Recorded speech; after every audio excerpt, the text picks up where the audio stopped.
Life hadn't ever gone according to plan. When I was a young girl, I imagined the person I'd be, but I wasn't anything like what I'd pictured. I married my high school sweetheart. He was the only person I really ever dated, if you could even call it that. But he wasn't my Prince Charming, not even close. Hell, I was pretty sure there was no such thing. Freddie was an alcoholic monster who was absolutely miserable and wanted everyone else to feel that way too. The only good thing that ever came out of our marriage was Maddie, my 17-year-old daughter. I was stuck with him because I was unable to afford to find a place for my daughter and me. It wasn't like he'd ever let us leave anyway, at least not without a fight. Not to mention, there wasn't a single landlord in our small town that would rent to me because I didn't have a steady job or an income of any kind. I promised my daughter that one day soon we'd get a place, but sadly, I'd been saying that for more than a year. It was difficult because I didn't want to hate her father. All I wanted was for Freddie to change back into the person I first fell in love with. Most of all, I wanted him to be a father. But that wasn't going to happen. I wasn't sure what changed Freddie, but he had no desire to go back to who he'd been. Freddie liked who he was now, even though everyone else hated him.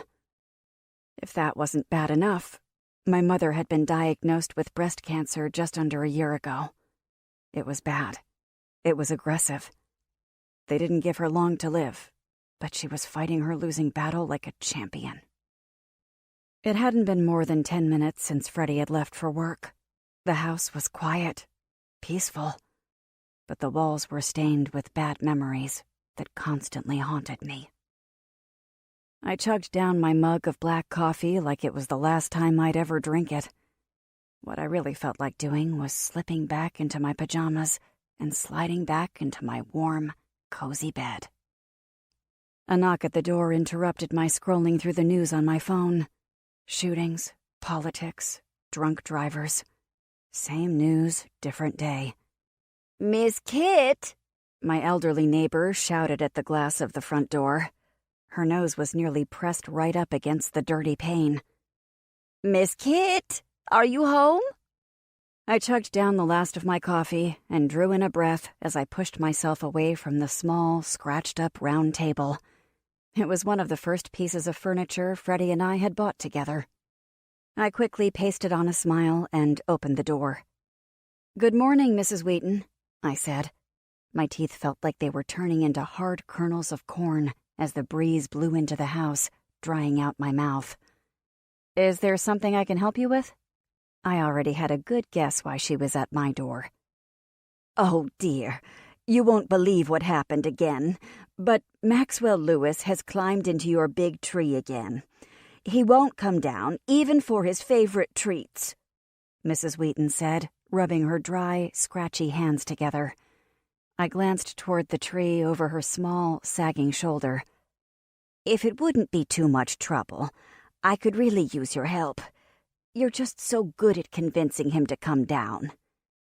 "Yeah, of course," I said, looking back toward my empty cup of coffee. When I got back inside, I was going to need another mug or two. Mrs. Wheaton held my arm as we walked across the front yard. "Looks like your husband is behind on mowing the yard. Maybe that's why Maxwell Lewis likes to come over this way. He's looking for mice." I swallowed hard. "He's been busy with work." Freddie could take the blame, even though 80% of the time I was the one mowing the yard because he was passed out after dinner in the recliner. Of course, Mrs. Wheaton likely already knew I was the one that did most of the yard work. It was just her passive-aggressive way to tell me to cut the damn grass. She was also incredibly nosy. Maybe she was hoping I'd talk about what was going on. It wasn't like she hadn't heard our fights next door. The walls of our cheap homes weren't that thick. Hell, the neighbors across the street had probably heard us from time to time as well. "Oh, no doubt he works hard. My husband is a plumber, so I know what it's like." A fact she worked into nearly every conversation we had. He'd died over 3 years ago, but sometimes I wondered if she still thought he was alive. Freddie wasn't a plumber, though. He worked in construction. Long hours in the summer, thank God, and not enough money to pay our bills in the winter. I hated winters. With it being mid-September, it wouldn't be long before Freddie's workload would start to slow, and he'd be home more. It was definitely not something I was looking forward to. "There he is," Mrs. Wheaton said, pointing at the same spot good old Max the cat liked to run off to whenever he got the chance. I was pretty sure Maxwell Lewis had needed a break from his pet parent and would come down when he was good and ready. "Poor thing. He must be so frightened." "Yeah," I said, walking over toward the fence that was half-coated with green and yellow mold. The ladder was still leaning against it from the last time I'd had to get Maxwell Lewis out of the tree. I rested the ladder against a thick branch near the tree trunk and checked to make sure it was steady. My first step was cautious, but my second was braver. It wasn't long before I was face to face with fluffy Maxwell Lewis's smirking face. "Don't look at me like that," I said softly. Maxwell didn't stop grinning. "You might as well stop climbing up the tree. Every time you do, I just have to come up here and get you. This isn't fun for either of us, is it?" Maxwell Lewis slowly blinked at me. "Oh, huh? Maybe it is fun for you." "Is he okay?" Mrs. Wheaton shouted in her squeaky old woman voice that barely made its way up the ladder to my ears. "Yes, he's fine," I said, hugging him to my body with one arm. Maxwell Lewis locked eyes with me for a moment. "You stay because she keeps you fed." "I know. I get it. It's a tough world out there." At the bottom of the ladder, I scratched Maxwell Lewis's head. Maybe he was just as trapped as I was. "Would you be a dear and bring him over?" Mrs. Wheaton asked. "He's just so rambunctious these days that I'm afraid he'll get away from me and bolt right on back up that tree. I don't want to have to bother you again today." "Of course," I said, and she grabbed my elbow while I held on to Maxwell Lewis. Mrs. Wheaton nodded her head at the house across the street. "He works really hard, but look at his lawn. It's perfect. Not a single creeping Charlie anywhere to be seen." I was tempted to take Maxwell Lewis back up into the tree and hide from Mrs. Wheaton with him. Instead, I put mowing the lawn on my to-do list. "Would you like to stay for some tea?" Mrs. Wheaton asked. "I have some fresh croissants I could offer you. Well, fresh from a day or two ago, I think." "I'm sorry, I can't. I'm expecting a call from my sister any minute," I said, tapping my back pocket to check for my phone. "Oh," Mrs. Wheaton said, unable to hide her disappointment. "Send your daughter over later. I'll wrap them up for her." I smiled, but I already knew I wouldn't be able to convince Maddie to spend time with Mrs. Wheaton, even if I paid her. It would take something far more enticing than some stale croissants to get her to visit. "I'll let her know," I said, waving as I walked backward away from her house. I pointed at Maxwell Lewis. "Don't let him escape again." "He's a sneaky one," Mrs. Wheaton grumbled as she closed the door. Maxwell Lewis watched me until the door closed.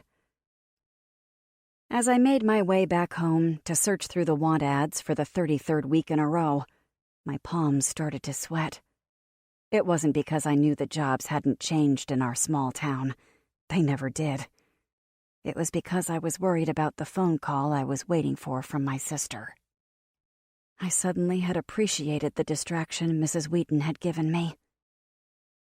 It had been exactly 1 week since my sister, Polly, took our mother to New York to receive a new drug. She'd been one of the first of a group of patients accepted into the promising new study. Our mother believed it was her only hope. 5 days ago, she arrived. The same day she was injected with the drug. Today, roughly an hour ago, she'd been due for a checkup. If the cancer hadn't started to shrink, it would be bad news. Bad news at a very high price tag. I hadn't given much, but what I had given was all we had left. Freddie had gone ballistic when he found out what I'd done. Polly and her fiancé had given an amount of money that would have made Freddie pass out, and not from drinking too much. The amount of money would have been enough for Freddie and me to live on for several years, in addition to sending Maddie to college. When the phone rang, I nearly jumped out of my skin. My fingers were like wet sausages as I tried to pick up the phone. "Yes, hello?" I said, mashing the words together into one. "Were you out for a jog?" Polly asked. I could imagine her pinched expression as she stared at the phone. "No," I said smoothly. "You know I don't get exercise." She chuckled. "That's right. Were you in your creepy basement and had to run up the stairs because it felt like something was following you?" "Yeah, that's exactly what I was doing," I said, rolling my eyes. I didn't want to chit-chat. I wanted to hear how our mom was doing. "How was the checkup?" "Everything is looking good. The cancer has shrunk nearly 50% in just this short time," Polly said. 50% or 15%? I asked, making sure I'd heard her right. 50, she said, enunciating the word carefully. My mouth instantly dried. That's insane." "No, it's amazing. Do you realize what this means for people all over the world?" Polly asked. "Hoyt needs to invest in this company as soon as possible. It'll help pay for the wedding." "Maybe I should invest in it." Polly cleared her throat. "Oh, right. I don't have anything to invest." "Sorry," she said, her voice fading slightly. "I need to call Hoyt before I head back to sit with Mom. She's going a bit stir-crazy, locked up in that facility." "Poor Mom," I said, frowning. She hated hospitals even before Dad died. When can she get out of there? Polly sighed directly into the phone. "It's going to be a few more weeks. They'll want to make sure the cancer is gone before they release her." I bet she's not happy about that. How long can that take? "She's not. Could be weeks, months. They don't know." I could hear Polly's TV blaring in the background, as if she'd just raised the volume. There were faint sounds of sirens and a voice speaking quickly over the noises. "When can I talk to her?" I asked. "I'm not sure. Maybe tonight? I'll ask the nurse when I get back there," Polly said. Her voice had started to fade. "There's something going on not far from here." "I gotta go. I'll talk to you later, okay?" I swallowed hard. "What's going on?" "I'm not sure," Polly said. "I haven't ventured out much around town, so I don't know the area well. I've only been at the hotel or with Mom when possible. Oh, and this divine bagel shop on the corner. It's probably all I've eaten since arriving. Anyway..." Polly's voice became a fuzzy, jumbled mess. I couldn't make out the last few words before she was gone. I stared at the phone for a few moments before I pushed the chair back and walked over to the small TV in the living room. The volume was at full blast from the last time Freddie had watched his shows in a drunken stupor. I frantically lowered the volume, then clicked through the channels, stopping at the breaking news on the local channel. My heart thudded sharply. Whatever it was that was happening in New York was occurring at the facility my mother was receiving her treatment. My first thought was that there was a fire. My second thought was that there was an active shooter. I couldn't make sense of the words rushing across the bottom of the screen, or the words coming from the confused newscaster's lips. The only thing that was clear was that something was wrong. Something was terribly wrong. Chapter 2. I frantically tapped in the only number I had for the facility. No one answered. It just kept ringing and ringing and ringing. "We just got an update from those inside," the newscaster announced as he pressed his fingers to his ear. "The new Burberry Medical Research Facility is on lockdown. I repeat, the facility is on lockdown." "Lockdown?" I asked, squinting at the TV. "Our sources say they are handling the situation.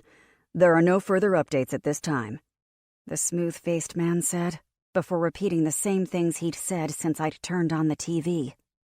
I tried to call Polly again, but she didn't answer.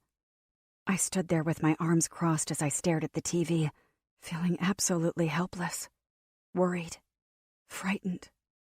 The only thing I could think to do was to call Hoyt. Polly and Hoyt had been dating for 5 years and engaged for one of those, but still, he wasn't one of my favorite people to talk to. He thought I was lazy.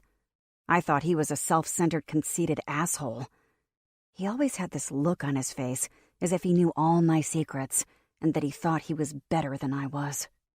"Hello, Mr. Parker's office," his secretary said in her perky Southern accent. "Can I speak with Hoyt, please?" "May I ask who's calling, please?" "It's Kit," I said firmly. "Oh, hello, Kit," she said in an even bubblier tone. She knew me from the times I'd gone with Polly to the office, but even if she hadn't known me, she probably would have pretended to. "Hoyt's in a meeting. I'll have him call you back soon, okay?" I chewed my fingernail. Thanks. One of my most hated things in the entire world was not being able to reach someone when I needed to.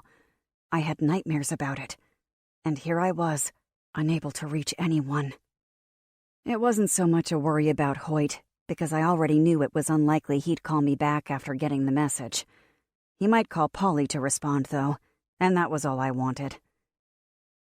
The rest of the day, I paced, waiting for updates, even though the TV channels had gone back to their regularly scheduled programming. If something were really wrong, someone would be talking about it. It would be big news. There would be constant coverage. Polly would have called me.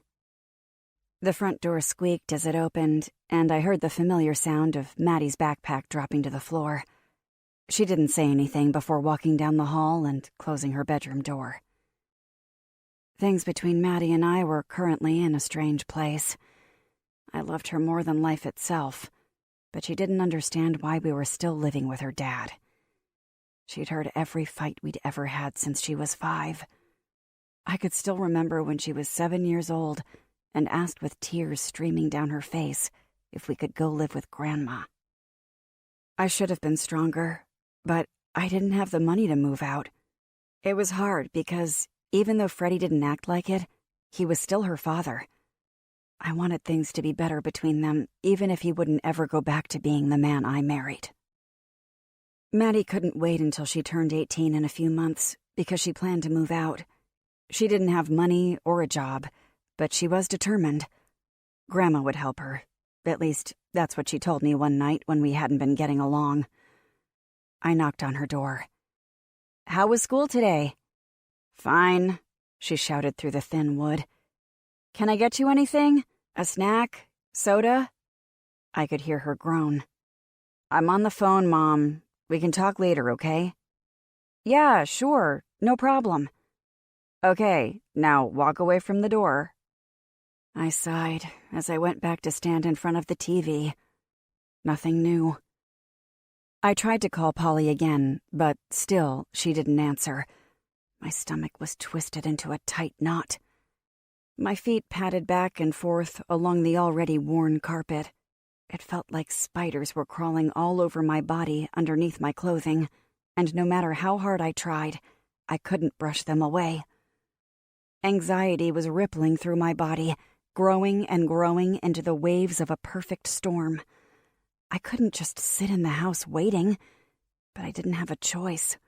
There wasn't anything I could do, miles and miles and miles away. It was about an hour later when my phone buzzed. I smacked my hand down on the phone as if it were going to run away before I could answer. "Hello?" I answered without looking to see who was calling. "I was able to see Mom," Polly said. "And?" "They sent me home almost as soon as I got there," Polly exhaled. "It's really strange over there. Mom started to have a seizure, and they made me leave the room. I kept asking if she was okay, and they said she'd be fine, that it was a rare side effect." I chewed the inside of my cheek. "Was this something they discussed with you?" "They didn't mention it at all during the initial meeting. Maybe they said something to Mom, I guess. Anyway, they sent me home, and on my way out," Polly said, swallowing so hard I could hear the gulp through the phone, "there were other patients in their rooms having the same reaction." "All at the same time?" "Yep." That's weird, right? It's totally weird. They escorted me and a few other people out of the building before putting the whole place on lockdown. I glanced at the TV. That was on the news. I'm surprised they let you go in. I found a way in. What are they saying on the news there? Nothing much. Doesn't seem like the reporters really know what's going on. Polly said. I could hear her tapping her fingers on something through the phone. Mom seemed okay just as I was being ushered out, but I didn't like it. I didn't like it at all. Leaving her after that episode was really hard. I ran my fingers along the rough edge of the table. Did they tell you anything else? Like when you can see her again? They said they'd call, Polly said. The doctors and nurses seemed calm, but the looks on their faces told a different story. I could see it in their eyes, Kit. What could you see? They were scared. Truly frightened. It seemed as though they didn't know what was happening, even though they said they did. Polly hesitated. I'm so worried about Mom. I tried to call the facility several times for an update, but no one answers. I'll try going back again when the fire trucks leave, but for now, all I can do is wait. They told me when I was leaving not to worry, that she was in good hands. My eyes were locked on the TV, as if staring at it would force them to provide more information. Do you believe them? I don't know. Her words came out painfully slowly. I don't know, she said with a sigh. I want so badly to just take her out of there, but they wouldn't allow it. There was such a rush to get me away from her and out of the building. I heard a word, at least I think I did, as I was being dragged out of the building. What word did you hear? There was a long moment before she spoke again. The spider started to crawl under my skin again. Quarantine. Quarantine? I asked, scrunching up my nose. Are you sure? No. Like I said, I thought that's what they said, but I wouldn't bet any money on it. At least, not a lot. I knew my sister well. Everyone who met us always thought she was the older one because she was so confident, in charge. But she was younger than me. And even though she wanted to be strong and take care of everyone, I could tell when she was faking it. Polly was never very good at hiding how she really felt from me. I need you to do me a favor, Polly said. What do you need? Hoyt isn't returning my calls. I wanted to update him on what's going on in case he's worried, Polly said. He's been working on some things for the wedding and work. I know he's busy, but can you stop by the hotel when you get a chance and see him? Update him if you want, but make sure he picks up his damn phone and calls me. I said, trying to think of a way out of seeing Hoyt. It was bad enough I was going to have to see my husband in a few hours. Seeing her fiancé was not something I'd planned on doing today. Polly groaned. Please, I'll send you gas money. Polly, I said with a sigh. What? Don't be like that. I could walk to the hotel if I wanted to. Well then, help your sister out, okay? I don't ask much of you, do I? She didn't wait for an answer. I kind of have a full plate here. 1 second, Polly said. It wasn't a long wait before she spoke again. That was the facility. I need to take this. I pressed my lips together. They made a small popping noise as I opened my mouth to speak. I'll get a message to Hoyt. I actually called him earlier when I couldn't get a hold of you, but he was so busy he couldn't call me back, apparently, I said. Update me as soon as possible, okay? I will, Polly said, instantly ending the call. I wanted to tell her to let my mom know I loved her and that I was thinking of her, but she didn't give me the opportunity to say anything more. It was hard enough that I had to stay behind when my mom was going through so much. I should have been there with her. I grabbed my phone and my keys before knocking on Maddie's door. I need to run out for a bit. I'll be back soon, okay? Yes, fine, Maddie called back. I exhaled as I walked out the front door and plopped down into my old rust-sprinkled Ford. There was a quarter tank of gas left, but it would be more than enough to drive the few blocks to the hotel Hoyt owned. My hands were at 10 and 2 as I drove down the road at the precise posted speed limit. It had taken less than 10 minutes to pull into one of the parking spots at the 10-story, 5-star hotel. As I walked toward the building, I felt drastically underdressed compared to the other people coming and going. The men all wore their pressed suits, and the women all in their tight pencil skirts with perfectly poofy blouses. Every woman had nearly the same hairstyle, with her hair pulled back into a tight, sleek ponytail or bun. I walked past the front desk like I'd done with Polly many times before and headed down a hallway that led to the office area. The glass door was being cleaned by the custodian as I arrived. "Hello?" he said softly as he opened the door for me. "Hi," I said, and the main receptionist looked up at me. I gave her a wide smile. "I'm here to see Hoyt Parker." "Do you have an appointment?" she asked, keeping her eyes on her computer screen. I chewed my lip for a second as my eyes scanned the rows of office doors stopping at Hoyt's door. "Not exactly." I decided to lie, even though I was terrible at it. "He's expecting me, though." I walked toward his office door and placed my hand on the glass. The wheels of her chair squeaked on the tile floor as she stood. "You can't go in there," the receptionist said, with a panicked look on her face. "Not until I talk to his secretary." No, it's okay. I'm his soon-to-be sister-in-law," I said, pushing the door open. The receptionist quickly picked up her phone and pressed one key. She started talking to someone, but I was already inside his office. I closed the door softly. Denise, Hoyt's secretary, wasn't at her desk like I'd hoped. I knew she'd save me from the receptionist who was only doing her job. I looked around the room before proceeding toward Hoyt's closed office door. There was a large window next to the door with the blinds closed. He was probably in the middle of a meeting, and he was going to be pissed about the interruption. I could hear voices inside. Happy voices. He probably wasn't talking to Polly, because if he were, the news she had for him wouldn't have made him sound so cheerful. I leaned closer, nearly placing my nose on the glass, trying to catch a peek through the blinds.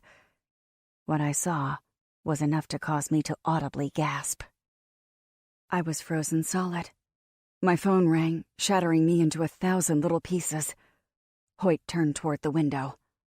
The happy voices ceased, and I took a step back. I turned and ran out of the office as my fingers fumbled at the side of my phone, trying to turn down the volume. I was nearly out of the main office area when the receptionist called after me. "Next time, make an appointment. You can't come in here without one." My heart was racing. I had to get out of there as fast as I could. My feet were carrying me at a jog that had every eye in the place on me. I slowed down to a walk as I left the hotel, sucking in a breath of fresh air the minute I was outside of the stuffy lobby. It didn't help. Fresh air wasn't going to do anything to erase what I'd seen. I held up my phone and saw that I'd missed a call from Polly. Damn it. Chapter 3. I sat down in my car, but I couldn't listen to the message from Polly. My lungs needed more oxygen. It wasn't until I was 4 blocks away from the hotel I was able to listen. There was no way Hoyt could have caught up to me, considering his pants had been down around his ankles, but that didn't help shake the feeling he'd known I was there and would soon be behind me. I pulled over to the curb near the bank on the corner and drew in several long breaths as I stared into the rearview mirror. My heart was still pounding, but my breathing was returning to normal. I closed my eyes as I listened to the message. It was short, and it made my heart sink into my stomach. She wanted me to call her back as soon as possible. "Helpful, Polly," I groaned as I tapped the screen to call her back. When she didn't answer, I shouted at the steering wheel in frustration and tossed my phone onto the passenger seat. Some of the frustration was due to not knowing how to deal with what I saw through Hoyt's office window, and the other part was not knowing what was going on at the facility. It wasn't until I was pulling into my driveway that I realized my call back to Polly had gone straight to her voicemail. Not even a single ring. I tried her again as I walked into the house, but it was the same thing, straight to voicemail. I left her a message. "Polly, answer your damn phone." It was quiet inside the house. The TV was off, and there was a note taped to the screen. "Be back around 10. Maddie." I crumpled up the paper and tossed it onto the table where my empty coffee mug still sat from this morning. Somehow, the day had flown by, even though it felt like it had gone by painfully slowly. I sat down on the wobbly dining room chair and rested my face on my palms. How could I tell Polly what I'd seen? She probably wouldn't even believe me. She'd be mad at me. Polly loved Hoyt so much. He'd saved her from a miserable life, like mine. Hell, if I told her, she'd leave him, and then what would happen to her? I didn't want her to end up back in a position like mine, depressed and unable to make ends meet, only barely taking care of my daughter and not really taking care of myself. Every time I closed my eyes, I could still see Denise's skirt hiked up around her waist as she leaned over the top of Hoyt's desk. Her fingers gripped the edges as Hoyt held her hips, drilling into her vigorously. I shook my head and cringed at the memory I wouldn't ever be able to get out of my head. Denise was evil. How could she pretend to be Polly's friend one minute and then do something so heartless and cruel the next? She knew that Hoyt and Polly were engaged. Denise had even helped organize some of the details of their upcoming wedding. My stomach swirled, but stopped the second I heard Freddie's noisy truck pull into the driveway. The only good thing about Freddie coming home was that it made me instantly stop thinking about Denise and Hoyt. The engine stopped. Freddie's work boots scraping along the driveway toward the house was like a potato peeler being dragged against my bones. I swallowed as I looked up at him, trying to determine how bad his mood would be by the creases at the corners of his cold, dark brown eyes. He grunted as he looked past me toward the kitchen. "Dinner isn't ready?" he asked harshly. "Sorry, it's been a rough day. Something is wrong in New York where Mom is," I said carefully as I walked toward the kitchen. "What would you like to eat?" He raised a brow. "Steak and potatoes." "I have hamburger patties and an Idaho potato." "As if that's the same thing." He stared at me for a long moment, as if trying to decide how mad he should be. "It's not like I have much of a choice, do I?" "Pasta?" He shook his head. "The burger will suffice." I opened my mouth to tell him what was going on in New York, but he pointed at the stove. "Go on, then. Get to it." I almost laughed, but I stopped myself. The last thing Freddie would want to hear about was what was going on with my mom and sister. I kept my phone on the counter next to me as I cooked Freddie's burger in the pan. Even though I didn't feel hungry, I added one for myself. I stabbed the brown potato several times before popping it into the microwave. Freddie sat down at the table and clicked on the TV. The news was on, and it seemed as though they were reporting on the facility. "Turn that up?" I asked. "Don't worry about what's on TV until you've finished cooking. It should have been ready for me when I pulled into the driveway." I rolled my eyes. If it wouldn't have started an hour-long argument, I would have undercooked his burger. But I wasn't in the mood for it. Not that I ever was. Today I just really wasn't. "Where's Madeline?" he asked as he kicked off his work boots and left them laying on the middle of the floor. "Out with friends, I guess. I came home to a note," I said, gesturing toward the crumpled-up piece of paper. "You really should keep a better eye on that girl," Freddie said, shooting a quick glance in my direction. "We don't know nothing about the kids she hangs around with anymore." I placed my hand on my hip. "It's not like I don't try, Freddie. She shuts me out every time I try to talk to her." "Well, you gotta make her talk," he grumbled as he changed the channel.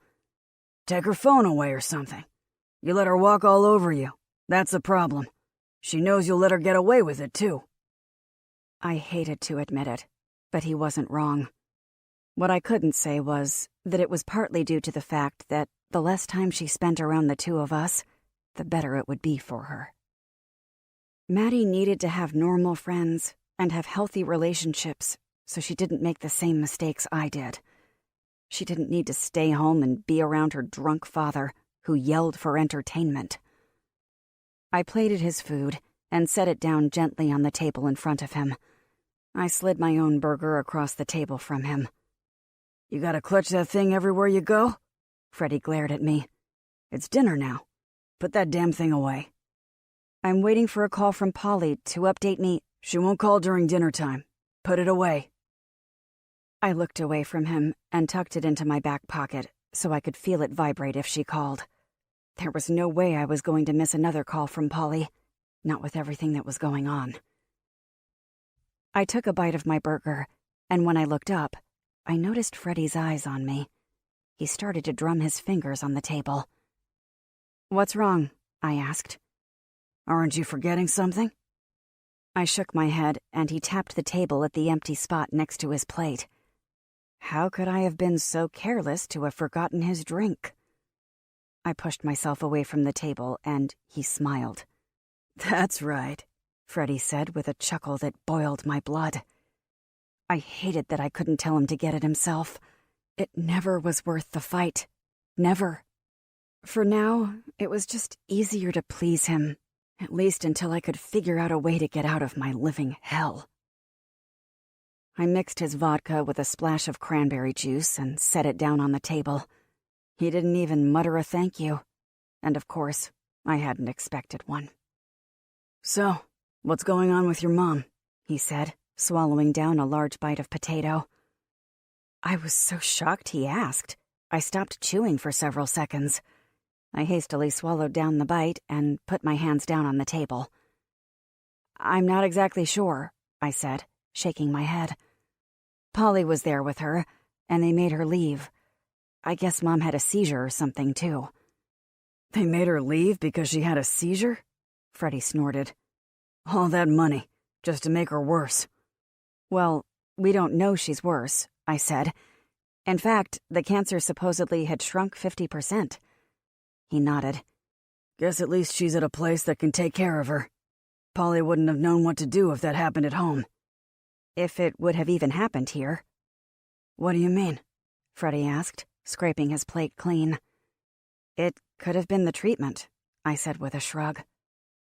The way Freddie was staring at me, with his lips curled up slightly at the ends, made me feel like an idiot. "They test that stuff on critters and rodents before they give it to people, you know." "Well, I know, but we're not critters and rodents. Things can change." "It's the cancer," Freddie said, as if he were certain. "Probably spread to her brain or something." I swallowed hard. He was so insensitive. My shoulders were buzzing, and my hands clenched into fists I had to hide under the table. I bit my cheek so that I didn't say anything. It wasn't worth it. It just wasn't worth it. "Are you going to finish that?" Freddie asked, pointing his knife at my plate. I shook my head. "Mind if I take it?" "Be my guest."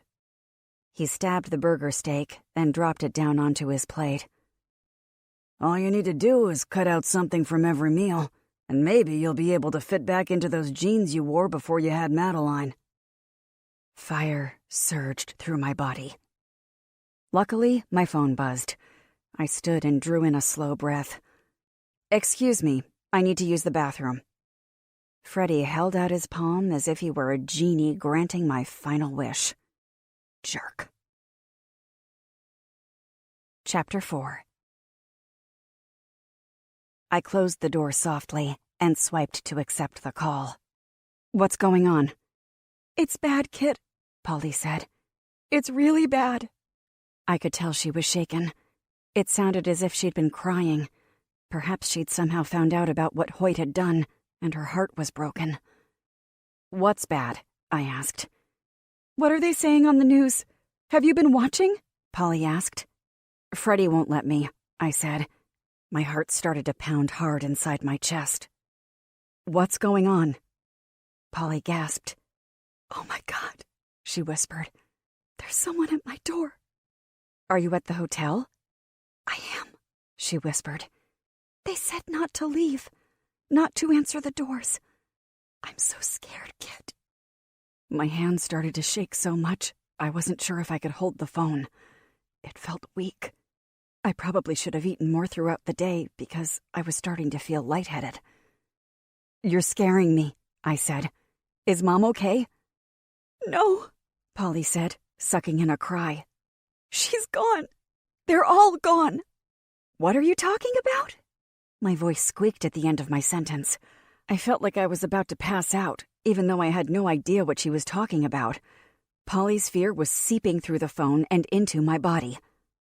Whatever they gave Mom, all the patients, it changed, mutated. It's spread, and it's not contained inside the facility, even though some are saying it is, Polly said. I could already be contaminated. I was there. Have what? Whatever they gave Mom, she said as if she were frustrated with me. The modified virus somehow changed into something else inside of them. It's highly contagious and spreading through the city like a wildfire. It's a war zone out there. You need to turn on the news. Polly gasped. They're still out there. They're knocking harder. I have to hide. I'm afraid they're going to get inside. I swallowed and lowered my voice as if whoever was at Polly's door could also hear me. Lock yourself in the bathroom. Don't let anyone in. I have to go, Kit. I'll call you as soon as I can, okay? No, I demanded softly. Do not hang up on me. Polly started crying. They want to infect me. I don't want to die, Kit. I don't want to die. I don't understand any of this. Why would they want to infect you? I asked, feeling the wrinkles in my forehead.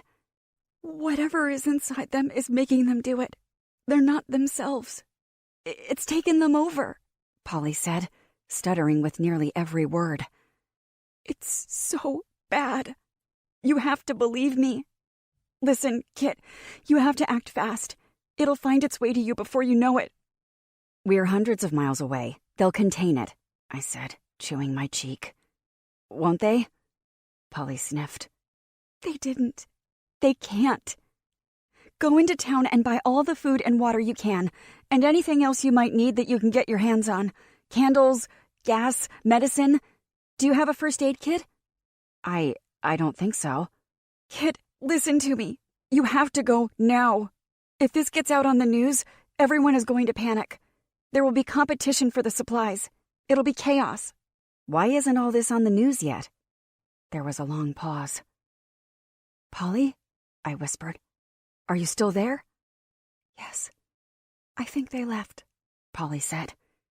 They're trying to play it all down, but it's bad.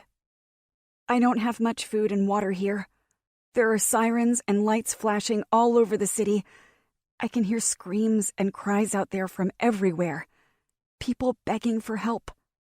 It's awful. How did this happen so fast? I asked. Polly was sobbing. I have no idea. I'm so scared. What if I never see you or Hoyt again? And Maddie. Hoyt, the cheating bastard. I couldn't tell her about what I'd seen, especially not now. You need to go, Kit, Polly said, sucking in a sharp breath. I'll call you again when I can. Charge your phone. Promise me you won't leave the hotel room, I begged, even though I had no idea how bad things really were for her. Help would come for her eventually, wouldn't it? I promise, as long as you listen to me and go get supplies for you and Maddie. I took in several short breaths. There were no sirens or unusual sounds outside my home, at least not that I could hear. I will, I said. That is, if Freddie will let me leave. No, Polly said sharply. No matter what, you have to go. Do it for you and Maddie. If you have to, wait until he falls asleep, and by that I mean passes out. Okay, I said. This just seems crazy. You know that, right? Polly released a crazy chuckle. Trust me, I know. But I saw them, Kit. I heard them. I saw what happens to them. What happens? They shake. They vomit. Then they turn into... The phone went dead. Polly, I said, looking at the screen as if hoping her face would appear. Polly, are you there? I tried to call her back, but it went straight to her voicemail. My fist smacked into my thigh. I wanted to scream, but I couldn't because it would no doubt set Freddie off into a rampage. I smoothed my hands over my clothes and looked at myself in the mirror. My eyes were red and glassy. Sometimes I barely recognized myself. If Freddie saw me, he'd know something was up, and I wasn't ready to talk about any of it, especially since it sounded like my mother was gone. Dead. Just like that. Gone. And I hadn't even gotten to talk to her. I splashed water on my face and patted it dry. My lungs filled with a full breath before I cleared my throat and stepped out of the bathroom. Freddie was in the recliner, lazily watching some sitcom that wasn't even remotely funny. Could you switch to the news for a quick second? Must I? For just a second, please? I said as sweetly as I could manage. Freddie groaned, but flipped through the stations, stopping when he got to a channel reporting on the situation in New York. The reporter was behind a desk, her hair done in bouncy waves that flowered over her shoulders. "Damn, look at her," Freddie said, almost as if he were in a trance. "You should wear your hair like that." My hair was shoulder length and as straight as a box of toothpicks. Curling my hair never worked. It would bounce up around my ears, and after 10 minutes, it would be completely straight again. "I wish I could," I said, not caring an ounce about the woman's hairstyle. Freddie grunted. "Go to the salon like other women do. Christopher's wife runs one just down the road. He tells me you should stop there and she'll give you a discount." "We don't really have the money for that, do we?" "Probably not anymore," Freddie said, as he shrugged and gulped down the last bit of booze in his glass. He held it out in my direction. "Would you mind?" "Sure," I replied. It wasn't like I could say no. The reporter wasn't telling us much new. There had been some kind of minor outbreak, and they claimed it had been contained. She said that everyone needed to stay indoors and limit their contact with anyone that might be sick. Then she said to wash your hands frequently. Those with lowered immune systems should wear a mask even inside their homes. It didn't sound as if they knew anything about the virus or how it was spreading. If Polly had been telling the truth, and I had no reason to believe she wasn't, things were far worse than the reporter was letting on. I walked into the kitchen, gripping the glass tightly in my hand. Why weren't they freaking out the same way Polly had been? Maybe they really were trying to make sure that no one panicked, because if people did, it could make things even worse. I refilled Freddie's glass and walked back into the living room. Instead of giving it to him, I set it down on the table next to him. "I need to run to the store," I said, crossing my arms. "At this hour?" Freddie asked. "It's 8. It's not that late. The store is open until 10. "What do you need at 8 o'clock at night?" Freddie asked. His eyelids drooped lower and lower with each word. "You can just get it in the morning, instead of not looking for a job." I chewed on my already raw cheek. It was surprising how quickly the answer came to me. "Toilet paper," I said. "We're totally out. I just used the last of it." "Oh, well, get some orange juice while you're there," Freddie said. "For breakfast." "No problem," I said, grabbing my keys and dashing out of the house. Bullshit he wanted orange juice for breakfast. Unless, of course, his plan was to mix some vodka into it. There were no other cars driving down the dark roads. The streetlights were spaced out because the town tried to keep costs low by alternating which ones were on and which were off. I hated being alone in the dark, but it was especially haunting after having talked to Polly about what she was dealing with. How long would it take for whatever it was to spread to our town? Was that really even a possibility? Polly sure seemed convinced that it was. I couldn't even remember the last time Polly had been that frightened. Maybe she hadn't ever been. She was always the strong one. Polly had been the one to keep our spirits up after Mom's cancer diagnoses. After our father died 5 years ago from a heart attack, she was the one that kept us all from falling apart. My mom had wanted to give up. She couldn't imagine life without him. I fell into a deep depression. After all, I was Daddy's little girl, and with Freddie and the money problems, I hadn't been sure how much more I could take. Polly had taken care of her every need. She'd paid the bills, organized the funeral. Hell, she took care of everything. And I hadn't done shit. Perhaps that was why I gave everything I had for Mom's treatment. I had to feel like I was doing something. If Mom would have known any of the money came from Freddie and me, she would have refused to get the treatment. But I hadn't wanted to lose her. I would have done anything to help. Mom was going to help me leave Freddie and get my life together. She tried before, but I kept hoping things would change. I was a stubborn idiot. My mom just wanted to get better, and then she was going to focus on helping Maddie and me. As I walked down the empty aisles at the grocery store, I couldn't stop thinking about my mom. Was she really gone? Did Polly know for sure? I mean, if something had really happened at the facility that put people's lives in danger, wouldn't the news be everywhere? I clicked on my phone as I filled my cart with cereal and boxes of oatmeal. I browsed the websites as I continued through the store, stuffing the cart with far more than I could afford. Most everything online said the same things I'd heard on the news. There was one site, however, that seemed different from the others. I clicked on the link that read, "Start to Panic, Not Just New York." It took me to a strange blog site with a forum of random posts about anything and everything related to current events, politics, and conspiracy theories. The one about the outbreak was full of random posts. One post from someone claiming to live in New York said it was bad out there. Another from Babygirl69 said if you left your house, you'd die. I continued to scroll down, passing all the posts that sounded like they came from conspiracy theorists ranting about aliens and apocalypses, until one of them caught my eye.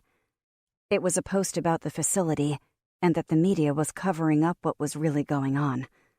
The post specifically named the facility, along with all of its sister facilities spread across the country. One of them was located in Chicago, which wasn't that far away. The person who made the post said that all of the facilities were testing a cancer cure on patients. He said it was the first round of a modified virus that had been injected into those that were terminal and that things had gone very wrong. The post had basically confirmed everything that Polly had told me, although it said a bit more. The man claimed to have worked at one of the facilities and managed to get away before everything went to shit. He also said that we're all screwed.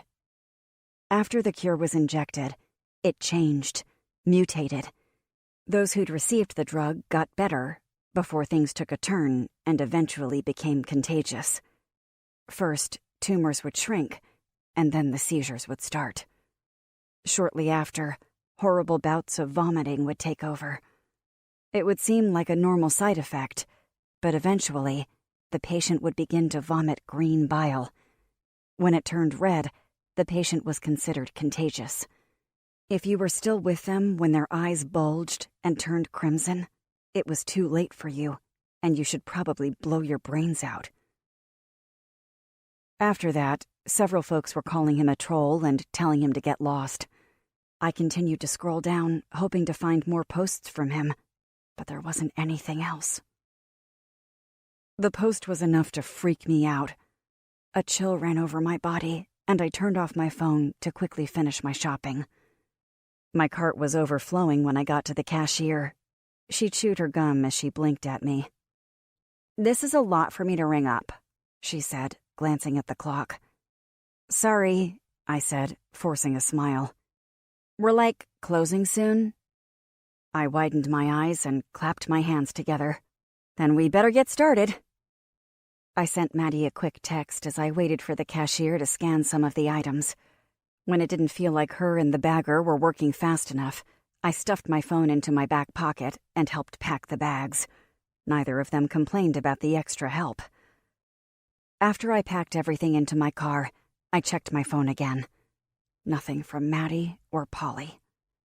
Hopefully, Maddie was locked in her room and tucked into bed. I hated even thinking it, but deep down, I knew she wasn't going to be there when I got back. Chapter 5. As I drove home, I could still hear the panic in Polly's voice.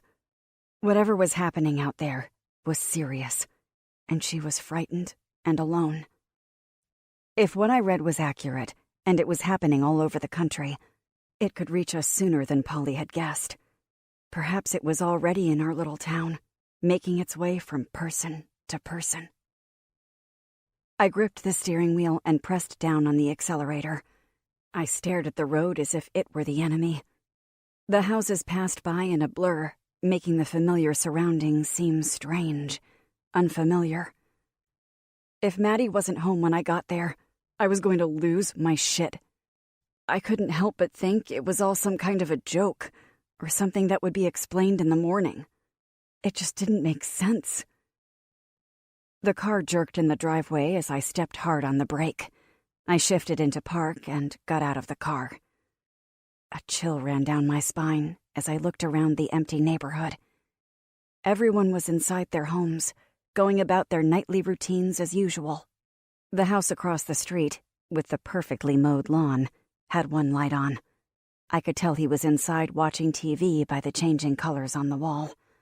He probably had no idea what was going on in New York.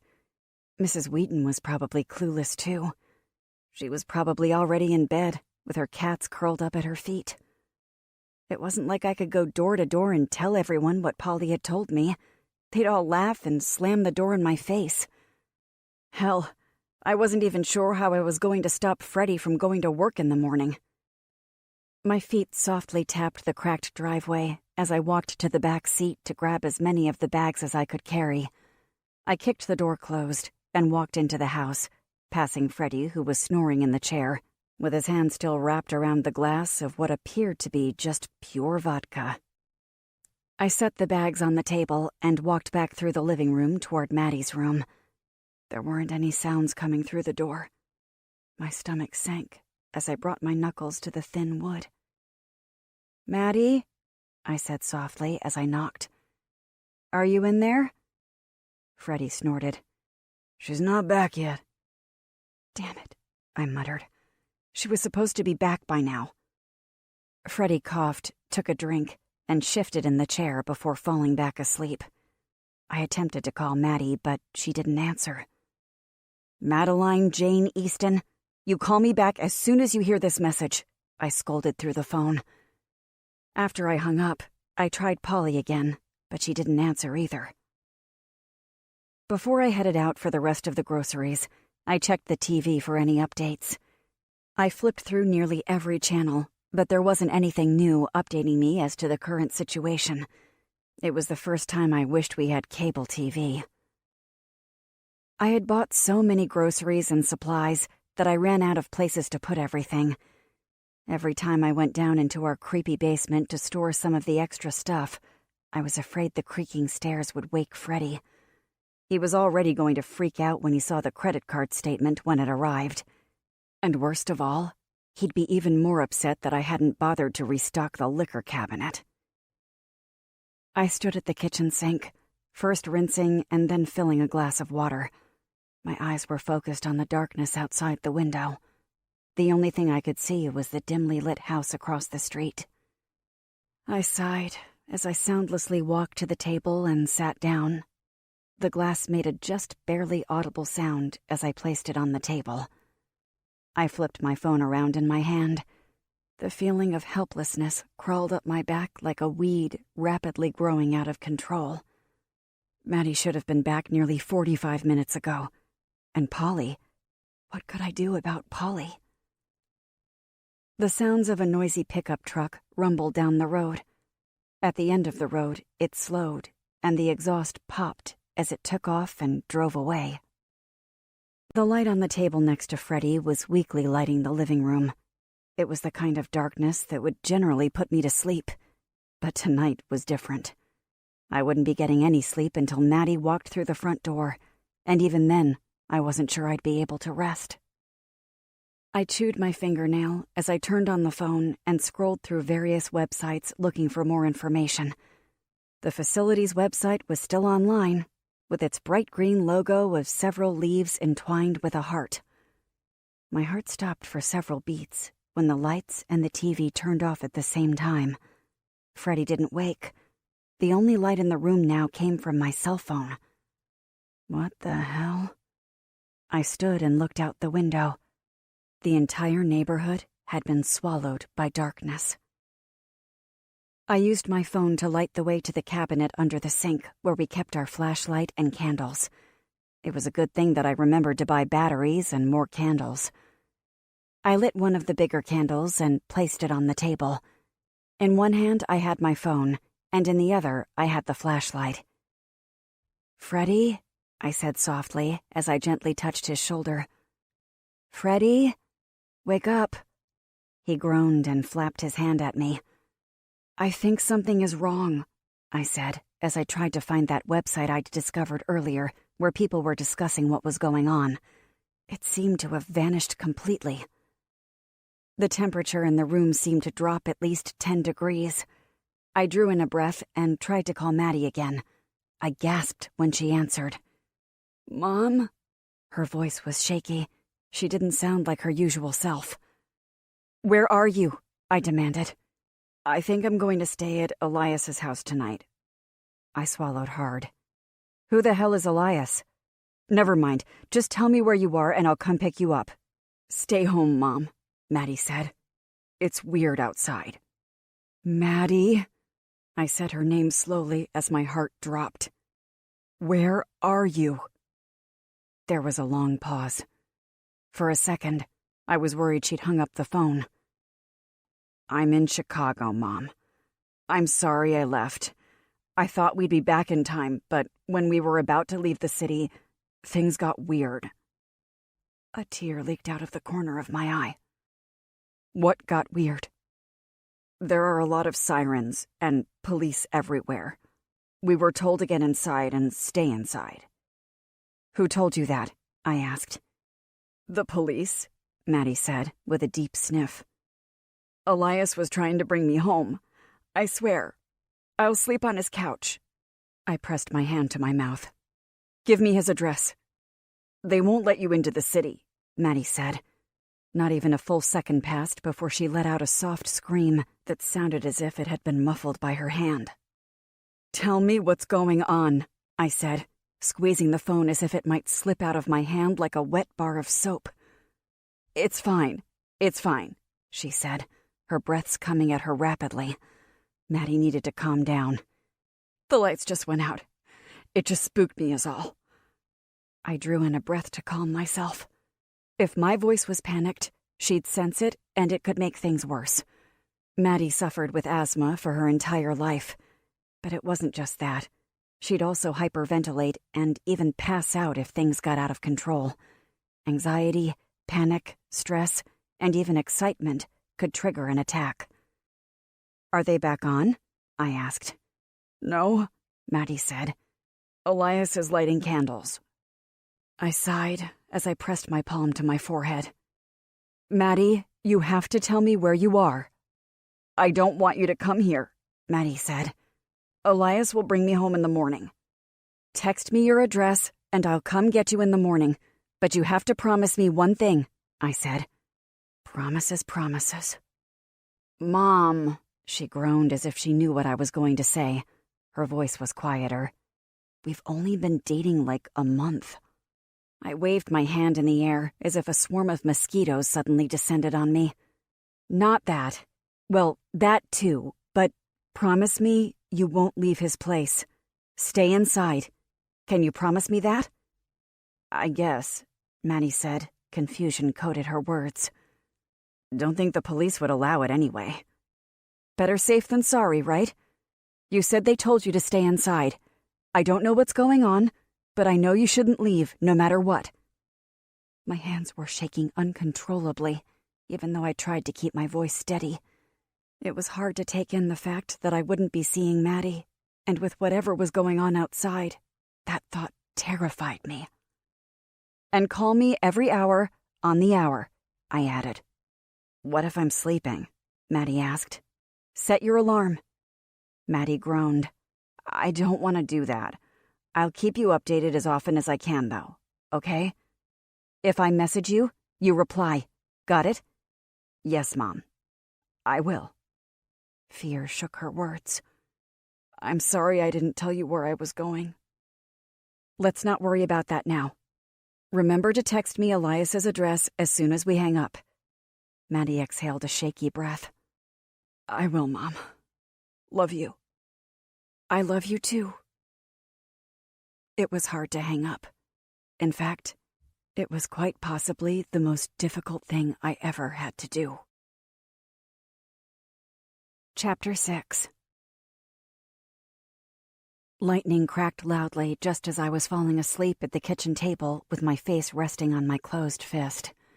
I'd been staring at my phone, hoping to find answers to all of this. But at some point, exhaustion must have taken over, and my eyes had closed. The screen on my phone had gone black. What the hell was that? Freddie asked, but he was only startled for a short moment.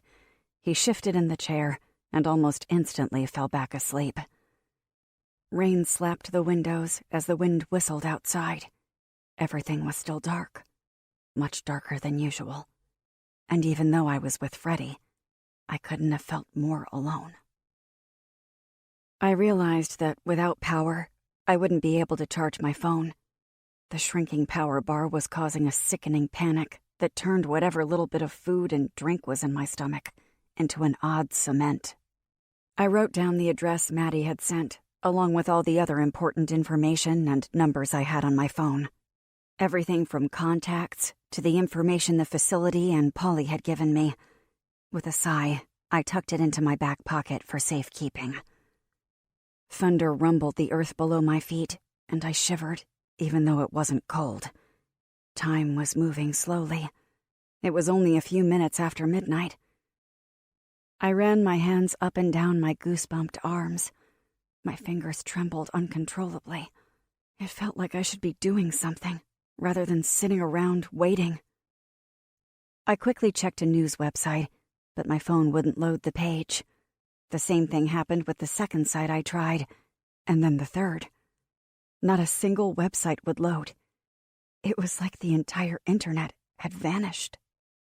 Damn it, I said, turning off my phone to save what was left of the battery. I balled my hands together into tight fists. There was so much frustration brewing inside of me, and I didn't know what to do with any of it. I felt like I was going to break down without having Maddie at home with me. She shouldn't be alone out there with everything that was going on.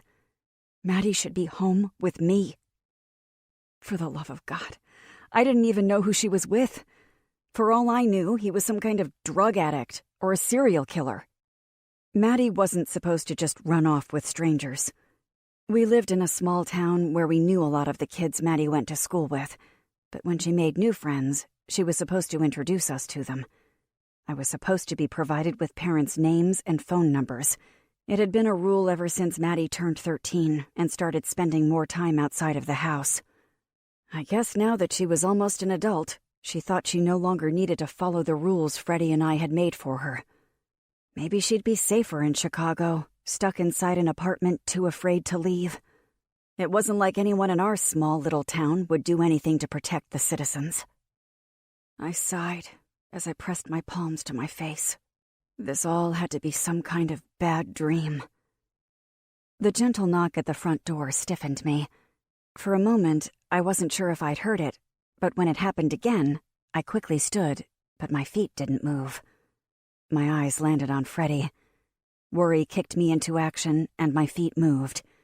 The last thing I would want, hell, the last thing whoever was on the other side of the door would want, was to wake Freddie up in the middle of the night. If he was disturbed, the house better damn well be on fire, and as far as I could tell, it wasn't. I set my foot behind the door and slowly opened it a small amount to see who was on the other side. It was only after the door was already opened that I realized I probably shouldn't open the door, based on what Polly had told me. I blinked several times at the man standing outside with a white mask over his nose and mouth. It took a few seconds for me to recognize him. We'd never talked. The only time I saw my neighbor from across the street was when he was coming or going, or mowing his lawn. "Here," he said, sticking out his hand. I automatically accepted his gift. I looked down at the small stack of white masks in my hand. "What are these for?" I asked. "To keep you safe from whatever is going on," he said. "I saw the light glowing in your window." I let my hand fall to my side. "Thanks. Do you know what's going on?" "Not really, but I know it's not going to be safe. You're welcome to come stay with me to ride this thing out. We have supplies and a generator. A nurse, too," he said as lightning lit up the neighborhood behind him. "Might be a good idea for you and your daughter to come stay with us. We'll fare better together." I stammered. "She's not here," I said. He frowned. "Well, that's not good." The man stuck out his hand. "Not sure we've ever met, even though we've been neighbors forever. Blake Archer." "Kit Easton." "Yeah, I know." "How do you know?" I asked, unable to stop the grimace from wrinkling my nose. His head tipped slightly to the side. "Mrs. Wheaton likes to talk." "That she does." "Are you sure you don't want to come over? We can discuss what's going on and maybe come up with a plan." Blake seemed to have some knowledge about what was going on, at least something beyond what the news was telling people. Or maybe he was always prepared for the world to end. The recliner clunked behind me. Freddie's footsteps pounded against the floor. "What's going on?" Freddie bellowed. "Why is someone at the door at this hour of the night?" "It's our neighbor," I said, as if that would explain things. Freddie glared at the man. Blake's wet hair was flat and plastered to his forehead. Hate instantly radiated out from Freddie. "Mighty bold to come to my house in the middle of the night to talk to my wife." "It's not like that," I said, feeling heat rise to my cheeks. "He came to—" I couldn't find the words. "I came to offer you both a safe place to stay," Blake said. "You know, with all that's going on in the big cities." Freddie looked at me, and then back at Blake. "I don't know what the hell you're talking about." "I tried to tell you earlier," I said with a sweet smile. "Something is going on in New York." "Bullshit. You didn't try to tell me anything," Freddie said. He stepped in front of me, and I hid the masks behind my back. It only took a second to tuck them into the back of my pants and cover them with my shirt. Freddie took a step toward Blake. "I think you need to get the hell off my property." "Hey, man," Blake said, holding up his hands. "I was only trying to help." "Help? Sneaking over to my house in the middle of the night and disturbing me and my wife?" Freddie shook his head and wobbled slightly. "That doesn't seem like help to me." Freddie turned to me. "Was he helping you, Kit?" There wasn't anything I could do or say that would fix the situation. If I didn't take Freddie's side, it would end in disaster for both of us. "That's what I thought," Freddie said. At first, I thought Freddie was going to slam the door in Blake's face, but that wasn't at all what happened. Freddie's hand moved so fast for someone as intoxicated as he was. His closed fist hit Blake in the side of the jaw, and I covered my mouth with my hand to hold in my gasp of horror. Blake's head jerked to the side, but he was mostly unfazed by the punch.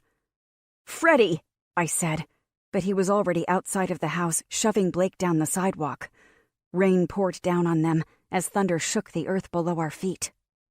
"Get back inside, kid," Freddie ordered. "This doesn't concern you." Freddie was an idiot, and I was soaked and embarrassed. I chased after him and reached out for Freddie's arm as he took another swing at Blake. Blake ducked and swung back. Freddie lazily moved to the side, but managed to get hit in the shoulder. It looked like a hard hit, but Freddie didn't seem to feel it. "Freddie, please stop," I begged. "It's not what you think." "Shut up," Freddie said, pushing me to the side. My feet twisted together and I fell to the ground. Blake's eyes widened. He looked like he was considering coming to my aid, but he must have seen Freddie's fist coming for his face again. Blake ducked as I scrambled to my feet. "You're insane!" Blake shouted at Freddie as he stepped into the road. A bolt of lightning cracked and stabbed the ground not far from our house. It was so close, the hairs on my arms prickled. Blake shot me a quick glance, as if checking to make sure I was okay. I didn't blink as I stared at him and gave him a small nod. Hopefully, he got the message to let it go. If he didn't leave, it would just make things worse with Freddie. I couldn't even believe what was happening. There was a part of me that hoped this was all some terrible dream and I was still asleep at the table. Once Blake was across the street, he started laughing. Freddie's hands were balled up at his sides and his shoulders were rising and falling with his rapid breaths. "Stay the hell away from my wife," Freddie shouted. Blake shook his head before raising his middle finger into the air and turning his back on Freddie. I could still hear him laughing. "Good luck, asshole," Blake said. I drew in a breath as I turned back toward the house, praying that Freddie was following behind me instead of charging across the street. Chapter 7. Freddie slammed the door behind us, and my whole body shuddered along with it. My phone buzzed, but I was afraid to look. It wouldn't be the first time Freddie would grab it from me and break it into pieces. "What was that all about?" Freddie asked, sounding as though he were out of breath. "There's something going on," I said. "There's something going on," Freddie mocked in a high-pitched voice. "You keep saying that over and over." My eyebrows squeezed together. "I'd tell you more, but I just don't know. There's some kind of emergency, a crisis. They're having people stay indoors, some kind of contagious virus or something." "Sounds like a science fiction movie," Freddie chuckled. "Except that it's not a movie. This is our life, Freddie." I crossed my arms. "Polly's trapped in New York. Mom's dead." I bit my lip before I could tell him that Maddie was still out there, stuck in some random guy's apartment. Freddie would have gone ballistic. "I knew that was a waste of money," Freddie said. "It's spreading quickly," I said, doing my best to ignore him. "This is a bunch of nonsense." Freddie grabbed the remote and tried to turn on the TV. "What's wrong with the TV?" I exhaled slowly to keep my pulse steady. "The power went out a few hours ago." "Because of the storm," Freddie said, jerking his chin toward the window. "Not because of the storm." Freddie tossed the remote on the sofa and flapped his hand. "This is just a bunch of nonsense. You'll see. Everything will be back to normal in the morning when the utility crew can get out there. None of this explains what that guy was doing at our front door, though." "He was just offering us a place to go to wait out whatever is happening," I said with a shrug. "I've never even met him before tonight." Freddie studied me. "Well, it was stupid of him to come over in the middle of the night like that. It's not like we're going to go sit with a bunch of strangers during a thunderstorm. He's never invited us over before today. Don't you think that's weird?" I wasn't getting anywhere. Freddie wasn't going to believe anything was going on until he saw it with his own eyes. "We need to get some sleep," Freddie said, placing his hand on my back. "I really didn't like how that guy was looking at you." "Yeah?" I said, with a nervous chuckle. Freddie started guiding me toward the kitchen instead of to the bedroom. He glanced at me and smiled. "You know, it's kind of weird," Freddie said. "What's weird?" "I saw the look in your eye." I shook my head. "What look?" "When that asshole tried to convince you to go over to his house," Freddie said. "I don't know what you're talking about." "I think you do." Freddie released a long breath, filled with unwarranted disappointment. "I can't trust you, Kit. Never could. That was always one of the biggest problems in this relationship. The biggest problem in our relationship was Freddie, and second to that was his drinking problem. It wasn't like I was perfect, but I knew I wasn't the problem. I'm not going to be able to get any sleep with you up here flirting with our neighbors at all hours of the night, Freddie said. Flirting? Oh my God, Freddie, I wasn't flirting. I took a step to the side to get away from him, but he quickly pulled me back. You are crazy. I'm just so damn tired of dealing with your shit, kid, Freddie said as he tightened his grip on me. I struggled against him, trying to get away. I knew what he was going to do with me, and it was about the worst thing he could do with everything that was going on. Please, Freddie, don't, I begged. It's the only way I'll be able to get some sleep, Freddie said, opening the basement door. Try to get some sleep, okay? I grabbed the front of his shirt. I won't be able to get any sleep locked down here. Please, I begged with wide eyes. Don't do this. Freddie wrapped his fingers around mine and squeezed my hand until I was forced to let go. A tear threatened to leak out of the corner of my eye, but I refused to let it fall. Shh, Freddie said, in a voice he'd intended to be comforting, but it was anything but comforting. He roughly closed the door with a sharp bang. See you in the morning. I listened as he moved around the kitchen. The familiar sounds of bottles clanking together didn't surprise me. Without my judging eyes on him, he could take whatever bottle he wanted to bed, which I supposed was better than if he would have taken me. His footsteps softened as he made his way to the bedroom. I tried the knob, hoping he forgot to lock the door, but of course he hadn't. Shit, I said, turning on my phone's flashlight to safely make my way down the stairs. The power bar on my phone was just slightly above the place where it would soon turn orange. I knew after that, it wouldn't be long before it turned red. There was a message on my phone, which must have been what had made it buzz. It was a short message from Maddie checking in, telling me that she'd woken, but that she and Elias were fine. I sent a message to Polly, and even though I hoped there would be an immediate response, there wasn't. I hadn't even thought it was possible to feel more alone, but being trapped in the basement made me realize exactly how alone I really was. After I'd gotten back from the store earlier, I'd brought a ton of extra groceries to the basement. Even though I didn't feel hungry, I grabbed a bag of cheesy puffs and sat down on the floor. I leaned back against the wall and crunched as I stared up toward the small window that was only letting light into the basement when there was a flash of lightning. It wasn't the first time I'd been locked in the basement, but that didn't make it any less scary. But it was worse than usual because there was no electricity. Freddie would have his fill of booze and pass out. All I had to do was survive long enough with the ghosts and the basement shadow goblins before I could try to find a way out of the basement. The other times I'd been in the basement, I'd had light, and even though it was still scary, it was different. If I hadn't already been terrified about Maddie being gone and whatever was happening with Polly, it would have been worse. Luckily, it was enough of a distraction. Of course, I didn't want to be stuck in the basement all night if something was going on in our small town. Freddie would open the door to the first contaminated person that came knocking. He'd shout at them for a while for disturbing him, but it wouldn't matter. He'd already catch the virus that was spreading. There wouldn't be anything I could do to stop him from coming into the basement and contaminating me.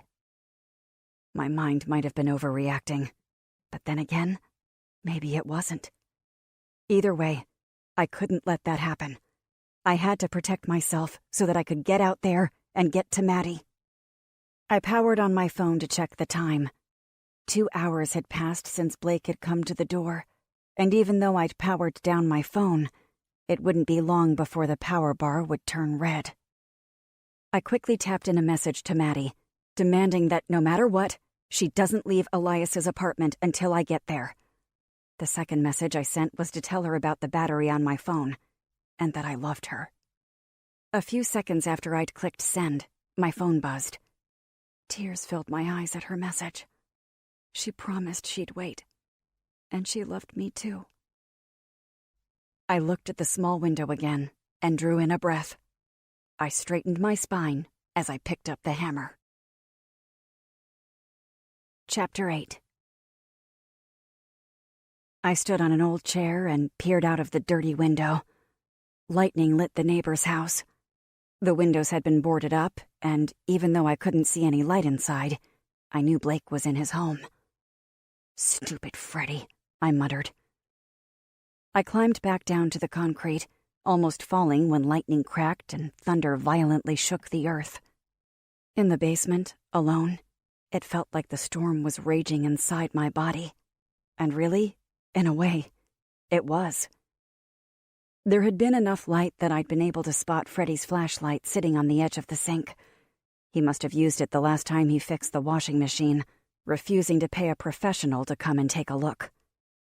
I grabbed it and clicked it on. It flickered several times. After I gave it a hard shake, the beam of light stayed mostly steady. I carefully placed my foot down on the first step.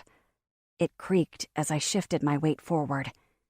There was a good chance that Freddy was passed out, and if he was, the small noises coming from the stairs wouldn't be enough to wake him. At the top of the stairs, I jiggled the handle and pulled backward with all of my weight. The door rattled inside the frame, but there was no way I was going to be able to get it open. I had two options: to wait until morning, or to try to squeeze out of one of the small windows. I sighed as I went back to the window. The latch that kept the small window locked was rusted. I tried as hard as I could, but it wouldn't move. On the other wall, there was a second window, which would be my last hope. Our house was built in such a way that the basement only had 2 basement windows. The rest was entirely underground. I dragged the chair over to the other window and climbed up. The latch was tight, but it was moving a little. I had to take several breaks because it felt like the plastic-covered metal was pressing deep into my skin and pressing on my bone. My fingertips were numb, but I wasn't going to give up. After a few minutes, the latch was far enough to the side that I could push the window outward. "Damn it," I said, when it wouldn't go any further. It was stuck at a 45-degree angle, which, of course, I wouldn't have ever been able to fit out of. There was only one thing I could do, and that was to break the glass. I climbed back down the chair and grabbed a dish towel from the dryer and wrapped it around the flashlight. My hope was that it would somehow muffle the sounds of the window shattering. I pulled the window closed and smacked the wrapped flashlight against the window. It didn't break. It didn't even crack. "You can do this," I said, knowing I was going to have to put more energy behind my swing. It was going to take a fair amount of force to break the window.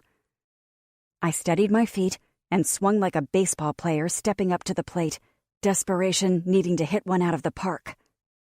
The window cracked as the flashlight hit the glass. The beam of light flickered several times before it became steady again. I paused, listening for sounds of Freddy coming to see what I'd done. 5 minutes had probably gone by before I took another swing. Bits of glass sprinkled out onto the lawn. I smiled, even though I still wasn't entirely sure I was going to be able to fit out of the window. I stood on my tiptoes and reached my arms out of the window. It was an awkward stretch, but I was able to pull myself up and wiggled my head and one shoulder out. The other shoulder was next, and for a split second, I was worried I was going to get stuck. My legs were dangling below, and my hips were touching the sides of the window. I'd apparently missed a few pieces of glass, and they were poking through my jeans and into my skin. "Ouch, ouch, ouch," I repeated as I wiggled out onto the wet grass. I laid there for a few minutes, taking in several deep breaths. If anyone would have seen me, they would have thought I'd passed out on the lawn. I pushed myself to my feet and stepped closer to the house. I pressed my back to the siding to keep myself hidden in the shadows. It was hard to tell what time of night it was with the storm overhead, but it seemed as though the sky was brightening to a lighter shade of gray. I couldn't go into the house. There was a chance that it would wake Freddy. He was going to lose his shit when he saw the broken window. I could try to blame it on a teenager or a kid, but sooner or later he'd figure it out. He'd probably figure it out when he'd go to let me out before leaving for work. If he remembered, which of course he usually did. There was only one time I had to wait until he got back from work. Thankfully, Maddie was at a friend's house that night, or it would have crushed her more than she already was. None of it mattered, because as soon as I could, I was going to get in my car and drive to Chicago to find Maddie. Things were going to be different, because this time, Maddie and I wouldn't come back home. We'd figure something out. With Polly gone, and my mom likely dead, it wasn't like I had any reason to stay in our stupid little town. I didn't have a job. The only thing I had was my daughter, and it was long past time to leave Freddie and this shitty town behind. The front door squeaked loudly as it opened. I slid to the side, hiding behind a large shrub with branches that desperately needed to be trimmed. They poked at my body through my clothing. It felt like I had to itch everywhere, but I was too afraid to move. Freddie jumped into his truck and started the engine. He flicked the lights on, and I shrunk back, making myself even smaller. Why wasn't he angry? Shouting for me? He must not have gone to the basement. He put the truck in reverse and backed out of the driveway much too fast. The tires squealed as he shifted into drive before he'd fully stopped. "Idiot," I muttered as he swerved to avoid a car parked in front of Mrs. Wheaton's house. It was less than 2 months ago when Freddie had gone to work still toasted. His boss had told him if it ever happened again, he was going to have to let him go. Freddie would blame me somehow. When I no longer could see the lights of the truck, I ran to the front door and opened it. Freddie was terrible about locking the door, drunk or sober. He always claimed that a burglar would be stupid to try to rob him. Also, we didn't have anything worth taking anyway. Before I closed the door, there was a strange sound I could hear in the distance. It was like painful mutterings, similar to a disappointed crowd at a sporting event. The noises seemed to grow louder with each passing second. Groaning, shouting. Help! It sounded like I heard the word mixed into the sounds. I looked down the road just as a large group of people turned the corner. It was like a massive parade, or maybe more like a mob. No one looked happy. I stepped back inside and closed the door. After everything Polly had told me, I was beyond frightened. I locked the door and ran from window to window, checking to make sure everything was locked. I couldn't resist peeking out at the crowd moving down the street. It wasn't until they were almost to the house that I could hear their voices and see their faces. One of them had green bile dripping down their chin. Their eyes bulged, and the whites were a bright shade of red. Their faces were stretched into frowns. They were begging for help. Chapter 9. The people came closer to the house. I stood away from the window, but I could still see out between a small space between the curtains. There were at least 10 people on our front lawn. If Freddie had been home, he would have brought out his old shotgun that had no ammunition. Even if he would have had bullets, he didn't know the first thing about guns. It had been a gift passed down from his father. While there was a chance it worked, it had only been used for decoration between the two for the past 50-plus years. Well, and for making a few empty threats over the years to door-to-door salesmen and the like. Probably the same thing Freddie's father had used it for, too. A shadow moved past the window, hesitating for a moment, as if trying to look inside. My heart paused at the exact same moment as the person on the other side, and didn't start until the shadow began to move again. "Please, help me," a woman's voice called. It sounded as if she were close. Someone pounded on the door, hard. "Please, I beg you. I know your mother. I'm not like them. You have to help me. Just open the door." "I know you're in there," someone else said. "You can't just leave us out here like this, can you?" A third, much younger voice asked. All I could hear in the back of my mind was Polly's fear-filled voice when she was telling me about the people that were at her door. Had they been saying the same things to her? Begging and pleading for help? I couldn't move.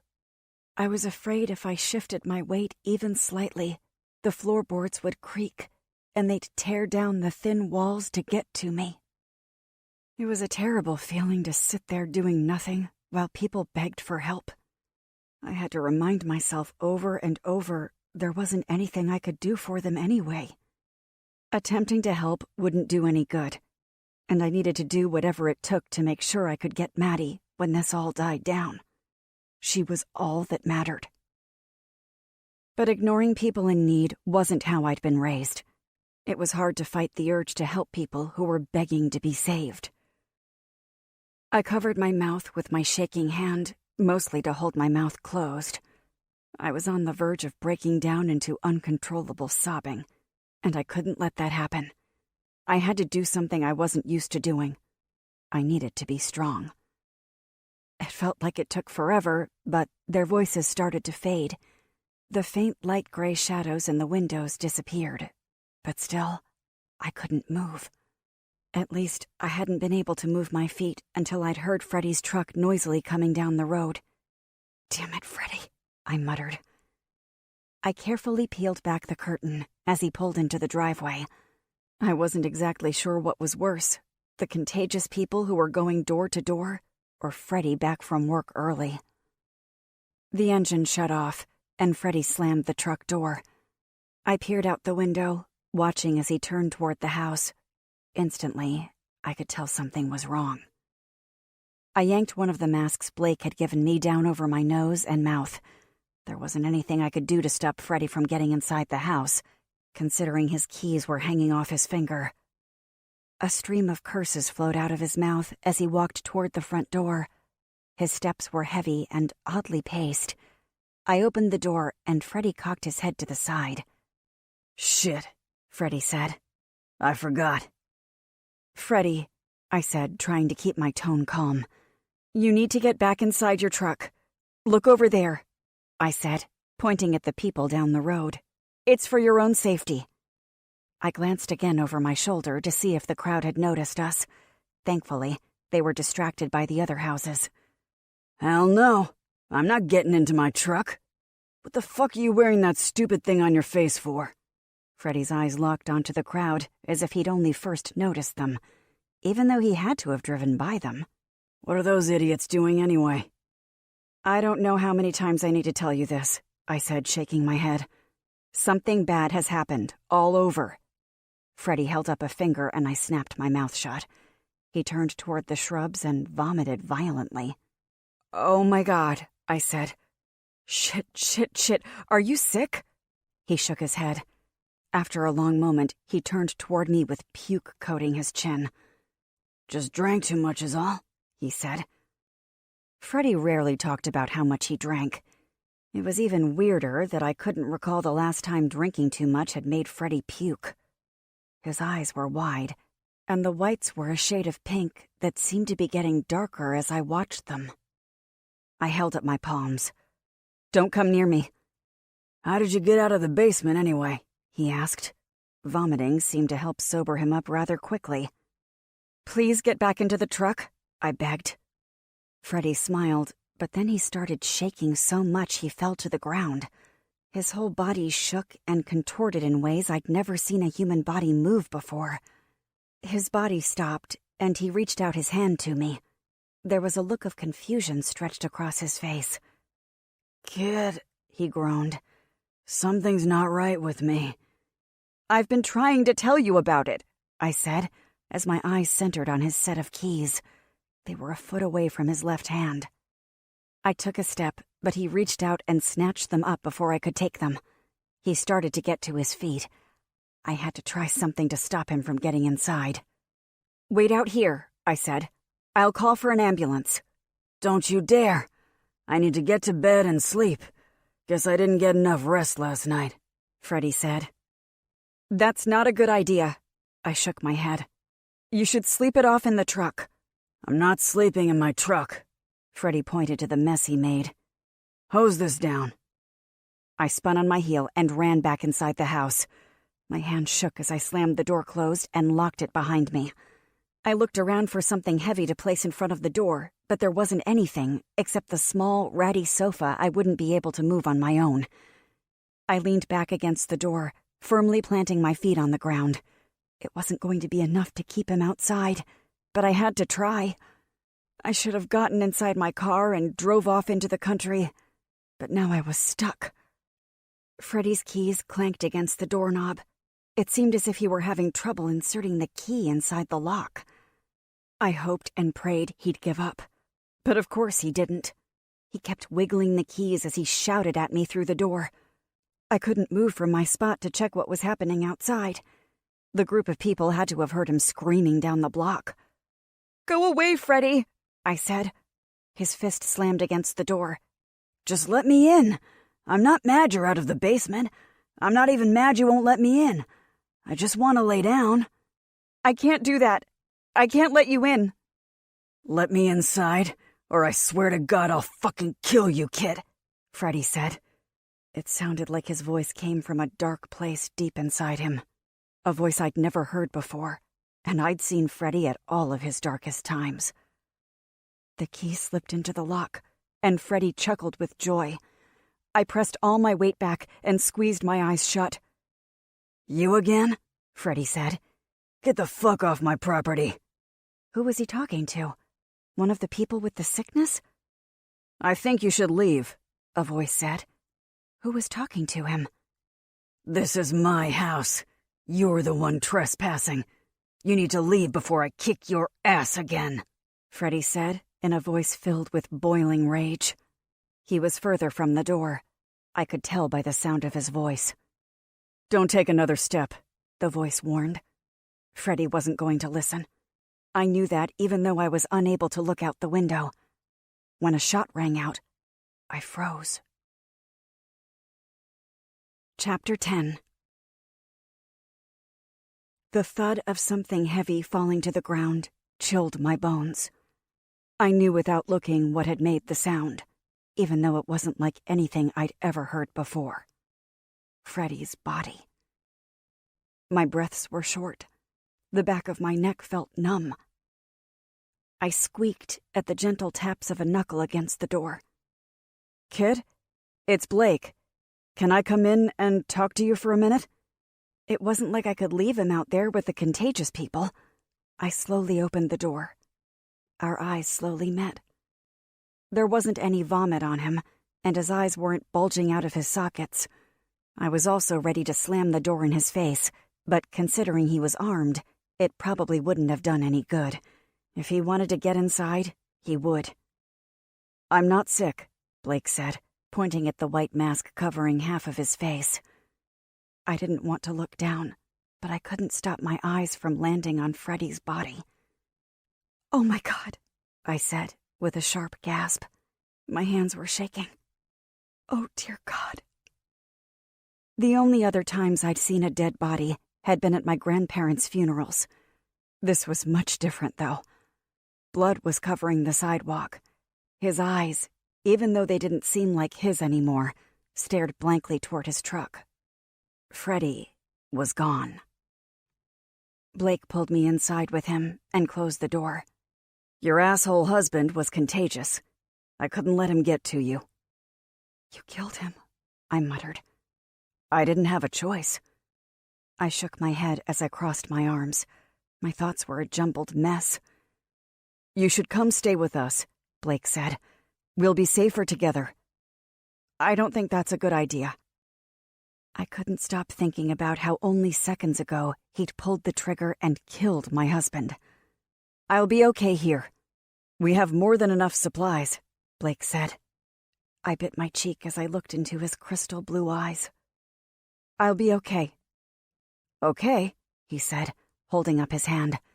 "If you change your mind, we'll be there until this blows over." "How will you know when it's over?" Blake chuckled. "I'll know." He pointed at the mask. "If you come over, be sure you're wearing that, okay?" I nodded, and he turned back toward the door. He opened it slowly and looked around. Good luck, he said over his shoulder. Blake stepped outside and closed the door. I stood there, staring at the wall, feeling very alone. There was only one thing I wanted to do, and that was to get to my daughter. With the contagious people wandering around, I couldn't leave. At least, I didn't think I could. It was also still a possibility that I wouldn't be able to get to Chicago if they were still keeping everyone inside their homes. How would I know when I could leave town? How would I ever get to her? My throat felt like it was filled with sand. What if I wouldn't ever see her again? I pulled my phone out of my pocket and looked at the sliver of red remaining. That's when I remembered Blake had mentioned he'd had a generator. If he had power, I could charge my phone. Before I even realized what I was doing, I pulled open the door and ran down the yard, looking in both directions. Luckily, I hadn't run out into a crowd of the sick. "Hey!" I called, trying to shout, but also keep my voice down. "I changed my mind." Blake smiled and gestured for me to catch up. "Awesome." I couldn't exactly read his tone. At least he didn't seem annoyed that I'd changed my mind. Freddie would have been groaning and rolling his eyes. Damn it. Why was I even thinking about Freddie? He'd been nothing but a thorn in my side for years. It had been a bit of a shock to see him laying there lifeless. But I didn't have any tears to shed for him. I should have been thanking Blake for saving me. I sucked in a sharp breath, shocked that I'd even allowed myself those kinds of thoughts. "You okay?" Blake asked. His mouth was hidden by the mask, but his eyes showed concern. "Yeah, I think so," I said. "This is all so crazy." "Sure is," Blake said, stopping just before his front door. There was movement on the other side. "I'm really sorry about what I had to do back there." I swallowed. He really was an asshole, but I never wanted him dead, just out of my life. "He was sick," Blake said. "I don't think he would want to be like one of those people. I know I wouldn't." "Yeah," I said with a nod.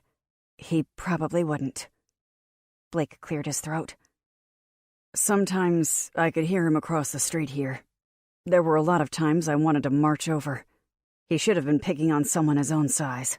"I think you're actually a little bigger than he was," I said. Blake was a couple inches taller, and his shoulders were broader. "Anyway," Blake said, knocking 3 knocks with a long pause between each. "Who is it?" a male voice sang. Blake's jaw stiffened. "Open the damn door." The door opened, and a man with a chiseled face opened the door. His almond-shaped green eyes landed on me. Come in," he said. "Who's your friend?" "I'm Kit," I said, sticking out my hand awkwardly. "From next door." "Well, hello, Kit from next door. I'm Dax," he said, taking my hand and slowly shaking it. "Blake's handsome brother." I forced a smile. He was handsome, but it wasn't like I could think about any of that after everything that had just happened, and everything that was happening. Blake and Dax stood next to each other. I wouldn't have ever guessed that they were brothers, or for that matter, even related. They looked nothing alike. Blake was tall, rugged, with messy dark brown hair. Dax was not quite as tall, but even more muscular, with dark blonde hair. There wasn't a single feature they shared. "Make yourself at home," Blake said. I walked into the living room. I almost missed the slender woman sitting in the recliner. She looked up at me with wide, frightened eyes. "This is Whitney," Blake said. "Hi," I said, stuffing my hands into my pockets. "I'm Kit." She nodded, but didn't open her mouth to offer me a welcoming greeting. I took 2 steps toward the couch before I stopped and shook my head. "Never mind," I said. "I can't stay here." "Why not?" Blake asked, pulling the mask down and letting it hang around his neck. My heart sank into my stomach. "My daughter is out there. I can't just sit around and wait. I have to go to her." "Where is she?" Blake asked. "Chicago," I said. biting my cheek to stop the tear that was starting to form. "Oh, you can't go there," Blake said, shaking his head. "That's not going to be a safe trip.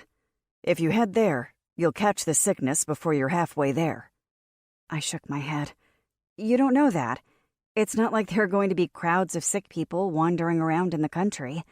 It's probably safer out there than it is here." "Maybe. But to get to the country, you have to leave the city. And what are you going to do once you get to Chicago? Can you imagine how many sick people are wandering around the streets?" Blake asked.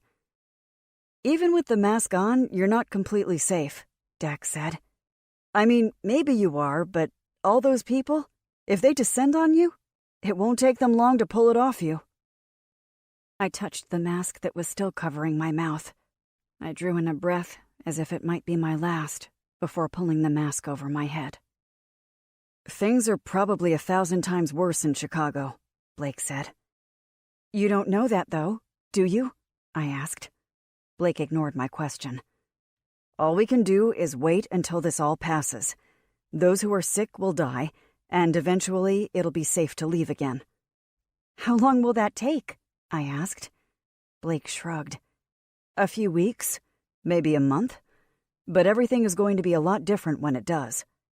"How do you know so much about all of this?" I asked. "We don't know that much. Maybe just a bit more than the average person," Dax said as he widened his stance and crossed his arms. At first, he'd seemed playful, but suddenly he was all business. "Our stepfather worked for one of the locations that was running the test that started this all. Apparently, the second things went wrong, he gave my dear brother a call." Blake shot him a look. "He knew I'd let you know." "Right," Dax said. "Our dear stepdad doesn't give a shit about me, and we both know that. If it wasn't for you, I'd be out there, like one of those possessed-looking sick fuckers. Pardon my French." I nodded. I'd lived with Freddie for years. Cursing was one of his favorite hobbies, and something I was quite used to. "After I got the call from Blake, I had to spend 20 minutes trying to convince Whitney to come with me. At first she didn't believe me, but now, after seeing all this, she does," Dax said with a soft chuckle. "So, where your stepdad worked, was that in New York?" I asked. Blake shook his head. "Out on the West Coast."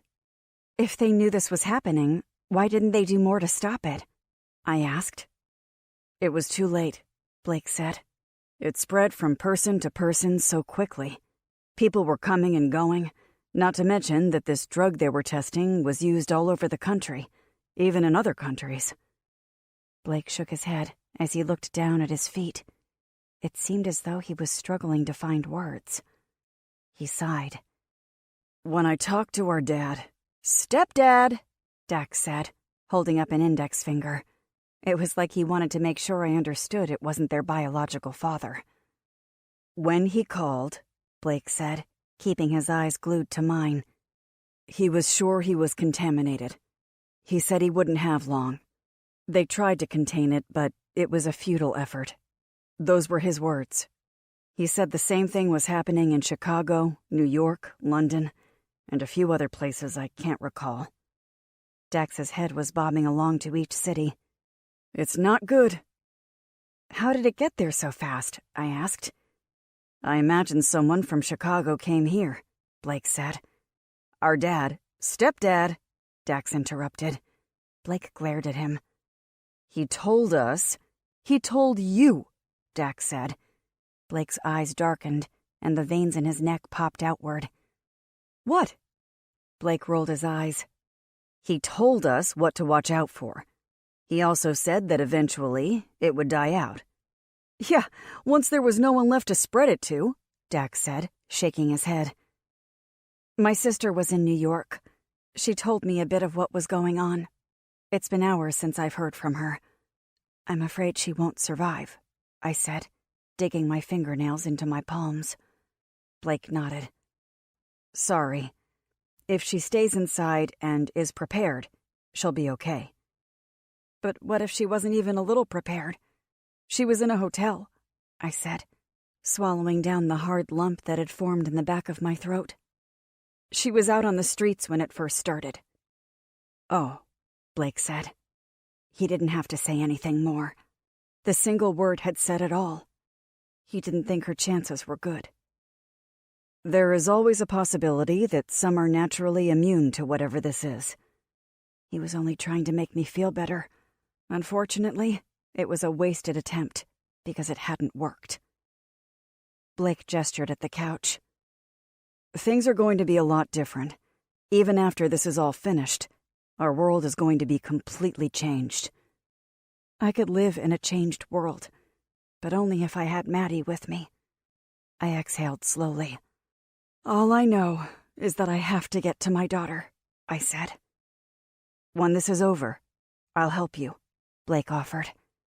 I wasn't exactly sure why he was offering, considering he didn't know me. Perhaps he thought he owed me a favor for having shot Freddie. I shook my head. My leg bounced up and down rapidly. I'm not going to wait a month to go to her.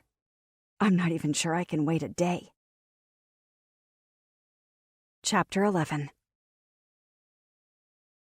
All three of them were staring at me, with their mouths hanging open. It was clear they all thought I was insane. They were probably having deep regrets about inviting me to stay with them.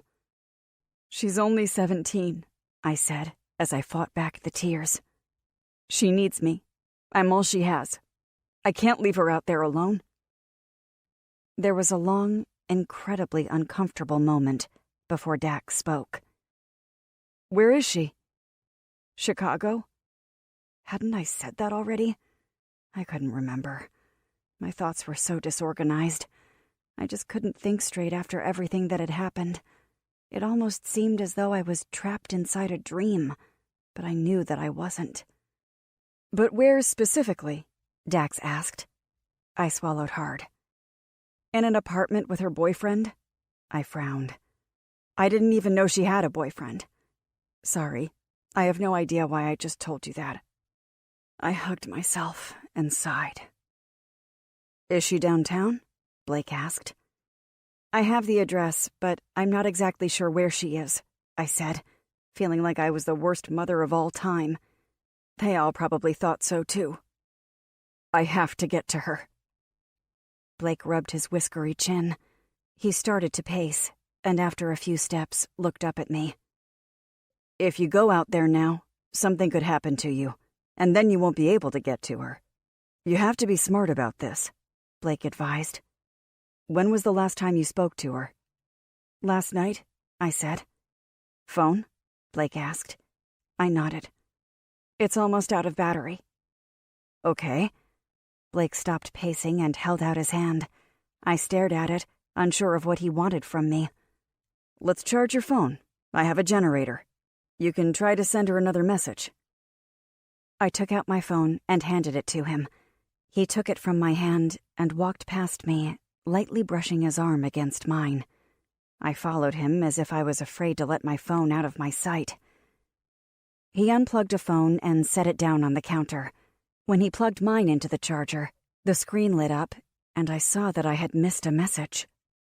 My fingers trembled as I reached over and snatched the phone away from him. I opened the message. It was from Maddie, telling me she was down to 2%. Then I read the last words on the screen. She loves me. The message had come through only a minute ago. I wasn't sure how I had missed my phone vibrating. My hand was shaking so much it was hard to press the button to call her. With each ring, my heart sank lower and lower. But on the third, she picked up. Mom? Yes, it's me, I said, refusing to let myself cry. Not because of the stranger surrounding me, but because I needed to be strong for Maddie. My phone is going to turn off, Mom. I love you, okay? Maddie said. I swallowed hard. I love you too. Remember what I told you. Stay put. Do not leave. I can't come today, but I will come as soon as I safely can. Do you understand me? Yes, Mom. I'll wait for you.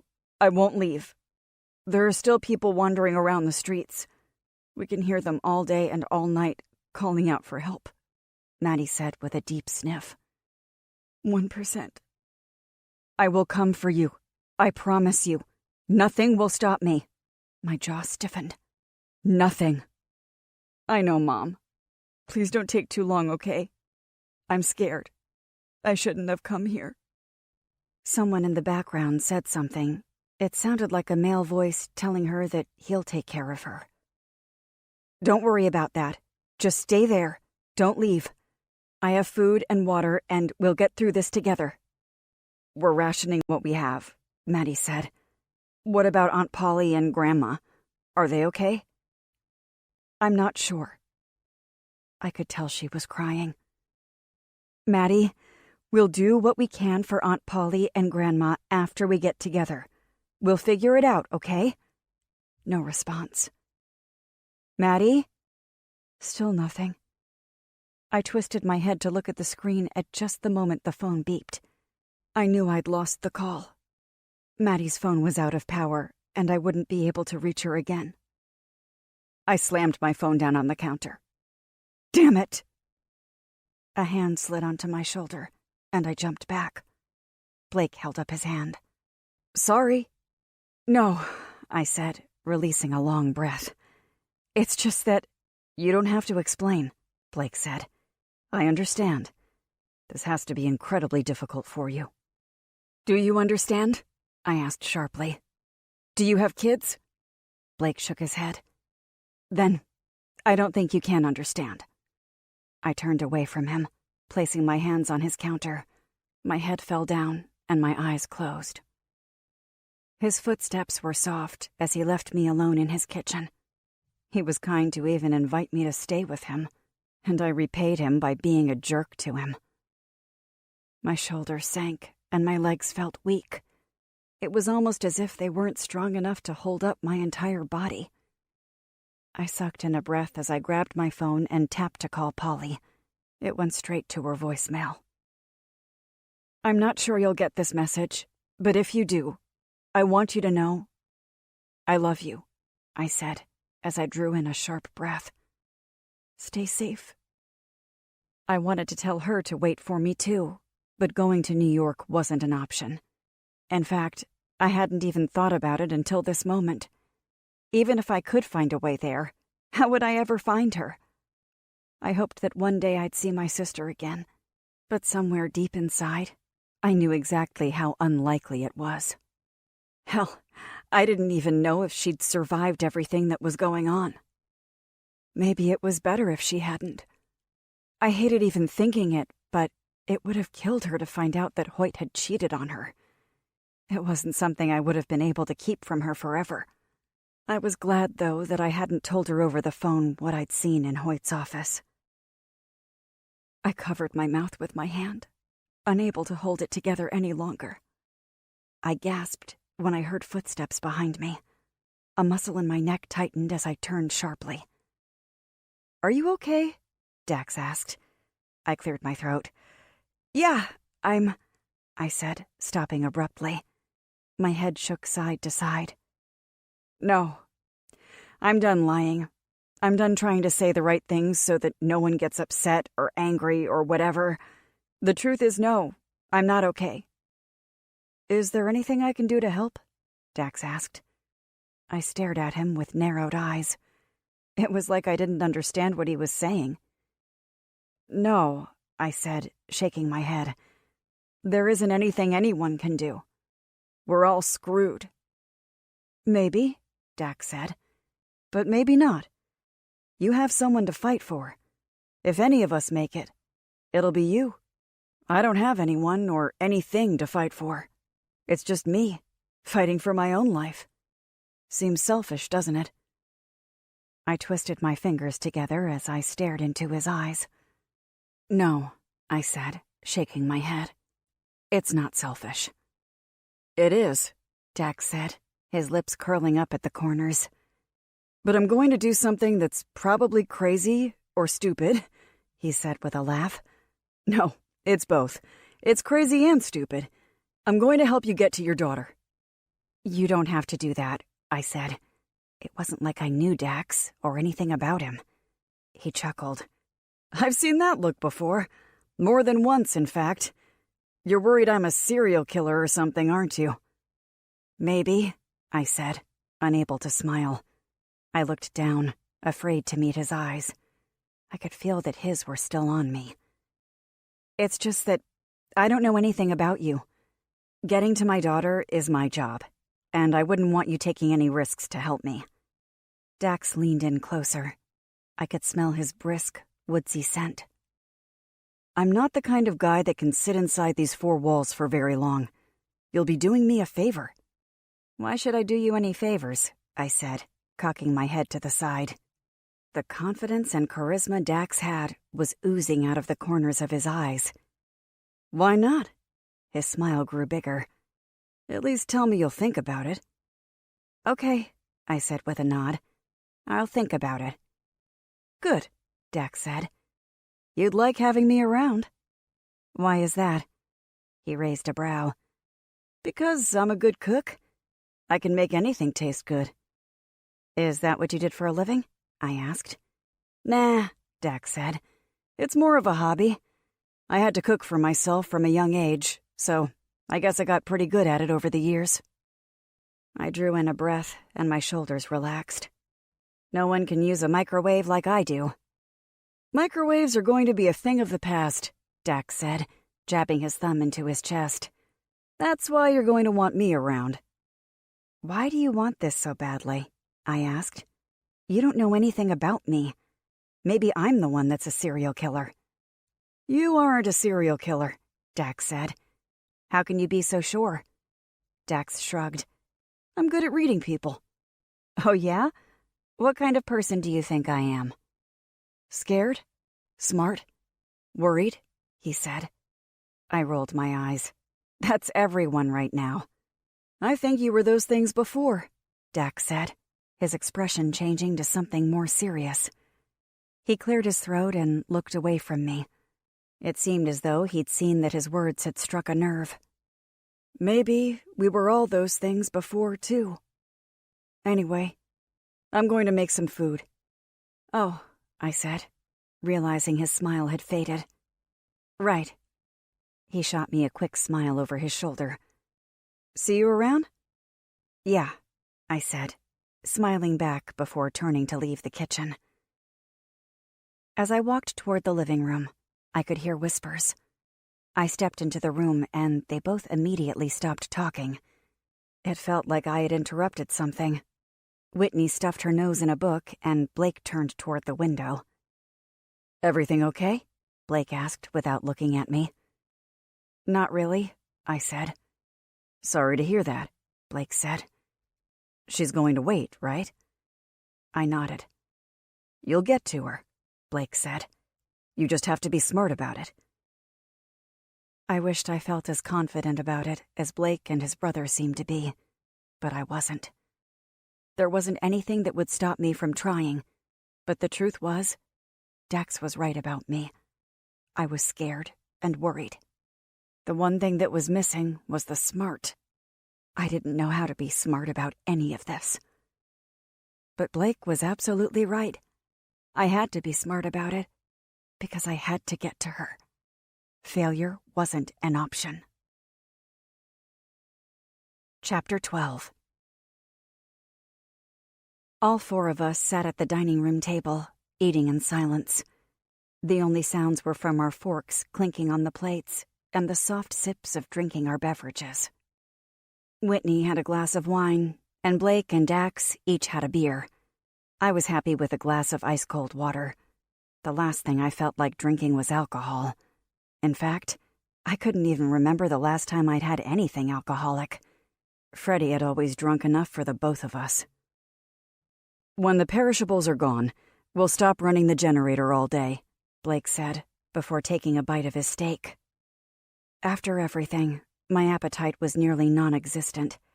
I was eating, but it was only because I needed to if I wanted to survive. My daughter was miles away. I'd heard my husband get shot by the guys I was now having dinner with. My mother was killed by the medicine that was supposed to save her life. I didn't even know what had happened to my sister. To say things were awful would be an understatement. "This is delicious, Dax," Whitney said in a sweet voice. "As usual, of course." "Thanks," he said, giving her a quick wink. "How do you all know each other again?" I asked.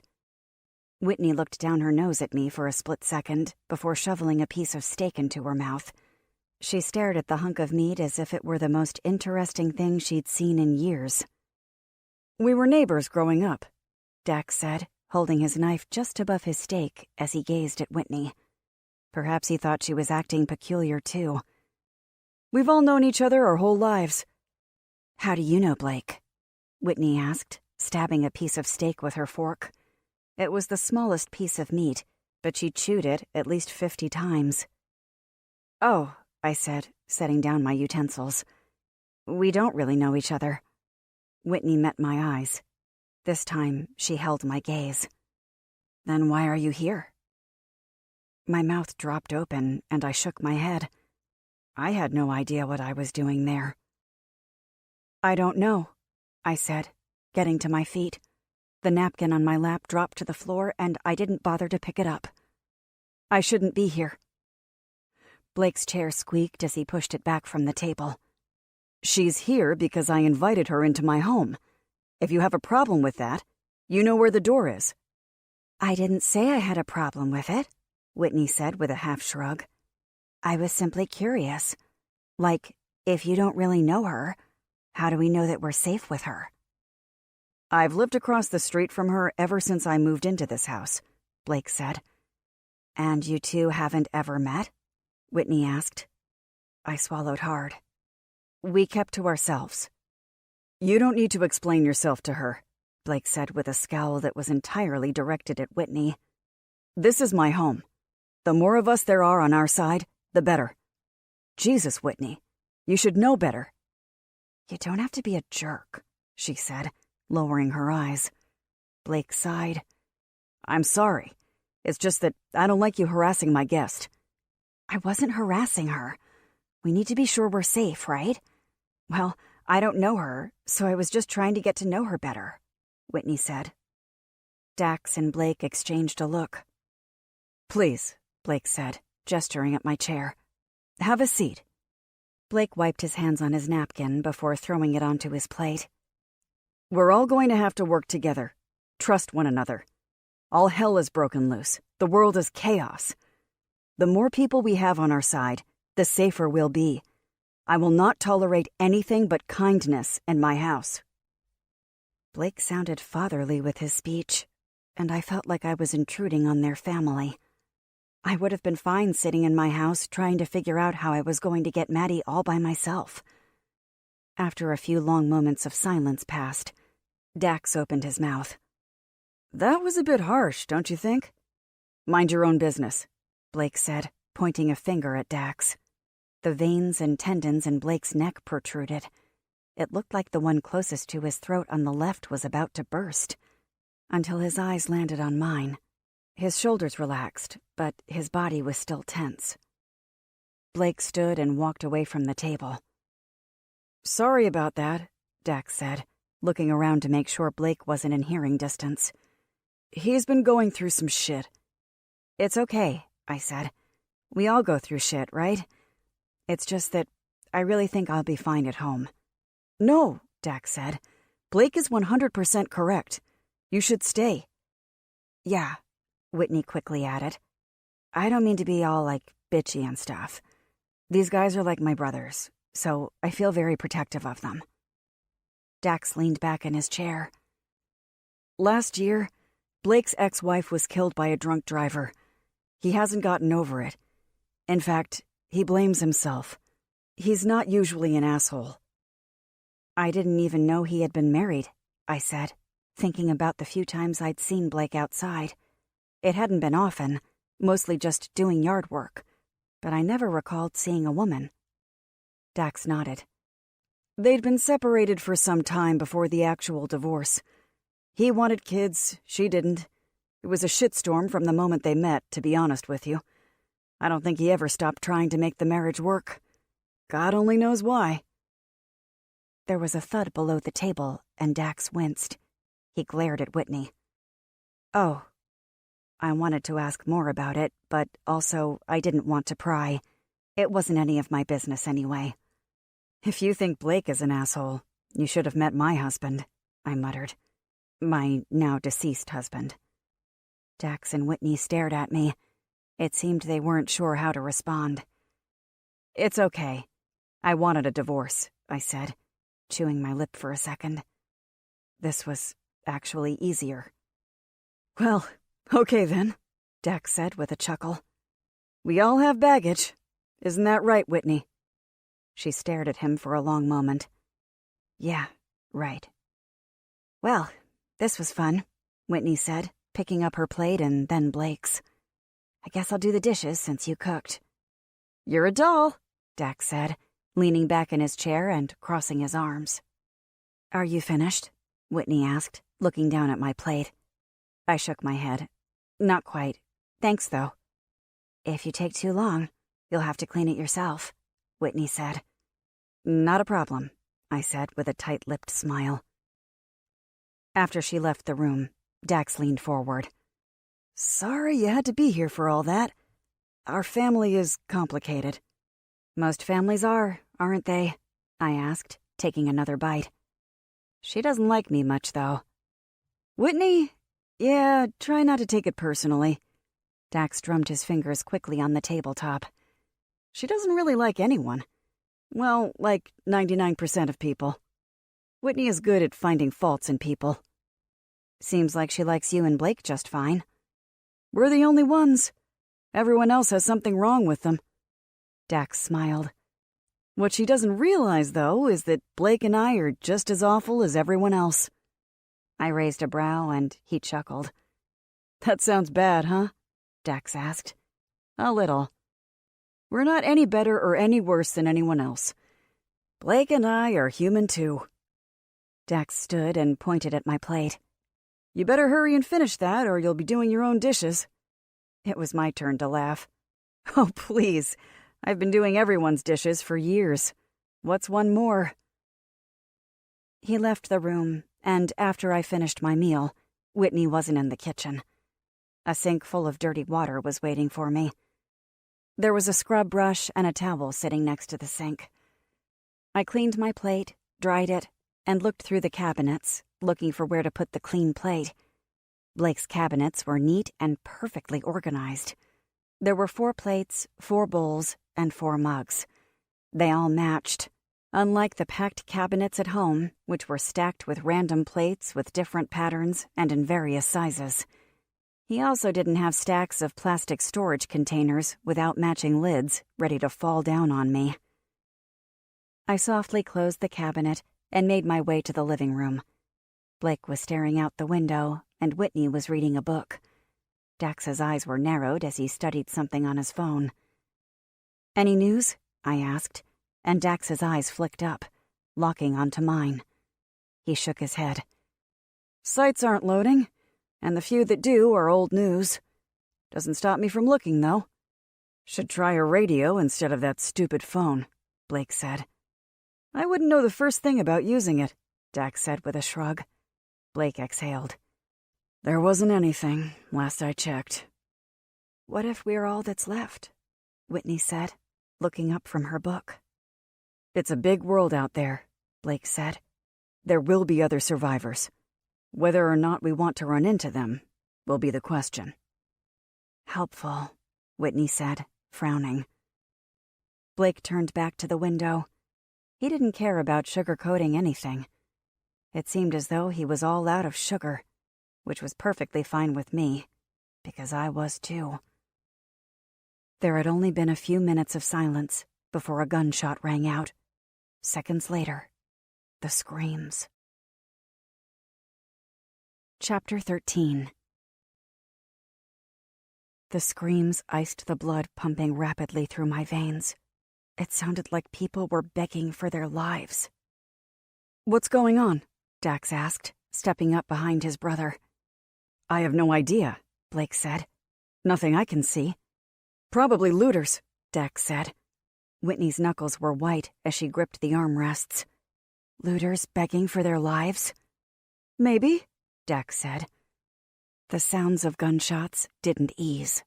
If anything, they increased and became louder.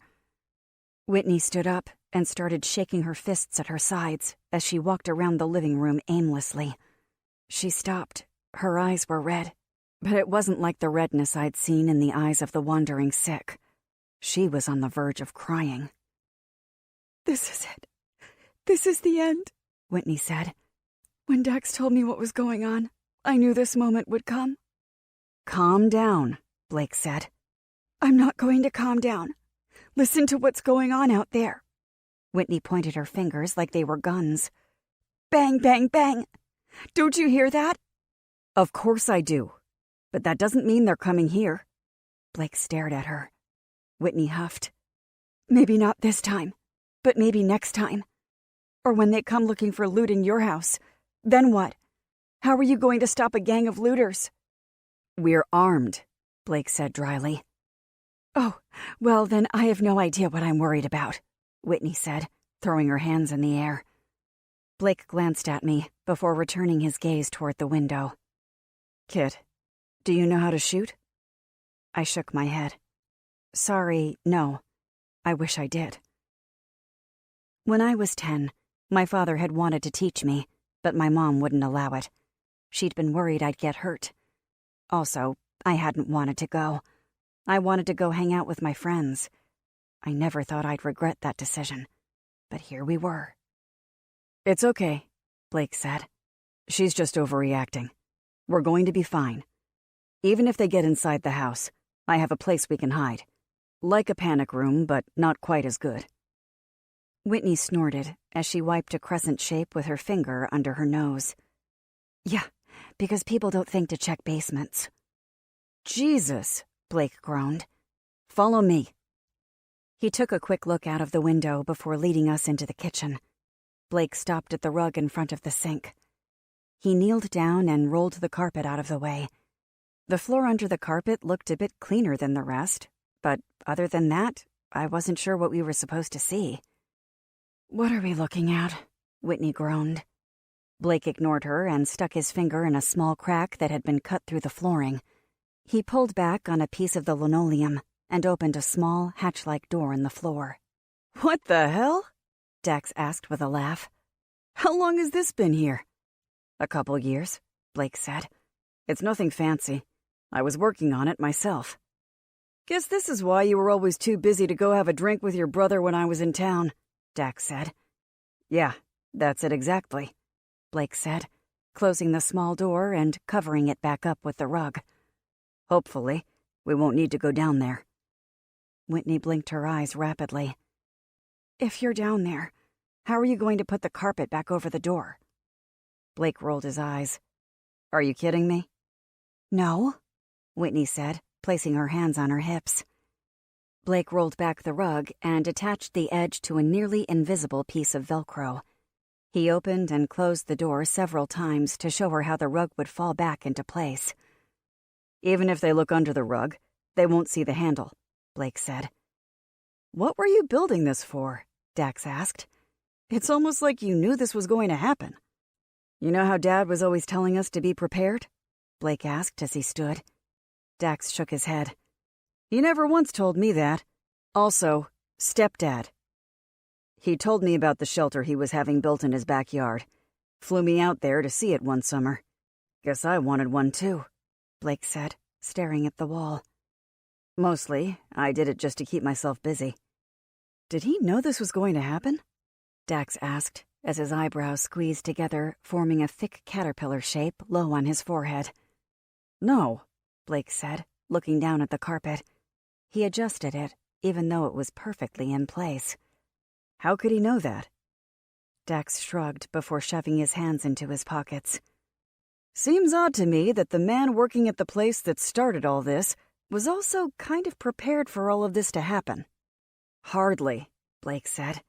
"I told you he was there when it happened. If he had known, he would have been at home safe in his bunker." "I suppose," Dax said, but his suspicion didn't seem to ease. "Anyway, we'll be safe," Blake said, holding his hands out at his sides as if he were a ringleader about to take a bow. "Now, if you'll excuse me, I'd like to get back to my post." "Of course," Dax said, but Blake was already leaving the room. He turned to me. "Again, I'd like to apologize for my brother." I held up my palm. "Totally unnecessary. Nothing at all to apologize for. "Dax," Blake shouted from the other room. "Leave her alone, would you? Jesus." Dax lowered his voice softer than a whisper. He was mostly moving his lips. "So very sorry." He left the room, leaving me alone with Whitney. She tapped her foot. "What do you think of all this?" Whitney said. "All of what?" I wasn't sure if she was asking me about the underground shelter or the fact that Blake and Dax seemed to get along as well as oil and water. She pointed her foot at the rug. "Do you think you're safe here?" "Sure hope so," I said, chewing on my lip for a moment. "I'm probably quite a bit safer here than I was at my house, which had probably been constructed with safety pins and particle board." "His house isn't any better," Whitney said with a sigh. "But neither was Dax's." "Oh, you live with him?" I asked. She placed her hand on her hip. "Don't get any weird ideas. I was just staying with him temporarily, until I got back on my feet. I had to sell my trailer.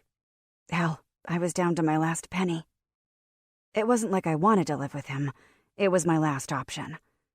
Blake doesn't know, so if you wouldn't mind keeping it between the three of us, I'd appreciate it." I couldn't think of a single thing to say. Whitney's eyelids fluttered as she turned away from me. "I don't know why I'm telling you all this," she said as she started walking away. "I just didn't want you to get the wrong idea. Dax is like a brother to me." "Okay," I said, but I wasn't sure she'd heard me. I scratched at my hairline before sighing and joining everyone again in the living room. It wasn't just a mess outside.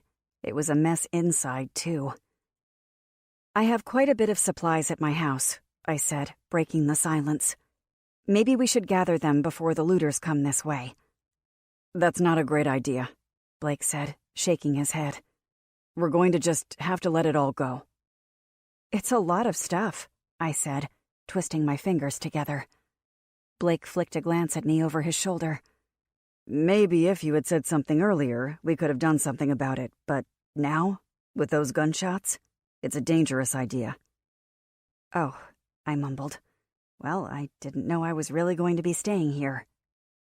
"That was what I had offered," Blake said. "I know, but after seeing my husband shot to death, I can't say my mind was working properly," I said harshly. Dax groaned. "For the love of God, Blake, what is wrong with you?" The muscles in Blake's back tensed. He kept his eyes at the window.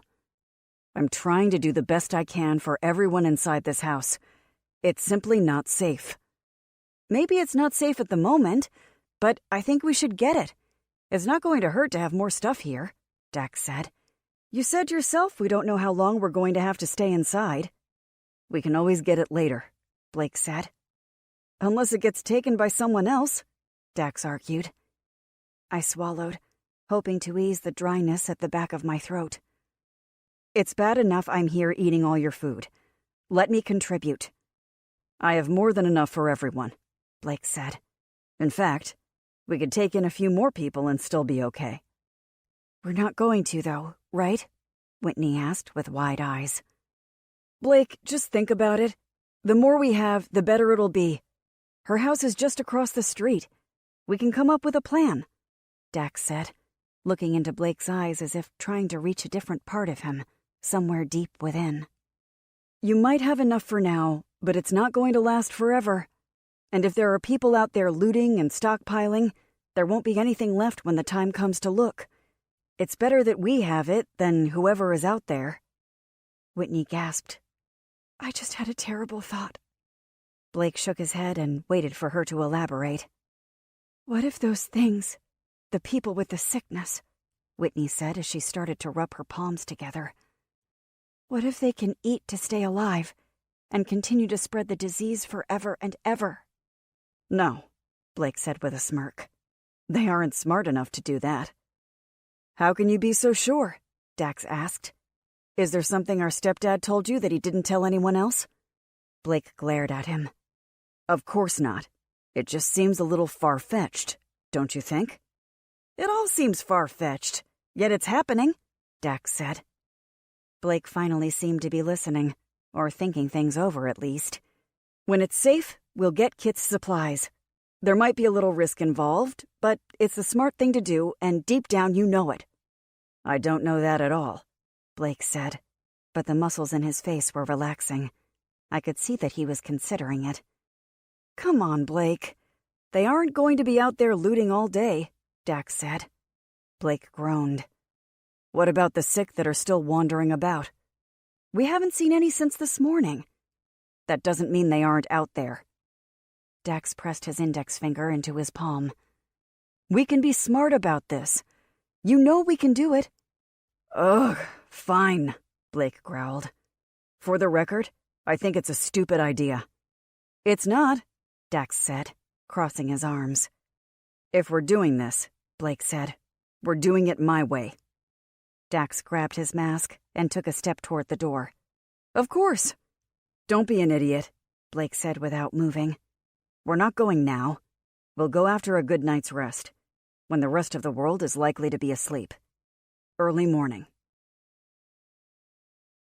Chapter 14. The rest of the day was awkward. Blake wanted everyone to go to bed early so that everyone was well rested for when morning came. Dax didn't like being told what to do, and Whitney still didn't want me in what she felt was her space. I knew I didn't belong there, but they weren't going to let me leave. Probably because if something happened to me, they would blame themselves for not having done more. Or maybe I was just telling myself that. Why would they care about me? I was practically a stranger to them. Just because I lived across the street from Blake for years didn't mean they owed me anything. The real reason I was there hit me like a ton of bricks. It was because Blake had killed my husband. He felt like he owed it to me. Blake's house wasn't much bigger than mine was. There were 2 bedrooms at the end of a short hallway. One was Blake's room, and the other was empty, except for an inflatable mattress. I already knew which room I'd be staying in, because the other had a maroon suitcase on the floor. Blake stood in the doorway. I wish I could offer you something better. I feel terrible taking your room like this. I'm fine on the couch, or even a sleeping bag if you have one, I said. Whitney and Dax are in my room, Blake said. Besides, I'm used to sleeping on the couch. They're sharing a room? Blake's lips curled at one end. It's platonic. And even if it's not none of my business, I said, holding up my palms. I've got some old t-shirts and stuff, if you want to sleep in something else, Blake offered. No, this is fine, I said. I'd be more comfortable in my own clothes. It wasn't like I was going to get any sleep anyway. Even before the shit hit the fan, I had trouble sleeping anywhere other than my own home. And with Maddie out there, it would probably be impossible to get any rest. All right. Well, let me know if you need anything. Or just really make yourself at home, Blake said, tapping the doorframe with his knuckle. He cleared his throat. Sorry again about earlier. You saved me, I said, unable to look away from his blue eyes. I probably should have thanked you. Blake stared at me, as if he were trying to decide if I was being serious. Well, good night. He turned and walked away, leaving me in the empty room with nothing but my thoughts and my freshly charged phone. I laid down on the air mattress, sinking down into the center further than I had anticipated. There was still a little touch of daylight left, giving the room an eerie navy blue glow. I never liked dusk. The transition to night created too many shadows. Nothing good ever happened to me once the light was gone. I checked my phone for messages, but as I suspected, there wasn't anything. Most of the websites weren't working, and those that were didn't have any information I wanted. It was crazy how much I'd come to rely on my phone, and now it was pretty much useless. The room got dark fast. There wasn't a light in the room unless I turned on my phone or the flashlight. I set my phone down next to me on the mattress and closed my eyes. My body desperately needed sleep. The last time I'd gotten a minute of rest had been sitting at my kitchen table, waiting for Maddie to come home. Sleep should have come to me easily, but it didn't. I tossed and turned for what felt like hours. The clock on my phone revealed it was only midnight. I turned over on my other side and let out a yawn that pulled at the corners of my mouth. My body didn't relax, but I fell into a dream. I knew it was a dream because Freddie was there, and he was angry. I kept apologizing, even though I wasn't sure what he was mad about. Whatever it was, he was blaming me for it. "Freddie," I begged. "I didn't mean it." He didn't speak. He just glared at me with eyes filled with hate. Freddie shook his head and raised a blade that had been hiding behind his back. He sneered like a hungry fox as he charged toward me. I woke with a sharp gasp.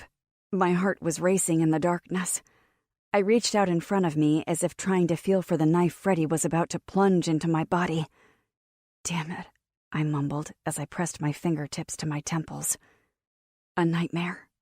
Something I was used to, but Freddie usually wasn't in my dreams. I awkwardly rolled out of bed and got to my feet. I turned my phone on to use the screen as my light. The door across the hall was almost completely closed. There was a pale, flickering light coming from the living room. I wrapped my arms around myself, pressing the phone against my bicep to hide most of the light. If it was too bright, it might wake Blake. Before I even stepped into the living room, I could see that I wouldn't be waking him. He was still sitting at the window in nearly the exact same position he'd been in most of the day. He glanced at me over his shoulder. "You should be sleeping." "So should you." I sighed and looked around the dimly lit room. It still felt strange to be in Blake's house when mine was just across the street. I never was a very good sleeper, at least not since I've been a teen. "Me either. At least you can blame parenting." "I wish that were why," I mumbled. "Anything going on out there?" Blake shook his head. "Nothing. It's been rather quiet." "Good," I said, even though it didn't really make me feel any better. Things might be quiet here, but that didn't mean they were in Chicago or in New York. I sat down on the edge of the couch and stared at my feet. It was strange that my entire life, that the whole time I'd been with Freddie, I craved being alone. But now that I was truly alone, I felt scared. It was in a much different way, though. Being in the same room as Blake helped, of course. It could have been anyone. It didn't have to be Blake. "I'm sorry," I said, placing my hand on the armrest. "You probably want to lie down. I didn't mean to intrude on your space. The light was on." No, you're fine," Blake said, waving his hand at me to stay seated. "Are you sure? I can try to—" "It's fine." I chewed my fingernail for a long moment. "Want me to take a turn at the window so you could get some sleep?" "That's unnecessary." He turned back to the crack in the boards where he looked out of the window. "Just relax. Read a book if you'd like. Might help you fall asleep." "Sure. Okay," I said, grabbing the top book on the coffee table. I didn't even look at the title before cracking it open to the first page. The words were a jumbled mess that made no sense. I couldn't concentrate. On the bright side, it was making me tired. My eyes were closed. The soft sounds of voices and forks clanking against plates caused me to stir. I sat up, and the blanket rolled down off my body. Even though I couldn't see the others, I knew that they were having an early breakfast and they hadn't bothered to wake me. I soundlessly got to my feet and walked over the window, looking out the small crack that Blake had monitored nearly every second of the day. The neighborhood was empty and still quite dark. I tapped my phone. It was 4:30 in the morning. "Good," Blake said, stepping into the room. "You're up." "Why didn't you wake me?" "You were finally asleep," Blake said with a shrug. "Go help yourself to some eggs and bacon." I swallowed down the sour taste in my mouth. "I don't usually eat this early." "Guess it's your choice," Blake said. His words took me back a bit. If I'd said that to Freddie, he would have made me eat something, stood over me until I took a bite. It was hard to comprehend that the choice was my own. Dax and I are going to head out soon. I'm going to need you to tell me where your supplies are. What? I said, crossing my arms as Dax entered the living room. I'm going with you. I'll just show you where everything is. Blake laughed. No, you're not. That was more like it. That's what I was used to. Someone telling me how it was going to be. But it didn't have to be that way anymore. Blake wasn't Freddie. Not even close. I'm going. It's my house and my things, I said with deep wrinkles in my forehead. It'll go quicker and easier if I show you where everything is. I don't want to stay here alone, Whitney whined. You'll be fine, but Kit's not coming, Blake said. I placed my hands on my hips. Maybe I should just go alone. It is my house, after all. Blake stared at me for a long moment before groaning. He held out a mask. I held up my palm and pulled out the mask from my back pocket. I never go anywhere without it. No one laughed. The small smile I'd been wearing dropped off my face. So, am I going too? Whitney asked before biting her nails. No, Blake said sharply, and Dax shook his head. Stay here and keep watch, Dax said. Blake grabbed what looked like heavy-duty walkie-talkies down from the top of his bookshelf. He turned them on and handed one to Whitney. We'll be able to communicate with these, Blake said, clipping his to his belt. What is it? Whitney asked, looking at it like she'd never seen one before. It's a two-way radio, Blake said. He quickly showed her how to use it. Whitney nodded.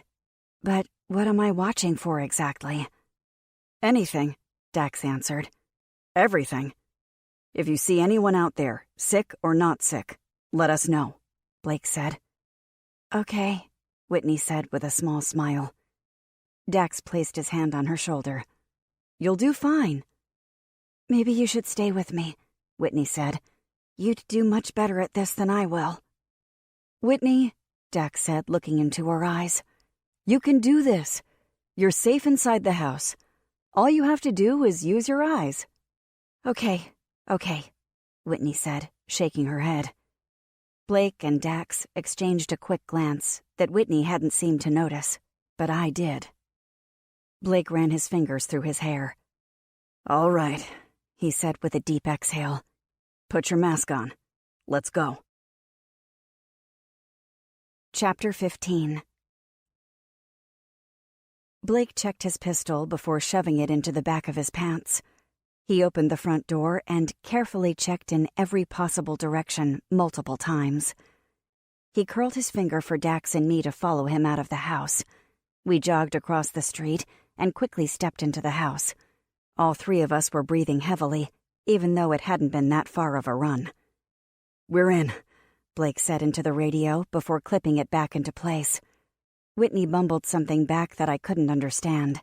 Perhaps Blake hadn't understood either, because he turned to me instead of responding to her. Where's the stuff? They followed me through the house as I pointed to every place I'd put the food. Oh, and there is a bunch in the basement, too. This is already a lot, Blake said. We're going to need to take multiple trips. I need to pack up a few things from my room, okay? I asked. Not a problem, Blake said. We'll stack stuff by the front door. I spun on my heel and stopped at the front closet to grab a backpack. It was buried under a pair of Freddie's old work boots. I hesitated as I moved them to the side and picked up the backpack. There was a bit of mud crusted to the side of the bag that fell to the floor when I gave it a gentle shake. I was tempted to sweep away the dirt, but then I remember Freddie wouldn't be coming home to complain about it. Blake and Dax glanced in my direction as they set the first few items by the door. Do you have any plastic bags or anything? Blake asked. Yeah, under the sink, I said, walking backward toward my bedroom. I'll just be a second, sorry. Take your time, Blake said, but then froze in place. Within reason. We want to get back as soon as possible. I smiled at him. Of course. I dashed down the hall and into my bedroom. It felt strange to be in my bedroom with all my stuff exactly where I'd left it. Of course it would be, but still, it felt like someone else's things. I grabbed a couple pairs of jeans, underwear, and a few t-shirts and shoved them into my backpack. There were probably other things I should have taken, but I couldn't think of anything. I wanted to make sure I had enough space for a few of Maddie's things. She was probably desperate for a change of clothes, too. I stopped in Maddie's room and smiled when I saw her favorite t-shirt from her drawer. It made me miss her so much, I couldn't hold it in any longer. Tears streamed down my cheeks as I refolded the shirt and put it in my backpack along with a few of her other things. I sat down on the edge of the bed and hugged the full backpack to my chest. It had been awkward to be in my bedroom, but it was depressing to be in Maddie's. There was so much of her in the room. "Kit?" Blake said gently, knocking at the door. I quickly wiped away the tears and cleared my throat as I looked up at him. "Yeah, I'm sorry." "Don't apologize," Blake said. "I just wanted to let you know we have everything ready to go. At least, I think we do." "Okay," I said, sniffing so hard it made me wince. I pressed at my temples. "Damn it." Blake scratched the back of his neck. "Well, whenever you're ready." "Yeah, I'm ready," I said. "Sorry I wasn't more help." "You apologize a lot," Blake said. "Force of habit." "Sounds like a bad habit you need to drop." I stood and swung the backpack over my shoulder. "Yeah, I really do, but I've been doing it so long, I probably won't ever be able to stop." "Why?" Blake asked. It looked as though he'd stopped himself from saying more. "It's none of my business. Anyway, I didn't mean to interrupt. I just wanted to let you know we were ready." I lowered my head, and the tears started to roll down my cheeks again. It was so hard to make my feet move out of Maddie's room. I felt close to her, even though I knew she wasn't here. She was miles away in Chicago, waiting for me. "Okay," I said, frantically wiping my cheeks dry. "Sorry about this." "You're doing it again," Blake said, stepping into the room. He put his hand on my shoulder and guided me toward the door. "You don't have anything to apologize for." "Shit," I said, trying to overcome the weak feeling in my knees. Blake stopped. "If you need longer, just say so." No, I'm good. It's just hard." "You'll get to her," Blake said, looking into my eyes. "I'll help you." I wanted to tell him that I wouldn't allow him to put himself in danger, but I couldn't find the words. Getting to Maddie was something I was going to do on my own. I started walking, but my steps were small. Blake walked with me, stepping to the side to let me out of Maddie's room first. "Whitney said she thought she heard gunshots," Blake informed me when we were out of the room. We didn't even make it to the living room when Dax held up his palm. He was standing behind the curtain, looking out of the window, tapping his index finger to his lips. "Shit. Wait here," Blake whispered, as he pressed down on my shoulders as if sticking me in place before walking over to the window. I didn't wait. I followed close behind him, staying away from the windows. Over Dax's shoulder, I could see a small group of people walking down the road. It wasn't like how it was when the people with the sickness came through. These people were definitely not sick, but they were armed. "I know that girl," I said. Dax looked over his shoulder. It was as though he hadn't even known I'd been there. "She works at the grocery store," I said with a shrug. "She actually checked me out when I bought all this stuff." "Well, cashier girl is with a bunch of guys with weapons," Dax said. "We probably don't need to worry about them, though, right?" I asked. Blake shook his head. "Let's hope not, but they're not wearing masks." There were 4 men in the group and 2 younger women. One of them looked to be as young as 19. They were laughing and smiling as they made their way down the road. The group didn't stop at any of the houses. They walked as if they were going somewhere. At the end of the road, they stopped. 2 of the men raised their guns and pointed them at something down the street. My body shook with each pop of their guns. "They're shooting the sick," Blake announced. Are we sure they are sick? I asked. I couldn't see what they were shooting at from where I was standing. Blake opened his mouth to answer, but quickly closed it. He turned back toward the window and squinted. Why aren't they wearing masks? I asked. My eyes widened. What if they're immune? Blake shook his head. Maybe. I doubt it, though. Either way, they're stupid. Really stupid. Neither Blake nor Dax took their eyes off of the group, and after they left, they continued to stare in the direction they'd gone off in.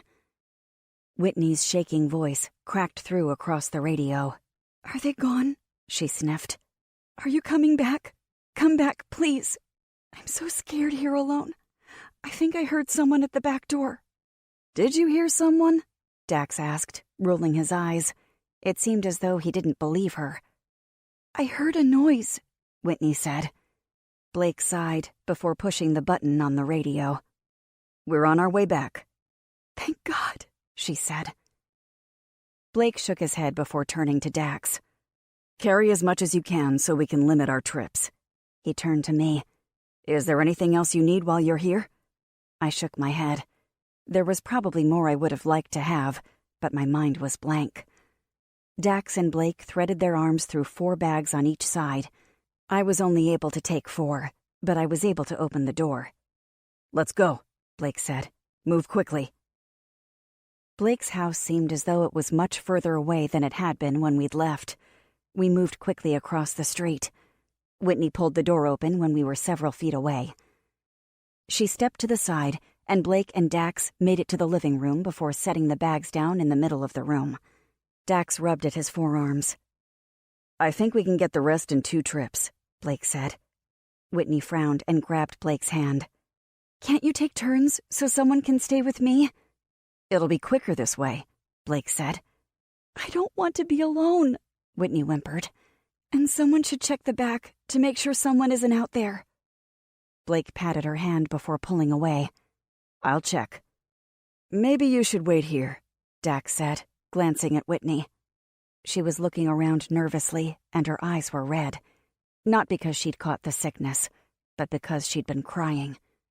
Yeah, okay, but I'd rather help, I said, listening to the sounds of Blake at the back of the house.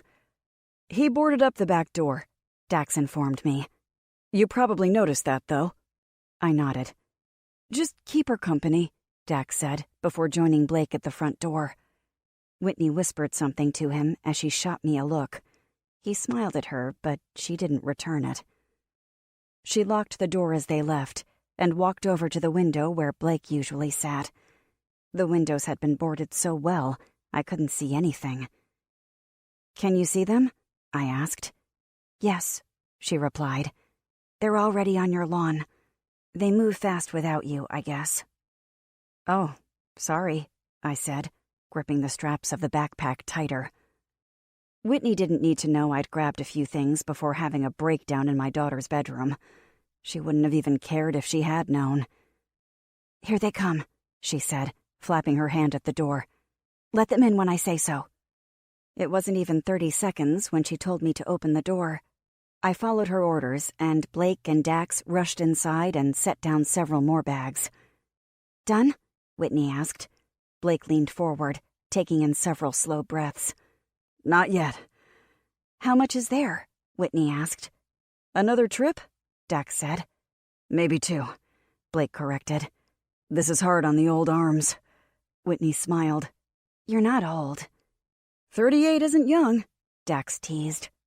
I don't think it matters how old you are when you carry bags on your forearms, I said. Whitney turned to me and blinked slowly. It was like she'd just remembered I was there. Well, Blake said with a cough, clearly noticing the tension. Let's get the rest of the stuff. Dax nodded, and they left the house without uttering another word. Whitney went back to the window, doing her best to ignore me. What is it about me you don't like? I asked. As she turned slowly and looked me up and down, I wished I could take back my words. I just don't know you. I don't trust you, Whitney said. I don't know you either, I said, but that didn't help matters. Whitney turned back to the window. I'm just a mom, waiting to go get her daughter. Whitney snorted. If it were me, I'd already be on the road. Nothing would stop me. But I don't have a daughter, and probably never will. I opened my mouth, but for several seconds, nothing came out. I wanted to leave. Blake convinced me to wait until it was safe. Maybe he's right. Whitney shrugged. It's just that if it were me, I'd be gone. She waved her hand at me. Open the door. Huh? Open the door for them? She said, narrowing her eyes at me. Hurry! I opened the door, and they both stumbled inside, carrying even more than they had been the last time.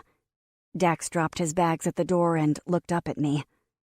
We didn't want to make another trip, he said. Thank God, Whitney said, stepping over the bags and locking the door. Her eyes connected with mine for a brief moment. Always keep it locked. She hadn't given me more than half a minute before she took matters into her own hands. I didn't say anything because it didn't matter. I wasn't going to be here that long. Blake and Dax started going through the bags to organize all the items. Blake looked up at me. We'll keep your stuff separate. Oh, no need for that, I said. I'll just need to make sure I have enough when I head to Chicago. He nodded and got back to sorting. My heart paused when there was a knock at the door. Blake was at his feet with his gun in his hand.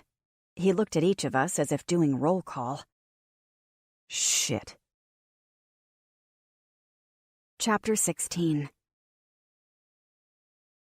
None of us moved.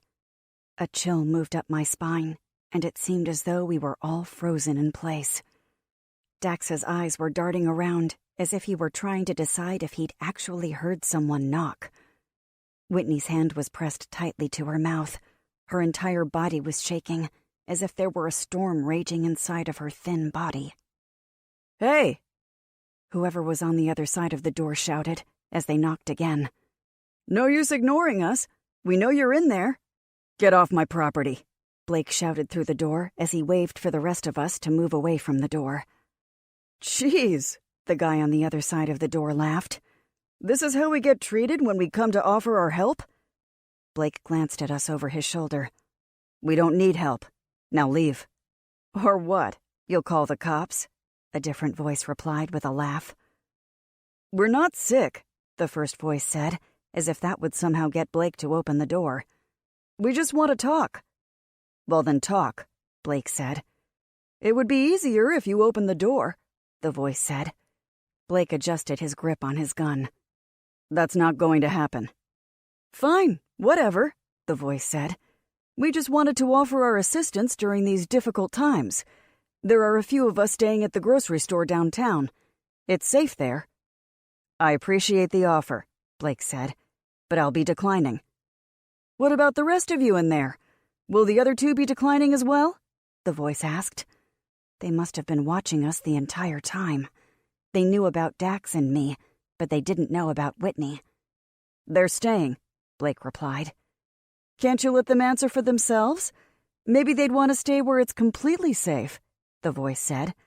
No one's sick, and there is plenty of food and water. I'd really like you to leave now, Blake said, with anger radiating from his voice. The guys on the other side of the door must have felt it through the wood. Fine, he said. If you change your mind, you're all welcome to join us until help comes. Several minutes passed before Dax moved. He walked over to the window and exhaled. They're leaving, Dax announced. Oh, wait. No, they aren't. One of them is coming back. There was another knock at the door. Hello? A young female voice called. I saw you leaving Maddie Easton's house. Are you her mother? Blake shot me a look. All I could do was shrug at him before responding. I am, I said, taking a step toward the door. Blake held up his palm to stop me. Is she in there with you? I just want to know if she's okay. I'm a friend of hers, Taylor Mumford. I felt a lump growing at the back of my throat. I remembered Taylor, even though she'd only spent time with my daughter a few times. Maddie is safe, I said. Can I talk to her? Taylor asked. No, sorry, that's not a good idea, I said, pressing my fingertips to my lips. There was a long moment. Okay, tell her I asked about her and that we're at the grocery store, okay? I'll give her the message, I said. Thanks, Taylor said. Their voices were soft through the front door. It wasn't long before the sounds disappeared altogether. They're gone, Dax said. For real this time. Thank God, Whitney said. We should have given them some masks, I said, crossing my arms. Blake huffed. Idiots. The sick are still out there. They aren't going to survive long. Wonder what they're setting up at the grocery store, Dax said, with his eyes still focused on the window. It doesn't matter, Blake said. We're not interested. He tucked his gun back into his waistband. Let's get back to organizing this stuff. I'll help, I said. I helped Blake rearrange his kitchen to make space for my supplies. We put a lot of items in his cabinets, but other things had to be stacked on the floor. It took us several hours to finish, and by the time we were done, I was exhausted. The day was nearly over, and I was still in Blake's house. I hadn't made any progress getting to Maddie. Whitney was right. I was a terrible mother. I sat down on the floor and leaned back against the wall.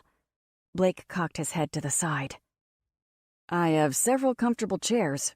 I know the air mattress isn't great, but it has to be better than the floor, he said. I need to leave. The words spilled out of my mouth. Blake stared at me for a long moment. He shook his head and dragged his hand down his face, stretching out his features. Kid, I know you want to get to her, but we talked about this. Even if the sickness has ended here, which I don't think it has, Chicago is huge. The sickness is likely still making its way through the city, Blake said. You won't do your daughter any good if you get sick. How long do I have to wait? She's out there. She's waiting for me, I said, shifting my eyes away from him. I can't stay here forever. Maddie doesn't have access to all of the supplies we do. I don't know how long she has. I can't imagine how hard this must be for you, Blake said. I dared a glance. You don't have anyone out there? No, he said firmly. My family is all here, except for my dad. I imagined Dax shouting stepdad from the other room, but he didn't. But I think he's gone. I'm pretty sure my mom is gone too, I said. Were the two of you close? He asked. I bit my cheek so I didn't break down into a puddle of tears. Yeah. All I had was my mom, sister, and Maddie. And your husband, Blake added. You're joking, right?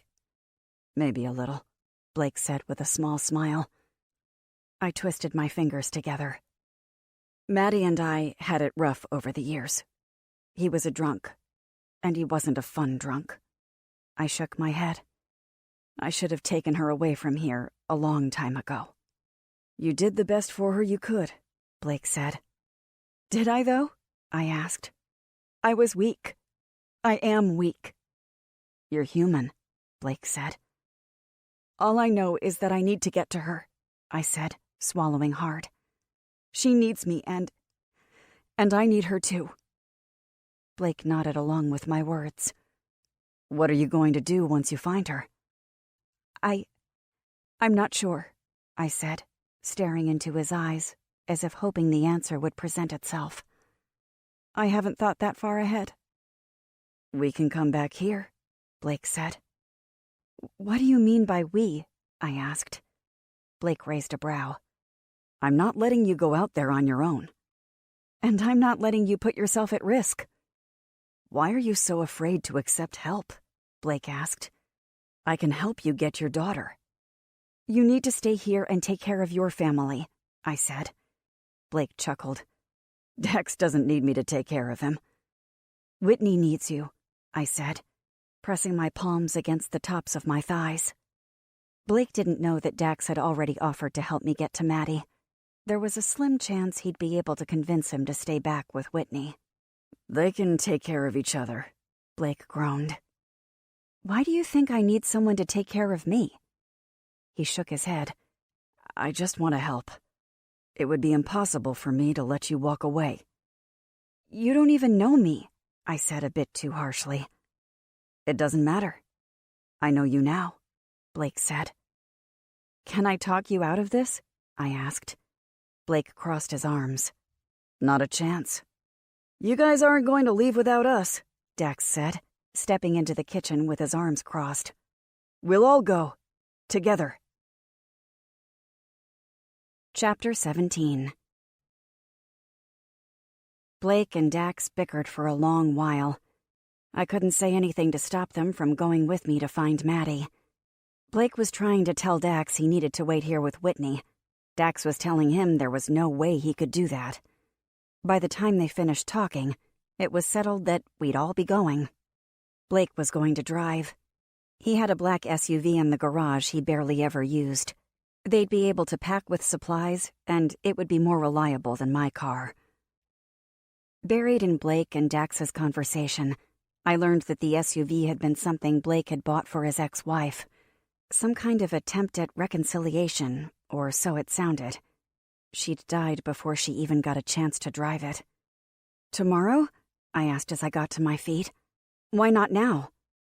I'd rather be on the road when we have daylight, Blake said. It's not that long of a drive, I said. Blake held up his hand. I knew he wasn't going to change his mind. That's true, but we have no idea what we're going to be walking into. I let his words sink in. It was just, the idea of seeing Maddie again was overwhelming. I couldn't think straight. We'll just get her and come back here, Dax said. She's not alone, I said. She's with her boyfriend. What do you want us to do about him?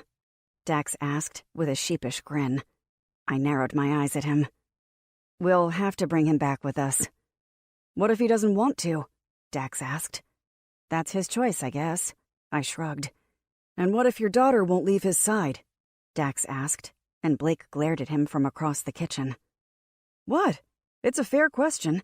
We'll want to be prepared for that possibility, won't we? I swallowed hard.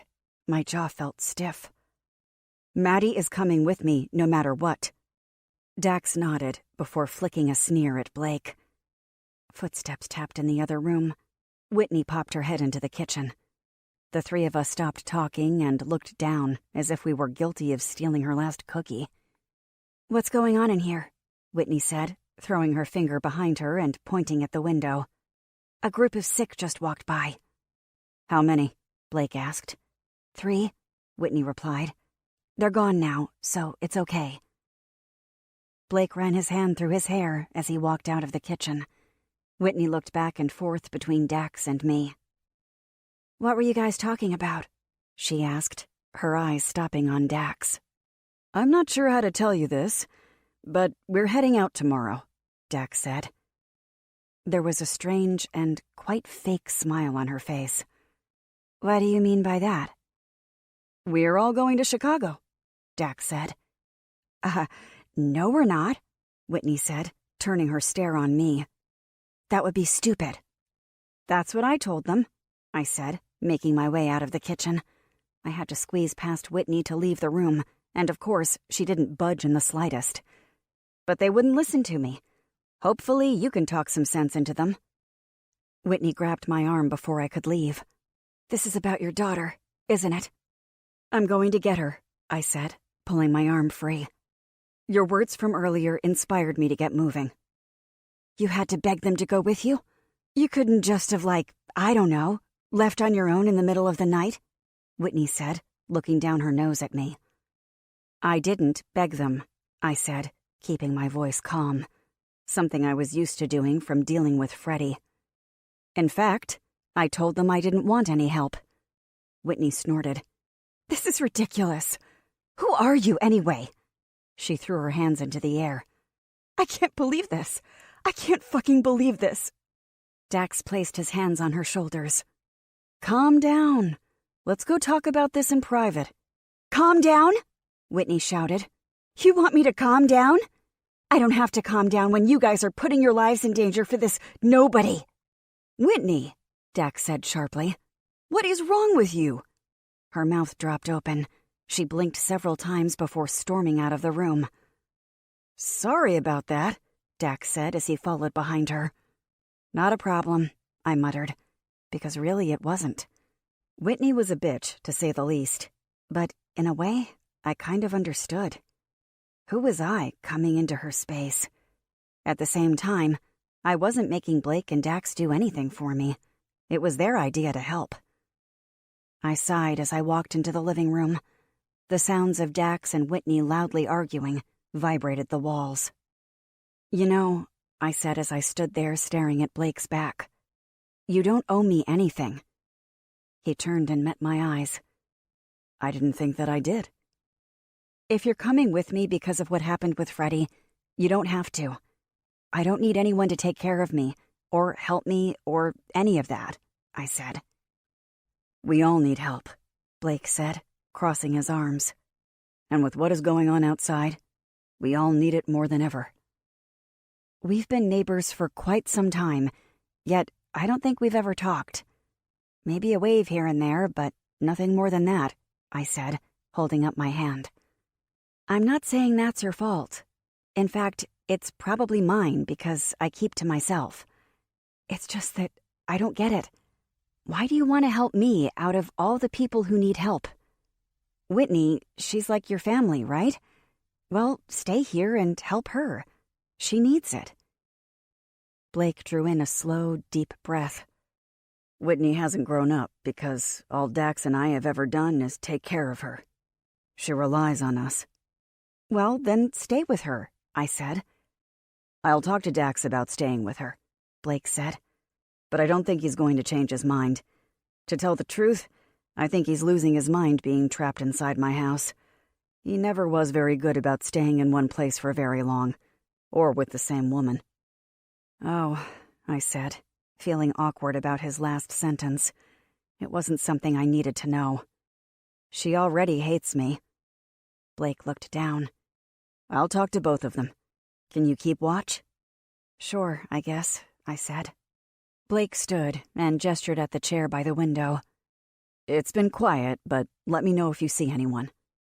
Okay, I said. And of course, don't let anyone inside, Blake said, leaning in close.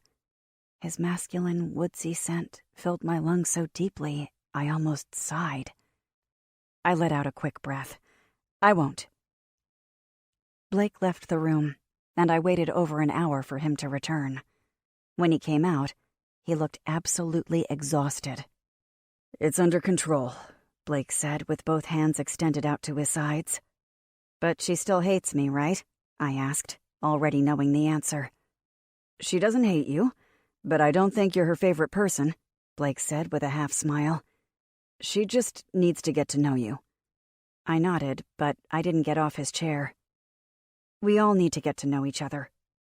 It takes Whitney longer to let people in, Blake said. Don't worry about it. It takes me a long time, too. Has she ever let anyone in besides you and Dax? No, Blake said with a smile. He stretched his arms over his head and yawned. I pointed at the couch. You should get some rest, I said. I can keep watch for a while. Not feeling even a little tired. Nah, I'm good, he said, but he covered another yawn. If you're going to drive tomorrow, you'll need your rest, I said, as Dax walked through the room. He didn't say a word as he went into the kitchen. Dax noisily moved things around. Blake looked around as if searching for an excuse. After a brief hesitation, he groaned. Wake me in an hour.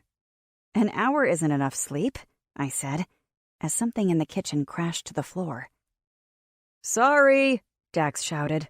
I'll replace it. Damn it, Blake said. He started to get off the couch, but lowered his head and sat back down. When is the last time you got any sleep? I asked. He shrugged. When was the last time you got sleep? Well, I don't have to drive tomorrow, I said. 2 hours, Blake said. I chuckled. I'll wake you in 6. No deal. I'll wake you when I get tired.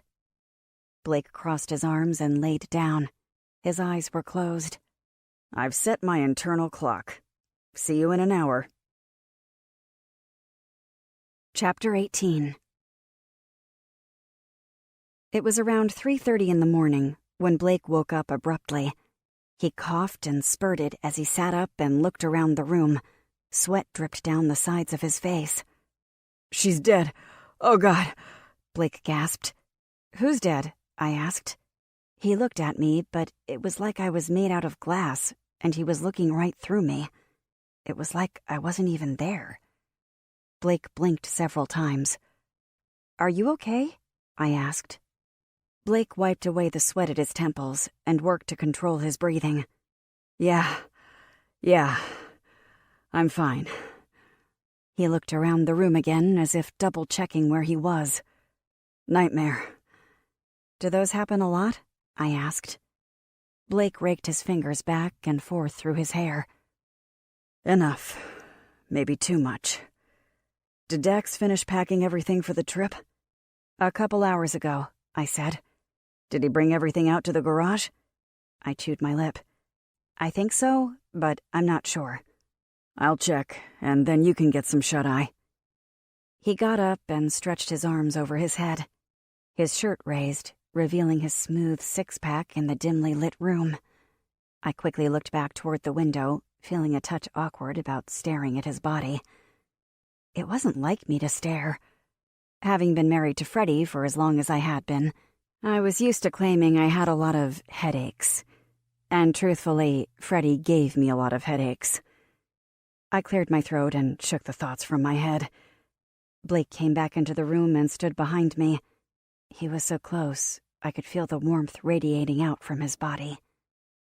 "Go on. Get some sleep," Blake said in a low, silky voice.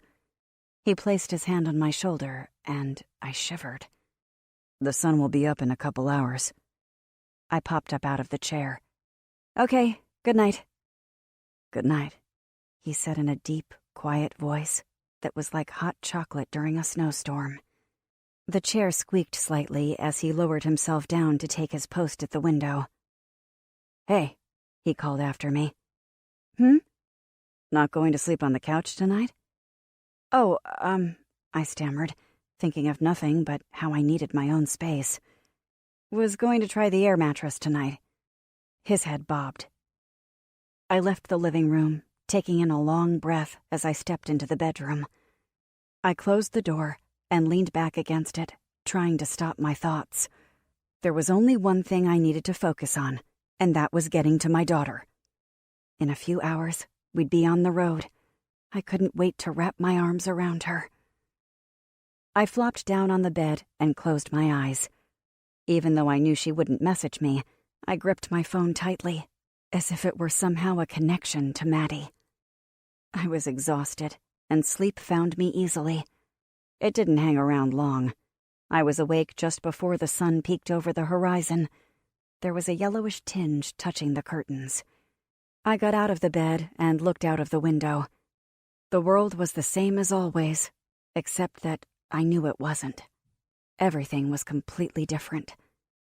I shivered and hugged myself as I stepped out of the room. Whitney and Dax's bedroom door was still closed. I was worried I'd wake them by walking around, but also I wanted to get going. The sooner everyone was awake, the sooner we'd be on the road, closing the distance between Maddie and me. My steps were careful and cautious as I walked toward the living room. I hoped that Blake was getting more sleep instead of sitting at the window. I peeked around the corner and saw him sitting in the chair. His spine was curved and he was slumped forward. "Blake," I whispered. His body jerked and twisted as he turned toward me. He stood up and rubbed his eyes. "Shit!" "Did I wake you then?" I asked, unable to stop my lips from curling at the ends. He groaned. "I guess so. Apparently, I suck at this keeping watch stuff." "You're doing great.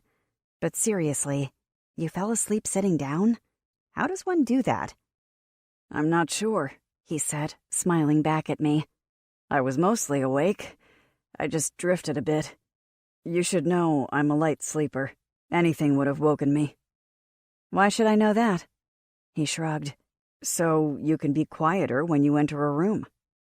"My apologies," I said with a laugh that made his smile grow. So, I said, biting my lip for a second, are you ready to drive? Or better yet, have you changed your mind and you'll stay here? I'm ready to drive. When do we leave? I asked. Blake looked at the hallway over my shoulder. Dax, Whitney, time to go. Chapter 19. Blake checked our supplies twice before hopping into the driver's seat. He backed out of the garage and pressed the button hanging from his visor to close the garage door. Off we go, Dax said, leaning forward from the back seat. Whitney was sitting next to him, staring out the window with her arms crossed. Her bottom lip was puffed out into a pout that everyone ignored. You have the map open? Blake asked, glancing at the phone in my hand. Yeah, but the GPS isn't working, I said. Doesn't surprise me, Blake said. We'll figure it out, though. I nodded. I knew how to get to Chicago. The tricky part would come when it was time to find Maddie's new friend's apartment. Blake cleared his throat as he turned down the road that would take us out of town. So, Blake said, clearing his throat as he stared at the road in front of him. I hope you're comfortable with the idea of carrying a knife. A knife? I asked, as if it were the first time hearing the word. For defense, Blake said, daring a glance in my direction. He quickly flicked his gaze to the rearview mirror. Both of you need something to protect yourselves with, just in case. In case what? Whitney said with a snarl. In case we're attacked? Because we shouldn't even be out here? Exactly. To protect yourself. Dax, would you mind? Blake said, stepping on the gas. A hand reached up between the seats. It was holding a sheathed blade of some kind. I took it from him, but shook my head. I don't even know how to use this thing. It's just a hunting knife, Blake said. It's sharp, so be careful. You know me so well. The person most likely to get hurt with this is myself, I said. Blake flashed me a half-smile. You just stick it in the bad guy. We shouldn't be close to bad guys, Whitney said. Hopefully we won't be, Blake said. That's wishful thinking, Whitney said, tapping on the window. Look, I guess I should take out my new knife. I leaned forward and looked out of Blake's side window. There were 3 of the sick looking in our direction. Their mouths were open, as if they were shouting at us. One of them pointed. Holy crap, I said, sitting back. My eyes darted around, looking for more of them. I was worried they would swarm us, and that would be the end. We're fine, Blake said. They can't catch us. This time, Whitney muttered. Just keep your blade and your mask close, Dax said. Whitney huffed. If it were that simple, there wouldn't be so many sick people. They didn't know it was happening, I said. Everything spread so quickly. If they would have known, people could have protected themselves. You don't know anything about it, Whitney said. We wouldn't even be out here if it wasn't for you. Whatever happens out here is your fault. Damn it, Whitney. That's enough. I can drive you back to the house if you prefer to stay there and wait for us to get back, Blake said. The silence in the SUV was so heavy, I could hear my heart beating. And it wasn't beating slowly. Is that what you want? Blake asked, stopping the SUV in the middle of the road. I shot a quick glance back toward the sick people who were mere dots in the background.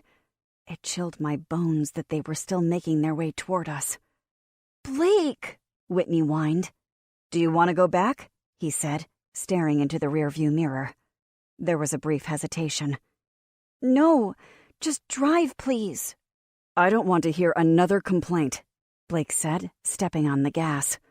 And if you're rude to Kid again, I might just kick you out of my car. I'm seriously sick of how you're acting toward her. My mouth dried. I couldn't remember a time anyone had ever defended me. Usually, I was the one accepting the blame, saying things were my fault just to make things easier. It's okay, I said softly. It's definitely not okay, Blake said, exhaling. His voice was just barely above a whisper. She should apologize for how she's been treating you. He hadn't meant for her to hear him. It sounded more like he was embarrassed for how she was acting. She had every right to feel the way she did about me. I came into Blake's home and changed everything. I wanted to tell them to go back again, but there was no point. They wouldn't listen. Whitney was right, though. Whatever happened to them would entirely be my fault. Blake drove the SUV out of the city limits. The houses and the small town started to disappear. We weren't more than a mile out of the town when Blake started to slow the SUV. "What is that?" Dax asked, leaning forward. I squinted as I pulled down the visor to block out the sun. Cones? Construction? A roadblock? "This wasn't here before," Blake stated. "Can we go around?" Whitney asked. "I think so," Blake said, "but I don't remember seeing any detour signs." The closer we got, the stranger it looked. The entire road was blocked with barrels and a sign that said the road was closed. "Maybe we should go back," Whitney said. Blake shot her a quick look in the mirror. "I mean, to go around all this. There are other roads we can take out of town." Blake said, slowing the SUV to a stop, as a small group of men walked out from a gas station on the left side of the road. "What's going on?" I asked. The blood quickly pulsing through my veins ran cooler. One of the men flicked a cigarette butt to the ground before waving at us. Blake placed his hand on the shifter. "Do you know them?" Dax asked. Blake shook his head. He shifted the SUV into reverse, but we didn't move back more than a couple feet. "Shit," Blake said, shifting the SUV into park. I looked in the mirror. There were 3 men setting out another road closed sign and lining up barrels behind us. We were trapped. "What do they want?" Whitney asked. Blake ignored her, not because he was being rude, but probably because he didn't know what was going on. "Put your masks on," Blake ordered. "They're not sick," Whitney said. "I don't care," Blake said. "Maybe they're carriers." Whitney gasped. "Is that a thing? Do we really need to worry about that?" Blake shrugged as he rolled down his window. He waved his hand at the man. "Can we get through?" Blake asked, his voice slightly muffled by his mask. "Where are you all headed?" the tall man asked, looking into the car. "Out of town," Blake answered quickly. "A place out in the country. You know, somewhere safer." The tall man nodded. "Everyone in this car wants to be in the car?" "Of course," Blake answered, narrowing his eyes. "I was asking them," the tall man said. We all answered at nearly the same time. The tall man stared at me and then leaned back to look at Whitney. "We've got a nice setup here," he said. "We can protect you from those things." He jerked a thumb over his shoulder. "We're working on a fence." "We'll keep that in mind," Blake said. The sharp pop from a gun ripped through the air. My body shook. I spun around to look out the back window toward the noise. "They aren't shooting at you, honey," the tall man said, almost snickering at me.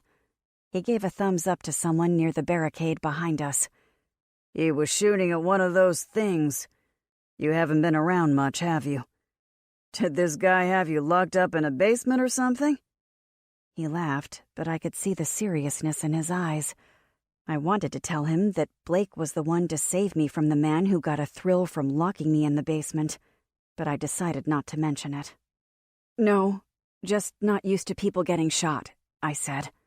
After all, it was only the second time in my life a gun had gone off near me. The other had been when Blake ended Freddie's life. "Well, shooting stops them for a while," the tall man said. "For a while?" Whitney said, hugging herself. "That's right, miss. You need to decapitate them, burn them, or cut out their hearts to stop them completely." The man laughed. "Or they just keep popping up over and over again, like disease-carrying, jack-in-the-box clowns." Someone behind us shouted something at the tall man I couldn't make out. He gave another thumbs up, and moments later, black smoke started to rise toward the sky from somewhere behind us. "Are you sure you folks won't stay here a while?" the tall man asked. "Those things are still crawling the streets. Wouldn't want anything to happen to any of you." We really need to be on our way, Blake said. Meeting someone? The man asked. The muscles in Blake's jaw tightened. Something like that. You got a lot of supplies back there? The tall man asked, pointing his chin at the back of the SUV. Only enough for us, and it's all mine, Blake said. From my house. Well, it's not like it's my town, the tall man said, without a hint of a smile. We're just setting up here. Ain't no help coming. It's a new world, and we all have to find our place in it. Don't we? Blake nodded. After a long stare, the tall man whistled and waved his finger in the air. Several men slid the barricades out of the way. One last thing before I let you go, the man said, placing his hand just above Blake's window. This is your last chance to stay with us. If you leave, don't come back. It's a trust thing. Wouldn't want you to bring any disease back to the area. We will act accordingly. Blake didn't say anything, but nodded his understanding. He wasn't agreeing to the man's terms, but he acknowledged them nonetheless. The man tapped the top of the SUV. Take care now. Chapter 20. As we drove away, all I could think about was how I'd taken them away from their safe place. They shouldn't be with me. They should be safe inside Blake's home. Tears rolled down Whitney's cheeks, but she didn't say anything. It was because she was afraid that Blake would take her sadness as a negative aimed at me. But she had every right to feel nothing but anger toward me. I felt it myself. I should have refused their help. If I was being honest with myself, I'd been glad that both Dax and Blake had offered to help me get my daughter. I was scared. Even with them next to me, I was still frightened. Scared of what was out there. And scared about what I'd do if I couldn't find Maddie. Or if something had happened to her. "I'm so sorry," I said, keeping my eyes glued to the road ahead. "I didn't mean for this to happen." "It's not your fault," Blake said. Dax leaned forward and placed his hand on my shoulder for a second, before pulling it back. "Yeah, don't worry about it. That guy was all talk. More importantly, there are other ways back. It's not a big deal. He was just trying to scare us." "It worked," Whitney said. "Not on me," Dax said, raising a brow. "They're just as scared, and they don't know what to do about any of this either. It'll be a while before any of us learn how to live like this," Blake added. "We'll figure it out too." Whitney wiped her palms on her cheeks. "Someone will come to the rescue and tell us what we need to do or where to go. Help is on the way." Blake glanced at me. My teeth were already digging into the raw flesh on the inside of my cheek. I wasn't going to be the one to tell her she was wrong. Hell, there was a chance she wasn't, so might as well let her have hope.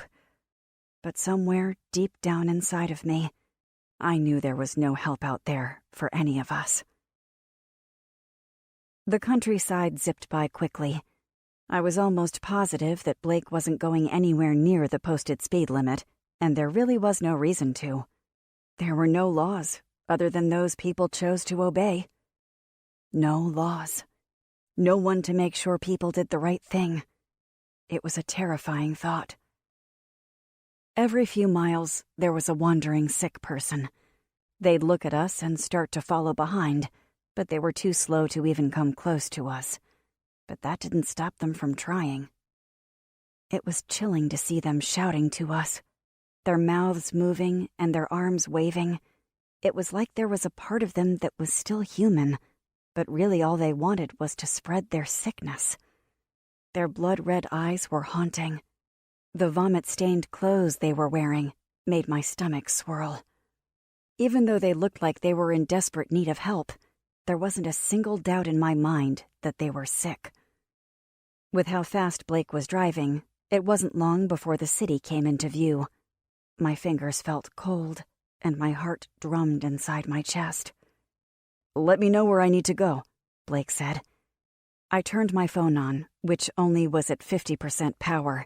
The battery seemed to drain faster, even though there was little I could actually do on my phone. I pinched my fingers to zoom in on the map. It was like staring at a maze. I said, looking around to orient myself. I think it's still straight for a while. Okay, Blake said. There seemed to be more and more houses the closer to the city we got, but still, everything was still and quiet. There were no cars or people out and about. It was a ghost town. "This is so weird," Whitney whispered. "The last time I came in this way, there was a traffic jam, and I was stuck for like an hour." "When was the last time you came here?" Dax asked with a chuckle. "A few years ago," she said sharply. Dax snorted. "I can't even remember the last time you drove anywhere." "I don't like to drive, but I can," Whitney said. "Aw, shit," Blake said, interrupting their bickering. I instantly saw what had caused Blake to curse. About 6 blocks ahead, barricades were blocking the road.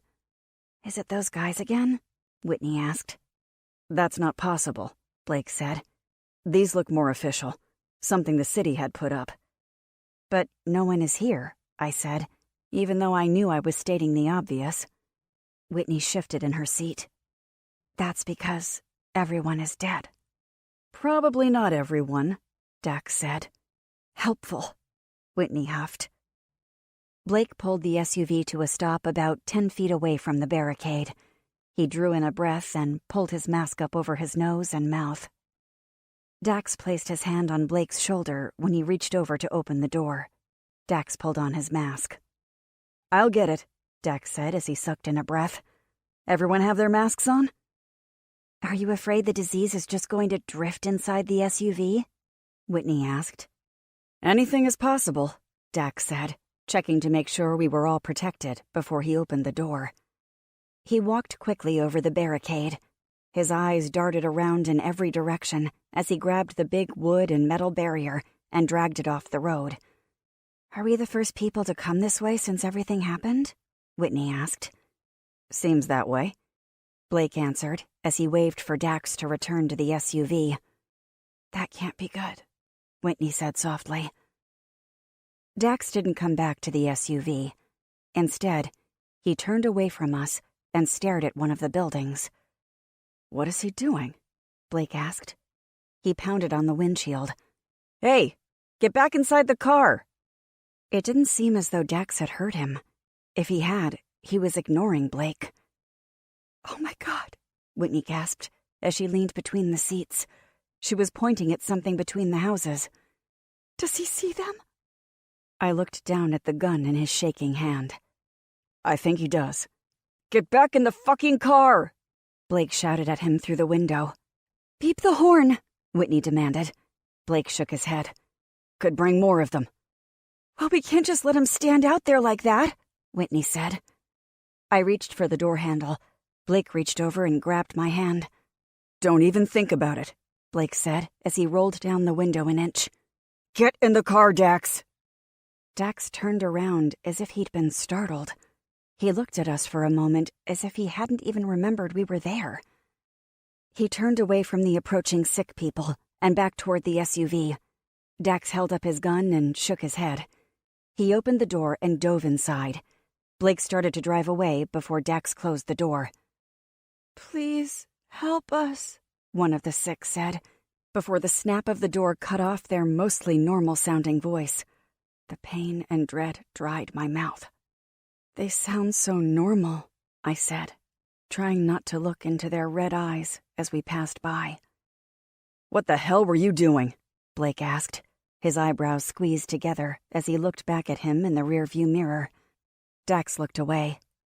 "I thought they needed help." "Couldn't you tell they were sick?" Whitney asked with surprise in her voice. "I guess so, but at first I wasn't sure," Dax said. Blake looked at him again. "It was like you were in a trance or something." "Yeah," Dax said, refusing to look up. It was like he was trying to make sense of what had just happened. "It kind of felt that way for a minute. They just sounded so normal. and in so much pain. I knew what he meant. I'd had the same feeling in my gut when they'd come up to the window begging me for help. "Well," Blake said, shaking his head, "you can't let that happen again." "Yeah," Dax said. "I won't."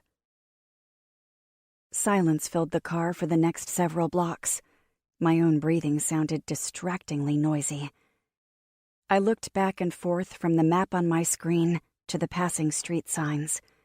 It was hard to keep track of where we were when my eyes would frequently get caught in the spaces between the buildings, looking for wandering sick people that might get the urge to throw themselves on the SUV. "Continue straight?" Blake asked. "For about 6 more blocks," I said. "At least I think." "I'm not very familiar with this part of the city," Blake said. Dax laughed. "You're not very familiar with the city at all. All you ever did was work and go home." "That's mostly true," Blake said, letting a smile flash on his face. "I've never been here," Whitney said. "But hey, there's a Starbucks. What I wouldn't give for a nice latte." "Your lattes are 90% sugar. I'll make you one when we get back to Blake's," Dax said, putting his arm around the back of her seat. She kept her eyes on the window. "Promise?" "I promise," Dax said, and he meant the words. The only thing was that he couldn't promise we'd actually get back to Blake's house. Even if we managed to find Maddie and make it out of the city, who knew if we'd ever actually be able to get back to the house? The guys at the city limits weren't going to allow it. "There," I said, noticing one of the streets we needed to take to get to the apartment complex. "Which way?" Blake asked as he slowed the SUV. "Left," I said. I chewed my lip as I studied the map. "Then 2 blocks before taking a right." My heart was pounding like a horse galloping on the dusty track of the Kentucky Derby. I needed her to be in the apartment.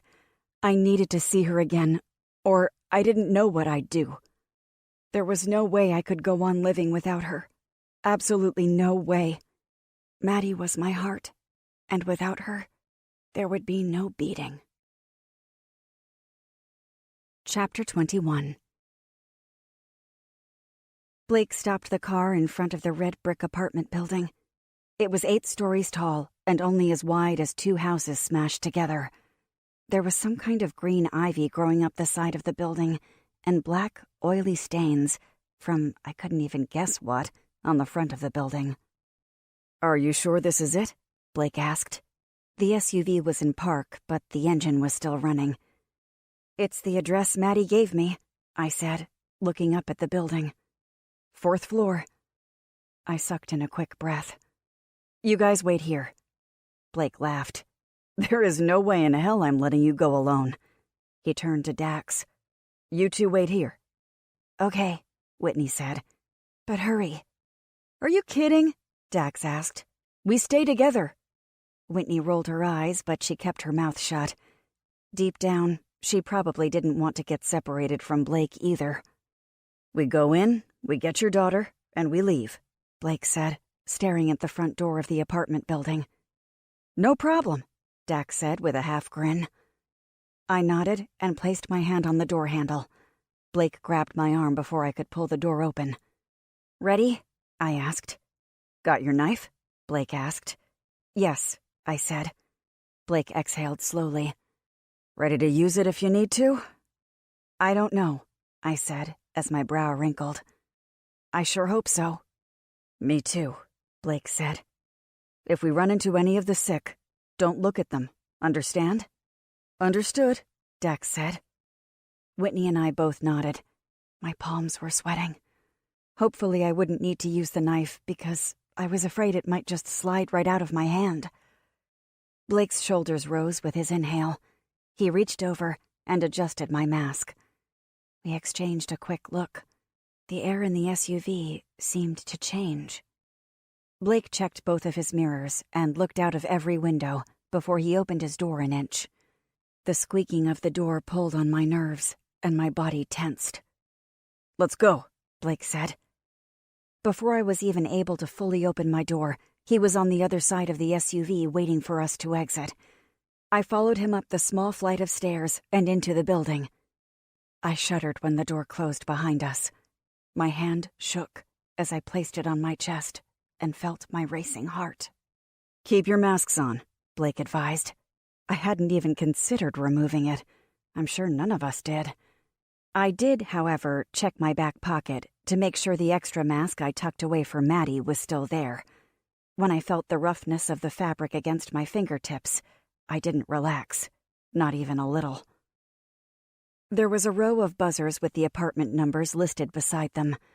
I pressed the one to ring Maddie's friend to let them know we were there, but there was no response. We didn't need a response to open the door that was usually locked, because someone had propped it open with a hunk of wood. Blake pulled the door open and slowly entered the hallway. 3 of the 6 apartment doors were open. At both ends of the hall were the staircases leading up. "Left or right?" Blake asked. I shrugged. "How about left?" Blake led the way with his gun in hand. He held it as if he knew what he was doing. I didn't feel safe, but I was glad he was there. Whitney was behind me and Dax was close behind her. He held his gun in much the same way, but he looked a bit nervous. We walked slowly, trying to make as little sound as possible.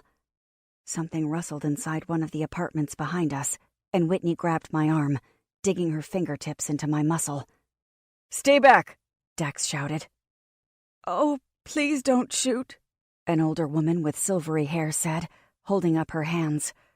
The greenish stain from her vomit coated the front of her faded, flowery nightgown. "I need your help." "Don't come any closer," Dax said. I could only see the back of his head, but he moved from side to side, as if he were afraid to look at her for too long. "I mean it, lady." She frowned, and the red in her eyes deepened. "You're terrible. Just awful. Can't you see I need your help?"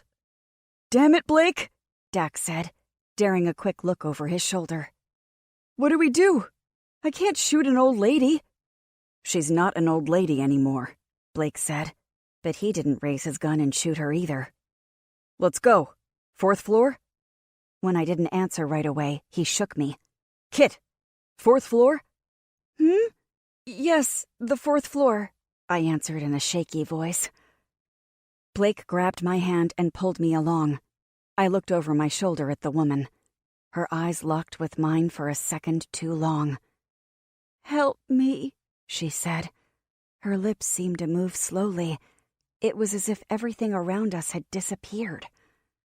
Blake pulled me around the corner, breaking the connection. I followed him up the stairs, finding it difficult to move my feet at the pace he wanted me to move. At the top of the flight of stairs, there were wood and old doors nailed together, blocking our way. Blake pushed on it, but it didn't budge. "What do we do now?" Whitney cried out.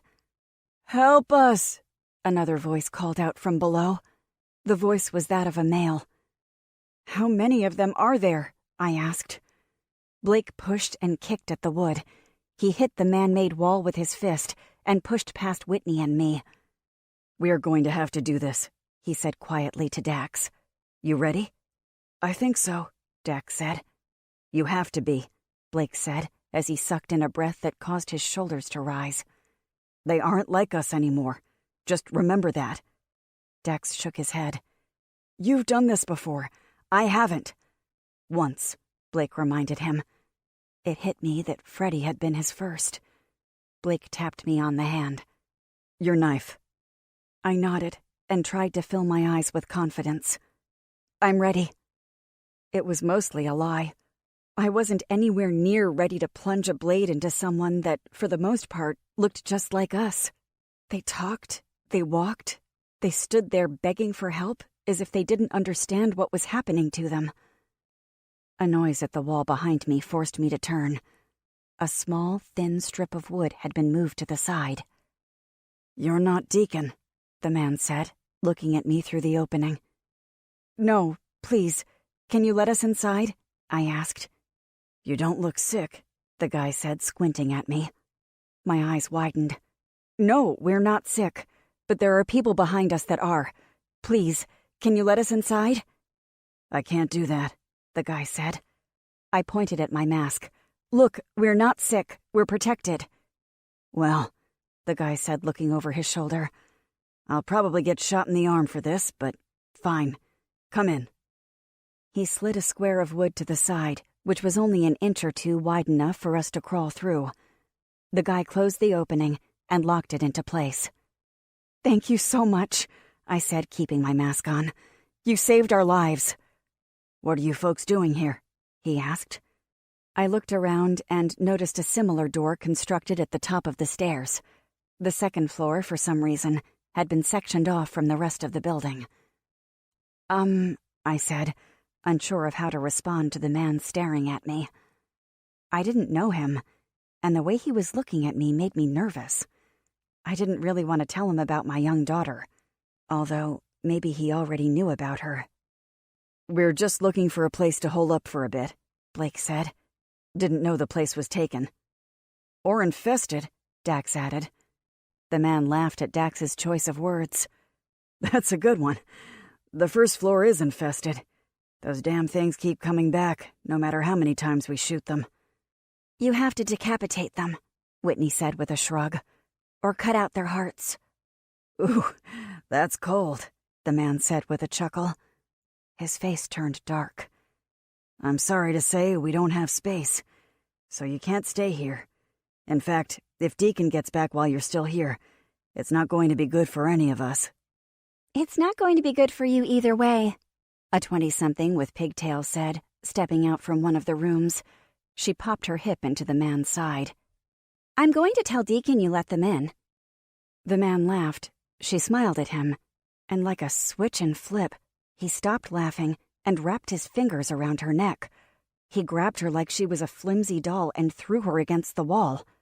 "You'll do no such thing, Tracy," he said. His words were poisonous and slithery, like a snake. "Miles," she said, trying to smile. "I was only kidding." Tracy choked out the words and coughed. Her face was turning a dark shade of red as she struggled to pull in oxygen. Blake twitched at my side. Miles relaxed his grip and Tracy dropped to the floor. She forced a smile as she rubbed her neck. "I think it's time for you folks to be on your way," Miles said. "You can choose between the fire escape or the way you came in." I stammered. I glanced at Blake over my shoulder. A scream from one of the rooms at the other end of the hallway ripped through the air. The girl was terrified. But what made everything worse was the familiarity of the scream. I'd heard it before, when Freddie was holding a shard from his favorite glass that broke when he dropped it on the floor to my neck. Without thinking, I took off running. I pushed Miles out of the way and ran to her. "Maddie!" Chapter 22. I couldn't feel my legs as I ran down the hallway. Had the scream come from the room on the left or the right? I didn't know. I couldn't be sure of anything. Where was she? "Maddie!" I shouted again, but she didn't answer. At the last door, I reached out and grabbed the door frame to help slow my body. I looked into what seemed to be an empty room. "Maddie, are you in there?" I asked. "It's me. I'm here." It was almost as if I was afraid to step through the doorway. Afraid that if I did, everything would change, and I might lose Blake, Dax, and Whitney too. I didn't want to be stuck in the apartment building alone when I wasn't even sure if it had been Maddie screaming. Soft whimpers fluttered to my ears. It was as if the sounds were being muffled. I started to take a step forward into the room, but the door was slammed in my face. My hand clenched into a tight fist, and I pounded on the door. I couldn't feel my fingers. "Maddie, are you in there?" I said, squeaking out words painfully as my chest squeezed. A hand landed on top of mine, and I turned to throw my other fist into the face of whoever was near me. I wasn't going to let anyone stop me from finding Maddie. Blake caught my hand before it landed on his chin. He looked down at my hand. "You're bleeding," he said. I looked down at the blood coating the side of my hand. I swallowed hard. "I don't care. She's here. I heard her." Blake nodded. We'll get to her." Miles was walking toward us with his hands behind his back. His eyes were filling with questions. He stopped about 5 feet away from us. "You're looking for someone here? Someone named Maddie?" "Yes," I said with a tearful gasp I was unable to hold in. "She's my daughter." "Well," Miles said with a smirk, "I'm sorry to inform you that there isn't anyone here by that name. Isn't that right, Tracy?" I hadn't even realized the girl had been following him. She looked even smaller than she had before. "Yeah, there isn't anyone here by that name," Tracy said. She held my gaze for several moments. Tracy blinked once, slowly, as if trying to send me a secret message. It was like she was trying to confirm my suspicions that Maddie was in fact with them. And I was pretty sure she was on the other side of the door. "I hope you find who you're looking for," Miles said, gesturing toward the exit behind me. "Let me show you the way out." "I'm not leaving here without my daughter," I said, firmly planting my feet in place. Rapid footsteps pounded on the worn-down carpet floor. "Miles," the young man said, sounding as though he were out of breath. "Deacon is back with the others." "Shit," Miles said. He pushed Whitney toward the hallway exit. "Time to go." "Hey," Blake said, shoving Miles away from Whitney. "You don't ever put your hands on her." "You need to fucking leave," Miles said, as his face reddened from the steam building inside of his head. Tracy's eyes were wide. "There's no time for this." "Damn it," Miles said, grabbing Blake and throwing roughly into the room across the hall. He'd moved so quickly that it had taken us all by surprise. Blake raised his gun, but before he could do anything, Miles pulled Dax in front of him like a shield. He growled as he threw Dax into the room.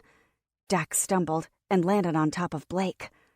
Miles reached over and clamped his hand around her upper arm. I reached out and started clawing at his back, growling like a wild animal. I fought Miles like I'd always wanted to fight Freddy. "Let her go." Tracy grabbed me from behind and pulled me away from Miles. I was stronger. I turned and glared at her with pure rage bubbling in my eyes. Within seconds, I was yanked from behind and pushed into the room on top of the others like I was a piece of dirty laundry being added to the laundry basket. The door was slammed shut in the blink of an eye. I got to my feet and tried the handle. I twisted and pulled, pushed and kicked. I took 3 steps back before charging and throwing my shoulder into the door, as if I could somehow break through the thick apartment door. "It's no use," a voice from behind us said. "They lock it from the outside. We're stuck in here." I turned and studied the young man that was nervously looking at each of us. There was fear in his eyes, but I wasn't sure if it was directed at the men outside of the apartment or us. Maybe it was both. On the sofa in the living room behind him, 2 women were hugging one another. Tears rolled down the cheeks of the younger woman with reddish hair. "What is going on here?" I asked. "They found my girlfriend and I upstairs and locked us up in here with them," the young man said. "Upstairs?" I asked, swallowing down the sour taste that was filling the back of my throat. He nodded.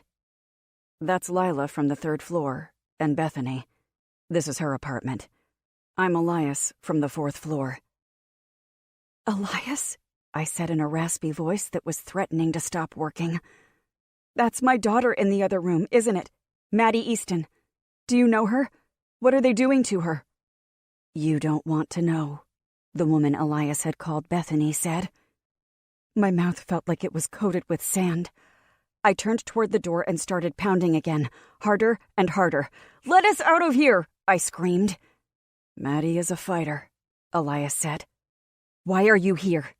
"I told her to stay put, to wait for me," I said, glaring at him. I blamed him without even knowing what happened. He should have done more to protect her.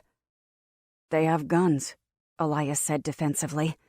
"We didn't have a choice. I tried, but when they put a gun to her head, I would do anything they asked." My shoulders sank, and my stomach filled with acid. I covered my mouth with my hand as I looked over at Blake. His expression was unreadable. "I have to do something. I have to get to her," I said. My entire body felt numb. "Why are they keeping you here?" Blake asked as he turned to Elias. "We're their slaves," Elias said. "We're sent out to gather supplies, used as shields, and then in here, we do whatever we're told. Anything from cleaning and cooking to things that are much, much darker. We do what we're told, or we'll get shot." "It's like we're not even human," Lila said through her tears. Bethany shook her head. "They shot my son in front of us. He was only trying to protect me." Bethany didn't cry, even though her voice cracked. There were dark circles around her pain-filled eyes. It looked as though there were no tears left to shed. "There has to be a way out of here," Dax said, looking around the room. "I'm not leaving without Maddie," I said. "Of course we're not," Blake said. He started to pace the floor. He stopped near the refrigerator and threw his fist into the wall. "He took me by fucking surprise. It's my fault we're stuck in here. I should have shot the bastard in the face." I shook my head. "It's not your fault." Whitney probably thought that it was my fault, but at least she didn't say it out loud. It wasn't like I didn't already blame myself. Dax walked over to the window and tapped it with his knuckle. "He mentioned the fire escape." "The one outside of this room is broken," Elias said. "That's why this room is the cell. Besides, she's on the other side of the hall. The fire escapes don't connect that way." "But if we can get into one of the other rooms," Dax said. "Blake, help me get this window open." Blake walked over to him. They both turned red as they tried to slide the window upward. Blake let go and wiped his brow. "What did they do? Glue it down?" he asked half-jokingly. Elias shrugged. "Welcome to my apartment, where only half of everything works," Bethany said. "To think I was moving out next month. The building is old, and the landlord is lazy. He was going to fix the window along with the fire escape, but I guess my apartment wasn't a top priority." "What's wrong with the fire escape?" Blake asked.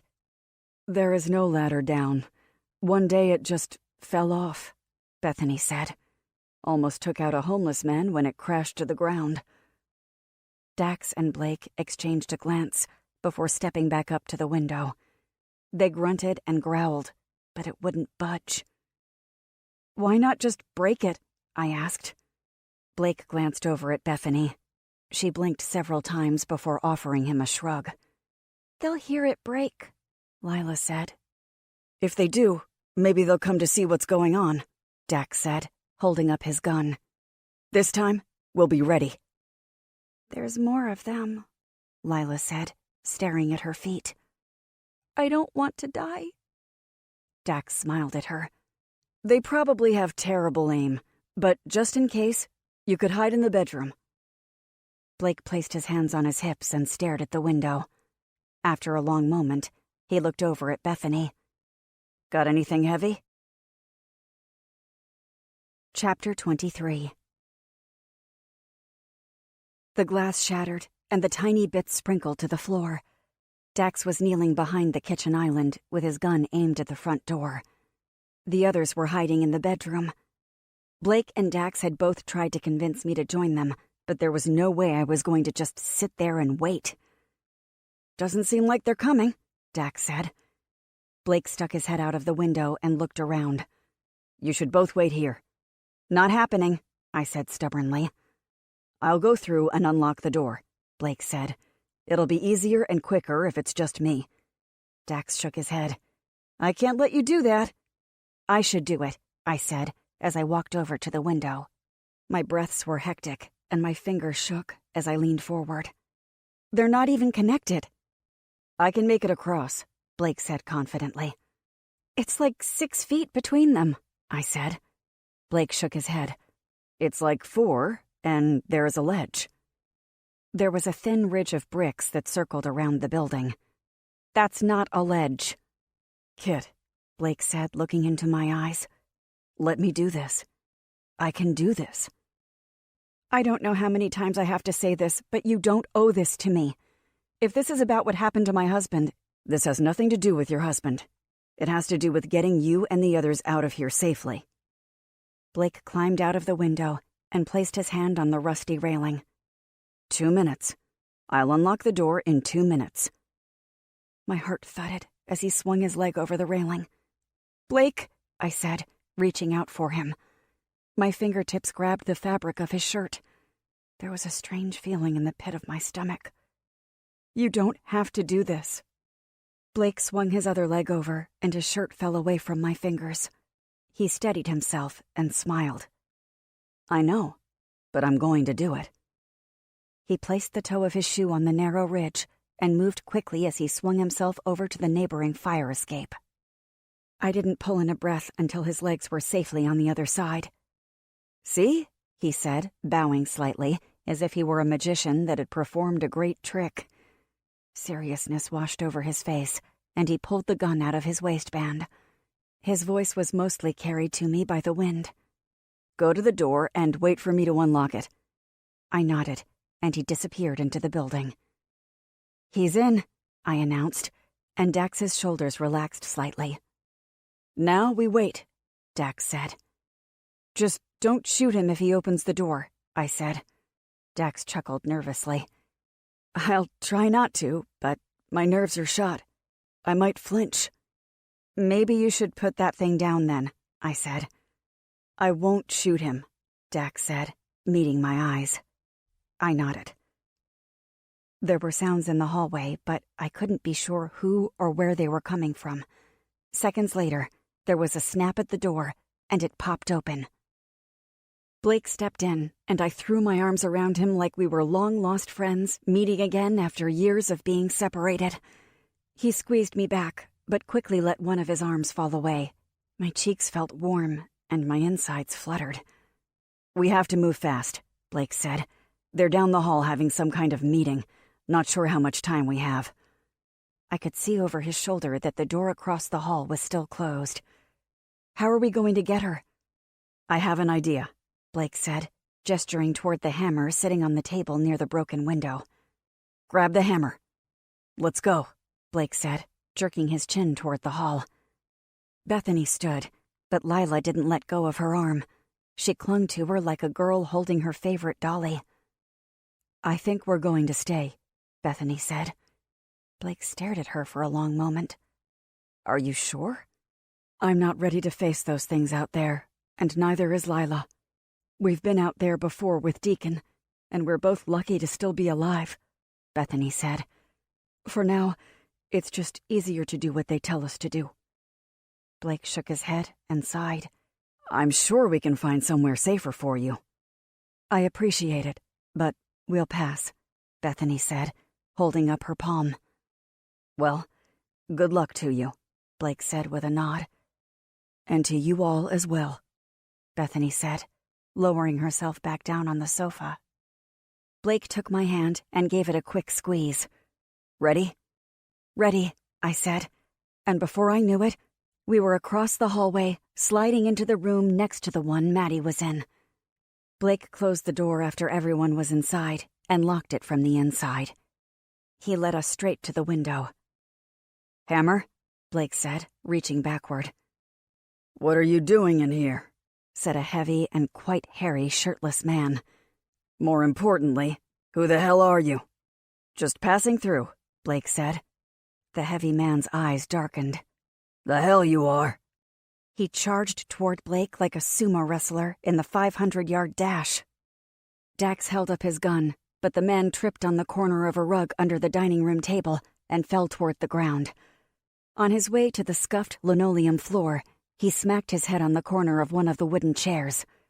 The man didn't move. Blood leaked out of a large cut just above his eyebrow. Blake unlatched the lock at the top of the window and slid it upward with ease. He handed me the hammer and stepped out onto the fire escape. "I'll go across first, and then help you," Blake said. "Okay," I said, crawling out of the window. My eyes stayed focused on the concrete below. "Don't look down," Blake said. I swallowed hard. "I don't have to see it to know it's a long way down."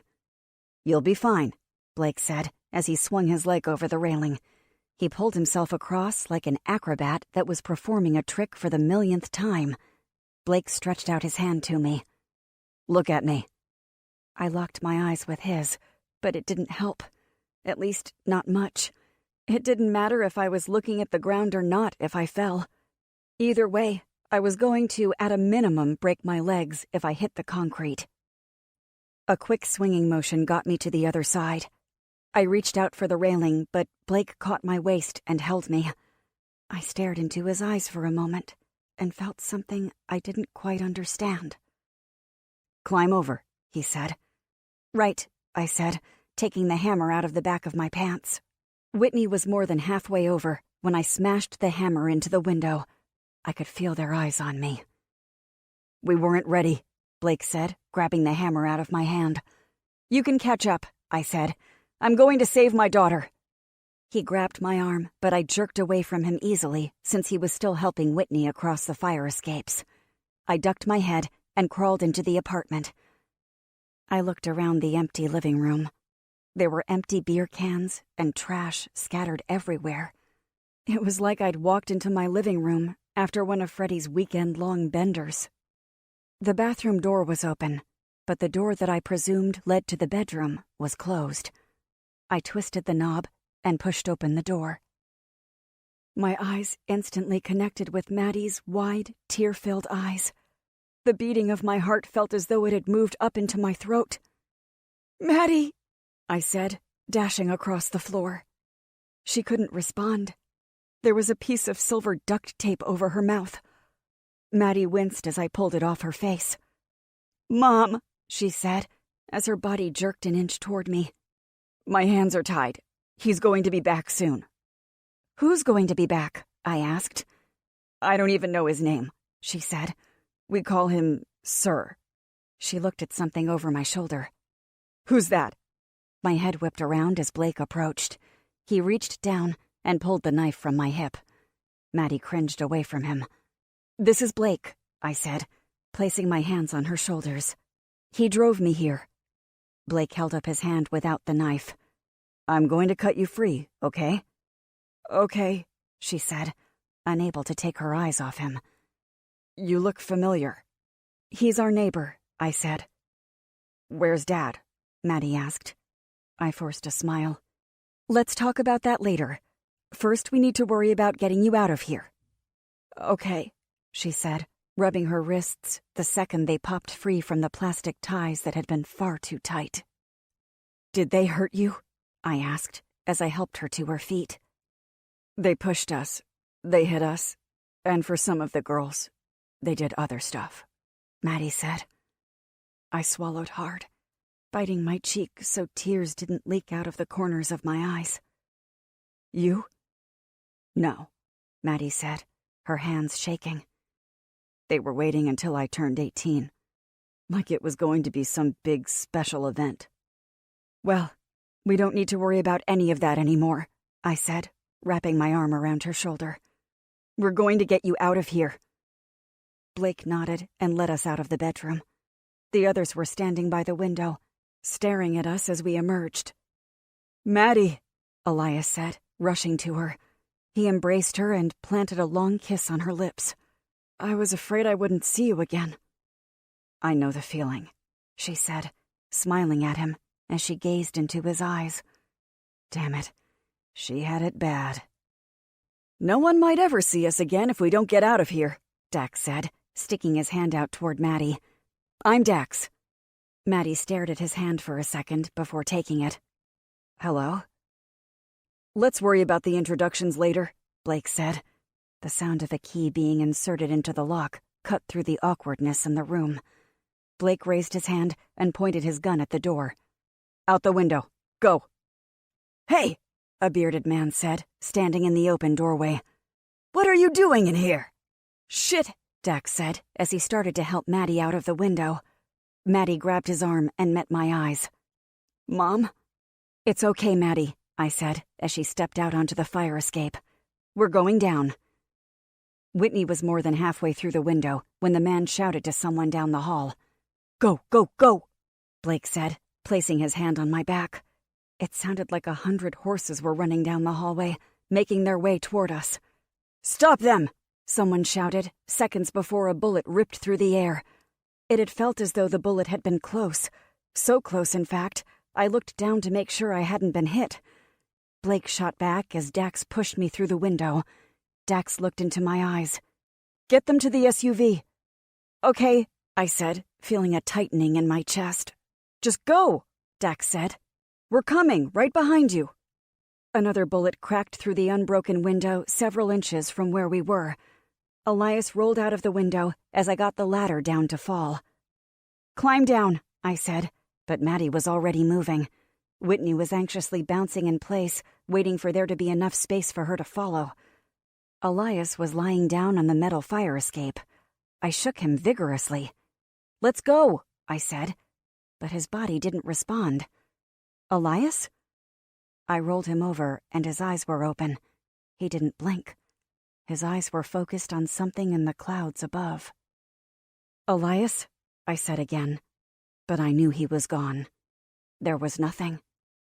"No, no, no." Dax looked down at the boy. "You have to go, kid. There isn't anything you can do for him." "Damn it," I said, making my way to the ladder. My hands shook as I climbed down. I had to drop the last couple feet to the ground and somehow managed to stay on my feet. I turned Maddie away from the building and led her toward the SUV. "This way." She didn't look back for Elias. Maddie just assumed he was with us. I glanced back just as Blake dropped down to the sidewalk. 2 of the men above tried to go through the window at the same time. Blake was holding his shoulder as his feet pounded against the concrete. "Run!" Chapter 24. One by one, we poured into the SUV. Dax ran around and slipped into the driver's seat. Blake pulled the door closed behind him as he heavily dropped onto the seat behind me next to Maddie. She stared at him suspiciously. "Why are you driving?" I asked, setting my eyes on Dax. It wasn't like it mattered who was driving, as long as distance was being put between us and the apartment building. "It was my turn," Dax said, squealing the tires as he pulled away from the curb. The SUV slid slightly as he turned right at the first corner. I looked over my shoulder at Blake, and when I saw him, I realized why Dax was at the wheel. "You're bleeding." "I'm fine," Blake said, glancing down at the blood that was starting to dry on his fingertips. "It's just a scratch." "That isn't a scratch," I said. "Wait," Maddie said as she looked around the SUV. "Oh my God, stop the car." Dax didn't even bother to slow the SUV at her panic. He knew there was no reason to stop. "Stop!" Maddie demanded as she pounded her fists on the back of Dax's seat. "We can't leave him alone back there. We have to go back." "Maddie," I said, trying to keep my voice calm. When our eyes met, she knew something was wrong. She blinked once and swallowed hard before tears started to stream down her cheeks. It was as if she could read my mind. I cleared my throat. "I'm so sorry, honey. He didn't make it." Maddie shook her head vigorously before burying her face in her hands. Her shoulders shook with her painful, heartbroken sobs. She sucked in a breath and looked out of the window at the surroundings flashing by. Maddie didn't say another word. She didn't ask any questions about what happened, nor did the tears stop flowing. "I'm really sorry, Madeline," I said, my voice cracking several times. I hated seeing my daughter in so much pain. Losing him after everything they'd been through to make it this far. It wasn't fair. I tried to help him, but it was too late. She didn't acknowledge my words. Maddie didn't care what I had to say, and why should she? I didn't know a damn thing about Elias. Hell, I'd only recently even found out that he even existed. Dax slid his hands over the console between us and patted my knee. He flicked me a brief, tight-lipped smile before bringing his hand back to the steering wheel. "So," Dax said in a clear voice that sliced through the silence, Is anyone in here besides Blake injured in any way whatsoever? No, I said, looking down at my body. Nothing. Maddie didn't respond, but I noticed Dax's eyes scanning her quickly in the rearview mirror, as if he was checking to see if there was blood oozing out of her body. I'm fine, but I think my heart won't stop pounding, Whitney said, pressing her palm to her chest. It kind of hurts. Want to know what really hurts? Blake asked. A fucking bullet grazing your shoulder. I'll take a look as soon as we can stop. Just keep pressure on it, Whitney said, twisting her head to the side to look at his injured shoulder from in the far back seat. There isn't much blood. Whitney was a nurse, Dax said. He'll be as good as new in no time, right, Whit? I'll need to get to the first aid kit, Whitney said with an exhale. Her eyes moved over to Maddie. She studied her for a long moment. Whitney placed her hand on Maddie's shoulder and leaned forward, setting her lips next to Maddie's ear. I've got something that might help you temporarily, too. It had been a message intended only for Maddie's ears, but I had heard it because the only sounds were those of the tires against the pavement. Out of the corner of my eye, I saw Maddie give her a quick nod. I'd almost forgotten that when Blake had first invited me over, that he'd mentioned there was a nurse at the house with them. I had forgotten all about it, but I would have never guessed it was Whitney. But now, with Blake bleeding in the back seat, I was glad she was, because I wouldn't know the first thing to do for him. Anything that required more than slapping on a bandage was beyond my capabilities. So, now what are we going to do? Whitney asked. Go back home, Dax said. Home? Maddie said. I looked at her over my shoulders. Blake's home. We can't go back there, Whitney said. Remember the guys? Dax laughed. I'm not worried about them. What are you talking about? Maddie asked. I told her everything that had happened since Polly had warned me about what was going on. Some of it she'd already known, but much of it was new. I left out the part about Blake shooting Freddie. After what had just happened with Elias, it was something I'd talk to her about another day. She hadn't liked her father, but I wasn't sure how she would take his death. Maddie had wanted us to leave, but wanting her father dead wasn't something she'd mentioned. He was awful, and he hadn't been much of a father to her. But still, if it hadn't been for Freddie, I wouldn't have Maddie. Maddie was quite possibly the only reason I was still here. I wrapped my arms around myself and shivered as the air from the vent blew my hair out of my face. The truth was, I was worried about going back to Blake's. I didn't want to walk into another situation that could end up with one of us taking a bullet.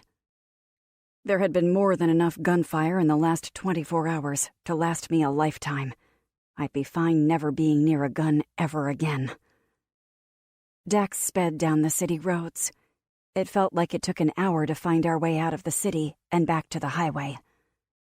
There had been a few of the sick hiding between buildings or wandering aimless on distant front lawns, trying to flag us down, but they were easier to ignore than before. But it wasn't just the sick we had to worry about. It was everyone. Everyone was a threat. We wouldn't be able to let our guard down. Not ever. Driving through the country went quickly. Before I knew it, we were approaching our small town, entering from a different highway than the one we left on. The roads were empty. There were no buzzing sounds of normal day-to-day life.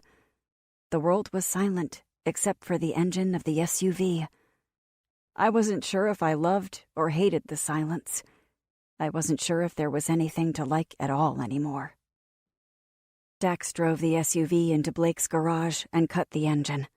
Maddie looked younger and smaller than I'd remembered. Here we are, Dax said, holding out his arms. Home sweet home. This isn't my home, Maddie said. Dax grinned at her. It's not mine either, but it's not too bad.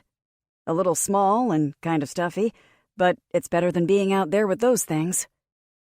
We entered the house, and Blake checked to make sure everything was exactly the same as we'd left it. Dax came in with the first aid kit in his hand. Come, sit down, Whitney said, curling a finger at Blake. She helped him peel off his shirt and got to work treating his wound. Maddie turned and stared at me. She crossed her arms and shook her head. "Why are we here, Mom?" she asked. "We should be out there, looking for Polly." "Polly's in New York," I said, feeling damp confusion fill my eyes. "It'll be hard to find her, and I'm not sure it's even safe to—" "Didn't you get her email?" Maddie asked. My brow creased. "Email? What email?" "She sent it to all of us," Maddie said. "Didn't you check your email?" I shook my head and pulled out my phone. My finger aggressively tapped, trying to update my email. "It's not working," I said. I looked into Maddie's eyes. "What did she say?" "She said she was leaving, heading to a camp in Maine. Polly said they're taking all the survivors to some place that's safe," Maddie said, pulling out a piece of paper from her back pocket. "Here, I wrote down the address. Hoyt replied that he survived and that he'll get to her." Hoyt. Damn it. "We have to get to her too," Maddie said. "Do you know if Hoyt left already?" "I have no idea," I said, shaking my head. "I didn't even know this was going on." Polly was alive. Or at least, there was a chance she was. "Who else did she email?" I asked. "No idea. There were other email addresses, but the only two I recognized was yours and Hoyt's," Maddie said. I swallowed hard. "I'm not sure how we'll get to Maine." "Me either, but we're going to try, right?" Maddie asked. "We have to get to Aunt Polly. She wants us to go." "Those things, they're contagious. If you get sick," I said, biting my cheek as I looked into Maddie's eyes. I knew I couldn't risk losing her. Maddie shrugged. "It's not hard to get rid of them. The guys that were holding us shot several of them each day. The masks keep us safe." "There are so many things that can go wrong. Shooting them is only temporary," I said, wrapping my arms around my middle. "She's your sister," Maddie said, with an edge to her tone. "And my aunt. Besides, there is a safe place we can all go." "I don't know," I said. Blake stepped up next to me with a bandage on his shoulder. He pointed at it and smiled. "Good as new," Blake said. After a long moment, the smile fell off his face. "I heard what you were talking about." Maddie looked him up and down. She didn't bother to hide her annoyance. "My mom and I can't stay," Maddie said. Blake nodded. "You're not held captive here. You're free to go at any time." "Okay," Maddie said. It seemed as though she didn't believe him. "We should go then, right, Mom?" "We're not leaving," I said. "Good," Blake said, looking into my eyes. He held my gaze. "We could come up with a plan to get to your sister." Maddie smiled. Blake had instantly won over my daughter. "We can't just head out without a plan and preparing for what's out there," Blake said. Whitney was sitting on the sofa with her legs and arms both crossed. She muttered something I couldn't quite make out. "For now, we can rest," Blake said. "When can we leave?" Maddie asked.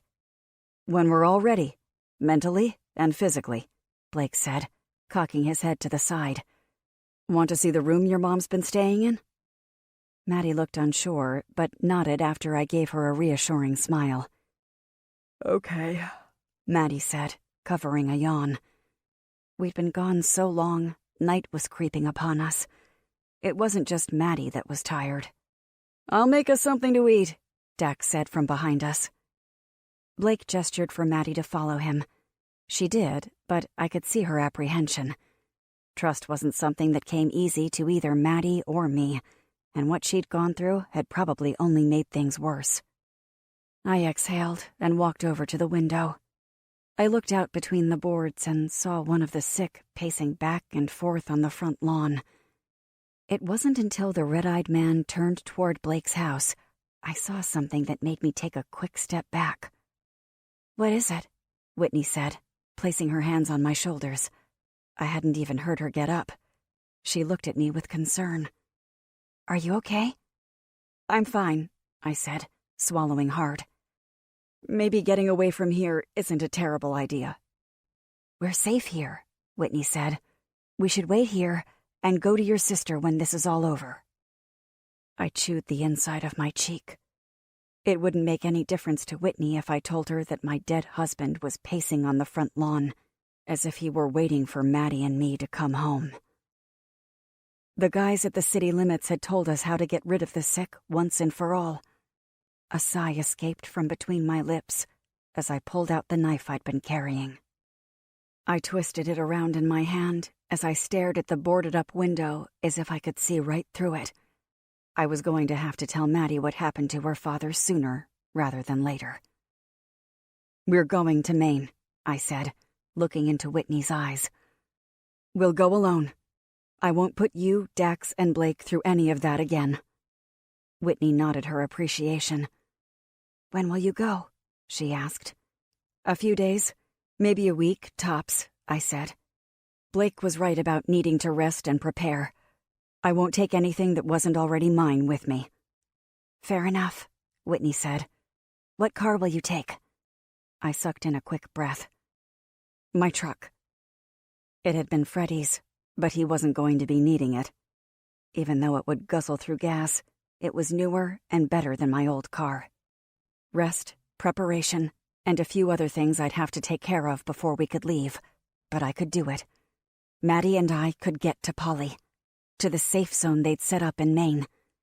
There was a chance that help wouldn't ever come, and we'd be stuck at Blake's house until we ran out of food or water. I wanted to see my sister again, and I had to do whatever I could to keep Maddie safe. Staying in Blake's house with the sick wandering around outside might temporarily keep her safe, but how long would that last? I would get her to the camp. We would see Polly again. This concludes Sickness by Kelly L. Green. Narrated by Patricia Santamasso. Copyright 2019 by Kelly L. Green. This unabridged audiobook is published by arrangement with Kelly L. Green and was produced in the year 2020 by Tantor Media Incorporated, a division of Recorded Books, which holds the copyright thereto. Please visit tantor.com for more information on our growing library of unabridged audiobooks. Tantor Audio, a division of Recorded Books, presents Outpost, a post-apocalyptic survival thriller by Kelly L. Green. Narrated by Patricia Santamasso. Chapter 1. The feel of the cold, icy metal in my hand made me shiver. Holding a gun wasn't something I was comfortable with, but with how things were going, that was going to need to change. Dax shouldn't have left his pistol sitting on the table unattended, but then again, I shouldn't have been standing out in the open by myself, aiming the gun at my contagious, already dead, and horribly diseased husband. If the sick weren't totally eliminated by fire, decapitation, or cutting out their hearts, they'd just keep popping back up over and over again, trying to spread the virus. It was like the virus had complete control over their bodies and minds. With my daughter Maddie across the street, I had to do something about Freddie. Even though their relationship had been rocky, I couldn't allow her to see her contagious father pacing back and forth in front of what used to be our home. It was like he was waiting for us. I aimed the gun at Freddie. It was going to take more than a bullet to get rid of him. But I had a plan. The pop of the gun vibrated through my arms and shook my body. It wasn't so much the power of the gun that rattled me. It had more to do with the fact that I'd never fired a gun before. It was loud. It was scary. It was powerful. I hated to admit it, even to myself, but it kind of felt good after everything Freddie had put me through to put a bullet between his eyes. My accuracy was frighteningly good. Of course, there was no way I could have ever done that to him had he been alive, but since he was a disease-carrying monster, it was a bit easier to do what needed to be done. "I'm tempted to drag you into the basement and lock you up in there," I said to his unmoving body. He should suffer like I had living with him. I put on the kitchen gloves I'd found in one of Blake's drawers in his kitchen and grabbed Freddie's legs. He was significantly heavier than I thought he'd be. There'd been one time in my life, many years ago, when I'd hit Freddie back. It had been like throwing my fist into a brick wall. Freddie wasn't a big man. He was average, but apparently very, very solid. I shook my head as I remembered the sick, stupid smile that had been on his face and the evil laugh that had erupted at my attempt to fight back. It was one of the few times I fought back. "You were a terrible husband and a dreadful father," I said as I dragged him toward the gate of our fenced-in backyard. "I hope you rot in hell." I dragged Freddie through the backyard and far away from the house. My hand shook as I pulled a lighter out of my pocket and dragged my finger over the grooves of the lighter. The flame flicked upward and wavered slightly in the breeze I couldn't feel. I kneeled down next to Freddie and set the flame to the ragged edges of the bottom of his jeans. It took longer than I had expected for the fire to catch onto the fabric. I took several steps back and swallowed. There was a brief hesitation when I considered putting out the fire. I had to remind myself that it wasn't really Freddie lying in the yard. It might look like him, but it was something else. Something sick. Something deadly. One less of those with the sickness was helping us, protecting Maddie. It took longer than I thought it would before Freddie's entire body was engulfed in flames. He didn't open his eyes. He didn't move. And thankfully, he didn't scream out in pain or beg for help. "Jesus, kid!" A small breath got stuck in my throat at the sound of the voice behind me. I turned with the gun still in my hand. "What the hell do you think you're doing?" Blake said with a fire extinguisher in his hand. "No," I said, holding up my hand. "It's Freddie. I had to do it. He was just pacing in front of the house." Blake shook his head. "I heard the gunshot, and I was more than halfway here when I saw the smoke," Blake said, pointing up toward the sky. "The other people in town will see it too." "I couldn't risk Maddie seeing him like that," I said. "Why didn't you tell me? I could have helped you," Blake said. I looked at the gun in my hand. I stared at it for several minutes. This just felt like it was my problem to deal with. Freddie has been a problem of mine for quite some time. It was time. I let my shoulders relax. "Nothing is just your problem anymore. We're in this together," Blake said. "But it's not going to work if we keep secrets from each other." "I'm sorry," I said, handing Blake the gun. "Don't apologize," Blake said, raising a brow. "You can talk to me." He looked at the gun and sighed before tucking it into the back of his waistband. Blake's eyes flicked upward and locked with mine. "I'll take you back to the house," Blake said. "Let me finish up here." "Didn't you just say we're in this together?" I asked, cocking my head to the side.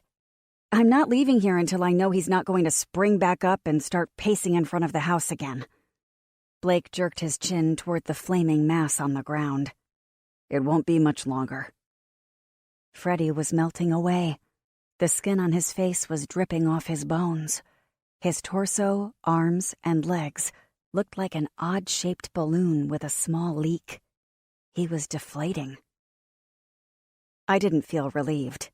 The damage Freddie had done to me was long since over, but it was deep, permanent. The hiss from the extinguisher startled me. My eyes nearly popped out of my head as I turned to look at Blake.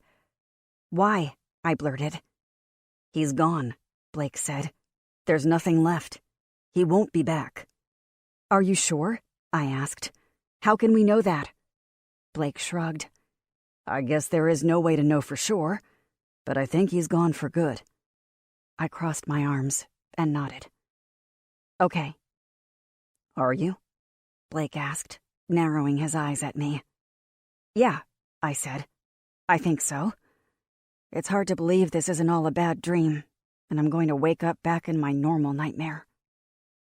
This is not a dream, Blake said. If it were, Dax wouldn't have left his gun where you'd take it, and you wouldn't have left the house without telling me. My lips curled at the ends. That would only be true if it were your dream. This seems more like one of mine. Come on, Blake said, jerking his head toward the gate. Let's get back home. I frowned. This is my home. Well, please come back to my house with me, Blake said. It's probably not good for us to be hanging around out here, and not just because of sickness that could be floating through the air. You're worried about the other survivors? I asked.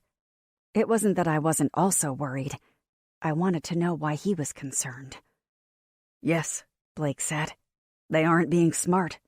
Not to mention that when their supplies start to dwindle, they'll start searching for more. They'll get desperate. I chewed my cheek. If you don't think we're safe at your place... I think we're safe, Blake answered quickly. For now. He looked up at the storm clouds moving in. Out here, though, is a different story. Let's go back inside.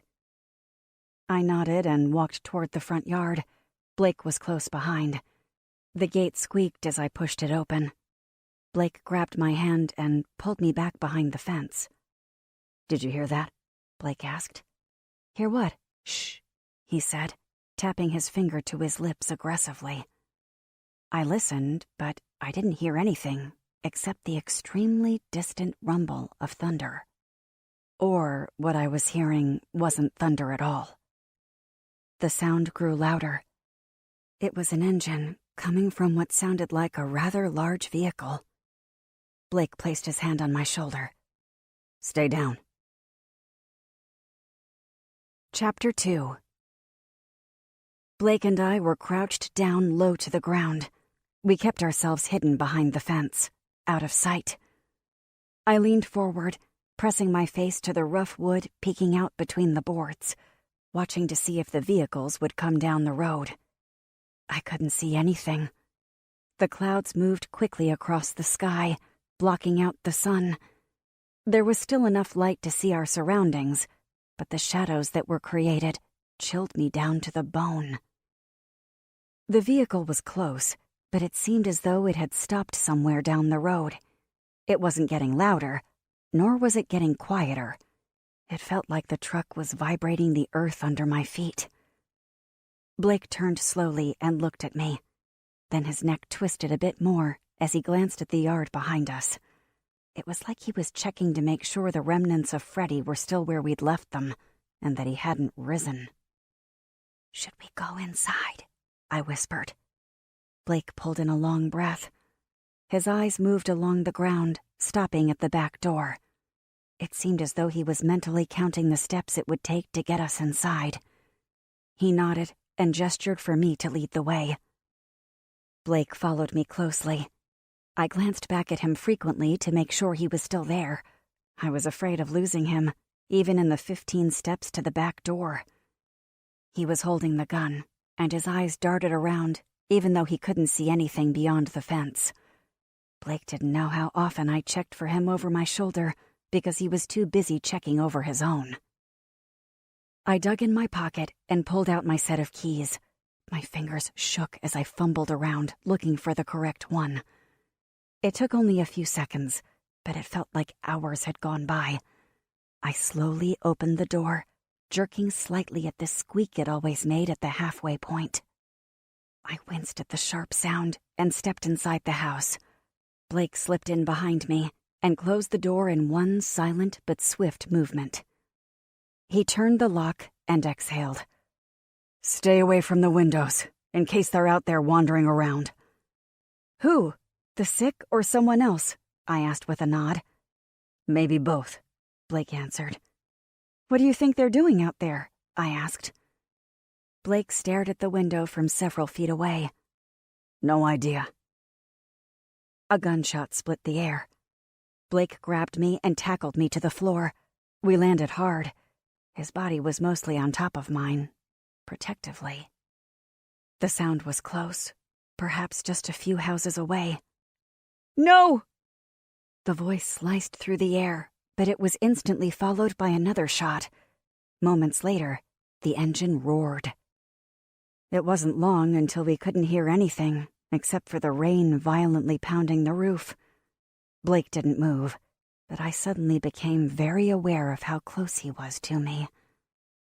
"What the hell was that?" I asked, finding my voice. "No idea," Blake said, clearing his throat as he gently rolled off me. "Maybe they found some of the sick and needed to put them out of their misery." "Yeah, maybe," I said, wrapping my arms around myself as I sat up on the floor. The house was close, and with the rain, it felt as though the temperature was dropping rapidly. Blake stood and offered me his hand. "Need anything while we're here? Otherwise, we should probably get back." I took his hand and he pulled me to my feet. We stood there, staring at one another from only inches apart. The rain sounded louder in the silence between us. I took a step back and exhaled. "There's probably tons I could use, but I can't think of a single thing," I said. It was odd, standing in the familiar surroundings. I wasn't sure why, but it no longer felt like my home. It was all of my things, but somehow it all felt different. Blake's house didn't feel more like a home to me either. It definitely was his space, and most of the time, I felt like I was a guest. It was more like I didn't have a home anymore. There was no place where I could relax and feel comfortable. That just didn't exist for me anymore, and maybe it never would. "We're going to get soaked out there," Blake said as he carefully pulled back the curtain an inch. "Do you have an umbrella?" "Yeah," I said, walking over to the front closet with my arms still wrapped around my shivering body. I reached inside and pulled out the old umbrella that opened crooked and had a small tear in the plastic. It would still get the job done, and that was really all that mattered. "Maybe grab a coat, too," Blake suggested. I reached my shaking hand inside and pulled out one of my old hoodies. Blake took it from me and held it open for me, as if we were on our way to a fancy restaurant on a date. "Are you sure you're okay?" Blake asked. "Yeah, I'm fine. I mean, I'm okay as I possibly can be after shooting and burning my already dead husband," I said. The gunshots down the road really didn't help matters, but yeah, I'm okay. Doing better than I would have imagined, anyway. I slipped my arms into my jacket. Blake kept his hands on my shoulders for a long moment before going back to the window. I sighed loudly as I looked toward the kitchen. Every single cabinet was open, and one of the chairs at the dining room table had been knocked over. My eyes darted around, noticing other small things that seemed different from the last time I'd been inside the house. The glass Freddie had been using was on its side on the end table. The refrigerator door was wide open. Even the door leading to the basement was open. "I wonder if Freddie had come inside at some point," I said, with my eyes still narrowed. "Or did you and Dax leave it like this when we came over here for the food and supplies?" "What do you mean?" Blake asked, looking around. It seemed to take him a bit longer to notice the differences. "No," he said, shaking his head. His eyes were wide and suddenly filled with panic. He raised the gun and stood in front of me. "We didn't leave things like that." "If the sick can just walk inside a house, then we're all in big trouble, aren't we?" I asked. Blake swallowed hard. "I don't think the sick can get inside without being let in. And even if they could get inside, why would they open cabinets and doors as if looking for something?" "Freddie was probably looking for booze," I said with a nervous chuckle. Blake turned to me as if he were checking to see if I was serious. I shook my head and looked away from him.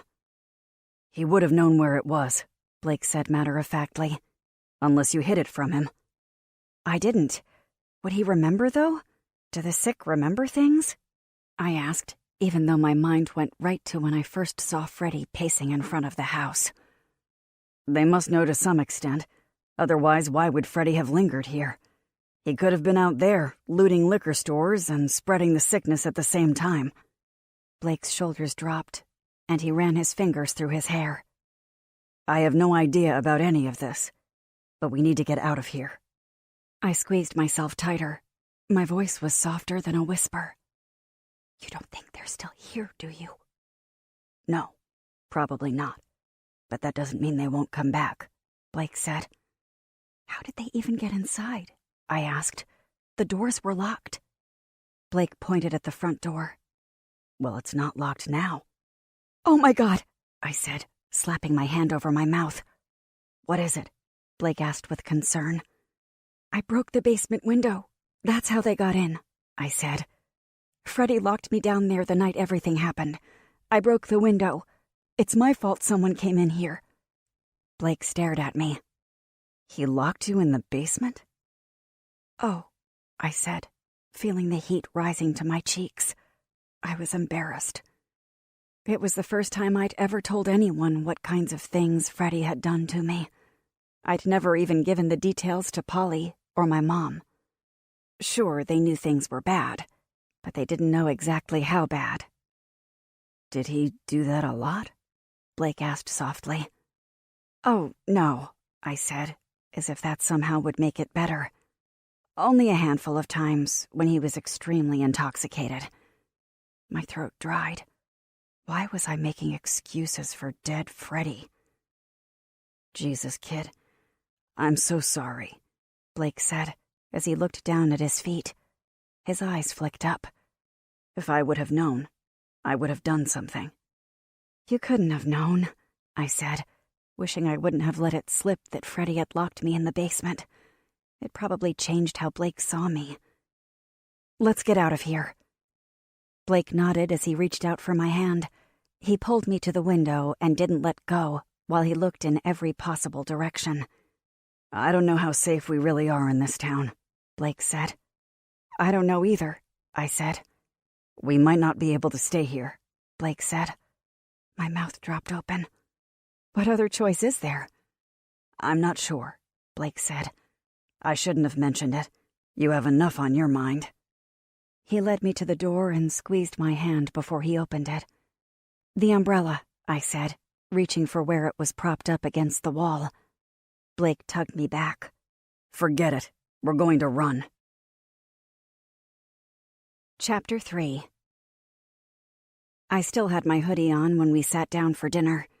The chill wouldn't leave my bones, even in Blake's warm home. My hair hadn't completely dried from running across the street during the downpour. I was sure I looked like hell. Maddie kept looking up at me while we ate. I knew she was wondering why my hair was wet, but she probably thought it had something to do with our plan to leave. Maddie and I were going to leave to find Polly. Whitney knew, although she didn't know when we were going to leave. There was no way in hell that Whitney was going to tell either Blake or Dax about our plan. She was anxious for us to leave so she could have her space back. "This is really good, Dax," Whitney said with a big grin on her face. "Thank you," Dax said. "Our meals are going to change soon, though." "What do you mean?" Whitney asked. Dax glanced over at Blake. It was as though there was something they'd both been keeping from us since we'd returned with Maddie. "It's not a big deal," Blake said, holding up his hand. "We'll figure it out." "Figure what out?" Whitney asked, crossing her arms. Blake groaned as he leaned back in his chair. "We're running a bit low on gas for the generator." "Oh my God," Whitney gasped as she brought her fingers to her mouth. "We won't have heat or electricity? How will we survive?" Blake rolled his eyes. "People can survive without those things." "We'll freeze when winter comes," Whitney said. "Calm down," Blake said, and Dax chuckled. "We'll be able to get more gas." "How?" Whitney stood and glared at them. Blake rolled his eyes. "We'll get it from a gas station, or siphon it from cars in the neighborhood." Dax shouldn't have said anything. "It's a terrible idea to go out there to get gas," Whitney said. The look in her eyes was changing to worry. "The sick are out there, and those people with guns. No way I'm letting either of you go out there again." Blake looked at me. Whitney still wasn't happy about going out to get Maddie. "It'll be fine," Blake said, gesturing toward her chair. "Relax, finish your meal. We'll talk about it later." Whitney opened her mouth, but nothing came out. She swallowed hard and sat back down. I knew she blamed me for everything that went wrong. If I hadn't ever come into her space, things would have been perfect for her. After dinner, Maddie and I went to our room. I could hear Blake talking to Dax and Whitney in the living room. It wasn't a private conversation, as far as I knew, but I went to the bedroom with Maddie because she said she needed to talk with me about something. "Mom," Maddie said, as if she'd said my name 100 times. "What?" I said in a sharp whisper. I was trying to listen through the closed door to Blake's voice. I couldn't make out a single word. "Just ask him later what he was talking about," Maddie huffed. "He'll tell you." I shook my head. "What makes you think he'll tell me?" "I just think he will." Maddie rolled her eyes. "But right now, you need to listen to me." "Okay," I said, exhaling. I let their voices fade away as I focused on my daughter. "What do you want to talk to me about?" "It's time, Mom," Maddie said, pushing back her shoulders. My nose wrinkled. "Time for what?" "It's time for us to leave," Maddie said. "We have to get to Aunt Polly before something happens, and we lose her." "There is so much we need to do. Pack supplies, plan the route, and how are we going to make sure we have enough gas?" I asked. It probably sounded like I didn't want to find Polly, but that was far from the truth. I was afraid to lose Maddie while trying to find my sister. "There are a lot of bad people out there. If we run into the wrong people, we could end up in a bad situation," I said. "I can take care of myself. I made it out of the apartment. I can survive anything," Maddie said. There was a strength behind her words that impressed me. "I know you helped me escape, but inside that place, there were only 2 people looking out for me." Maddie swallowed hard. "Me and Elias." She quickly wiped away a tear. It was the first time Maddie had mentioned Elias since the day he'd lost his life. "He seemed to really care for you," I said. "I'm so sorry about what happened. It wasn't fair." The muscles in Maddie's face tightened. Her eyes darkened. It was like she was a robot and someone had powered her down. "We can't delay this any longer, Mom. We need to get to Polly," Maddie said. "Maybe she's waiting for us. I'm sure she's scared and worried. What if she thinks we're dead?" "I don't know," I said, shaking my head. Tears welled up in my eyes, but I couldn't let them fall. "I thought she was dead. If we go out there unprepared, we could be dead." "We have to try, Mom, right?" Maddie said, fighting back her own tears. "Polly would come for us. You know she would." Maddie was probably right. I stepped up to her and wrapped my arms around her. I held her close. "We'll go," I said. "We'll take your dad's truck." "But when?" Maddie asked, pulling back slightly to look into my eyes. "It'll take a few days to get ready. Charge my phone and make sure we have everything," I sighed. "And we have to do it all without Blake suspecting anything." Maddie gave me a half frown. "I don't understand why you don't just tell him we're leaving." "Because I'm afraid he'll want to come with us," I said. "Why is that a bad thing? It sounds like the place that Polly is will be safe for all of us," Maddie said. "We should encourage them to come with us. And if something goes wrong, it'll be my fault. They are safe here," I said, feeling the tension increasing in my neck. "I can't be the reason anything happens to them." Maddie shook her head. "They're adults. If they want to go, they can make their own choice." "I wish it were that simple," I said. "Well, I think it is," Maddie said. "It's just us going on the road trip, okay? Polly is our family. If she weren't out there, we wouldn't be leaving either," I said. Maddie shrugged. "Whatever you say, but we need to get on the road. I studied the map on your phone, and I think we can get there in a day if we drive straight through. We can take turns." I choked back a laugh. Maddie seemed almost excited about the idea of a road trip. "I'll do the driving," I said firmly. I threw my hands in the air and started pacing. How the hell are we going to get supplies to the truck? And I'm pretty sure someone has been in the house. "Our house? How do you know that?" Maddie asked, narrowing her eyes. Damn it. "It's not a big deal," I said, waving my hand in the air.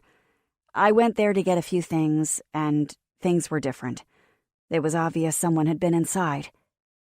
Maddie stared at me with her mouth hanging open. She was searching for something to say. It had been several days since I'd told her that her father was gone. She hadn't shed a single tear. Maddie was trying to hold on to what was important to her, and that was her family. She probably felt like she was losing everyone, and she didn't want to sit back and do nothing if Polly was out there. "We'll have to keep this to ourselves and be very quiet when we leave," I said. "I'm a pro at being quiet. I've had a lot of practice at being quiet," Maddie said, swallowing as she looked away. I was a terrible mother. There were a lot of times Maddie pretended she didn't hear Freddie shouting at me. When she was younger, I'd check on her in her bed, and she'd be pretending to be asleep. I'd leave her room and cry in the bathroom. I failed Maddie over and over again, and I couldn't do it again. We'd search for Polly. Not only did I owe it to Maddie, but I also owed it to Polly as well. I should have been a better mother and gotten Maddie out of the situation. It had been stupid to stay and hope to fix things. Freddie had made me feel weak, but if I had been a good mother, I would have left anyway. For her. It was a miracle she didn't hate me. There was still time to be a better mother and a better sister to Polly. Taking Maddie out on the road was probably a bad idea. We should both stay with Blake. I didn't want to make another mistake. "We can't put this off any longer," Maddie said, staring at me. "I can't wait for you to pack things and double-check and triple-check, delaying everything. We need to get on the road." "Slow down, Maddie," I said, holding up my palm. "No, Mom, we have to go," Maddie said. "We'll take our stuff and leave tonight." I drew in a shaky breath. We can't rush this. "And if we don't go, we could lose our chance to get to Polly," Maddie said, raising her voice slightly. "You can stay then," Maddie shrugged. "I'll go on my own."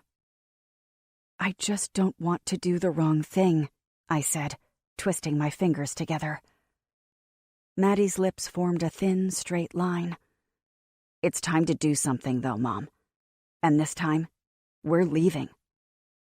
The words hurt, but I didn't let her see the pain that erupted inside of me. We just needed a little more time. "We'll talk about it in the morning," I said, feeling a sourness in the pit of my stomach. "Go on, get some rest." Maddie shook her head and groaned, but she flopped down on the air mattress. She laid down on her side with her back to me. I chewed my lip. "We'll go, I promise. We'll talk about it more in the morning." Chapter 4. It was still dark when Maddie was shaking me.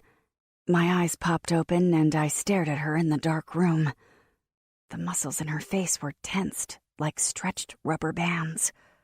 A sick feeling washed over me. "What's wrong?" I asked, inside a long gasp. "Nothing," Maddie said with a smirk that seemed to be growing. "It's time for us to go."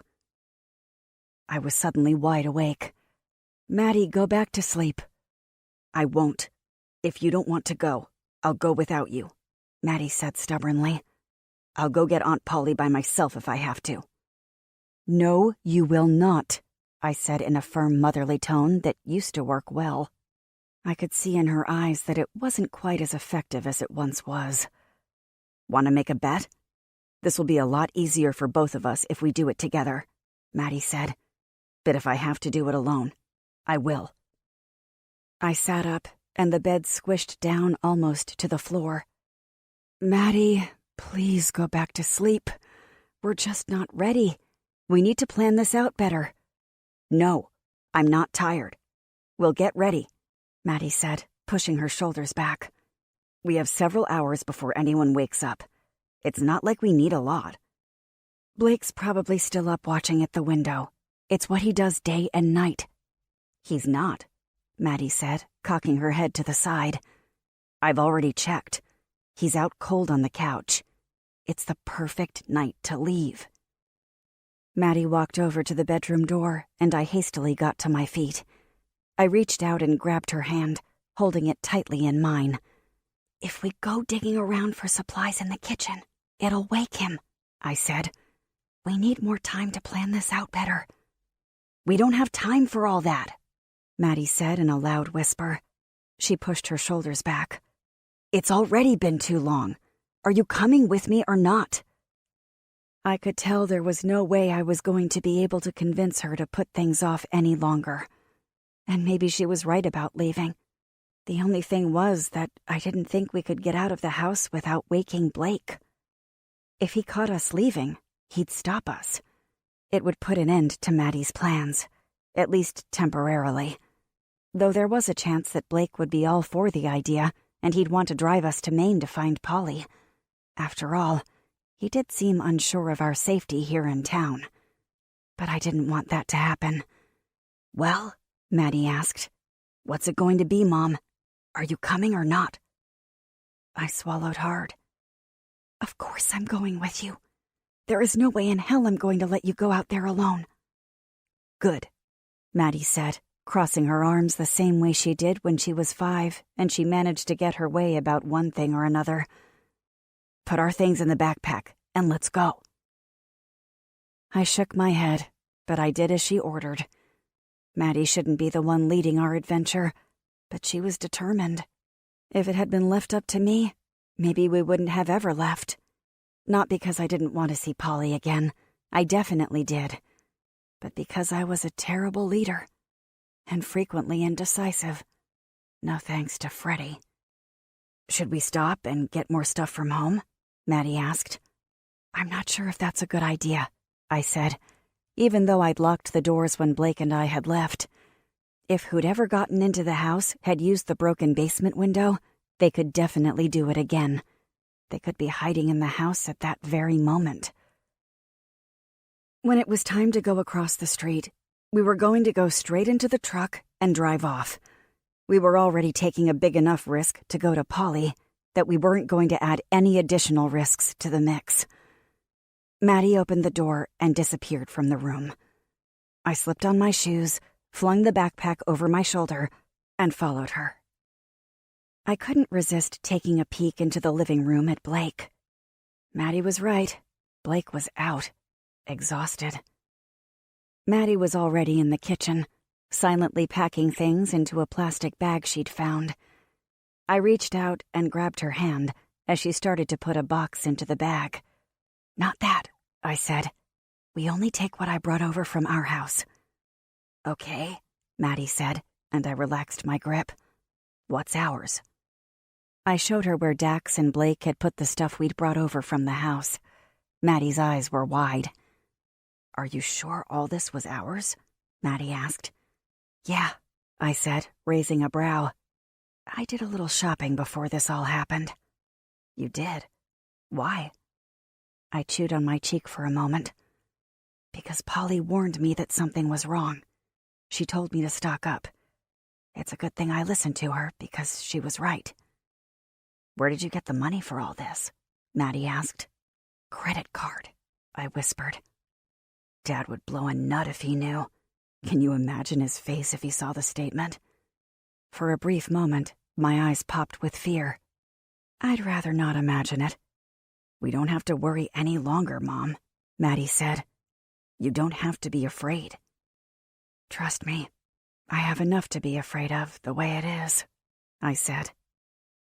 The couch creaked, and Maddie dashed to peek into the living room. She held up her palm, and I was as solid as a marble statue. I didn't want to have to explain to Blake what we were doing filling bags of supplies in his kitchen. It didn't take long before she was at my side again. He shifted, but we need to keep our voices down, or better yet, stop talking until we're on the road. Are you charging your phone? I shook my head, and she held out her palm. There was no way in the short amount of time we'd be in the house I'd get a full charge. We were going to need the map if we had any real hope of finding Polly. It wasn't like we could stop and ask for directions. Think this is good? Maddie asked, as she cocked her head to the side and studied the 4 bags we packed.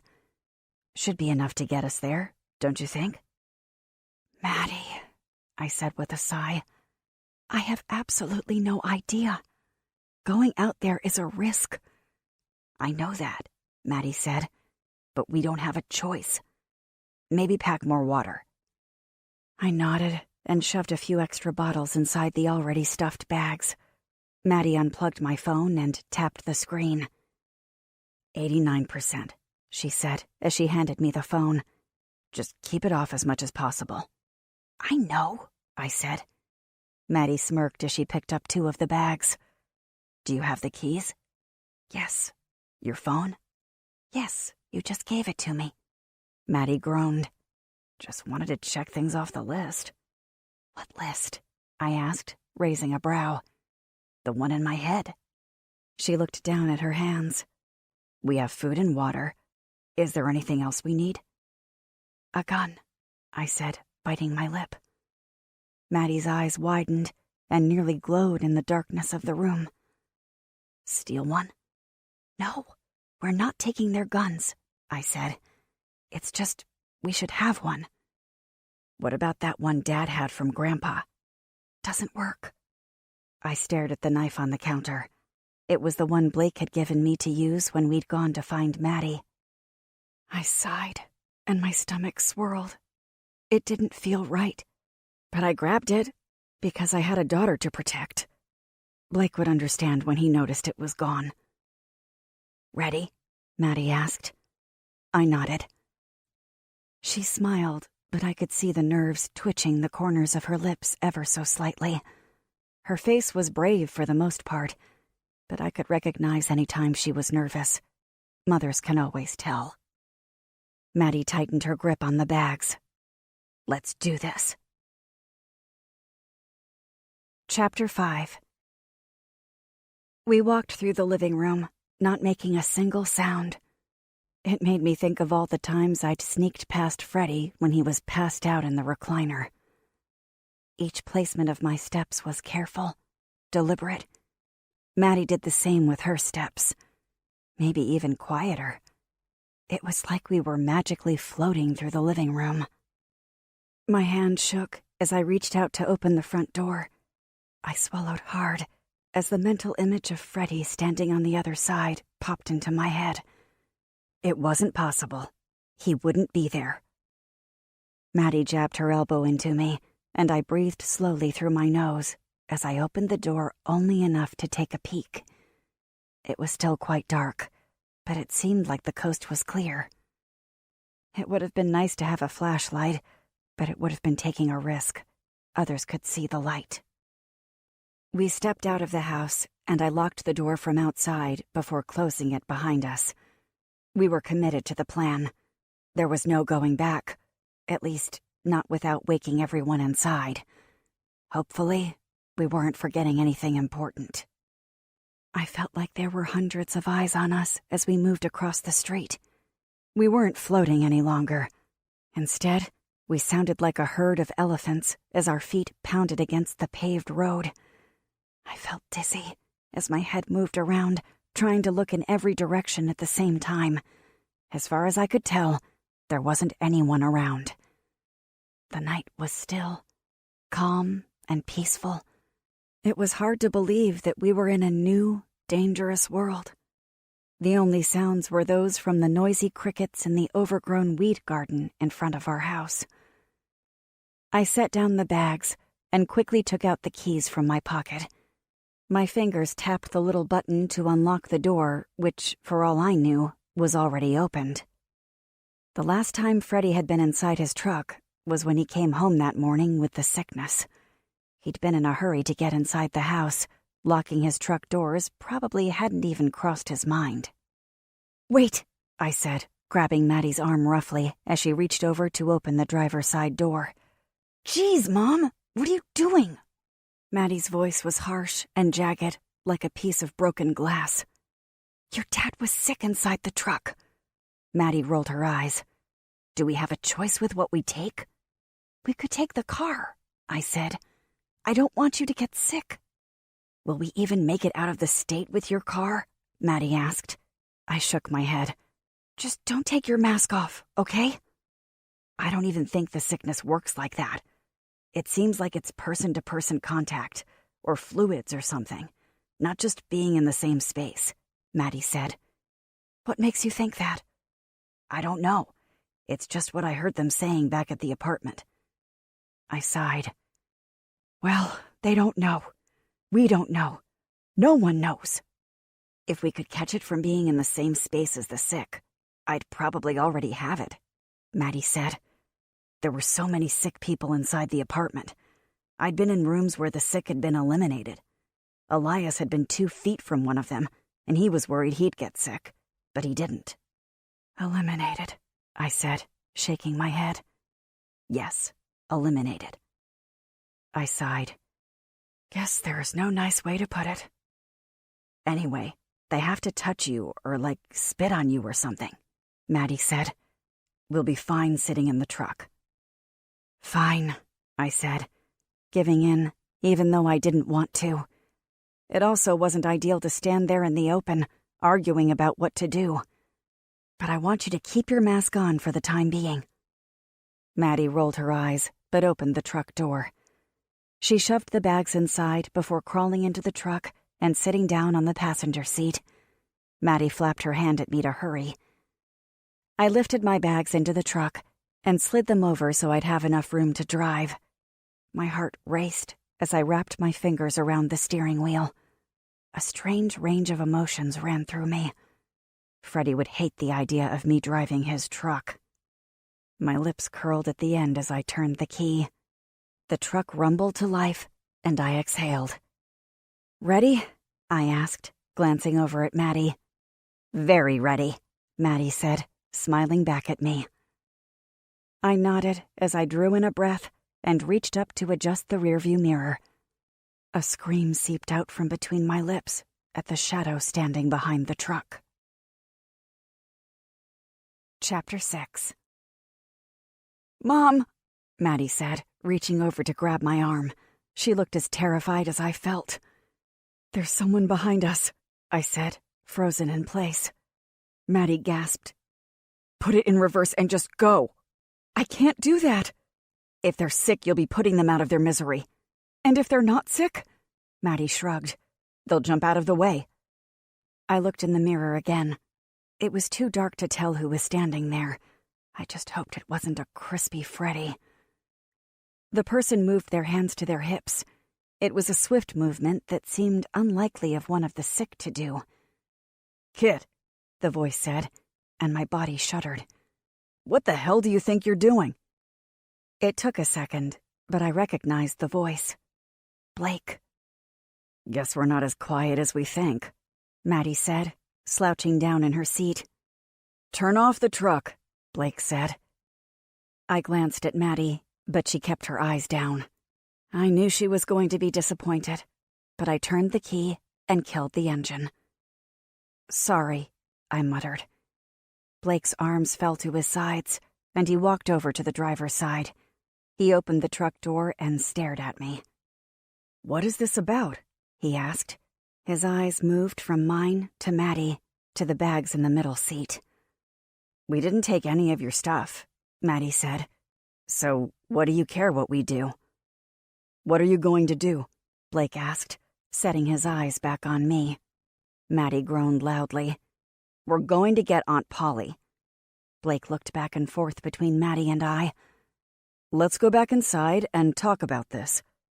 "Or you can just go back inside and let us go," Maddie said, finally looking up at him. "She's our family.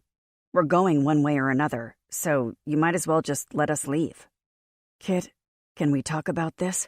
Blake asked, keeping his voice low and calm. There really isn't anything to talk about, Maddie said. Blake took a step back. He didn't stop looking into my eyes. You're absolutely right, Blake said. There isn't anything I can do to stop you from leaving. You're free to come and go as you please. But I just think if we talk about this, we can come up with a safe plan to get to Polly. I can help. That's what I was afraid of, I said, looking down at my hands. I don't want you to put your life in danger again. Why do you think I should stand here and let you put your lives in danger? Blake asked. An awkward silence enveloped us. There were so many reasons he should step to the side and just let us go, and I couldn't think of one that justified him coming along with us to find my sister. Because you don't know us. You never said hi to us when our paths crossed. Occasionally, I'd get a nod. There is no reason for you to put yourself or your family in harm's way to help us, I said. The words had come out much harsher than I had initially intended, but it was the truth. What if the place your sister is really is safe? What if it's exactly the type of place I should be bringing my family? Blake blinked several times. It makes more sense for us all to go together than separately. Dax and I have guns. We can protect you. Please, can we go inside and at least discuss it? I looked over at Maddie. Her eyes were focused on her shoes, as if it were the first time she was seeing them. Maddie, I said, breaking her from her trance. Shouldn't we at least talk about it? She crossed her arms. Before she could open her mouth, Blake cleared his throat and started speaking again. Let's talk, and if you still want to go out on your own, I won't stop you, Blake said. Deal? It was as if he knew he was trying to convince Maddie and not me. Sounds okay with me, I said softly. Maddie? Fine, she said, opening the passenger door and sliding out of the truck. But we're leaving the supplies in the truck. Lock it up, Mom. Maddie marched across the street, at least 10 feet ahead of Blake and me. The sun's light was just brushing against the horizon. When Maddie got to the front door, it opened. Dax was standing on the other side, but his eyes weren't on us. They were on the area behind us. He was making sure we weren't being followed. Once we were inside, I could feel the tension in the house. Whitney's disappointment saturated her expression. Dax looked confused and disappointed. Blake took my hand. Can I talk to you in private? I guess so, I said, glancing at Maddie as she flopped down on the couch. Blake reached around me and locked the door. He didn't let go of my hand as he led me through the living room. Keep a lookout, he ordered. He pulled me through the kitchen and opened the door. Blake didn't let go of my hand until we were on the far end of the garage, away from the door. Why didn't you tell me you wanted to go? Blake asked. Because I don't want you leaving the house, I replied with a shrug. The answer was obvious. I'd said just as much across the street. You know it's not safe out there. It's not safe out there for you and Maddie either, Blake said. But you didn't even tell me how important getting to your sister was. I had no idea you would run off like that. It looked as though he'd been hurt because I hadn't talked to him. I didn't owe him any explanation. Was it something I did? Blake asked. Of course not. My eyes widened. You've been nothing but great to Maddie and me. I just thought that things were, I don't know, different. Blake shoved his hand into his pocket.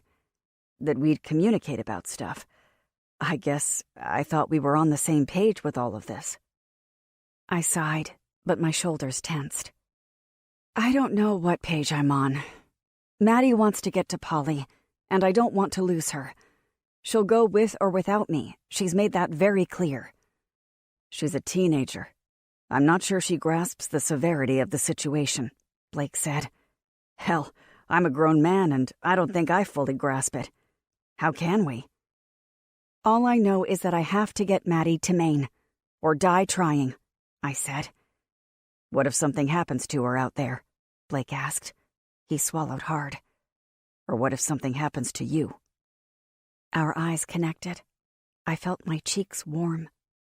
She'd be out there all alone, Blake said. The heat rising to my cheeks dissipated, as if someone had thrown ice water over my head. What if something happens to us here? I asked. Those people at the city limits could venture into town. Maybe they already have. The folks at the store are probably still roaming about, if they haven't already all gotten sick. All reasons why I think we should stick together, Blake said. I can't ask that of you, I said. You're not asking me.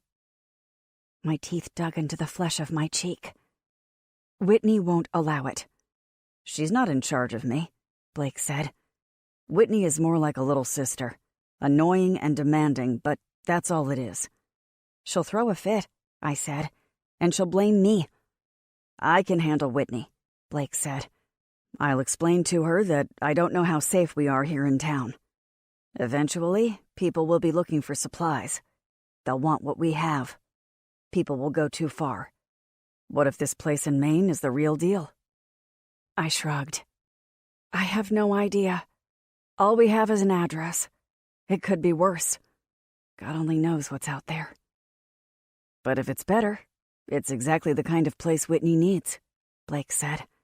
A place where she can continue to have hope that things will get back to normal. She won't get that here. If things ever do get back to normal, this little town will be the last place they'll come to help the survivors. I don't know, I said, shaking my head. It doesn't feel right going with Maddie, and it really doesn't feel right dragging everyone along. Blake took a step closer. And it doesn't feel right for me to step back and let you go out there alone. If this is about what happened to Freddie, you don't owe me anything, I said. This isn't about Freddie, he said, inching closer. This is about letting you go out there on your own with your daughter. I can't do that. I can't just stand back and watch you drive away. Blake was so close. I could feel the warmth from his body radiating out of him. It made my heart pound like a bass drum. I thought I was going to lose you already today, which was more than enough to make me realize something, Blake said, looking into my eyes. Realize what? I asked. Blake hesitated. He touched his thumb to his lip. It made me realize. Blake? Dax said. The muscles in his neck were tensed, and it looked like his breaths were coming fast. His eyes flicked over to me. Come quick. It's Maddie. Chapter 7.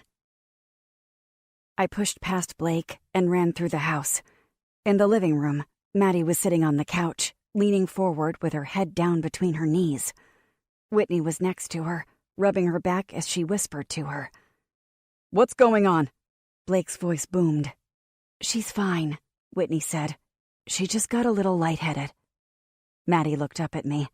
I could tell it was more than just getting lightheaded. I'm okay, Mom, she said between painful-looking gasps. Just got upset. I kneeled down in front of Maddie and stroked her hair. She needed to calm her breathing. My inhaler is empty, Maddie said. Dax, Whitney said softly. Would you get Maddie some water and maybe a protein bar? You bet, Dax said, disappearing from the room. Whitney looked at me. She'll be fine. What happened? What triggered this? I demanded. I'm not exactly sure, Whitney said. She was at Blake's post, looking out the window, and just turned around flapping her arms. Does this happen a lot? I shook my head. Fortunately, not a lot. There were sick people, Maddie said. Her breathing was quickening slightly. Is there an inhaler at your house? Blake asked. You're not going out there if there are sick people roaming about, Whitney said. She's going to be fine. Dax shouldn't have bothered you during your little talk with Kit. It was rather irritating to hear Whitney repeatedly tell me that Maddie was going to be fine. This wasn't the first time Maddie had an attack. I knew how they went. I knew she'd be fine. Dax stood next to me, holding a small cup of water and a half-unwrapped protein bar. I ignored all of them and tilted Maddie's head so she was looking into my eyes. "Just take in slow, calm breaths," I told her softly. "The sick can't get you in here." "I know," she said. There was less space between her words. The more I held her gaze, the quicker she seemed to calm. I could tell by the rise and fall of her shoulders that she was on the tail end of the attack. Whether it was anxiety or asthma, it didn't matter. They were both basically the same for her, but either way, it always helped for her to have her inhaler. "We'll figure something out for your inhaler, okay?" I said, as I gave her what I hoped was a warm smile. Maddie nodded. Dax handed her the cup of water, and she took a small sip. Her breathing was already almost back to normal. "Sorry, everyone," Maddie said, keeping her face down. They all told her it was no big deal in their own way simultaneously. Dax, Blake, and Whitney all wore the same worried yet protective expression. They hadn't known her long, but already they looked as if they'd do anything for her. "Can I ask you a question?" Blake asked, crouching down to look into her eyes. "Sure," Maddie said, before taking another sip. "What exactly did you see outside?" Blake asked. Maddie swallowed. "The sick. 2, maybe 3. I could hear them. At least, I think I could. They were asking for help somehow through the window." "You've seen the sick before, right?" Blake asked. "Yeah, at the apartment. I don't think I've seen any that close before. It was strange, though. I felt so bad for them." Maddie's brow furrowed. "I wanted to go out there and help them." Dax was nodding. "I know what you mean. Almost trance-like. Did you look into their eyes?" "Maybe. I'm not sure," Maddie said with a shrug. "I don't remember." "Yeah, don't look into their eyes," Dax said with a shaky grin. "I won't," Maddie said. She didn't smile back. Blake cleared his throat and stood. "While we're all gathered together, I have something I want to talk to you all about." My heart started to pound. I wanted to run from the room. "I was thinking about how things might not always be safe for us here," Blake said. Whitney sat back and covered her mouth with her fingertips. She looked like she was being sucked into the couch. "I knew it. I knew this was going to get worse," Whitney said. "I didn't say that," Blake said, holding up his hand. "But it's possible." "What are you trying to say, Blake?" Dax said, crossing his arms. "Spit it out." Blake drew in a breath that expanded his chest. "I think we should talk about going to the safe place Maddie told us about. The one where her aunt was taken to." "Oh, I see," Whitney said, glaring at me. "This was your idea." "This was most definitely not my idea," I said, keeping my eyes locked on Whitney. "This is my idea," Blake said. Whitney groaned. "We can't just go wandering all over the country looking for Kit's sister." "It's not wandering," Blake said. "We know where she is." "But we don't really know if it's safe," Whitney said. "Polly wouldn't tell us to go there if it wasn't," Maddie said defensively. Whitney's body tensed. "She wouldn't on purpose. There isn't anything good out there. This is all we have. It isn't safe for any of us beyond these 4 walls." "What happens when we run out of supplies?" Blake asked. "We'll have to go out there eventually. And when that time comes, things could be even worse." Dax started nodding. "Yeah, Blake's right. This might be exactly what we need." "Well," Whitney said, slapping her thighs before she stood. "I'm not going. Now if you'll excuse me." Wait, Blake said, taking a step after her as she fled the room. The bedroom door slammed shut, and Blake abruptly stopped. It was like he'd been slapped in the face. "Shit," Blake said, dropping his head forward. "I'll talk to her," Dax said. "Let's just give her a little time for it all to sink in. You know how she is." Yeah, you're right," Blake said. Maddie stood.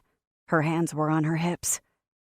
"Just so you guys know, my mom and I aren't going to be waiting for long.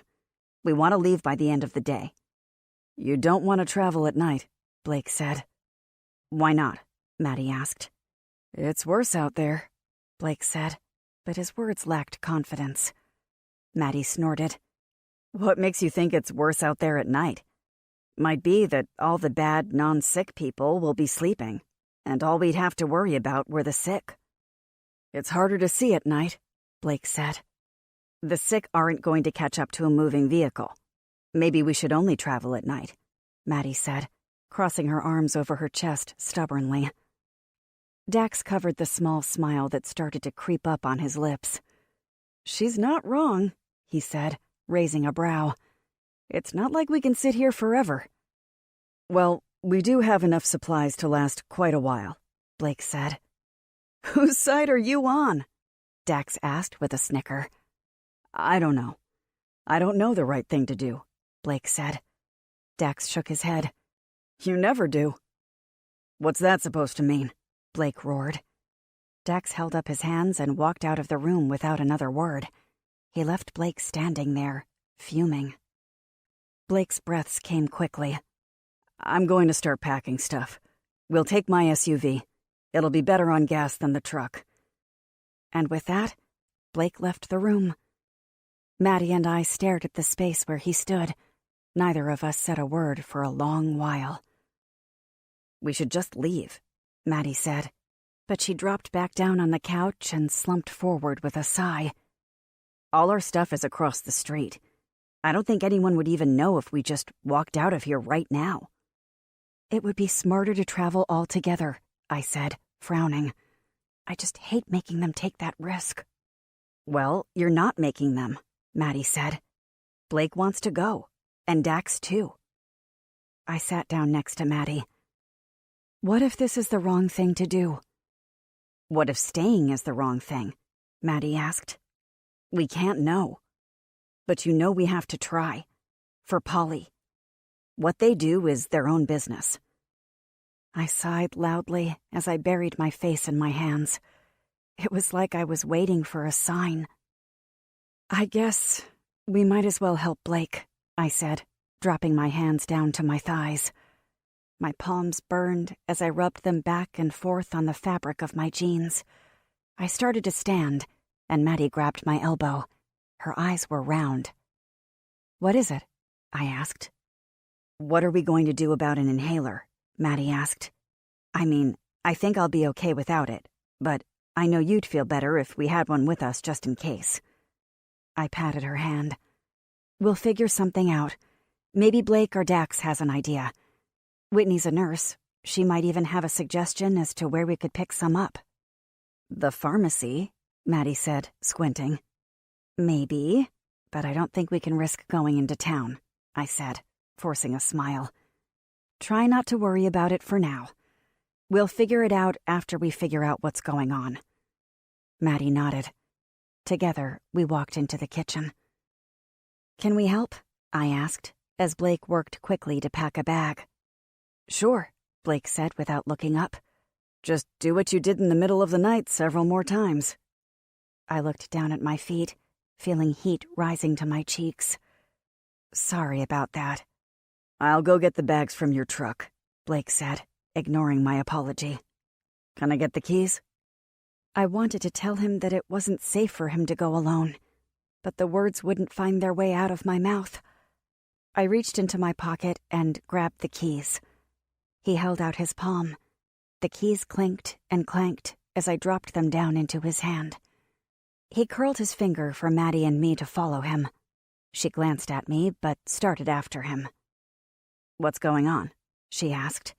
Blake kept walking. "I need you to keep watch." "Are you sure that's a good idea?" I asked as I chased after him. "Don't you remember what just happened?" "I can do it, Mom," Maddie said. "Go back to packing." "Maddie, no," I said, stepping in front of her to stop her. Maddie shook her head. "You're overreacting." "Here," Blake said, handing Maddie the two-way radio. "If you see something, Anything. Let me know. Don't look those things in the eyes, okay? Maddie nodded. You got it. I shook my head and pressed my palm to my face. I squeezed my eyes together and followed Blake to the front door. The chair at the window squeaked as Maddie lowered herself down. "Why are you doing this?" I asked in a sharp whisper as I spun Blake to face me. "If she gets used to seeing them, she'll be less likely to have an attack. No?" Blake asked. "This isn't—" "She'll be fine," Blake said, placing his warm hand on my shoulder. "I promise." I bit down hard on my cheek. Blake turned away from me and left the house. Chapter 8. Everything had gone well with Blake retrieving the supplies Maddie and I had brought to Freddie's truck. Blake had been quick, and Maddie's confidence had been boosted. Whitney was still hiding in her room. She hadn't come out since she'd run off after Blake had made the announcement about leaving. The SUV was packed, and everyone was ready to go. Blake insisted on everyone getting a full night's rest, just to be safe. Maddie was sleeping on the air mattress, and I was afraid my constant tossing and turning was going to wake her. I softly tiptoed out of the room, leaving the bedroom door open a crack. The door to the room Whitney was staying in was closed, which of course wasn't unusual. I made my way into the kitchen and poured myself some cold water from the fridge. The sound of a chair rubbing against the floor startled me. "What are you doing up?" Dax asked. "Jesus," I said, placing my hand on my chest. "You scared the crap out of me." "Sorry," Dax said. I took a sip. "Why are you hiding in here anyway? You should be sleeping." "Blake wanted the bed," Dax said. "And I'm on watch, can't you tell?" "Oh," I said. The information made me feel awkward, but I wasn't exactly sure why. "He's in there with Whitney?" A half-smile crawled across Dax's face. "Are you jealous?" "Of course not," I replied quickly. "Good," Dax said, keeping his eyes on me. He cleared his throat and scratched the side of his head. "So anyway, Whitney is in. She has some ideas on where we can get an inhaler, too." "Okay," I said, stunned by the information. "She changed her mind easily." Dax chuckled. "Oh, no. Nothing is easy with Whitney. She just doesn't want to be left alone." "Great," I said. Whitney was going to make the journey miserable. "Want to sit with me on the couch? We can both not sleep together. Keep each other company," Dax said, jerking his head toward the living room. I shrugged. "Sure, I guess." "Come on," Dax said. "I'm not supposed to leave my post." I followed him into the living room. He gestured at the couch and waiting for me to sit before lowering himself down. "So, why can't you sleep?" Dax asked, before taking a long drink from a bottle of beer. I must have been staring at the bottle. "Oh shit, sorry. I should have offered you one." My head was shaking before he even finished his sentence. "Water is fine." "I thought it would help me fall asleep," Dax said, taking another drink. "Is it working?" I asked. "Not really, but I'm only half finished." I twisted my fingers in my lap. My husband was an alcoholic. It always helped him sleep. "Oh shit. Sorry," Dax said, setting the bottle down on the coffee table like he'd been told it had been poisoned. "No, I'm sorry. That was weird. I don't know why I said that," I said. "My brain is tired. It just won't let me sleep." "Too much going through it, I'd guess. Getting your daughter was probably overwhelming, and now the thought of traveling halfway across the country to find your sister." Dax stopped and shook his head. "It must be difficult." I looked up at him and studied his sincere expression. "It's hard for everyone." "Not for me. At least, not really," Dax said. "I didn't have anyone." "What about Blake?" "Well, yeah, I guess. But it's not the same. We're like oil and water for the most part," Dax said. "Are you and your sister like that, too?" I smiled as I thought about Polly. "More like apples and oranges." Dax laughed. I'm not sure if I believe she made it, I said. It was surprising me how open I was being with Dax. There was something about him that made me feel comfortable. Your daughter thinks she did, Dax said. His eyes were on the bottle of beer. You can drink that, you know, I said, pulling my legs up onto the couch. I hugged them to my body. Lots of people drink and do so without it being a problem. Freddie had a serious problem. For years. Dax picked up the bottle and took a quick drink. Can I ask about it? I don't think you want to know about it. He wasn't a good man. I leaned back against the armrest and faced Dax. You know how, when someone passes away, they always have nice things to say about that person? Well, I'd struggle to find a single nice thing to say about him. He was a terrible husband. He was an awful father. Then why were you with him? Dax asked. I don't know. Didn't have the money to leave, I said, feeling embarrassed. Dax nodded. Yeah, money stops people from being able to do a lot of things. I don't want to talk about Freddie or my life before all this, I said. Tell me about yourself. There isn't much to say. What you see is what you get, Dax said, holding out his arms. No wife? Nope. I bit my lip. And no kids? Thank God, no. I don't think I would have been a very good father either, Dax said. I'm not good at sitting still. This must be really hard for you. It's incredibly difficult. The only thing that makes it easy is reminding myself if I go out there, I could turn into one of those things. Dax ran his fingers through his hair so roughly, it stuck up in a few places. The thought of that is terrifying. He turned his head and looked into my eyes. Dax looked at me for a long moment. What? I asked with an uncomfortable half-smile. I'm sorry for what you had to go through, Dax said. I wish I would have known. There wasn't anything you could have done, I said, shaking my head. Dax exhaled as he looked deeply into my eyes. I could have given you money. Strangers don't do that, I said. If I would have known you, we wouldn't have been strangers. I hate that you had to go through all that, Dax said. You're so kind and caring.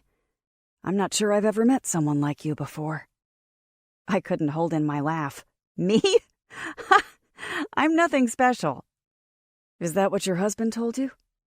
No, not really, in words anyway. Well, maybe sometimes in words, I said, before nervously chewing my lip. But it wasn't like he was telling me something I didn't already know. I'm weak. Dax laughed. You're not weak. I saw you when we were in that apartment building. I don't want to talk about this, I said, getting to my feet. Dax stood. We were only inches apart. I'm sorry. I didn't mean to ask such personal questions, Dax said. He was so close I could feel his breath brush against my cheeks. It's okay. But just so you know, I don't think you're weak. I think the opposite. Dax swallowed as he looked into my eyes. And even though I shouldn't say this, I think you're beautiful. I stared into his bright green, entrancing eyes. Had he really said that? I couldn't remember the last time anyone besides my grandpa when I was 8 telling me that. Grandpa had said I was beautiful, just like my grandmother. At the time, I thought he was trying to give Grandma a compliment. Dax touched my cheek softly with his thumb. I closed my eyes and enjoyed the shiver that ran down my spine. The feeling was something I hadn't experienced since I was a teenager. I probably should have stopped it, but it was the first time in a very long time I felt good. No, I felt amazing. It wasn't that I didn't feel anything for Dax. It was just so soon, so unexpected. He was extremely attractive. He'd listened to me. Dax had actually wanted to know more about me. I didn't have to sit there and listen to him rant and rave drunkenly about his day. He didn't go on and on about how everyone was an idiot. It was an actual conversation. Dax was normal. He was a good guy. I could feel him inching closer as his fingertips gingerly slid to the back of my neck. My body grew warmer as he drew nearer. I deserved to feel what I was feeling. With all the shit that had happened and that was happening, why couldn't I take a minute and just be in the moment? One of the bedroom doors squeaked, and my eyes popped open. I took a quick step back. It was like being woken from a dream you didn't want to stop. Dax brought his fingers to his mouth and dragged them across his curling lips. My cheeks had to be redder than the brightest spring rose. "Hey," Blake said, walking around the corner. He pressed his hand against his face. "Why aren't you sleeping?" "Couldn't sleep," I replied. "Me either," Dax added. "Guess that makes 3 of us," Blake said, looking back and forth between Dax and I. "Anything unusual happening out there?" Dax shook his head. "Quiet night. Maybe we should wake the others, get a head start on the driving," Blake said. "Let's give them a little more time," Dax said. "Yeah, Maddie's actually sleeping," I added. Blake nodded. "I could win points with her if I got us all on the road early." "I think you won points with her when you let her keep watch while you got the supplies from the truck," I said. "Think so?" Blake asked with a smile. "Yeah, I think so," I smiled. Dax raised a brow. "Well, if you want to get some more rest before we do head out, Kid and I were having a lovely chat." "Really?" Blake asked. "About what?" "Wouldn't you like to know?" Dax said with a chuckle. Suddenly they were like 2 teenagers. Blake caught my eye for a moment. He rubbed his eyebrow vigorously with the tip of his index finger. "Well, whatever. I'm up now, so you 2 can go do whatever. I'll take over watch," Blake said, lowering himself down into the chair at the window. I offered a tight-lipped smile to Dax and Blake's back. "I should really try to get some sleep. Maybe I can get an hour or 2 before it's time to leave." "Good night," Blake and Dax said at the same time. Dax laughed. I pressed my lips together and bounced slightly on my feet. "Wake me when it's time to go." I laid down back in bed with Maddie. She turned over on her side, but she didn't wake. Darkness surrounded me, but it seemed to only last a few seconds before someone was lightly knocking on the door. "Time to go." Chapter 9. The SUV was packed. Blake had meticulously quadruple-checked that everything was packed. He'd even packed a gas can, just in case we wouldn't be able to find gas along the way. Dax was confident it wouldn't be hard to find abandoned cars to siphon gas from. He was probably right. Before we were to head out, Dax and Blake were going to siphon as much gas as they could from Freddie's truck to give the SUV a full tank. Dax and Blake had their guns, Whitney and I had our knives, but we all hoped we wouldn't ever have to use them. Whitney didn't talk much. She clutched a backpack to her body as she climbed into the back seat with Maddie and Dax. I sucked in a long breath as I opened the passenger side door. The second both Blake and I were seated, he pressed the button to open the garage. Seconds later, the SUV gently started to roll back into the sunlight. "Here we go," Dax said from the seat next to Whitney. He sounded eager to get away from Blake's house. Maddie was in the far back seat, wearing nearly the same expression. It wasn't because we were leaving Blake's house that she was excited. It was because she believed we were on our way to see Polly. It should have made me happy to see her hopeful after everything she'd been through. But truthfully, I wasn't sure what I felt. I was worried we'd get to Maine and there wouldn't be a camp that was saving survivors. I was afraid that even if Polly had somehow managed to survive, that we wouldn't ever find her. There were so many things that could have gone wrong, and I was used to expecting them. In my world, things never worked out the way they should. No one ever got there happily ever after. Blake parked the SUV next to Freddie's truck. There wasn't a soul in sight as they hopped out of the SUV. The key stayed in the ignition, and it was my job to lock the doors while they worked. Getting gas from Freddie's truck was the first practice run. They wanted to be fast, but the gas would only go so quickly. Some of it was out of their control. Blake spat on the ground and stood back, keeping his eyes on the hose. Dax paced with the gun in hand, watching for anyone that might be approaching. If someone came, they were going to grab the hose and jump back in the SUV. I had to keep an eye on them so I could unlock the door in a second if we needed to get away. It was all planned out, and so far, the practice run was going as it was intended. Whitney stared out the window. I knew she hated me for what was happening. It wouldn't matter if I told her I didn't want them along. She knew of our plan to escape without them, but she probably thought I woke Blake on purpose that night we tried to sneak away. Whitney would find some way to blame me, even though Maddie and I had tried. It felt like at least an hour had gone by in the uncomfortable silence before I saw Blake winding up the hose. He opened the back of the SUV and tucked the hose inside. Dax was already seated by the time Blake got to his door. Blake started the engine and drove away from the house. "That took longer than I thought it would," Blake said. "We definitely won't be able to stop like that inside any city. It'll be far too risky." "I was getting nervous," Dax said, but he was smiling. "Great," Whitney muttered. Blake looked at her in the rearview mirror. "It's not a big deal. We'll be able to find vehicles outside of the city without much difficulty." "Sure about that?" Whitney said under her breath. Blake's lips pressed together tightly. "Positive." "Is the tank full?" Whitney asked. "Yes," Blake responded as he turned off our road, heading for the highway that would take us out of town. We took a different route than the one we'd taken when we'd gone for Maddie. The route we were on would avoid the men that had told us never to come back. We were probably lucky that they hadn't come through town, or maybe they had been the ones that had been inside my home. I wouldn't relax, even once we were out of the town. If we found Polly, I still wouldn't relax. As long as the sick were wandering around, I wouldn't be able to ever relax. I almost laughed at my thoughts.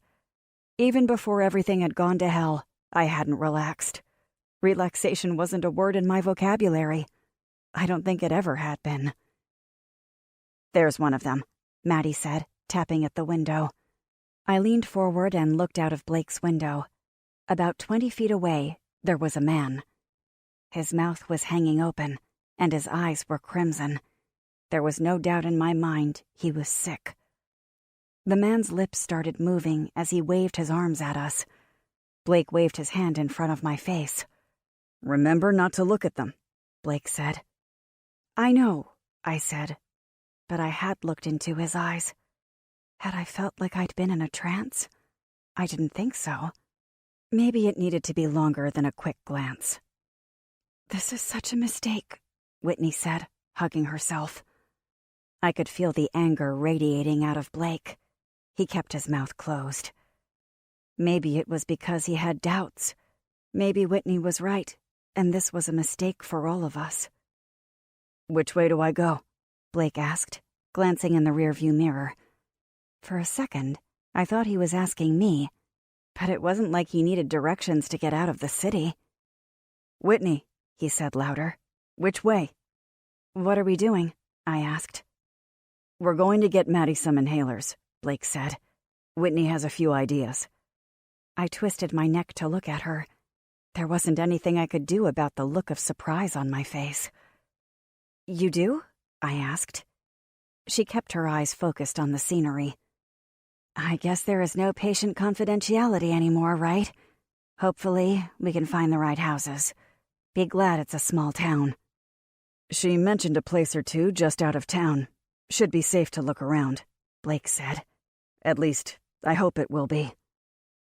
It warmed my heart that they were doing this for Maddie. There was no mistake that it was entirely for her. If it had been me that needed it, Whitney wouldn't have uttered a single word about where we might be able to find some inhalers. "Don't get your hopes up," Whitney warned after a few seconds. We might not be able to find them. Or maybe if they left town when all this shit went down, they could have taken them. It's a long shot. If we can't find anything in the homes, we can always find a pharmacy, Dax said.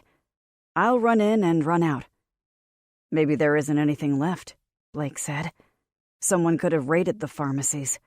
That's probably one of the first places surviving addicts went. Blake shot me a quick glance. I'm confident we'll be able to find something.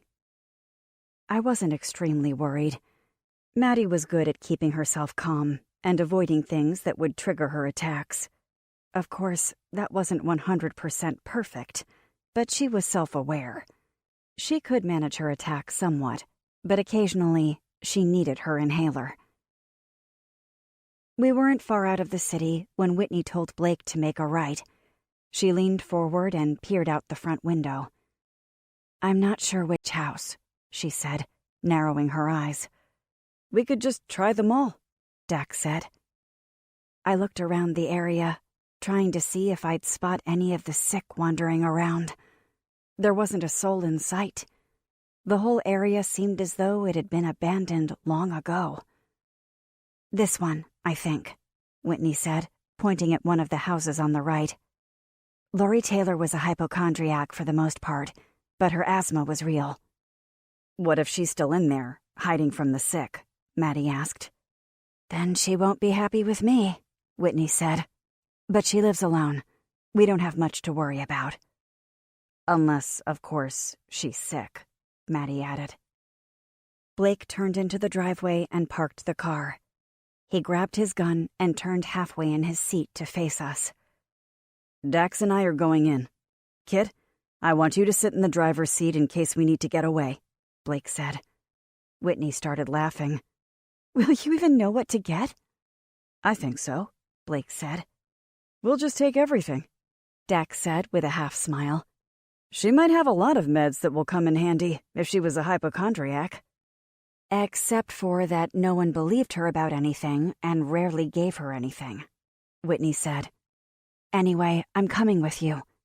Blake shook his head. No, you are not. Yes, I am, Whitney said. Blake sighed. You're at least going to wait here while we make sure the house is clear. Whitney opened her mouth, but hesitated for a long moment. Fine. Blake looked over at me. Lock the doors. We watched them walk toward the house. They held their guns as they watched their surroundings. Blake knocked on the front door and stood there. After a minute, he tried again. Still nothing. He reached out and tried the doorknob, but it appeared as though it must have been locked. Blake took several steps back before he kicked his foot into the front door, popping it wide open. Dax and Blake disappeared into the house. I tried to swallow down my pulse. When I heard the bone-chilling scream, my heart felt like it got caught in my throat. Chapter 10. Mom, no! Maddie screeched as I fumbled to open the door. My other hand was on my hip, feeling for the knife Blake had given me. All I could think about was how I had to get in there to help them. The reason they were inside was because of me. They're armed, Whitney said. They can handle whatever is going on. How do you know? I said. I just know, Whitney said. It's like I can feel it in my bones. I wanted to roll my eyes, but I managed to keep them still. I've known them forever. We have a really close connection, Whitney said, as if she were bragging. It surprised me that she wasn't panicking. Whitney had freaked out about almost anything, but she was sitting there rather calmly as she stared out the window. This woman lived alone, Whitney explained. So what? I said. Anyone could be in there. Not to mention, she could have been sick. Lori wouldn't have left the house unless she had a doctor's appointment, Whitney said. She's not sick. It wasn't long before Blake appeared in the doorway. He opened and closed the door several times. A woman with her hands on her hips came into view. She was clearly unhappy. That's Lori, Whitney said. Blake looked like he was apologizing profusely. Dax stepped out of the house, and the woman slammed the door closed. Their hands look empty, Maddie said. We'll try another place, Whitney said. I crawled over into the passenger seat as Blake and Dax came back to the SUV.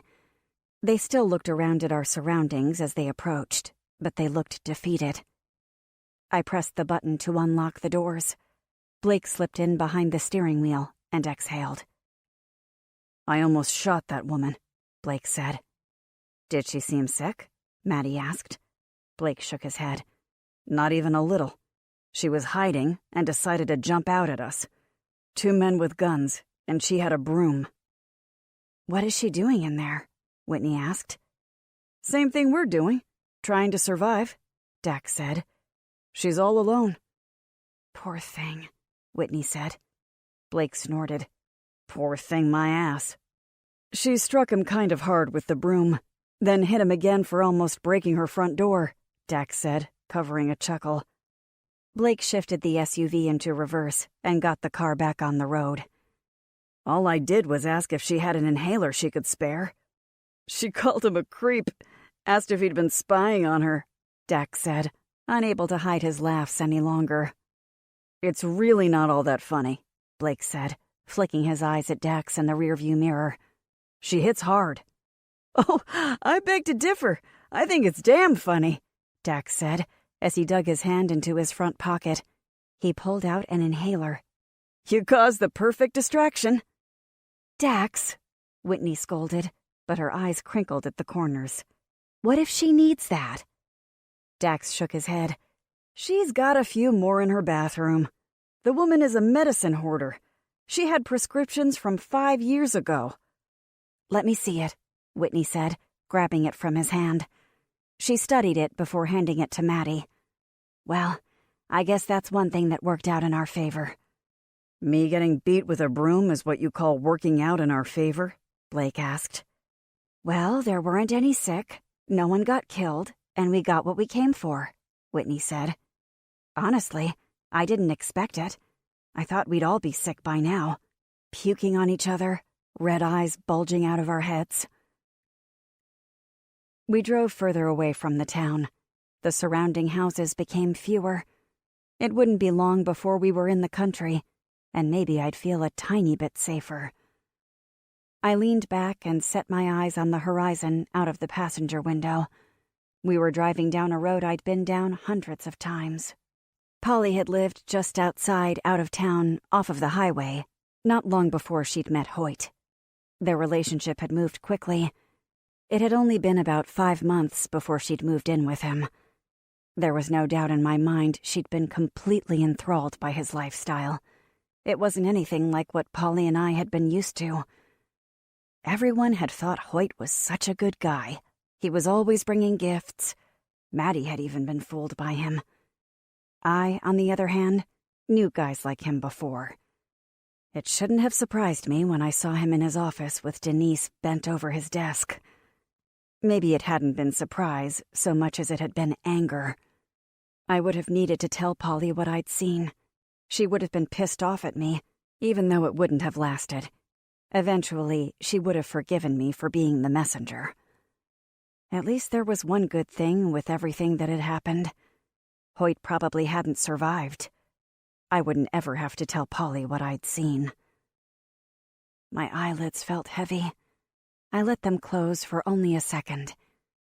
At least I was pretty sure it had only been a second. "What's that?" Dax said, and my eyes popped open. We'd just turned a corner, and out of a thick grouping of tall trees. "Looks like it's a party we don't want to be invited to," Blake said. "Turn around," Whitney ordered. "We can take another route." Blake was staring at the crowd of people gathered like a swarm of mosquitoes. It was like they were all being called to a meeting and arriving at different times. There were some scattered out in the fields and grasses, making their way to join the massive crowd that was mainly gathered in the middle of the road. The main cluster was less than half a mile away. "Wow," Blake muttered. There was a person in the ditch about 10 feet away that was looking at the SUV. I gasped and quickly looked away from the haunting red eyes. "Turn around, Blake," I said nervously. Fear was ripping upward through my spine. The sick started calling out to us, begging for help. It was like being at a rock concert where we were the stars of the show. The sounds of the crowd were deafening. They pleaded with us, said they just wanted help, asked how we could be so cruel. They were suffering. I truly believed they were, but I also knew that there wasn't anything I could do for them. The crowd of sick started to move faster. They all were aware of us. "We can stop them," one of them shouted. "Make them help us," another called. Blake turned the wheel sharply, and the tires squealed. He stepped on the gas at the exact same moment one of the sick stepped onto the road. The front of the SUV smacked into the sick so hard, he fell backward like a domino. We bounced up and down as the front wheel and then the back wheel drove over the sick man. "Oh, dear God," Whitney said before covering her mouth. I watched in the side mirror. The guy didn't get up, but his eyes were still focused on the SUV. His mouth started moving, and while I couldn't hear him, I knew he was asking for us to come back and help him. The crowd was still following us. Some of the sick people were running in an attempt to catch up. Blake drove the SUV back through the trees. He turned off on a side road with tar-covered cracks. Tall, wild weeds grew up at the sides of the road like fingers reaching out toward us, trying to catch us in their weak grasp. "We shouldn't have ever left," Whitney said. "You see that now, right?" Her hands were wrapped around the top edges of Blake's seat. She shook his once when he didn't reply. "Blake," she said, raising her voice, "let's go back home." His eyes darted up toward the mirror for a second. I was almost certain they had locked eyes. Blake blinked, returned his eyes to the road, and stepped on the gas. "No." Chapter 11. It seemed as though the numbers of sick people were growing. They were sprouting back to life because they hadn't been adequately terminated, and of course, more were likely catching the awful disease. What was concerning was the fact that they were grouped together. It didn't seem like they could communicate with one another, at least not verbally. The only thing they could do was call out for help. And of course, they had their weird hypnotizing-like ability power. Dax had been under their odd spell, and so had Maddie. "Did we forget the masks? How on earth could we forget the one most important thing?" Whitney squeaked as she patted her hands on the seat around her legs. "Of course we didn't forget the masks," Blake said. "They're up here, and plenty extra in the glove compartment and in the back." "Well, pass me one," Whitney demanded. "If I want one, I don't want to have to ask Kit for it. That'll just take too long. Maybe she wouldn't even be able to get one to me in time." I rolled my eyes as I grabbed a mask and tossed it in her direction. I didn't bother to look at her, but I could tell by the sounds she'd dropped it on the ground. Everyone in the car was silent as we continued away from the gathering of the sick. The world around us was back to being silent and abandoned. Silence. It was something I wouldn't ever get used to. But at least if it were quiet, it was likely that the sick weren't anywhere near us. "I have to pee," Whitney said, breaking the silence. I wasn't sure how long we'd been driving since we'd seen the sick, but it had to have been at least an hour. "Me too," Maddie said. "I'm hungry," Dax said. "Think there are any drive-thrus open?" "Very funny," Blake said. "There is plenty of food in the back." Dax rubbed his hands together. "I'll pretend it's a super unhealthy cheeseburger." "Blake, I really need to stop," Whitney said as she shifted in her seat. "I'm looking for something," he said. "Maybe a tree?" Whitney said. I looked at Maddie over my shoulder. She scrunched up her nose. "I prefer an actual bathroom, if possible," Maddie said. "There's a house up ahead, but I don't know if stopping there is a very good idea," Blake said. "I've had to go for like an hour now," Whitney said. "I'm not sure how much longer I can wait." Blake rubbed the back of his neck. I guess if we have no choice. I'll go in the ditch at this point, Whitney said. I won't, Maddie said. Okay, we'll check it out, Blake said, speeding up the SUV and slowing once we were closer to the driveway. He turned in and stopped the car a fair distance from the house. Blake gripped his gun tightly. I guess we'll all go together, Blake said. Put on your masks. We got out of the SUV and approached the house. Our bodies were so close to one another, our shoulders brushed against each other. Did you lock the car? Dax asked. Yeah, Blake said, placing his empty hand on his pocket where he'd tucked his keys away. We walked up the creaky porch steps that had once been painted in a light gray shade. It was peeling in many places and surely had seen better days. The curtains on the big front window were half closed. Dax looked in. He must not have seen anything concerning. Knock, Dax ordered. Blake rapped his knuckles hard on the wooden door. There was a small window at the top of the door with frosted glass. We waited for a long moment. Blake looked over at Dax, who was still standing in front of the window. Nothing, Dax said. Try again. Even if there is someone inside, they aren't going to answer the door, Whitney said as she pushed past Blake and turned the doorknob. Not even locked. Whitney, Blake said, grabbing her arm and pulling her behind him. Her jaw tensed. I don't even care if I get sick at this point. Just let me go. Watch them, Blake said as he dragged Whitney behind him and into the house. Dax jerked his head toward the house, and we cautiously entered the house. Everything was in perfect order. Cleaned. Pristine. Dax closed the door and locked it. The only sounds inside the house were those coming from Whitney and Blake as they looked around for the bathroom. I jumped when the bathroom door closed. Dax placed his hand on my shoulder and gave me a warm smile. Don't worry, Dax said. I got your back. I wanted to tell him that it was bullshit. No one in my adult life had my back. That wasn't going to change because the world ended. Someone that was practically a stranger wasn't going to have my back. If something went wrong, Dax would jump over me to save Whitney and Blake. They were his family. Of course, I couldn't blame him, because I would have jumped over him to save Maddie. She was all I had left, and I would do anything to protect her. The bathroom door opened, and Whitney came out with Blake following behind her. Blake looked over his shoulder into what was probably the kitchen. Okay, Blake said. Who's next? Me, Maddie said. I reached out and grabbed her hand before she got out of reach. My eyes narrowed. Want me to go with you? I asked. It's okay, Mom, she said, easing herself free. Blake will keep watch. I met Blake's eyes from across the room. He held my gaze as Maddie stepped up next to him. Blake didn't look away until Maddie tugged on his arm. Which door? Maddie asked.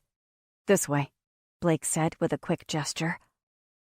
Every minute Maddie was out of sight felt like hours. Maddie was nearly an adult and could make her own choices, but to me, she'd always be my little girl. She could be 10 or 30. My worry would be the same. Maddie stepped around the corner and made her way back to me. Shortly after, Blake reappeared. Who's next? Blake asked. Dax bowed slightly as he made a flourish toward the hallway. Ladies first. Thanks, I said, leaving Maddie's side. I'll be right back. I wasn't sure if she'd rolled her eyes. I didn't even care if she had. Blake showed me to the bathroom. I closed the door and locked it behind me. The bathroom reminded me of being in a hospital. Everything was white inside the room. Clean. Sterile. Whoever had lived in this house was meticulous about keeping it clean. I stared at the clean shower, wishing I could jump inside and scrub myself clean. A nice hot shower would be incredible. I finished up and left the bathroom. We'd left so much behind when we'd left Blake's home behind. The chances we could go back were slim. Those who stayed in town would eventually ransack his place, taking what we'd left. They'd take his generator and gas, not to mention all the food and supplies we had to leave behind because they didn't fit in the SUV. We walked back out to the car, and Blake opened the back. Each of us took out something to eat before getting back in the car. "Oh, shit," Blake said as he slammed the hatch closed. "Kit, will you come with me?" "Where are we going?" I asked.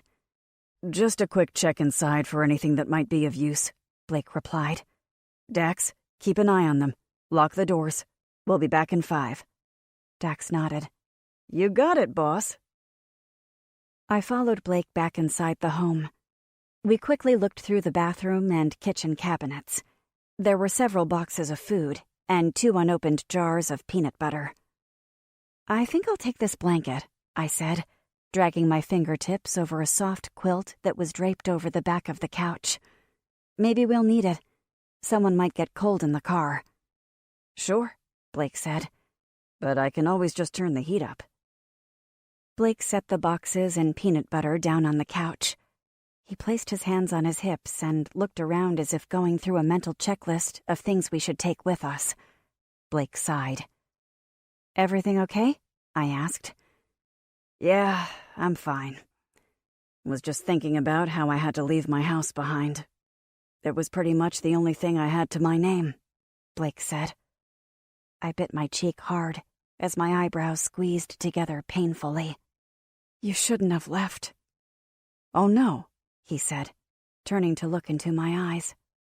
"I'm almost certain it was the right thing to do. It just is more difficult than I thought it'd be. Wasn't it hard when you had to leave your home?" "I don't know. Yes and no. I mean, there was a lot of bad shit that happened inside my house," I said. "It was probably for the best." Blake's lips curled into a smile. "It doesn't matter." He took a step closer. "It's just a house. All that matters now is the people who have survived. We need to take care of each other. I'm glad you came with me when everything was going down." "Thanks to you, I have my daughter back," I said, feeling a prickle in the back of my throat. I'm not sure I would have been able to get to her on my own. "You would have," Blake said with a smile. "When it comes to Maddie, I don't think there is anything that can stop you." "I wish I was the person you thought I was," I said, looking away from his intense stare. He reached out and raised my chin with his fingertips. "You don't give yourself enough credit. I wish I would have had the courage to talk to you. I was stuck in my own world." "Isn't everyone?" I asked with a smile. "Things could have been different for both of us," Blake said. "Oh?" I questioned, bravely holding his gaze. Blake nodded. "Definitely." Blake inched closer, and my heart raced. I wasn't sure what was happening, but whatever it was, felt right. I didn't move. Blake was so close, I could feel his breath on my cheek. His head tilted slightly, and it was like I lost control of my body. My eyes closed. Blake's lips lightly brushed against mine. Heat surged through my veins, raising my body temperature almost to an uncomfortable level. What was happening? How could this be happening to someone like me? I didn't even know who I was anymore, or why I was enjoying the kiss so damn much. It felt like I was in a dream I definitely did not want to wake up from. But when Blake pulled back, my eyes popped open as if I'd been shaken awake. "Shit. I'm sorry," Blake said, looking down at his feet. There was a smile on his face. "That was wrong of me to just go on and do something like that." "It's fine," I said, swallowing hard. "I don't know what came over me," Blake said. "It's just that around you I feel like I'm someone different." I brought my fingers to my mouth and started chewing on my jagged nails. "I like you, kid," Blake said. "I don't want to screw anything up." "You won't," I said, flicking my eyes upward for a quick moment. "We should get back outside," Blake said, picking up the stuff off of the couch. He grabbed the blanket and threw it over his shoulder. Blake stopped in front of the door and looked at me over his shoulder. "I have no idea how I was able to stop," Blake said quickly, before opening the door and stepping onto the porch. I was frozen in place. I didn't know what to say or think. It was crazy. Both Dax and Blake seemed to have an interest in me. I didn't understand why anyone would have any interest in me at all. Whitney was thinner, more beautiful, younger. Blake's feet scratched across the wooden porch as he walked away from me. "Let's go, kid." I forced my feet to move, and before I knew it, we were back on the road. Chapter 12. I'd managed to get myself into quite an interesting dilemma. Dax was a fun guy who made me laugh. He also made my heart pound like I was a teenager again. Blake was intense.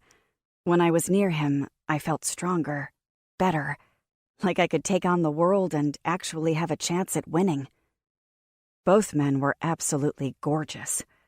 I could stare into Blake's blue eyes forever, and Dax had the body of a 25-year-old that worked out 5 times a week.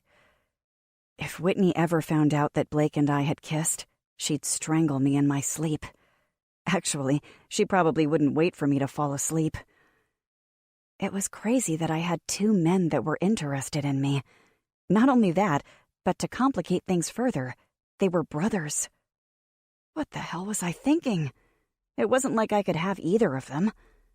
I couldn't let what had just happened between Blake and me happen again. No matter how right it had felt, it just couldn't happen. We were all stuck in the same SUV for God knows how long. Things had to remain peaceful. I didn't really understand my feelings. How could I feel something for both of them?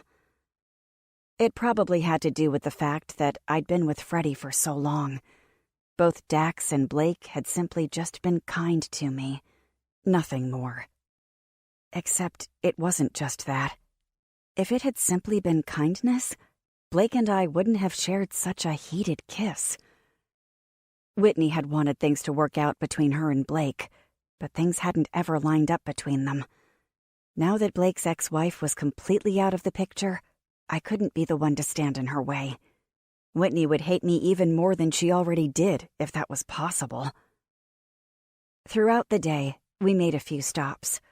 One was at an awful wayside, with bathrooms that smelled of sewage and dead animals. The putrid scent stung my nostrils and lingered for hours after leaving. Our drive was mostly quiet. Without maps and without GPS, we had to use the sun as a guide. We were going in the right direction, but eventually we'd need to find out exactly where we were and where we needed to go. After the sun went down, everyone fell asleep. Maddie was snuggled up in the quilt I'd stolen. "Are you awake?" Blake asked softly as he leaned forward and looked over at me. "Yeah," I said, wishing I'd been asleep. Both my mind and my body were exhausted. "It's too bad we can't travel the highway," Blake said. "We'd make better time." I nodded in the darkness of the car, even though he probably didn't see me. The turquoise lights of the dash gave an alien-like glow to our faces. "It's better to get there safely," I said. "Very true," Blake said. "I'll probably need to stop for gas soon, or fill up the tank with our backup supplies." "How much we got?" Blake sighed. "Quarter tank." At one of our earlier stops, there had been an abandoned car. We hadn't gotten as much gas as we would have liked, but at least it had helped. "Maybe we'll make it until morning," Blake said. "I hope so," I said with a yawn. It would make me more nervous about having to stop at night. I'd be worried about you out there in the dark. Blake glanced at me with a smile on his face. "I'm not sure anyone has ever worried about me before." "Oh, I doubt that's true. You were married before," I said. "She was a very self-centered woman," Blake said, keeping his eyes forward. "The star of her own show. I was too foolish to see it at first. Hell, it took a long time to see it. I don't like failing. That apparently included marriage. Maybe there is no such thing as a successful marriage, I said. Blake chuckled. Or maybe you and I were just really unlucky. Picked the wrong people. I definitely picked the wrong person, I said. I'm really sorry for what you went through with that asshole, Blake said. Yeah, well, I should have walked away, I said, taking a quick glance over my shoulder at Maddie. It's my fault. It's just too bad she had to witness all that. Blake nodded. She's a good kid. You did good with her. Thanks, but I just got lucky, I said. You gotta take some credit, Blake said. I can't, I said, shaking my head. She had good role models. My sister Polly and my mom. They were strong women. Neither of them would have stayed with someone like Freddie. Blake flicked his eyes toward me for a second. The look made a rock form in the pit of my stomach.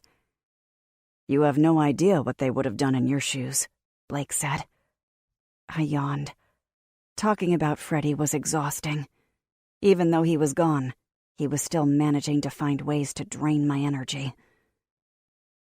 Try to get some sleep, Blake said. I was going to keep you company to help keep you awake, I said. I'll be fine, Blake said. Go on, close your eyes. I tried to keep them open, but it felt like there were weights taped to my eyelids. The sounds of the road were so loud. It was like I could hear and feel every tiny pebble we drove over.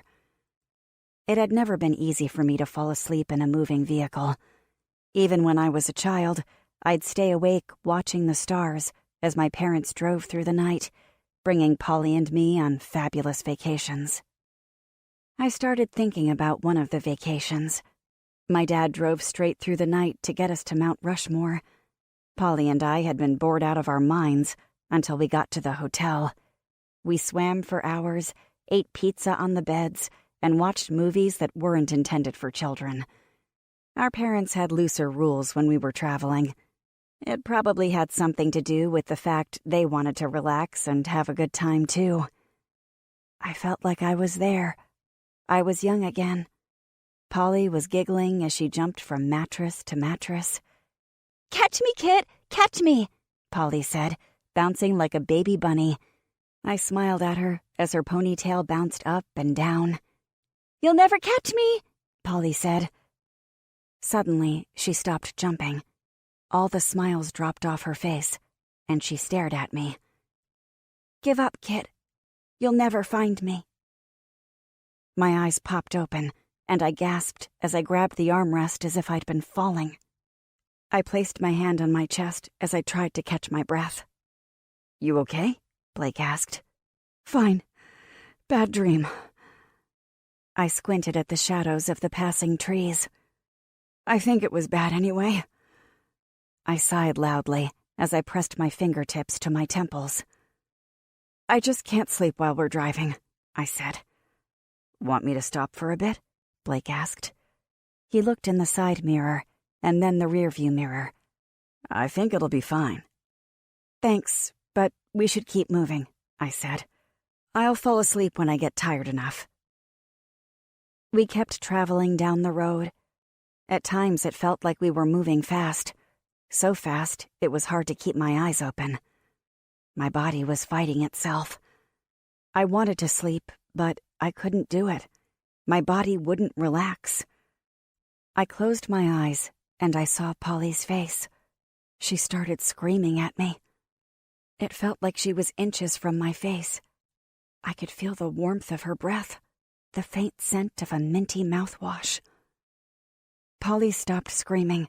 Her face changed, and she started begging for help, much in the same way that the sick asked for help. "Polly!" I said, forcing my eyes open. The SUV was slowly veering toward the ditch. I looked at Blake. His eyes were closed, and his head was rolling toward his shoulder. My heart rose up to my throat. "Blake!" Chapter 13. Blake was startled. his eyes flipped open like a switch being flicked on. He straightened the wheel and stepped on the brake. "Oh, shit," he said, bringing the SUV to a stop in the middle of the empty road. He sucked in several deep breaths. "Damn it, kid. I'm so sorry." He was upset and frustrated with himself. It was like I could read his mind. He was wondering how he could have been so careless. Then again, maybe I was just putting words into his mouth. "Please don't hate me," Blake pleaded without looking at me. His eyes were on his hands that were still tightly gripping the steering wheel. "Jesus, I could have killed us." "It's okay," I said, even though I wasn't happy about what happened. He really could have killed us. Could have hit a tree, messed up the car. We could have been abandoned and gotten sick. There were millions of things that could have gone wrong, but none of them had. The others hadn't even seemed to notice. Dax stretched and leaned forward. He looked back and forth between Blake and me. "Why are we stopped?" Dax asked. "Can you take over?" Blake asked. "I'm apparently too tired to drive." "Yeah," Dax said, with a serious look stretched on his face. "I can do that." They switched places, and within 30 seconds, we were back on the road. Dax rubbed his eyes several times, but he seemed alert. I knew I wouldn't have been able to drive. Even though I'd rested my eyes here and there, I probably hadn't gotten more than an hour of rest the whole night. I'd tried to close my eyes, but it was difficult to relax. Every muscle in my body was tense from almost having gone in the ditch. I couldn't blame Blake. He'd been pushing himself since the minute I walked into his front door. Not to mention, the only reason he was out here in the first place was because of me. "Well, that's interesting," Dax said softly as he gestured toward a house in the distance. At first I hadn't realized why it was different, but it wasn't long before it hit me like a palm to the back of the head. The lights inside the house were on. "I'll just keep going," Dax said. "We'll lose time turning around and finding another way." "Maybe we should wake Blake," I said. Dax shook his head. "He needs the sleep. We'll be fine. I'll go fast." "Are you sure about this?" "Yeah, I'm sure." The SUV sped up. The tall grasses in the ditch waved vigorously, like arms in the air at a rock concert as we drove by. The car wasn't noisy, and it was a rather smooth ride on the old road. But neither of those things eased my mind as we got closer to the lit-up house at the right side of the road. "It's probably just more people like us," Dax said. "Just trying to survive." "Probably," I said so quietly I wasn't sure if he'd heard me. My mouth dried as we passed the house. I sank down in my seat, but couldn't help but look out the window toward the building. It was a 2-story house with a barn out back.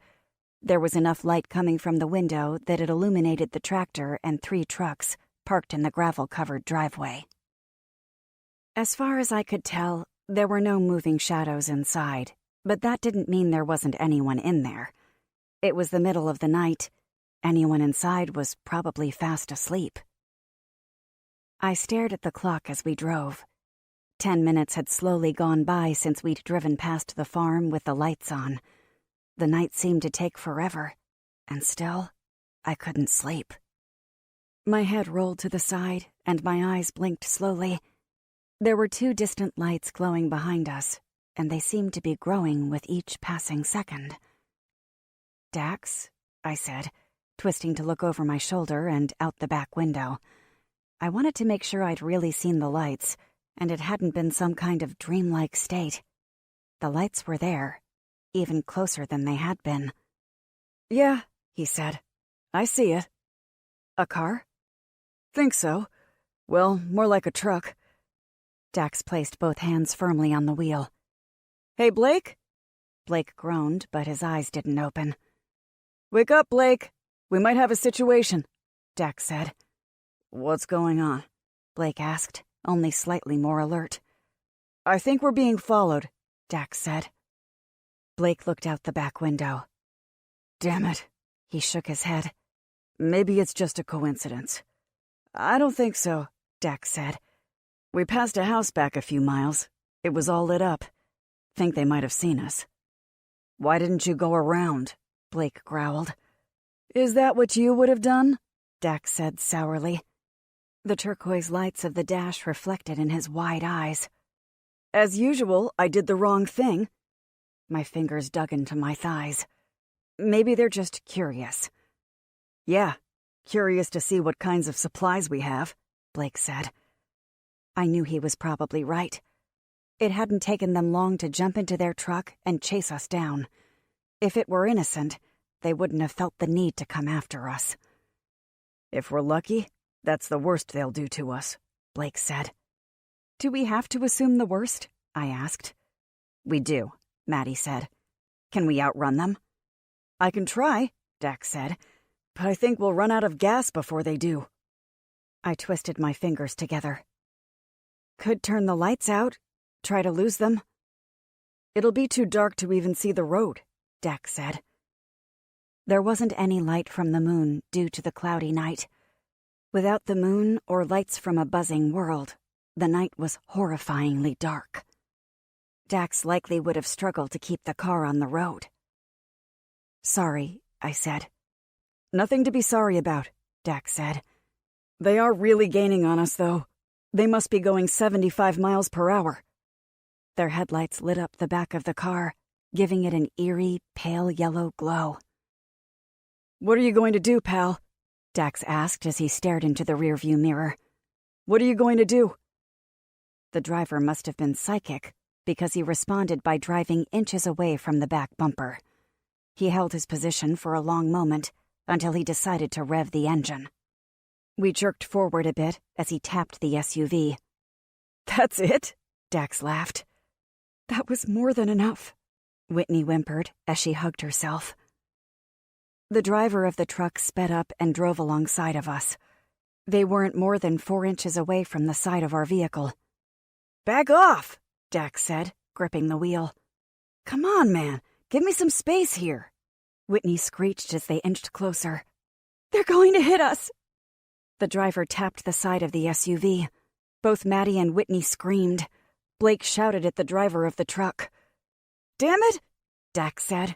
Worry saturated his eyes, and tension popped the tendons in his neck outward. Just pull over, Blake said. We can't risk losing the car. If we pull over, we risk losing it, Dax said. And we risk losing our lives, too. The truck tapped us again, and Dax swerved to keep the SUV on the road. He regained control and hit the steering wheel with his palms. Damn it, Dax shouted. He stepped on the brake and slowed the SUV nearly to a stop. Dax looked down as he pulled in a deep breath. He shook his head before pressing his foot down on the gas. The SUV sped up. I watched the speedometer move. 40, 50, 60, 70. He didn't stop. His elbows were locked, and his gaze was fixed on the road ahead of us. Dax was focused. Slow down, Dax, Whitney shouted as she hit the back of his seat once. She looked as though she was afraid to do it again as the car went even faster. The increase in speed had taken the truck by surprise, but they weren't giving up their chase. They were at our side, almost keeping up. Dax, Blake said. Slow down. Dax laughed as he glanced at the van. Is that all you've got? Okay, enough, Blake said, leaning forward. He looked like he wanted to jump on Dax's lap and stop the SUV himself. The driver of the truck pressed down on the horn and didn't let go. It was a message. They weren't going to stop chasing us. Damn it, Dax! Stop the car, Blake shouted. You're going to get us all killed. Dax blinked twice. He exhaled as his shoulders slouched. Dax slowed the SUV and came to a stop. He hit the steering wheel with the sides of his fists. Shit! Chapter 14. 2 heavily armed men hopped out of the truck. One stood in front of the SUV and the other behind us. The man in front of the SUV squinted slightly in our direction. The SUV's headlights hit him as though he were the star of a one-man show, ready to spout off an epic monologue. There was a cigarette hanging from his lip. The man was dressed head to toe in camouflage.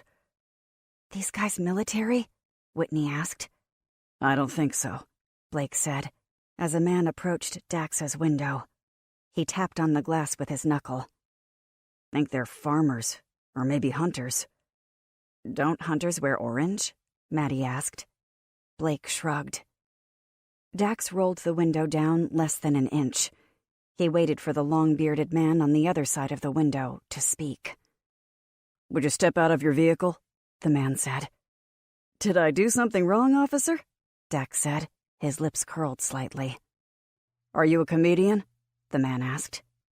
Dax swallowed. "Nah, just trying to lighten the tense mood." Dax shifted slightly in his seat. "Listen, the truth is, I'm a bit uncomfortable stepping out there when I don't know you guys, and I don't know what you want."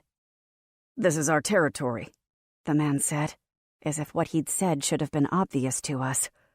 "We're keeping it safe from trespassers." "Didn't know this was yours," Dax said apologetically. "We'll be on our way."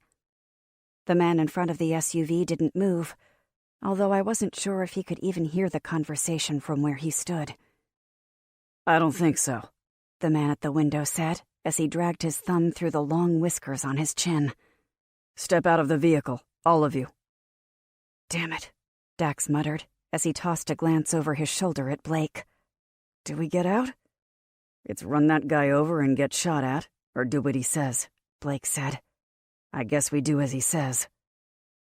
Dax opened the door and kept his hands in the air as he exited the SUV. I got out of the passenger side and opened the back door, just as Blake whispered something to Maddie. She nodded and lowered herself down. Blake took my hand and closed the door behind him. He must have told her to stay inside. "She'll be okay," he whispered, as he squeezed my hand before letting go. I wasn't exactly sure how I felt. I didn't want to be separated from Maddie, but I also liked the fact that she was probably safer inside the SUV. Blake and I walked around to the other side of the SUV, where Whitney and Dax were already standing with their backs against the car. The man in camo from the front of the car was next to the bearded man, and the guy from behind the SUV was making his way over to join us. "Where are you from?" the bearded man asked. "A town near Chicago," Dax answered. "Everyone sick back there?" he asked. Dax nodded. "Same thing out here." The man looked out toward the dark horizon. "We haven't traveled far, but at least a 1-hour radius from our home. Everyone is either sick or gone." There was a long silence, as if the men were waiting for us to speak. To them, it was almost as if it were just a casual conversation. "So," the bearded man said, "where are you headed?" "East Coast," Blake replied. "Something out there?" he asked, cocking his head to the side. Blake shrugged. "Hope so." "What exactly are you looking for? I've heard on the radio that it's a disaster out there. Everywhere, in fact. It's probably best if you folks shelter in place." "Are there just the 4 of you?" the man who'd been behind the SUV asked. He wore thick-framed glasses and had a touch of a lisp. "Yes," Blake said. The men exchanged a glance. "We've got a few more back at the house," the bearded man said. 2 women and a child. We have space, beds, some food. You should join us." "Thanks for the offer," Blake said. "But we really must be on our way. You'd be safer with us," the man with the glasses said as he eyed Whitney. "Thanks to the farm, we'll have food all year round. This mess is probably going to take a while to clean up. Years before things get back to normal." The camo man laughed. "If they ever get back to normal." "Exactly," the bearded man nodded. "So, you really should come with us. Just follow us back to the house." "We would, but there are friends waiting for us," Blake said. The bearded man snorted. "No, they're not. They didn't survive. Come on back to the house." "It kind of feels like you're not asking," Dax said. "Come on back to the house," the bearded man repeated. "We'll take good care of you." So, we get back in the car and just follow you back? Dax asked. No doubt he was thinking the same thing I was. We could just drive off. Rick will drive you back, the bearded man said, gesturing at the man in camouflage. You know, so you don't get lost along the way. He pointed at Whitney. She can ride with us, so you don't all have to stuff inside that small SUV. Blake's SUV wasn't small, and we could have all definitely fit inside. They'd take Whitney to make sure we wouldn't pull anything and go back with them to the house. We're not going with you, Blake said firmly. Rick shifted his gun back and forth in his hands. I think you are. Get in. In and out and in and out, Dax said, flipping his hands around. You guys don't know what the hell you're doing, do you? The men laughed. It'll be okay, the bearded man said. We'll take really good care of you. Try not to worry so much, Mr. Funny Guy. The only thing I knew for sure was that the men didn't have good intentions. What exactly they were going to do to us, I couldn't even guess. All I knew was that I couldn't let anything happen. We couldn't go with them no matter what. We had to do something. Dax and Blake had their guns, and Whitney and I had our knives. The men, however, held their much bigger guns as if they knew what they were doing. Still, we outnumbered them. There had to be something we could do to stop them. The man they'd called Rick held out his hand. Keys? Dax started patting his body. He looked over at Blake. What the hell did I do with those keys?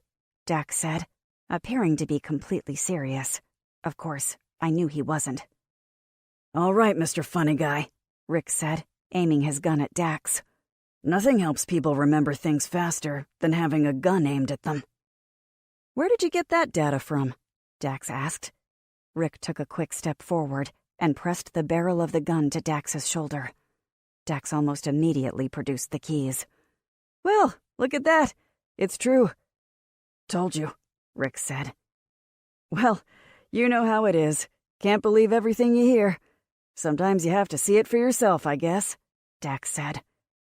Does anyone think you're funny? Rick asked. I'm guessing it's just you. Dax shrugged. As long as someone's laughing, that's all that matters. Rick was clearly not impressed with Dax. In fact, I was pretty sure Dax was his least favorite person ever. Rick reached over for the keys, but as he was about to swipe them, Dax let them fall to the ground. Oh shit, sorry about that, Dax said. Rick pushed Dax up against the SUV. His face was inches away. Both men looked like they wanted to tear each other into shreds. Will you laugh when I put a bullet in your skull? Rick spat. I didn't laugh, Dax said through his teeth.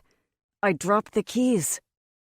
A gunshot rang out, and a scream from deep within Whitney pierced my left ear so deeply it started to ring. I waited for Dax's body to fall to the ground. Chapter 15. The man with the thick framed glasses howled. His hand was pressed against his shoulder. Retreat! The bearded man shouted. Rick reluctantly backed away from Dax. The other two men had already climbed in the truck and started it before Rick got to the passenger side door. Another shot rang out. Get down, Blake said. And find the fucking keys. I got them, Dax said. Blake snatched them from Dax's hand. Get them in the car. Halt, a voice said from the shadows. I hadn't even made it more than 2 steps. Do not move. Slowly, people started to emerge from the shadows. There were men and women of varying ages, all of them holding the same type of gun. Flashlights danced on the ground around our feet. One beam moved up my leg, and I stepped back as if it were a snake trying to slither up my body. All that was left of the truck was the square red glow of their taillights. My eyes scanned the group of men and women. There were at least 10 of them that I could see, and all of them were wearing masks, just like we were. Seems like we got here just in time, a young man said, stepping closer to us. Those guys are bad news. The young man approached us as if he were approaching wild kittens. He carefully stuck out his hand. I'm James Look." Blake looked at his hand while keeping his at his sides. "Sorry," James said, pulling his hand back. "Habit from when things were different. Understand why you wouldn't want to shake my hand with what happened. What are you folks doing out here in the middle of the night?" "Passing through," Blake said. James nodded. "Those assholes are like wolves. Sometimes we save people passing through. Other times, not so much." "Can we leave?" Blake asked. "I guess so," James said with a half shrug. "Not sure why you'd want to when our base is just up the road." "So many choices," Dak said. "They tried to convince us to join them at their safe place, too." James grinned. "I didn't say ours was safe, but the truth is that it is one of the safest places that are left on the planet." "I think those guys said the same thing," Dak said, raising a brow. "One of the major differences between them and us is that we aren't going to rape your wives," James said. He looked down at his feet, and when his eyes flicked back up toward ours, he smiled. "The government had a plan in place if anything like this should happen. Across the United States are several bases, some above ground, some below. In between the main bases are outposts. We have food, water, shelter, and are in communication with the other outposts and bases. Anyone that has survived is welcome." James scratched the back of his neck and shook his head. "Of course, there are people like those men back there that have their own ideas about how things should be," James said. "Believe it or not, but there are a lot of people out there that are bad news." "Okay," Blake said, as he pulled his shoulders back. "We appreciate your help, but would really like to get back on the road." "Where are you headed?" James asked, cocking his head to the side. "I can tell you there isn't much left out there, except for a lot of sick people. They're dangerous and highly contagious, but you must know that by now to have survived this long." "We're quite aware," Blake said. He sighed. "We're looking for a friend." James's eyes widened. "If your family has survived, you'll want to check with our outpost. I can contact the bases. If they made it, I can find them for you." Blake and Dax exchanged a quick look before glancing at me. I swallowed hard, trying to moisten my dry throat. "I can also tell you about all the places you'll want to avoid, at least in this area," James said with a smile. "Where was it you were headed again?" "Is there any way you can prove what you're saying is true?" Blake asked. "Like you said, there are a lot of creeps out there." James shrugged. "I have a military ID card, driver's license. What kind of proof are you looking for?" Blake ran his fingers through his hair. "Honestly, I'm not sure. Let me see your military ID." James dug into his back pocket and pulled out his thick wallet. He removed a card and held it out toward Blake. Blake took the card and studied it in the dim light. I looked over his shoulder and saw that the man was at least being honest about his name. "You lived around here, then?" Blake asked, passing back the card. "I did. Was one of the first at the outpost," James said. "There weren't many of us in the area that knew about it, but we've managed to grow our little group to 30 strong." "What do you do at the outpost?" Dax asked. "Survive. Wait for further instructions," James said. "Consider taking a look. If you want to leave, no one will stop you. There is a good chance that if your friend survived, I can find out exactly where they are." Blake turned to me. His eyes moved over my shoulder and settled on the back seat of the SUV. I knew he was thinking about Maddie, too. "It's up to you," Blake said. "This could be helpful. It might not." "How do we know they won't kill us? Or rape us?" I asked. "We don't know," Blake said. "But he is who he says he is, and there are a lot of people here with him. Let's not forget they saved us. They didn't have to do that." I looked over Blake's shoulder and checked out the man. My eyes scanned every inch of him. He was of average height, with broad shoulders. It was obvious he'd be into weight training based on how the sleeves of his shirt hugged his thick, muscular arms. "Where are the bases located?" I asked. "There are several," James answered. A few on the West Coast, some on the East, and a couple scattered in between. What area is your family located? How about you tell me where the bases on the East Coast are located? I said, raising a brow. Already so untrusting? James asked with a laugh. No, I get it. He tapped his chin. One in Florida, one in North Carolina, another in New Jersey, and the last is in Maine. My heart thumped at the last word. And you're able to find people at the other bases? Yes, ma'am, James said. I turned back to Blake. I don't know what to do. It's interesting he knew about Maine, Blake said. It could have been a lucky guess, I muttered. And maybe it's not, Blake said. What do you think we should do? I asked. Whitney snorted. We shouldn't have ever left Blake's house. Blake glared at her. I think we should go. At least see what this is all about. What if they're lying? Whitney asked. It was probably the first time we were both thinking the same thing. What if they're not? Blake asked. If this was all a big lie, why would they have bothered to save us? Whitney shrugged. They wanted us. Those guys in the truck sure fled quickly. They'd been shot at, Blake said. I can see you're apprehensive, James interrupted. How about I just give you directions and you can give it a little thought? Or come in the morning. I'm sure the ordeal with those men has put you on edge. Blake drew in a breath and nodded. James took out a piece of paper from his back pocket and took several steps closer. He held it out toward Blake without coming any closer than he needed to. It's not hard to find, James said. Just up the road and to your right when you get to the highway. Big chain-linked fence around it. Was some kind of military facility once upon a time. You can't miss it. Blake took the piece of paper and took a step back. Thanks. We'll think about it. I hope you do. If you decide to drop by, just ask for me when you get to the gate, James said. They'll let you in either way. The only ones that don't get in are the sick and those guys back at the farm.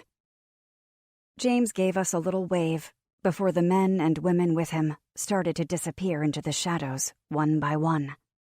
They left us standing there in the darkness, staring at the nothingness and hearing only silence. We didn't wait more than a few seconds before getting back in the SUV. Blake was in the driver's seat again, staring at the piece of paper he rested against the steering wheel. I locked the door and drew in several breaths. I twisted in my seat and looked back at Maddie. Her eyes were glassy with fear puddled in the corners. But she was okay.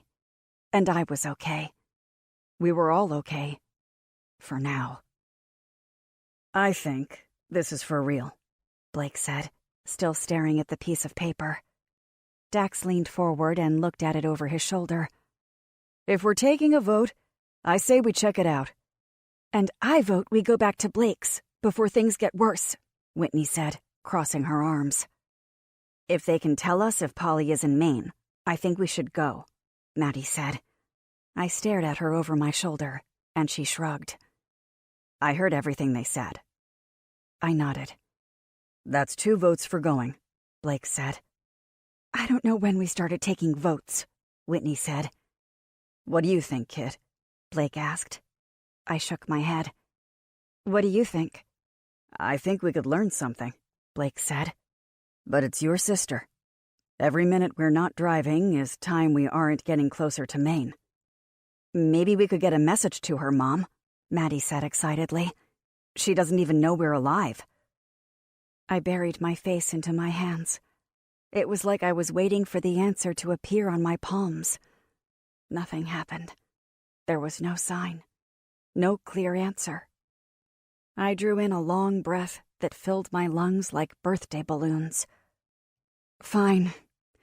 Let's check it out in the morning. But for now, get us the hell away from that farm.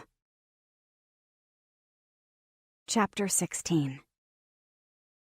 We drove several miles before turning off into a random driveway surrounded by trees. Blake turned off the lights and cut the engine. It was so dark in the SUV, I couldn't even see my thighs. At least if it were difficult to see each other, then it would probably be just as difficult for anyone else outside to see us too.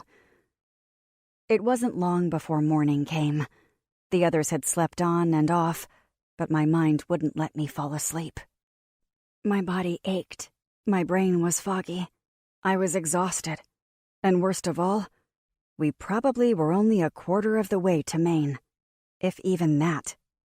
Stopping at the outpost was going to slow us down even more, but if we found out anything about Polly, it would be worth it. I didn't tell Maddie, but I believed it was a long shot.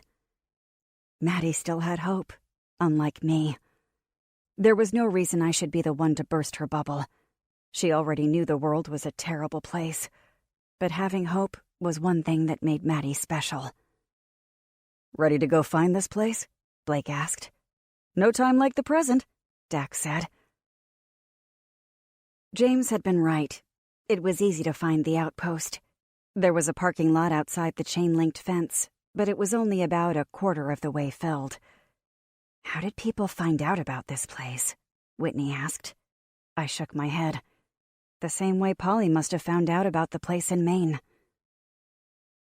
Blake parked the SUV away from the other cars in the lot. We didn't want anyone to walk by and notice our supplies. It helped that Blake had tinted windows. We wore our masks as we walked close to one another toward the fence. The fence was tall with twisted wires at the top. The main gate was guarded with 2 armed men, both wearing masks. Nearly every inch of their skin was covered with clothing. Hats covered their heads and shielded their foreheads. Their eyes glowed from under the brim as they watched us approach. "Hello!" One of them called out to us. His voice was somewhat muffled by the mask. "What brings you here?" "We're here to see James Luck," Blake said. "You the folks you found last night?" the same man asked. Blake nodded. "A group saved us." "Sounds like James," the other guy said with a chuckle. He pulled out a small light and clicked it on. "We just need to check your eyes, if that's all right. It'll only take a second," the first guy said. "No problem," Blake said, stepping up to the gate. They examined our eyes one by one. It didn't take more than a second to see that none of us were sick. "Have any of you thrown up in the last 24 hours or so?" one of the guards asked. "No," Blake replied, as the rest of us shook our heads. The second guard stepped over to the side and slid open the heavy gate. The first guard gestured for us to step inside. "Welcome to Outpost 37, the guard said, while the other guard closed the gate behind us. 37? Dax questioned. "That's right," the first guard said. "Follow me. I'll take you to James." Dax stared at the man as he walked alongside him. "Really? 37? How many outposts are there?" "At least one in every state," the guard said. "There have been several that have not yet reported in." "What does that mean?" Whitney asked. "It's possible that means there are no survivors in that area," the guard said. We walked toward a group of buildings. They all looked nearly identical, with the same doors, and all painted in a pale green shade. Each building had a small number painted next to the door. "Or if there were survivors, none of them knew about the outpost since only a very select few knew," the guard said, stopping to knock on one of the doors. "All this was top secret." The door opened, and James appeared. The second he recognized us, a broad smile grew across his face. He stretched out his hand toward Blake. "I didn't think you folks would come. Please, you're safe here. You can take off your masks." James seemed to instantly recognize our apprehension. "When you're ready, of course. I just wanted to let you know that everything inside the fence is safe. You will not be exposed to anything. Well, maybe a nasty cold, but even those have been rather rare. Let me show you around." "We're here because you said you could find out information about our family," Blake said, holding up his hand. "We don't plan on staying." "Oh," James said, seeming a bit disappointed. "Well, okay. Come on in." We followed him inside the small building. Half of the room was set up to be an office, and the other half was more like a cozy living room. The sofa was small, with a crocheted afghan draped over the back. There was a recliner, several small tables with lamps, and a bookshelf that reached to the ceiling. "Make yourselves at home," James said, as he sat down in a chair behind a nearly empty, polished wooden desk. "Now, I can't promise you anything, but I can go through what I have on file, and if need be, I can radio out to the other bases. There is one thing I need from you." "What's that?" Blake asked. "A name," James replied. Blake shot a look at me. My palms started to sweat. "Polly Byers," I said, swallowing down a thick lump that formed at the back of my throat. "Do you happen to know which base or outpost?"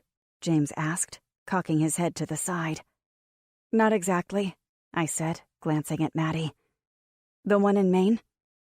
"We have an address," Maddie said brightly. James's shoulders tightened. "May I see it?" "Sure," Maddie said. She took out a folded-up piece of paper and showed it to him. Maddie held the piece of paper as if her life depended on keeping it in her possession. "Ah, yes," James said with a nod. "And how did you come across this address?"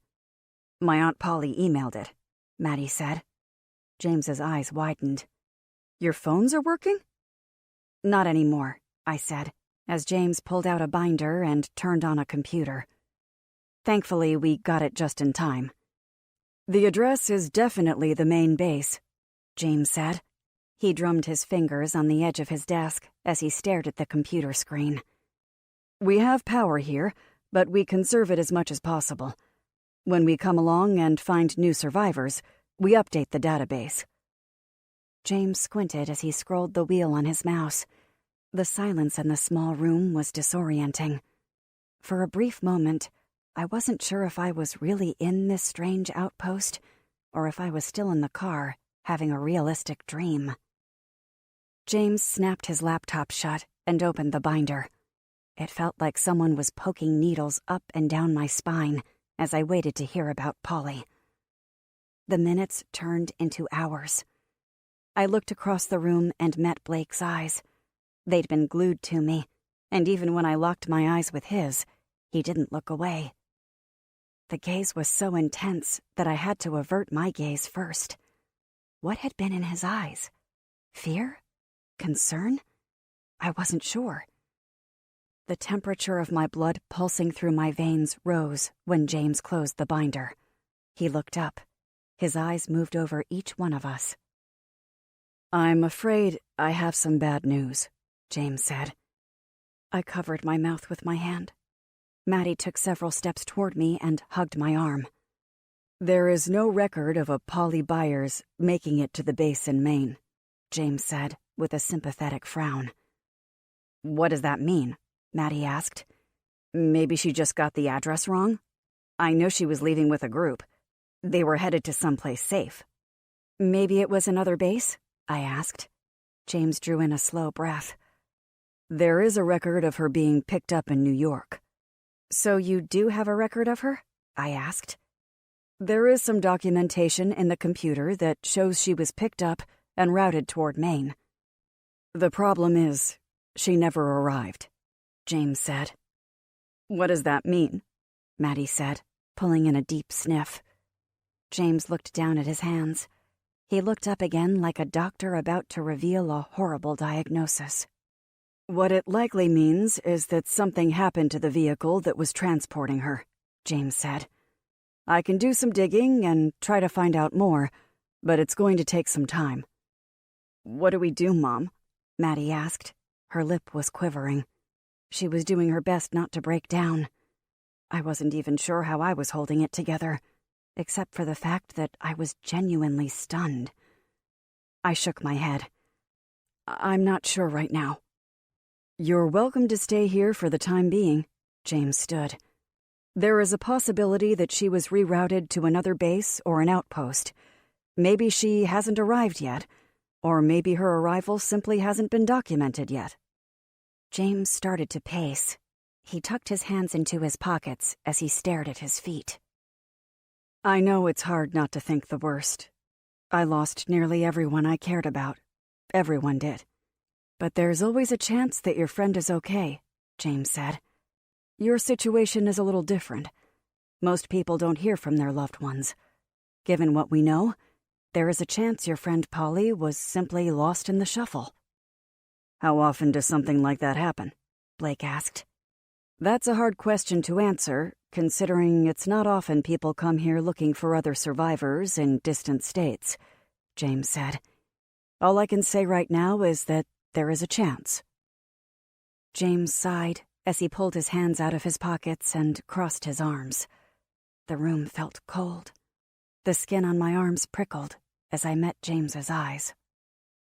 While you wait for me to look into things, I can give you a room here. It'll be safer for you, James said. How long will it take? Blake asked. I'm not entirely sure, James said. A few days? Maddie groaned. Mom, we can't sit here for a few days. She might need us. Maybe I can narrow down where she was last seen, James said. Right now, it'll be like looking for a needle in a very large haystack.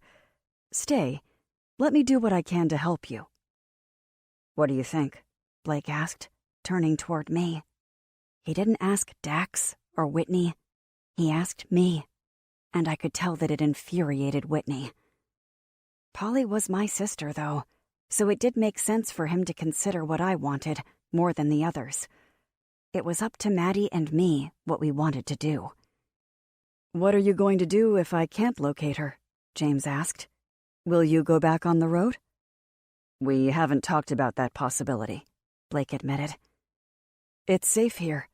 The bases are even safer. This is where you will want to be, James said. Sorry I sound so pushy. It's just that I'd feel terrible if you go back out there and something happens to all of you. We have to try to find her, Mom, Maddie said softly. Her eyes were glossy. I could feel the pain she was feeling deep inside my heart. It was the hope she still had. Let's see what he can find out, okay? I said, placing my hand on her shoulder. It could be useful to us. We're no good out there to Polly if we're dead or sick. Very wise, James said.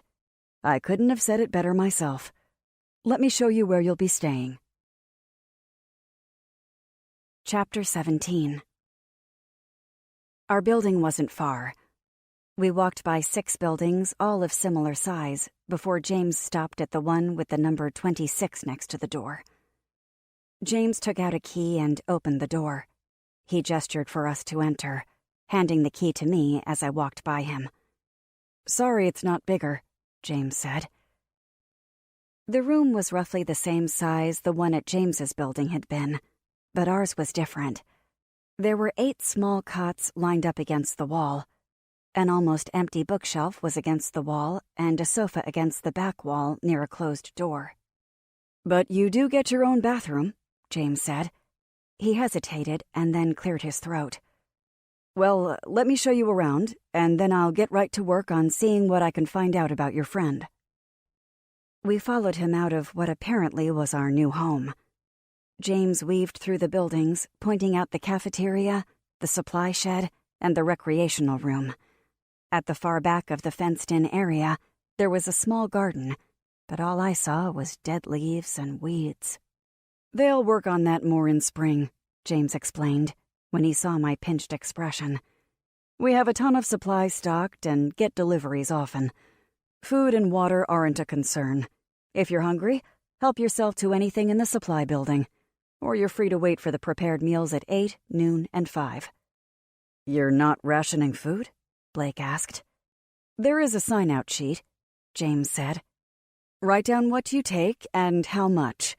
It's kind of on the honor system, and it's been working so far. Blake nodded.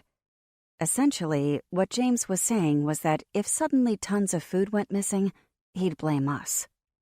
That's about it for the tour, James said. The bases are significantly bigger. Make yourselves at home. Think you can find your way back to your building? Sure, Blake said. What does everyone do here? James shrugged. Whatever they want. There is a pool table, darts, board games, and more in the recreational building. Books in the library, pens and paper for writing and drawing. Anything you want to do, you can do it. Okay, Blake said. It takes a little getting used to the freedom, James said. Sometimes folks need to get out there and do something different. That's why we go out looking for survivors. A bit of excitement. Whitney narrowed her eyes. Potentially getting sick is excitement? We won't get sick, James said. The clothes we wear when we are out are immediately removed and washed as an extra precaution, James said. Anyway, you don't need to worry about that. You don't have to go outside the fence if you don't want to. Why is everyone here? Dax asked, looking around over his shoulder. Someone exited one of the buildings and slipped into another. Waiting for further instructions, James said. Eventually, we'll know more about how to rebuild. As of now, the sickness hasn't been eliminated. So, we wait. Blake scratched the back of his neck. How do they get supplies to the outposts? Helicopter, or sometimes by truck, James said. When the trucks come, they may take people back to the bases depending on certain factors such as availability. Anyway, James said, clapping his hands once and rubbing them together. I should get back to work. If you need anything, you know where I'll be. Blake nodded. The rest of us remained silent, watching him as he walked away. Rebuilding is going to be boring, Dax said. I'm surprised that none of the bases or outposts or whatever haven't been contaminated, I said, shaking my head. What makes you think that hasn't happened? Dax asked. I shrugged. He told us how safe we are here. They must think we are. What are they going to say? That it's not safe? The place the government set up for a situation like this isn't safe? Dax snorted. Yeah, they're telling us what we want to hear. What we need to hear. Maddie sighed. I hate this. I just want to find Polly. I'm sorry, Maddie, I said, rubbing her shoulder. Hopefully, it won't be long. I should have told her that maybe it was time to prepare herself for the possibility that Polly hadn't survived. If it hadn't been for the email she'd sent, I wouldn't have thought for even a second that she survived. Polly had been in the thick of it, only blocks from one of the buildings the sickness originated from. Hell, she'd been inside one of the buildings when it started to spread. There was a chance that Polly didn't make it because she'd gotten sick. I wanted to see my sister again, but I didn't have the hope Maddie did. Let's go back, Blake said, smiling at Maddie. Maybe get some rest while we're here. That way, when we get back on the road, we'll be well rested. For the rest of the day, we slept. It had been roughly midday when I turned on my side and saw Dax enter the building with an armful of snacks. He placed them on the small table next to the sofa with the lamp on it. Dax ripped open a crinkly package, and I fell back asleep. When I woke again later, it was dark outside. The lamp was on, and I could hear Whitney and Maddie whispering. I sat up and caught the smile on Maddie's face. Instead of getting up to talk to her, I laid back down and stared at the wall. I couldn't make out any of their words, but I was glad to see Maddie smiling, even if it was with Whitney. At some point, I drifted off again. When I finally opened my eyes again, I was wide awake. There was no way I could have possibly gotten any more sleep. At least, that's what I told myself. The others were all asleep.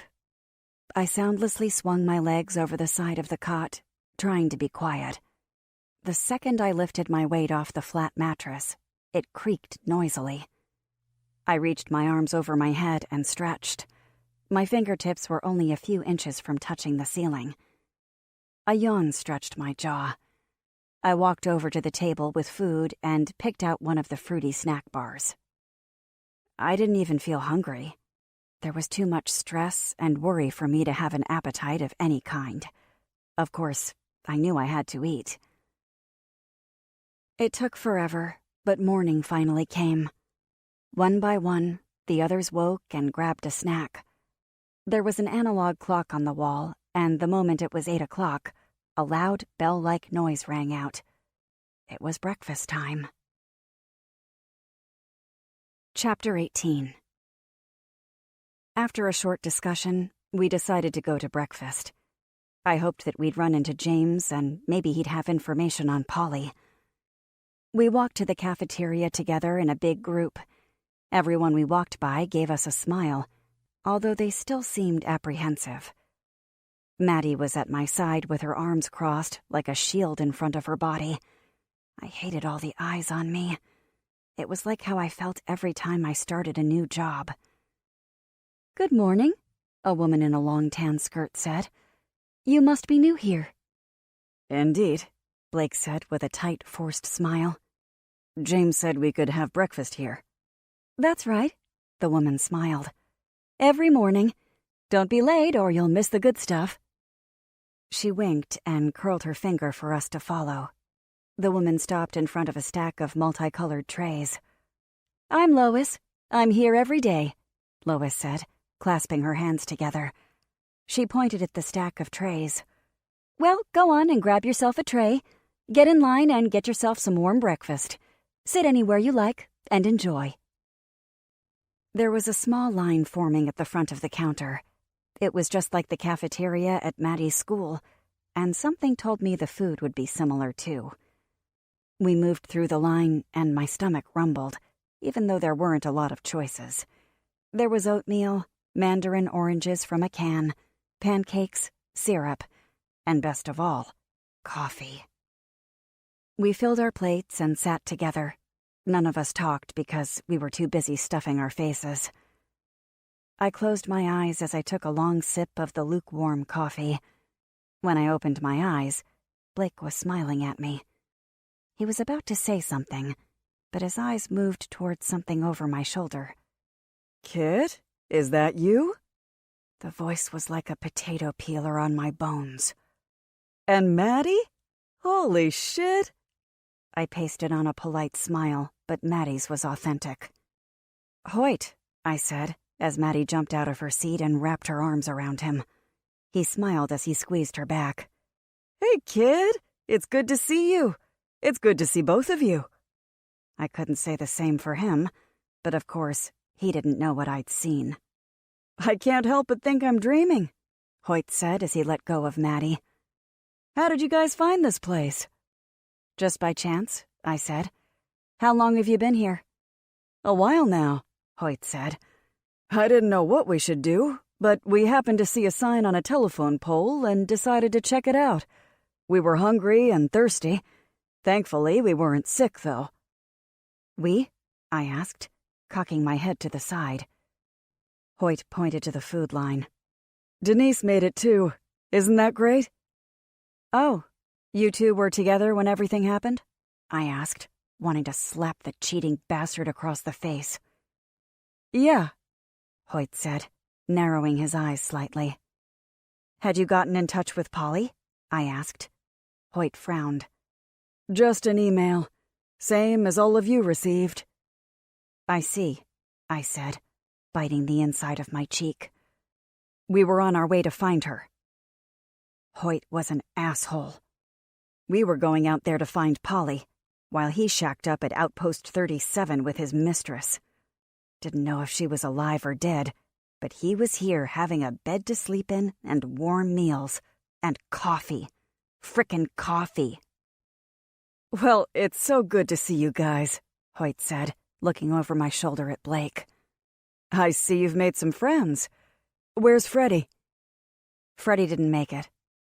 The image of Freddie pacing in front of the house with the sickness popped into my head.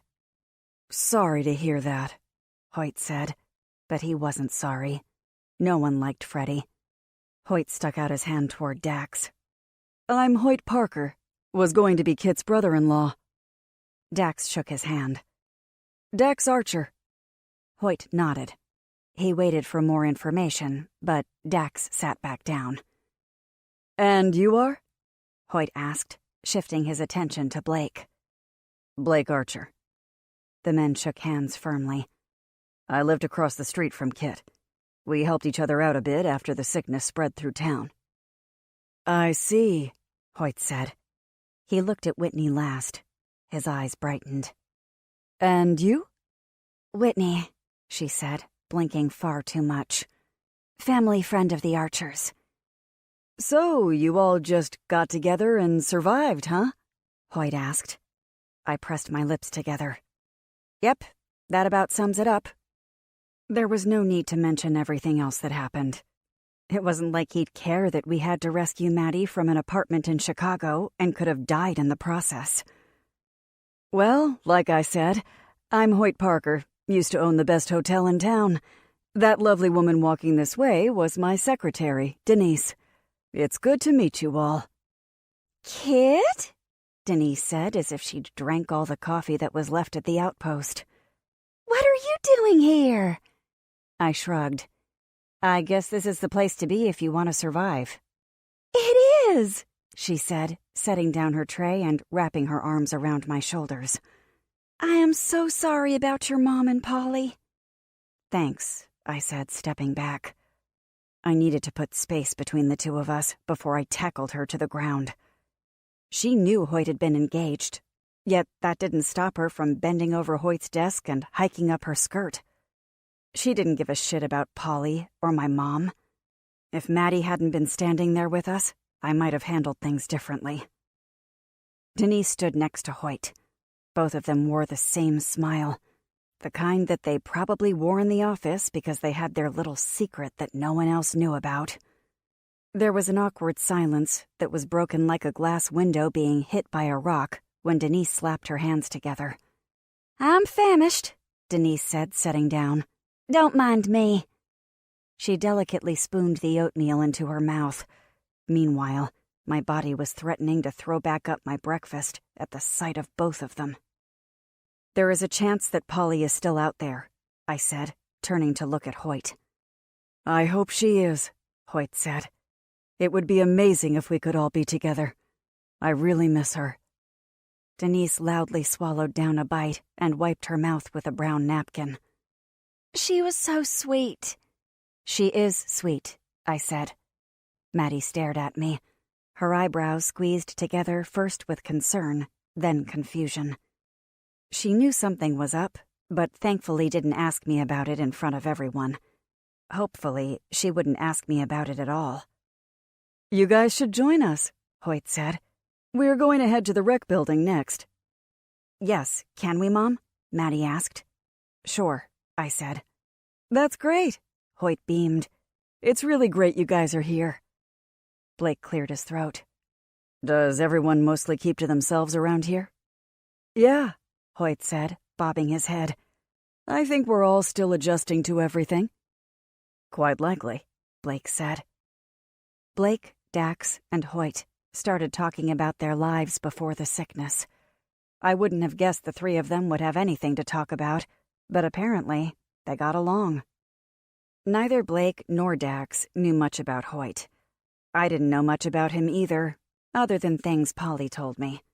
Well, and that he thought my life had been pathetic. Oh, and that he was a lying, cheating asshole. I zoned out. I couldn't even stand to hear Hoyt's voice. As soon as Denise was finished, they started walking away. My feet wouldn't move. Mom? Maddie cocked her head to the side and looked into my eyes. Are you coming? I think I'll catch up with you guys, I said.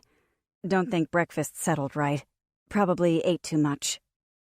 Do you want me to come with you? Maddie asked. I grabbed her hand and shook my head.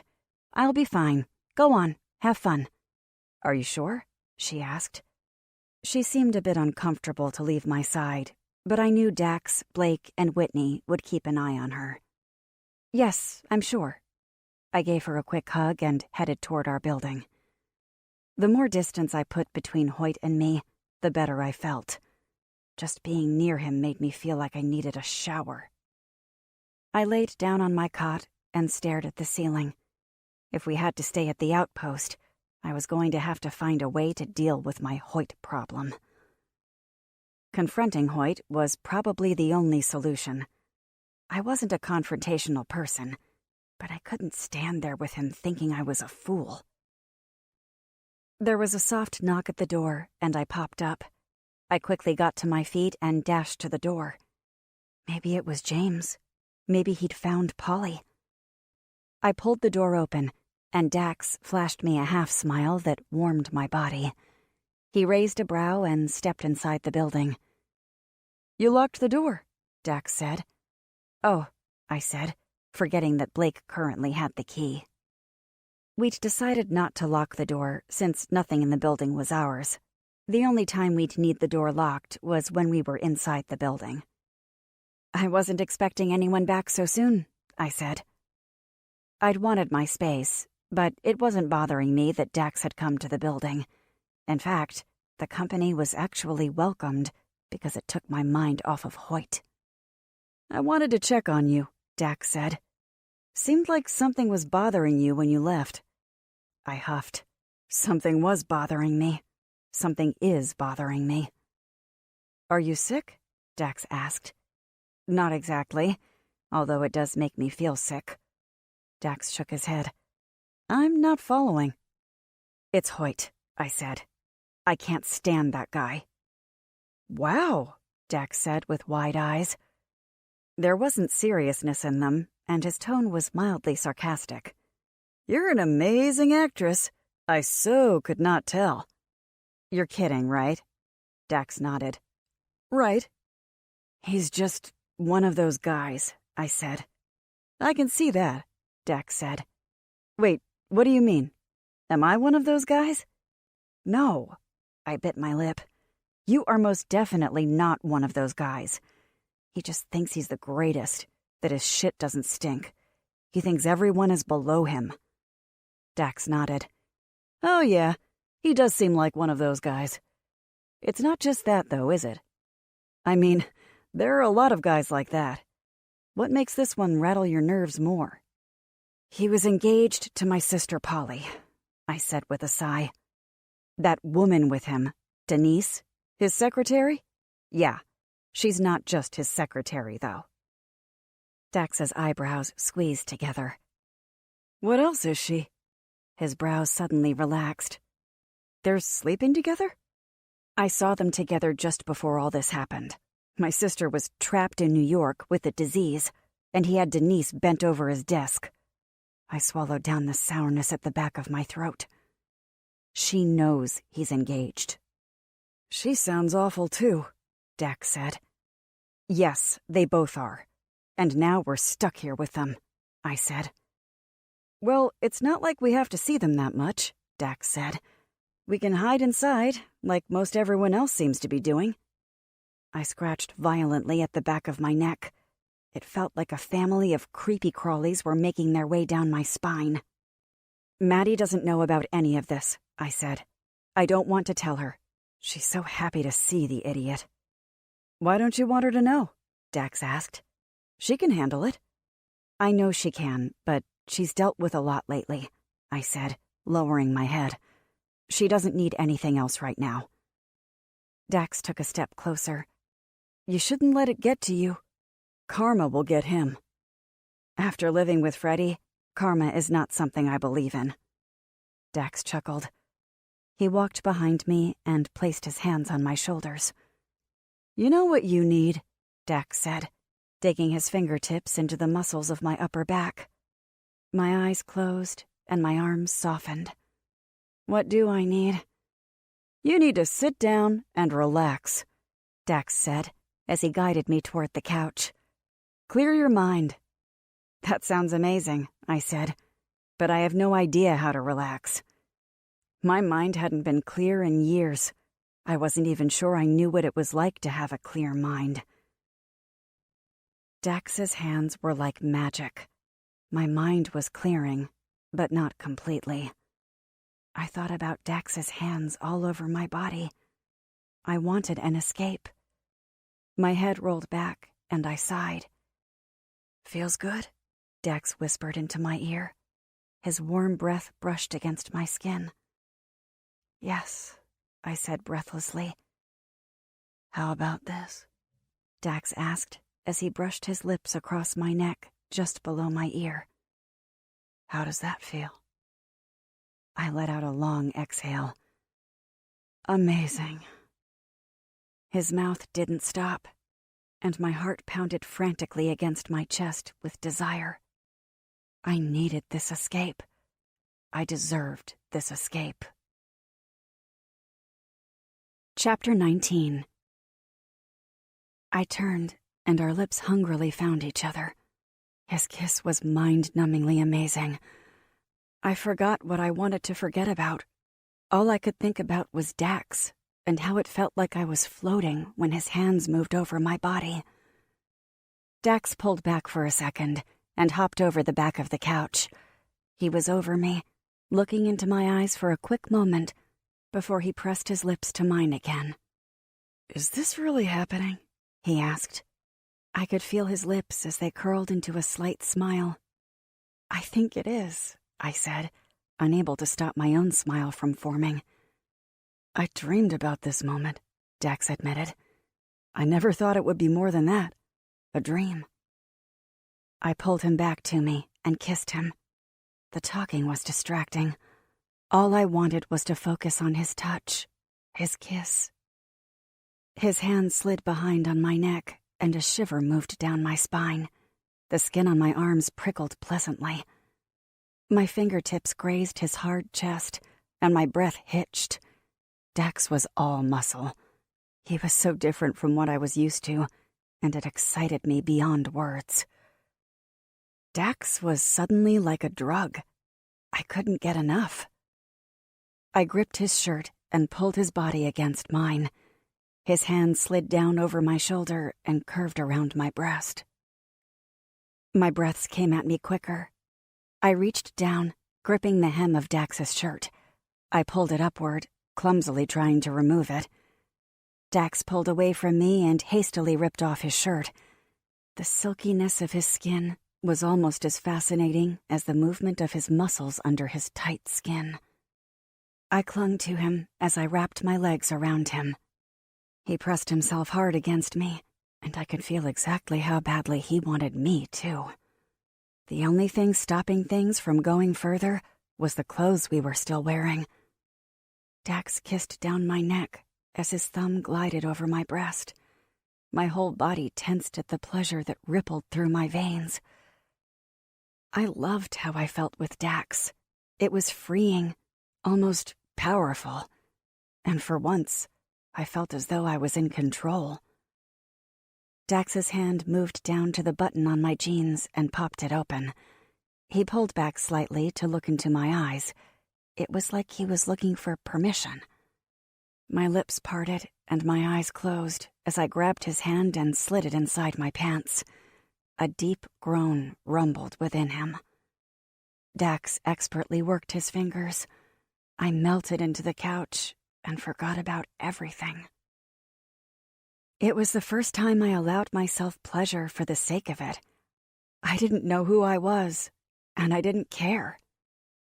I unbuttoned Dax's pants and helped him wiggle them down below his knees. I bit my lip when he yanked my pants down in nearly one quick movement. "Damn it, kid," he said softly. "You're amazing." I pulled him back down and wrapped my legs around him. A little gasp escaped from between my lips when he entered. Each movement was a surge of electricity jolting through my body. All my stress, fear, worries, and anxieties dissipated. I felt as light as a cloud. There wasn't a single worry in my mind. The only thing there was joy, bliss, absolute pleasure. Feelings I hadn't felt in years, all pouring in at once, was overwhelming.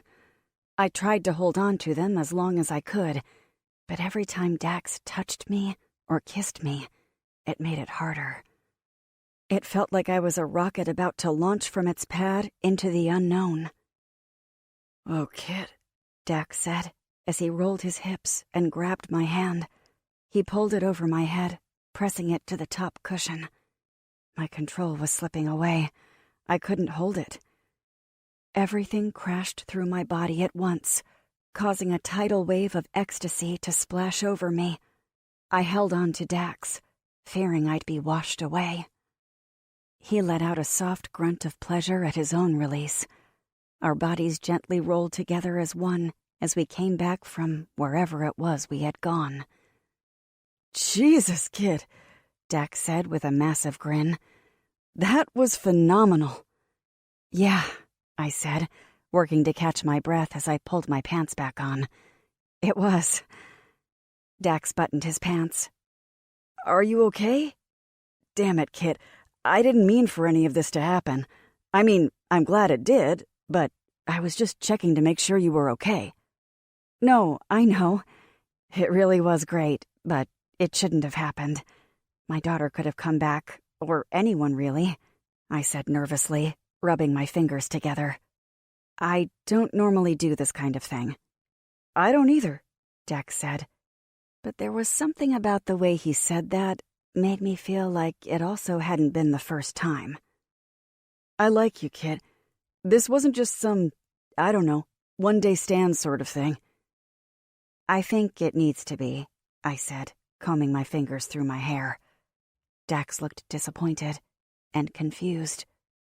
"I'm sorry," I said, pressing my palm to my forehead. "It's just that things are really weird right now, you know?" "Yeah, but you're making it sound like being with me was a mistake." "It wasn't a mistake," I said, looking into his eyes. "But it can't happen again. At least not until we figure things out." "Figure what things out?" Dax asked. I stepped up to him and placed my hand on his arm. "Like what we're going to do if we can't find Polly? Where I'm going to live and how I'm going to take care of my daughter? There is so much that I don't know where to even start." "I can help figure those things out," Dax said. "Blake and Whitney, too." I couldn't hold in my laugh. "Whitney? Are you serious?" "It doesn't matter. I will do whatever I can to help," Dax said. "Sorry." Apologizing was what I did best. Really, it was the only thing I knew how to do. "For now, we can't let that happen again. The last thing I want is for my daughter to walk in on us, okay?" "Yeah," Dax said. "Whatever you want." He smiled, but still, he clearly felt rejected. Admittedly, I could have handled things differently, but I still didn't fully believe that I'd just slept with Dax. Out of the blue, just like that. I didn't regret it. There wasn't anything wrong with it, but I also didn't understand my actions. "I'm sorry," I said, taking his hand into mine and giving it a quick squeeze. "I've never been good at this kind of thing." "What kind of thing?" Dax asked. "What was this? It sounds like you want to just pretend it didn't happen." My shoulders sank. "That's not what I meant at all. I just need to deal with other things before I can even approach something like this." "I can't change how I feel about you," Dax said. "I'm not asking you to. I have feelings for you too, but I need to put them on hold," I said, biting my lip. "Please try to understand." Dax kissed my forehead. "Just don't shut me out. I don't want everything to be all weird between us." Dax lowered his head. "I should have stopped it. I'm weak when it comes to you." "Stop it," I said, narrowing my eyes. "I'm glad it happened. And maybe it can happen again. Just not here. Not in this place." "Okay," Dax said, bringing a smile to his face. "I was going to propose, but I guess that's probably a bad idea." I blinked. "God, I'm kidding," Dax said, shaking his head. "Give me a little credit here. I get what you're saying. I'll back off a bit." He raised a brow and took a quick step closer. Our bodies were just barely touching. "For now, that is," Dax said, touching his thumb to his lower lip. "But not for long." There was a soft thud outside the door, and I was able to take a step away from Dax before it opened. I pulled in a quick breath. Blake, Whitney, and Maddie all came into the room one by one. Blake looked at us, and my cheeks felt warm. It was almost as if he could read all over my face what had just happened. Blake narrowed his eyes. "Everything okay in here?" "Yeah, of course," I said, speaking a bit faster than I meant to. "Why wouldn't it be?" "Seemed like maybe we interrupted something," Blake said suspiciously. Were you guys arguing about something? Dax shook his head. We never argue. Kit and I get along swimmingly. You don't get along with anyone swimmingly, Blake said. I cleared my throat. Why are you all back so soon? Weren't having fun with Hoyt? He was tired, Maddie said, flopping down on her cot. He and Denise went back to their building for a rest. Arrest my ass. Can you believe they have their own building? Whitney asked. They said it's one of the smaller ones, but it's not fair. We all have to cram in here and they get a building all to themselves. My stomach swirled. I needed fresh air. No, I needed to confront Hoyt and get this over with while I was still feeling strength from my encounter with Dax. What building are they in? I asked.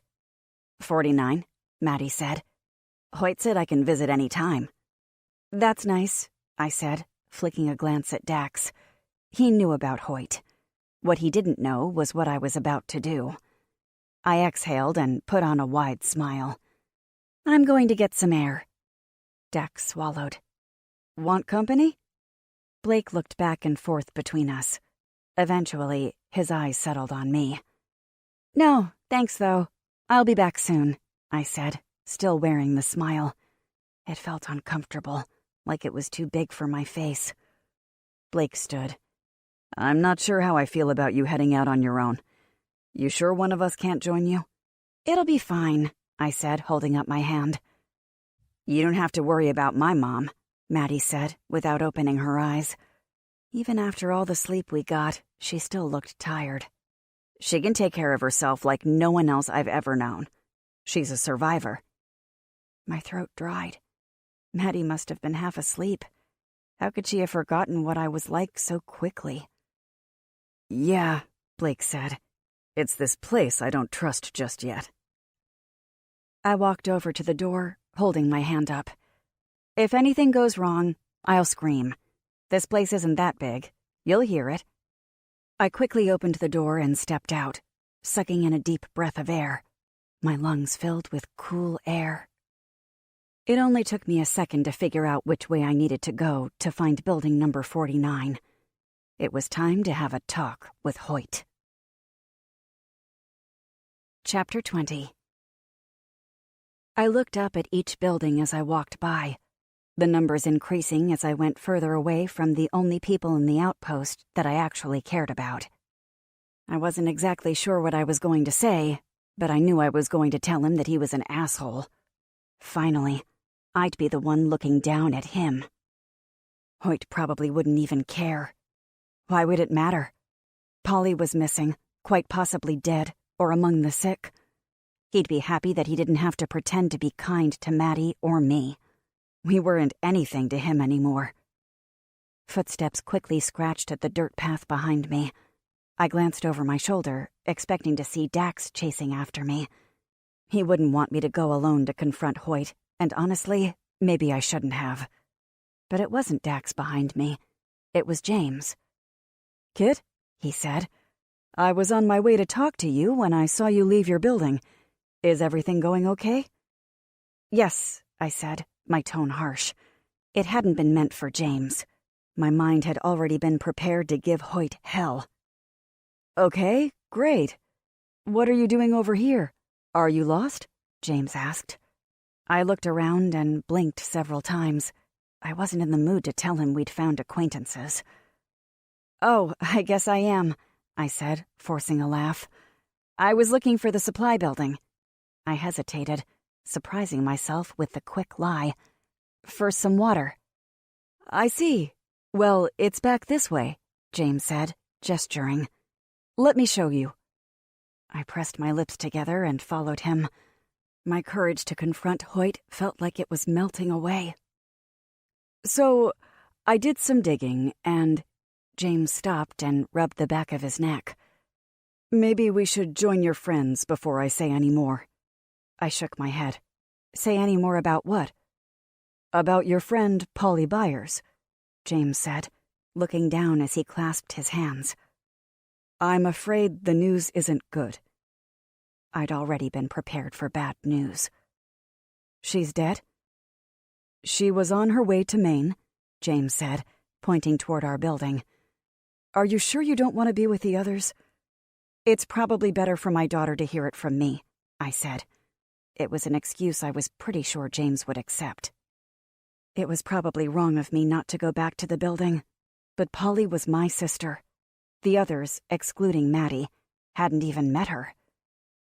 "Her transport made it about halfway when the vehicle was in some kind of accident," James said, frowning. "There were a few that survived the accident. It seems as though Polly was not one of them. I'm sorry." "And you're sure?" I asked.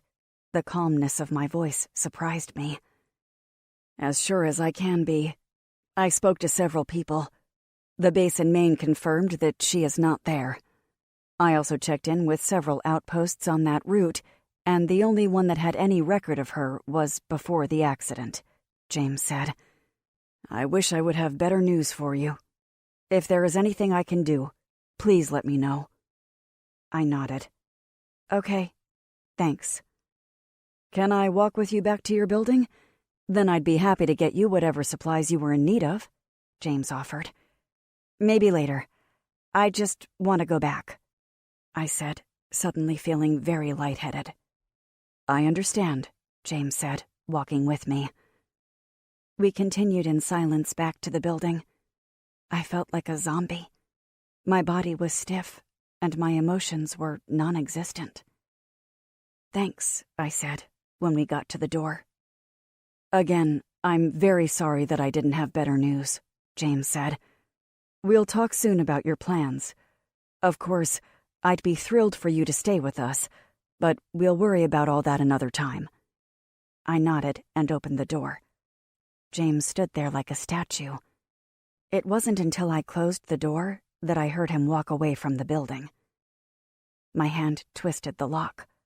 I couldn't turn away from the door. I just stood there, staring at the doorknob, unable to face the others. "Kit?" Blake said, stepping up behind me. I jumped when he lightly touched my shoulder. "Did something happen? Who was that out there?" It took me several minutes to find the words. Maddie was sitting up, staring at me with concern oozing from the corners of her eyes. "It was James," I finally said. "Mom?" Maddie said, blinking rapidly. She could see it wasn't good news. I shook my head, and tears started to roll down my cheeks. My knees felt weak. Blake grabbed my arm, and Dax was at my other side in a blink. They guided me over to the sofa, helped lower me down. "I'm so sorry, Kit," Whitney said. At that moment, her voice irritated me more than ever, but I could tell she was genuinely sorry about the news. "Do you want to talk about it?" Blake asked. "What did he say?" Dax asked at the same time. I sucked in a breath. "She was on the vehicle to Maine, but it never made it. There was some kind of accident. Polly didn't survive." "Is he sure?" Blake asked.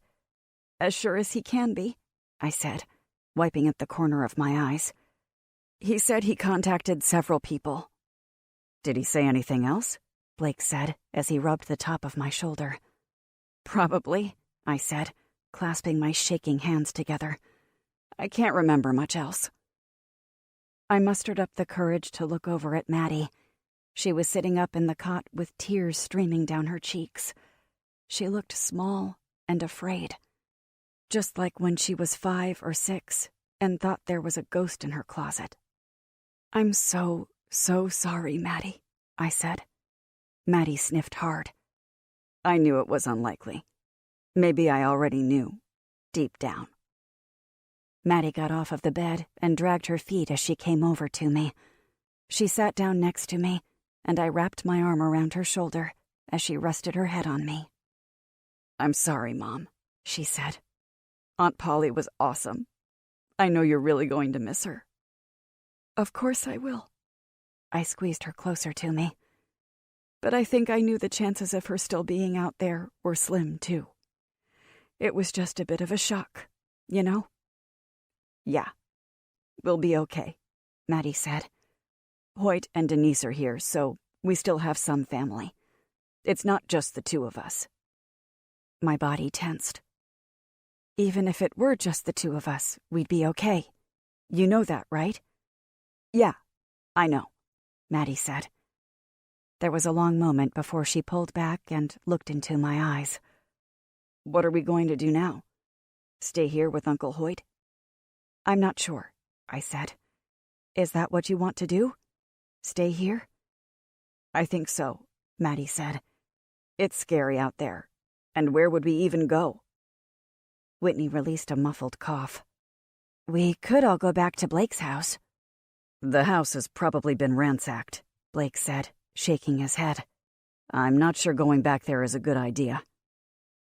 You think we should stay here? I asked through my sadness.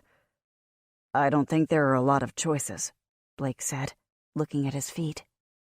Dax started to pace. I'm not sure I can handle it in here. I feel like a rat in a cage. You felt like that back at my place, Blake said. But at least there I could leave any time I wanted, Dax said. You can leave here if you want to, Blake said. They just might not let you back in. Maybe you could get in on one of their adventuring parties where they go looking for chumps like us in the middle of nowhere. Dax caught my gaze for a second, but he didn't hold it. He looked toward the door, almost as if he wanted to run at that very moment. We don't need to talk about it now, Blake said. But we can talk about it now, I said with a half shrug. Nothing is going to change from now until when we do decide to talk about it, and James is going to want to know our plans eventually anyway.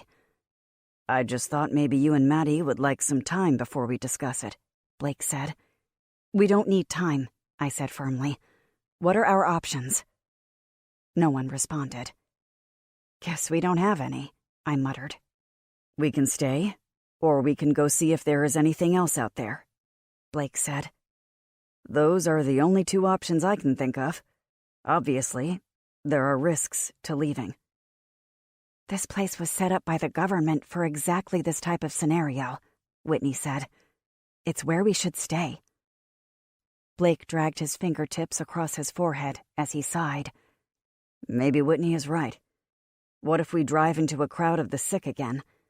Next time, we might not be as lucky.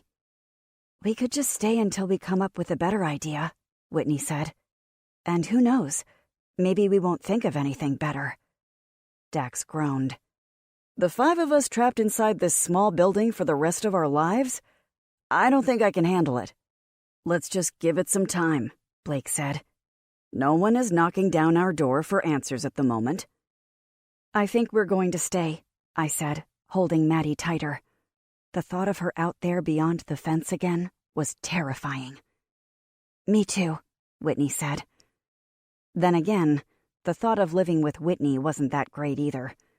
Whitney made me feel sick, but it wasn't anything like what those things outside the fence could do to me. Blake shrugged. Well, I'm not going out there alone. I'm staying too. Dax groaned as he turned his back to us. He stood absolutely still for at least a minute before he charged forward and dashed out the door. He wasn't even gone more than a second when a gunshot split the air in two. Chapter 21. Blake looked around as if he was trying to determine if he'd imagined the sound. Was that what I think it was? Whitney asked.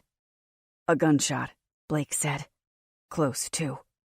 Like inside one of the buildings? Whitney asked, her voice rising with each word. Blake shook his head. I'm not sure. He opened the door and peered out, his head moving in both directions. He mumbled something to someone outside the door. Blake came back into the room, and Dax was just a step behind. He didn't look quite as rattled as I felt. What's going on out there? I asked. Something at the fence, Dax said. I could see movement and hear voices, but not sure what any of it was about. Dax paced back and forth quickly before stopping abruptly. Think I'm going to check it out. What? I said, getting to my feet. No way. Dax bit back a smile. Worried about me? Of course I'm worried about you, I said, unable to disguise the frustration. If you hear a gunshot, You don't go toward it. I want to know what's going on, Dax said. You all want to stay here. Well, then we should know what's going on in this place, shouldn't we? Maybe Dax is right, Blake said. Don't forget, we're armed too. I threw my arms into the air. You've got to be kidding me. All this time, I wasn't sure how you two could be related. Now I think I see it. Dax didn't even try to hold in his chuckle. He looked straight into my eyes. It's going to be okay, Dax said. Wait here. You've got to be kidding me, I said, turning on my heel. I wasn't sure if I was extra frustrated because of the whole Hoyt thing, or if it was from hearing about Polly. Maybe it was because of what had happened between Dax and I. All I knew was that it felt like everyone was on my last nerve. Fine, whatever. Go, I said, without turning around. Seconds later, the door closed. My eyes were wide as I spun toward the door. I couldn't stop my jaw from dropping. That's Blake and Dax for you, Whitney muttered. Screw it, I said as I stomped across the room. I pointed at Maddie. Stay with Whitney. Before Maddie could respond, I left the building and marched down toward Blake and Dax's shadows. I wasn't sure when it had got so dark. It was hard to see more than a few feet in front of me, that I worried I was going to trip over something. There were so few lights in the camp that I could see all the sparkling stars in the sky. The moon was just a sliver peeking down at Earth without giving us any light. Blake and Dax stopped walking and stood at the side of one of the buildings. They were watching something, but I couldn't see what from where I was. I tiptoed closer, stopping inches behind them. There was a small space between them that I looked out of toward the fence. "What's going on?" I whispered. Blake turned quickly and grabbed my arm. He immediately let go, as if he instantly registered that it was me and not someone he needed to be worried about. "Jesus, Kit," he whispered. "You can't do that. Go back inside." "If you guys can be out here, so can I said. "We're free to move about the camp as much as we like." "Not when you hear gunshots," Blake scolded. I narrowed my eyes. "I could say the same to you. Anyway, what's going on?" "It was just a couple sick wandering up to the fence," Dax said with his arms crossed. "Guess they shoot them." "How can they tell they're sick at night?" I asked. Dax shrugged. "Flash the lights in their eyes, maybe?" "Do they know shooting them isn't going to actually get rid of them?" I asked. "Yeah," Dax said. "That guy there," Dax said, as he pointed at a big guy near a shed. "He went to get an axe." "Yikes," I said, as I swallowed hard. Blake glanced at me over his shoulder. "You might not want to watch." "Maybe we should all just go back to the building," I suggested. "None of us really need to see this, do we?" Blake turned away and nodded at me. "You're right. Come on, Dax." "I'll catch up," Dax said. "You want to watch?" I asked, feeling a lump form at the back of my throat. Dax looked at me. There was a bright reflection in the corner of his eye that sparkled like one of the stars above. "I don't want to watch, but I do want to see how they handle all of this," Dax said. "I'll be back soon, okay?"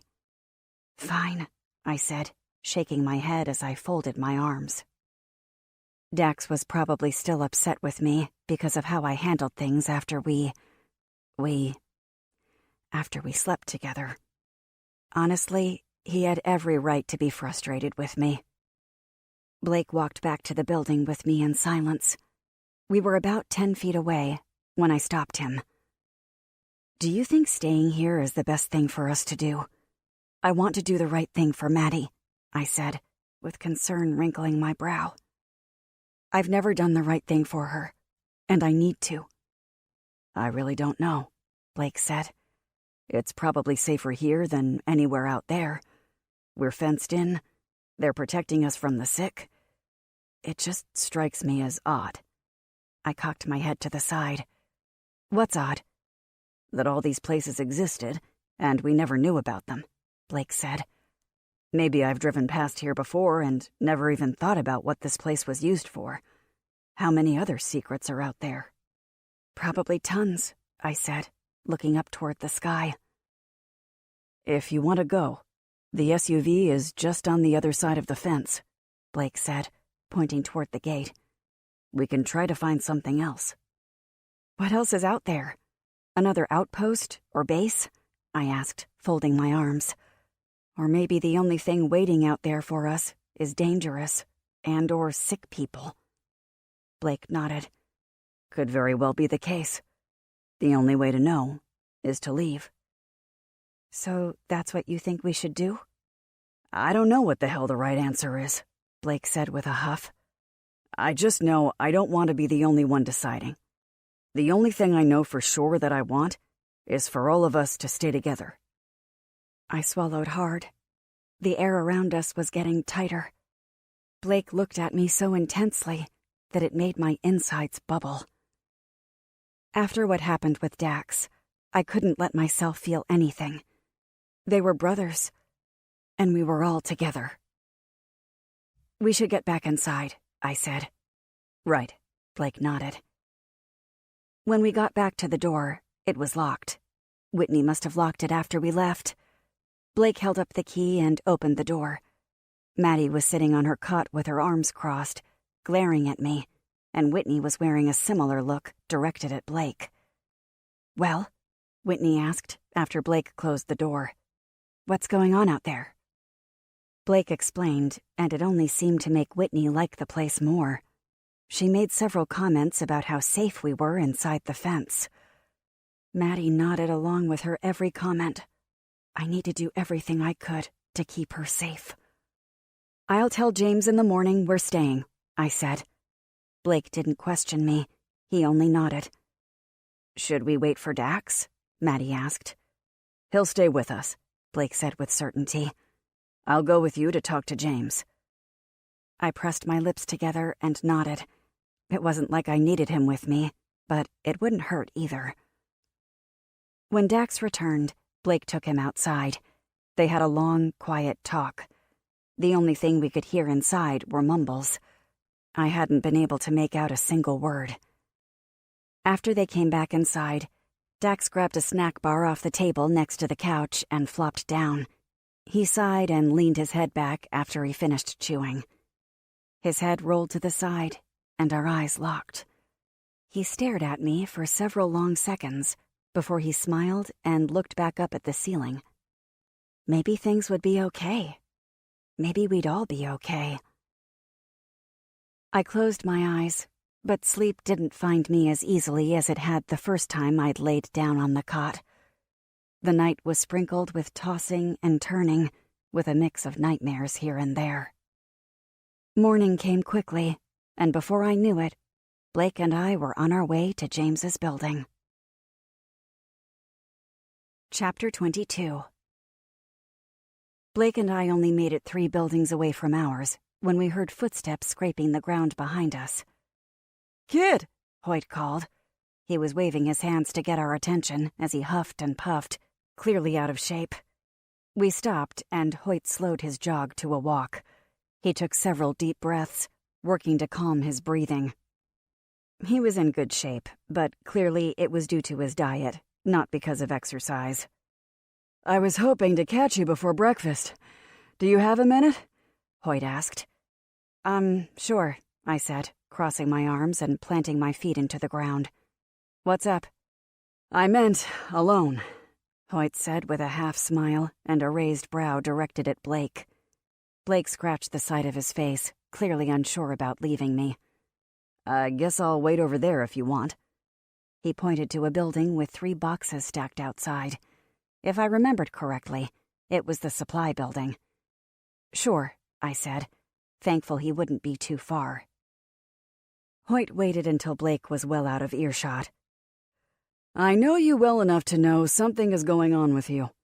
I could tell at breakfast yesterday that something is on your mind. It's not like I don't know you well enough to know when you're bothered by something." Hoyt leaned closer and looked down at me. "Is there something I should know? Is it about Polly?" "Would you even care if it were about Polly?" I asked sharply. "What's that supposed to mean? Of course I would," Hoyt said, his forehead wrinkling deeply. Tell me, Kit. I deserve to know what this is all about. Polly didn't survive, I said. James told me he did some digging, and she never made it to the base in Maine. The one we were going to in an attempt to find her while you waited here with Denise. Hoyt swallowed hard. Huh. He stared at his feet for a long moment before his nose wrinkled. Okay, but it's not that. You didn't know that at breakfast yesterday. There is something else. Spill it. It's nothing. There is no point in discussing it anymore, I said, turning away from him. I'd intended to let it out, but it felt like no good would come of it. It would just be so Hoyt knew he hadn't pulled the wool over my eyes. I started to walk toward Blake, but Hoyt grabbed my arm. His fingertips painfully dug into my flesh. Tell me what's on your mind, Hoyt hissed. You know I saw you driving away that day, from the hotel. You came to see me, didn't you? What were you doing at the hotel? I stared at his hand before flicking my eyes up to meet his. His hand dropped away, as if I'd injected him with poison. Polly was trying to reach you and asked me to stop by the hotel, I said. She wanted to talk to you. But you never came in to tell me that. You didn't even leave a message with the receptionist that my fiancé was trying to get a hold of me, Hoyt said. She said you ran off. He knew I'd been there. He probably knew I'd been inside his office. The receptionist would have told him what happened. I wanted to get home before Freddie got there, I replied with a small half-shrug. So you drove all the way to the hotel, only to come into the office and run away? And without leaving me a message? Hoyt asked. His jaw stiffened. I'm not an idiot, Kit. You know that, right? Suddenly, it hit me. Hoyt wasn't any different from what Freddie was. Hoyt was a controlling jerk, too. The only difference between Hoyt and Freddie was that Hoyt didn't drink, and that he actually had tons of money. Money that was absolutely useless now. Hoyt wasn't anyone special. He was a no-one, but it didn't seem as though he knew that yet. I didn't need to be afraid of Hoyt, and there was no reason to keep his secret. I slowly exhaled. Yeah, I left because I didn't know how I was going to tell Polly what I saw through your office window. I felt like throwing up, and I didn't want to stain your beautiful hotel carpet. It would have probably cost an arm and a leg to replace it. Hoyt laughed. Cheating on my sister is funny to you? I asked, unable to hide the fact that I was appalled and disgusted. How long had this been going on with Denise? Specifically Denise? Or anyone that wasn't Polly? Hoyt asked with a laugh. My stomach swirled. Hoyt snorted oxygen. Let's just say I knew Denise long before I met Polly. You make me sick. Everything okay here? Blake asked from my right. I hadn't realized he'd walked over to us. How long had he been standing there? Knowing Blake, he probably hadn't liked it when Hoyt grabbed my arm. It didn't matter how long Blake had been there. I hoped he'd heard every word of our conversation. I wanted everyone to know what kind of person Hoyt really was. Everything is perfectly fine, I said. We're just finally clearing the air. It's just too bad that Polly will never get to know what a horrible person you are. Hoyt shook off my words. He hadn't cared about Polly or what she thought of him. He probably didn't care about Denise either. There was only one person a guy like Hoyt would care about, and that was himself. The one thing I don't understand is why did Denise go along with it? She knew you were engaged, I said, crossing my arms as I looked down my nose at him the way I'd always wanted to. Denise is easy to please. She likes expensive gifts, her rent paid, and a good fuck from time to time, Hoyt said with a chuckle. She wasn't high maintenance like Polly, like all of you. Your family was a charity case, really. And for what? All that money thrown away on a cure, and look at what happened. Your mom's gone, Polly's gone, hundreds of thousands of people gone.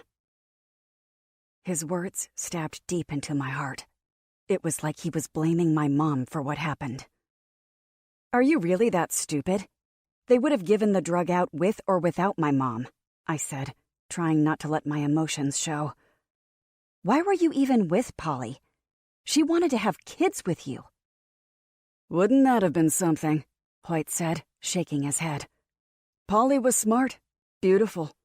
It helped to bring her to work functions. She was charming, and it really helped with investors. I couldn't have brought someone like Denise." "So, essentially, the marriage was a business arrangement?" I asked. Hoyt smirked. I swallowed hard. "But Polly didn't know that." Hoyt brought his index finger to his lips. "She didn't need to know." I pulled my fist back and threw it into his chest. It was like punching a wooden plank, but still, it felt so good that I did it with my left hand. I kept pounding my fists into him until Blake pulled me back.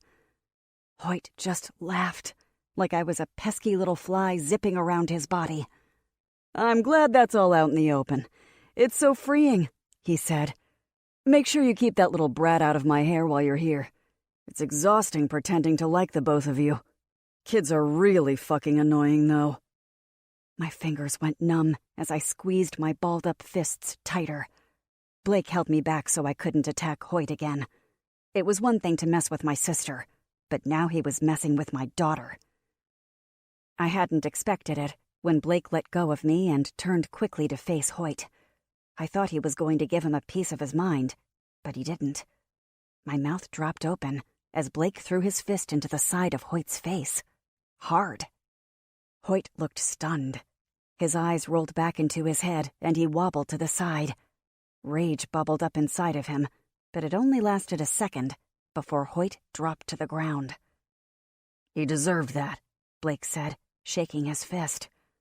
"I'm jealous," I said, stepping over Hoyt to follow Blake toward James's building. "I really wish I could have done that." "Sorry about that," Blake said. "I wasn't expecting to have that reaction. I couldn't help it. It hit me so fast, I didn't realize what I was doing until it was over. I'm sure he'll think twice before bothering you or Maddie again, though."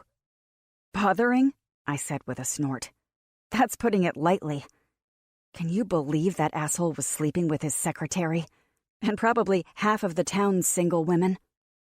Blake glanced back at Hoyt over his shoulder. "Actually, I do believe it. I could tell he was a creep the second I met him." "It's too bad he'll be in this camp with us." "I don't think he'll be any trouble," Blake said, stopping at James's door. "Well, here we are." "Here we are," I repeated. "Ready?" I swallowed as I nodded. I reached out and knocked on the door. Chapter 23. Sit down, James said, gesturing first at the living room, but then toward the chairs by his desk. Blake and I didn't move. "Or we can stand. To what do I owe this pleasure?" Blake looked at me and waited for me to speak. I drew in a breath and shoved my hands into my pockets. "We've given it some thought, and we're going to stay," I said. "That's fantastic news," James said, practically bouncing on the balls of his feet. He turned on his heel and sat down behind his desk. "I'll add you to the roster at once." He started to write on the paper, but stopped. James looked up at Blake. "I'll need your full names," James said. "We need it for our records." "Yeah," Blake said. "No problem." I gave him my name and Maddie's name, and Blake gave him Dax and Whitney's. After James finished writing, he looked up at us, smiling brightly. "This is just wonderful," James said. "We have our group that goes out to find survivors. You can sign up to go along on one of those parties, should you choose. We also have the garden, although that's currently a disaster, and I've been thinking about putting a team together to find other kinds of supplies. You know, like more books and things to do. I really want people to feel at home here." James seemed to be rambling. It was like he was trying to sell us on the place, even though we'd already agreed to stay. Perhaps he wanted us to know he thought we'd made the right decision. "Do either of you have any questions for me?" James asked. Not really," I said. "How long do we stay here? Will we get transferred to one of the main bases?" Blake asked. James held up a finger. Great question. We've all been here since the beginning. I think the idea is that eventually we'll be transferred or tasked with rebuilding the area. James leaned closer to us, as if he were about to divulge a big secret. Right now, I think they're still trying to figure out what to do. Who's in charge? Blake asked. There is a leader at each of the main bases. They're like a committee, James said. But with everyone scattered about, I think communication between them takes time. The outposts are the last to get news. As long as they keep bringing the supplies, we're good. Blake widened his stance as he crossed his arms. What if they stop bringing the supplies? That's why I'm considering putting together a team that goes out and collects stuff that's been left behind, James said. Just in case we're ever left to fend for ourselves. We'll also have the garden and maybe some chickens. A small farm. There are some apple trees out back, but there isn't much we can do this time of year. James sighed as he slowly moved his head side to side. He looked back and forth between us and smiled. Don't worry, though. That's all worst-case scenario. You know, better safe than sorry. We'll be prepared, James said. And now that you've all joined us, they'll bring us even more supplies. You guys are tough. You wouldn't have made it this far if you weren't. It's really good to have you all here. James was beaming like the star of a show, getting applause as the curtain fell behind him. There was a knock at the door, and his cheery mood vanished. Come in, James said.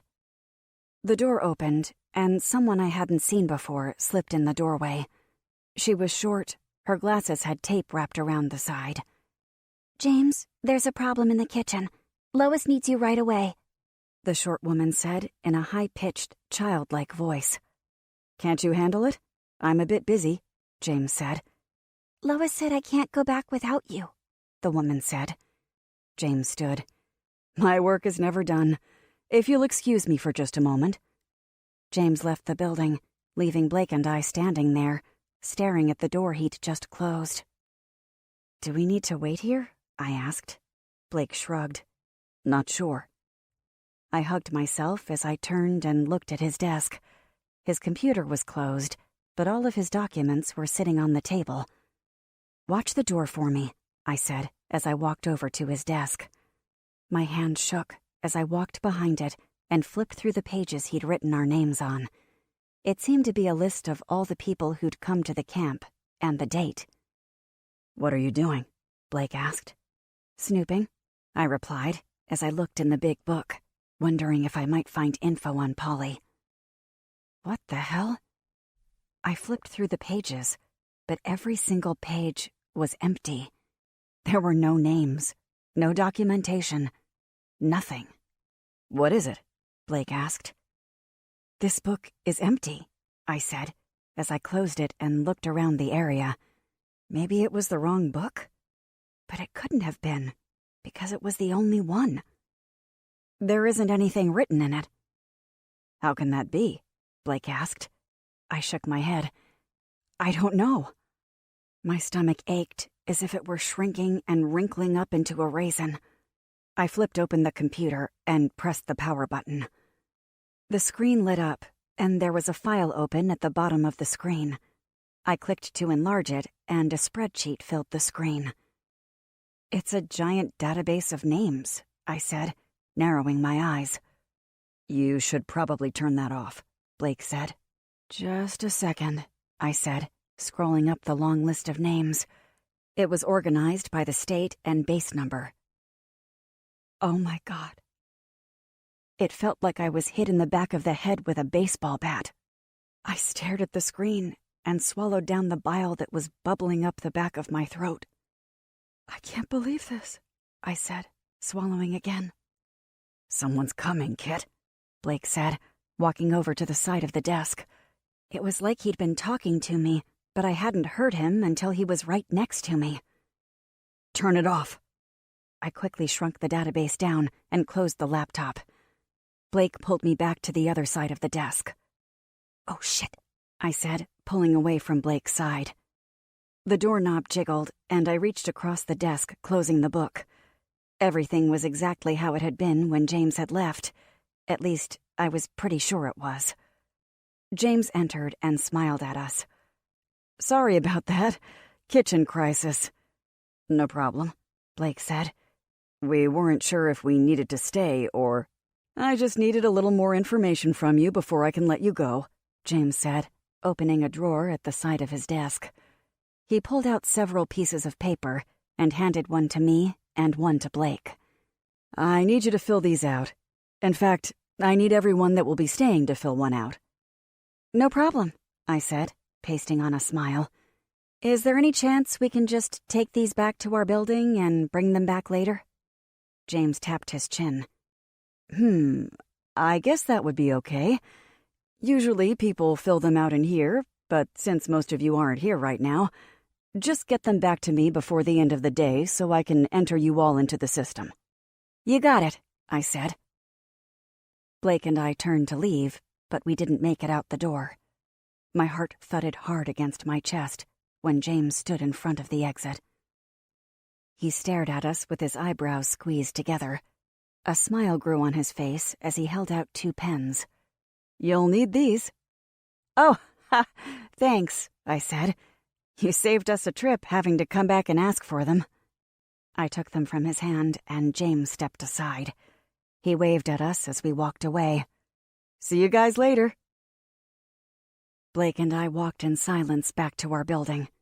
He held up his hand to stop me from going inside the building. What did you see on his computer? Blake asked, keeping his voice lighter than the gentle breeze. I drew in a breath that stretched my lungs. Polly's alive. She made it to Maine. Chapter 24. Blake stared. Are you sure? I'm positive.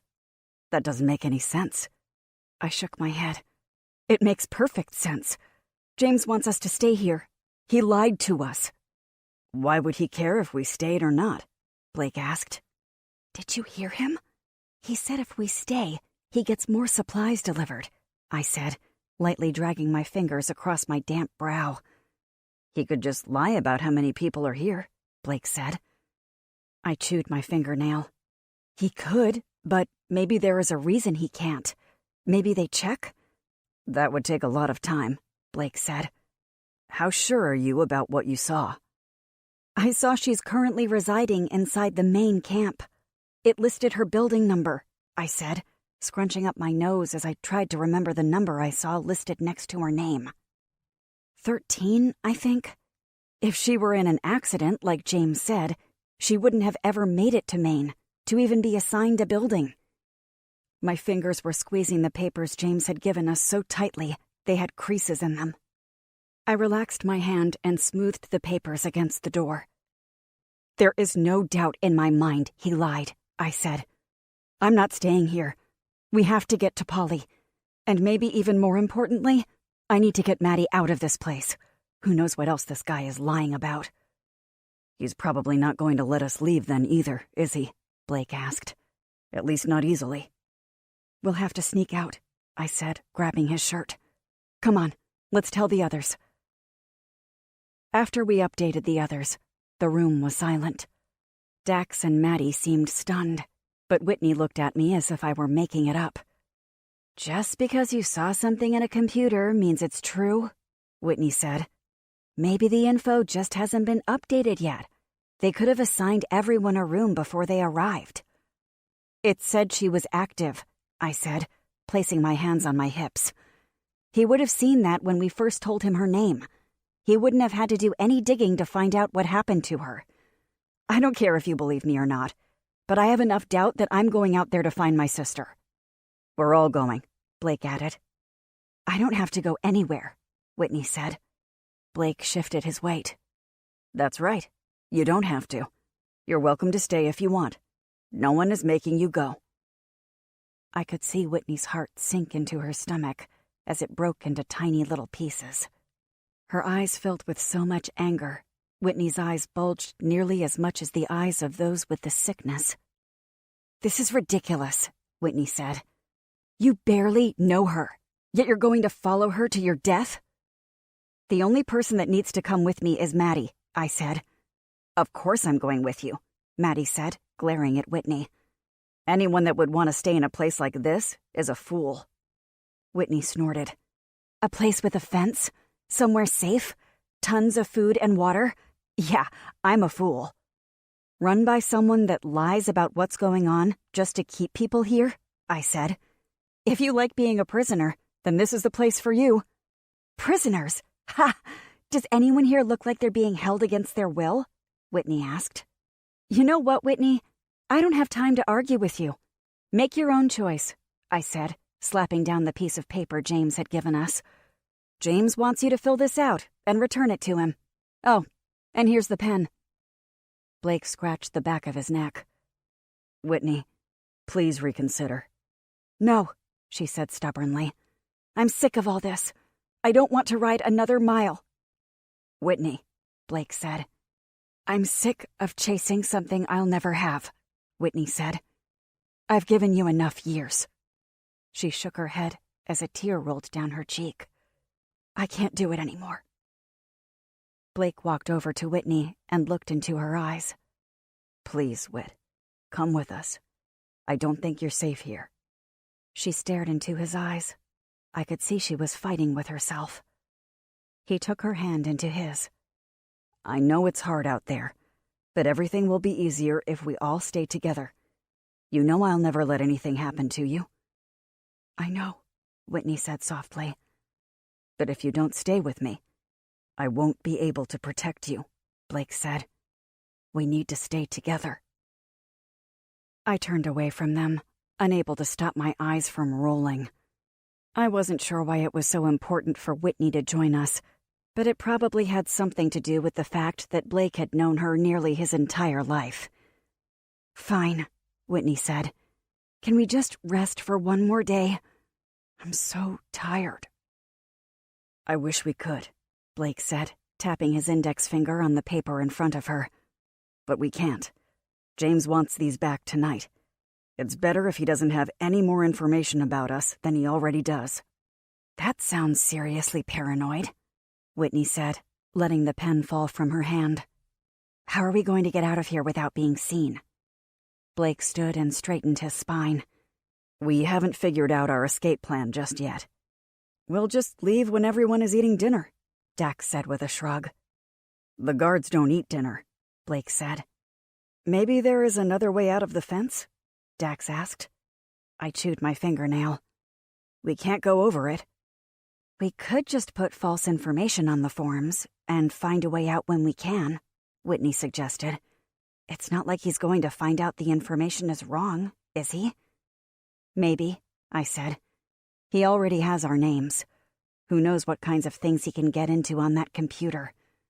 If we lie on the forms, I don't want to be inside the fence when he finds out what we did. Remember those guys in the truck? Maddie said. The ones that tried to run us off the road? Yeah, I said. They were so afraid of James and his people, Maddie said. Maybe they escaped from this place. How else would they know about him? Why would they have been so afraid? Blake shook his head. We can't just assume that. They might have just had several encounters with him out there. But you're right. It's bad enough that they were afraid of him. I'll go walk the perimeter of the fence,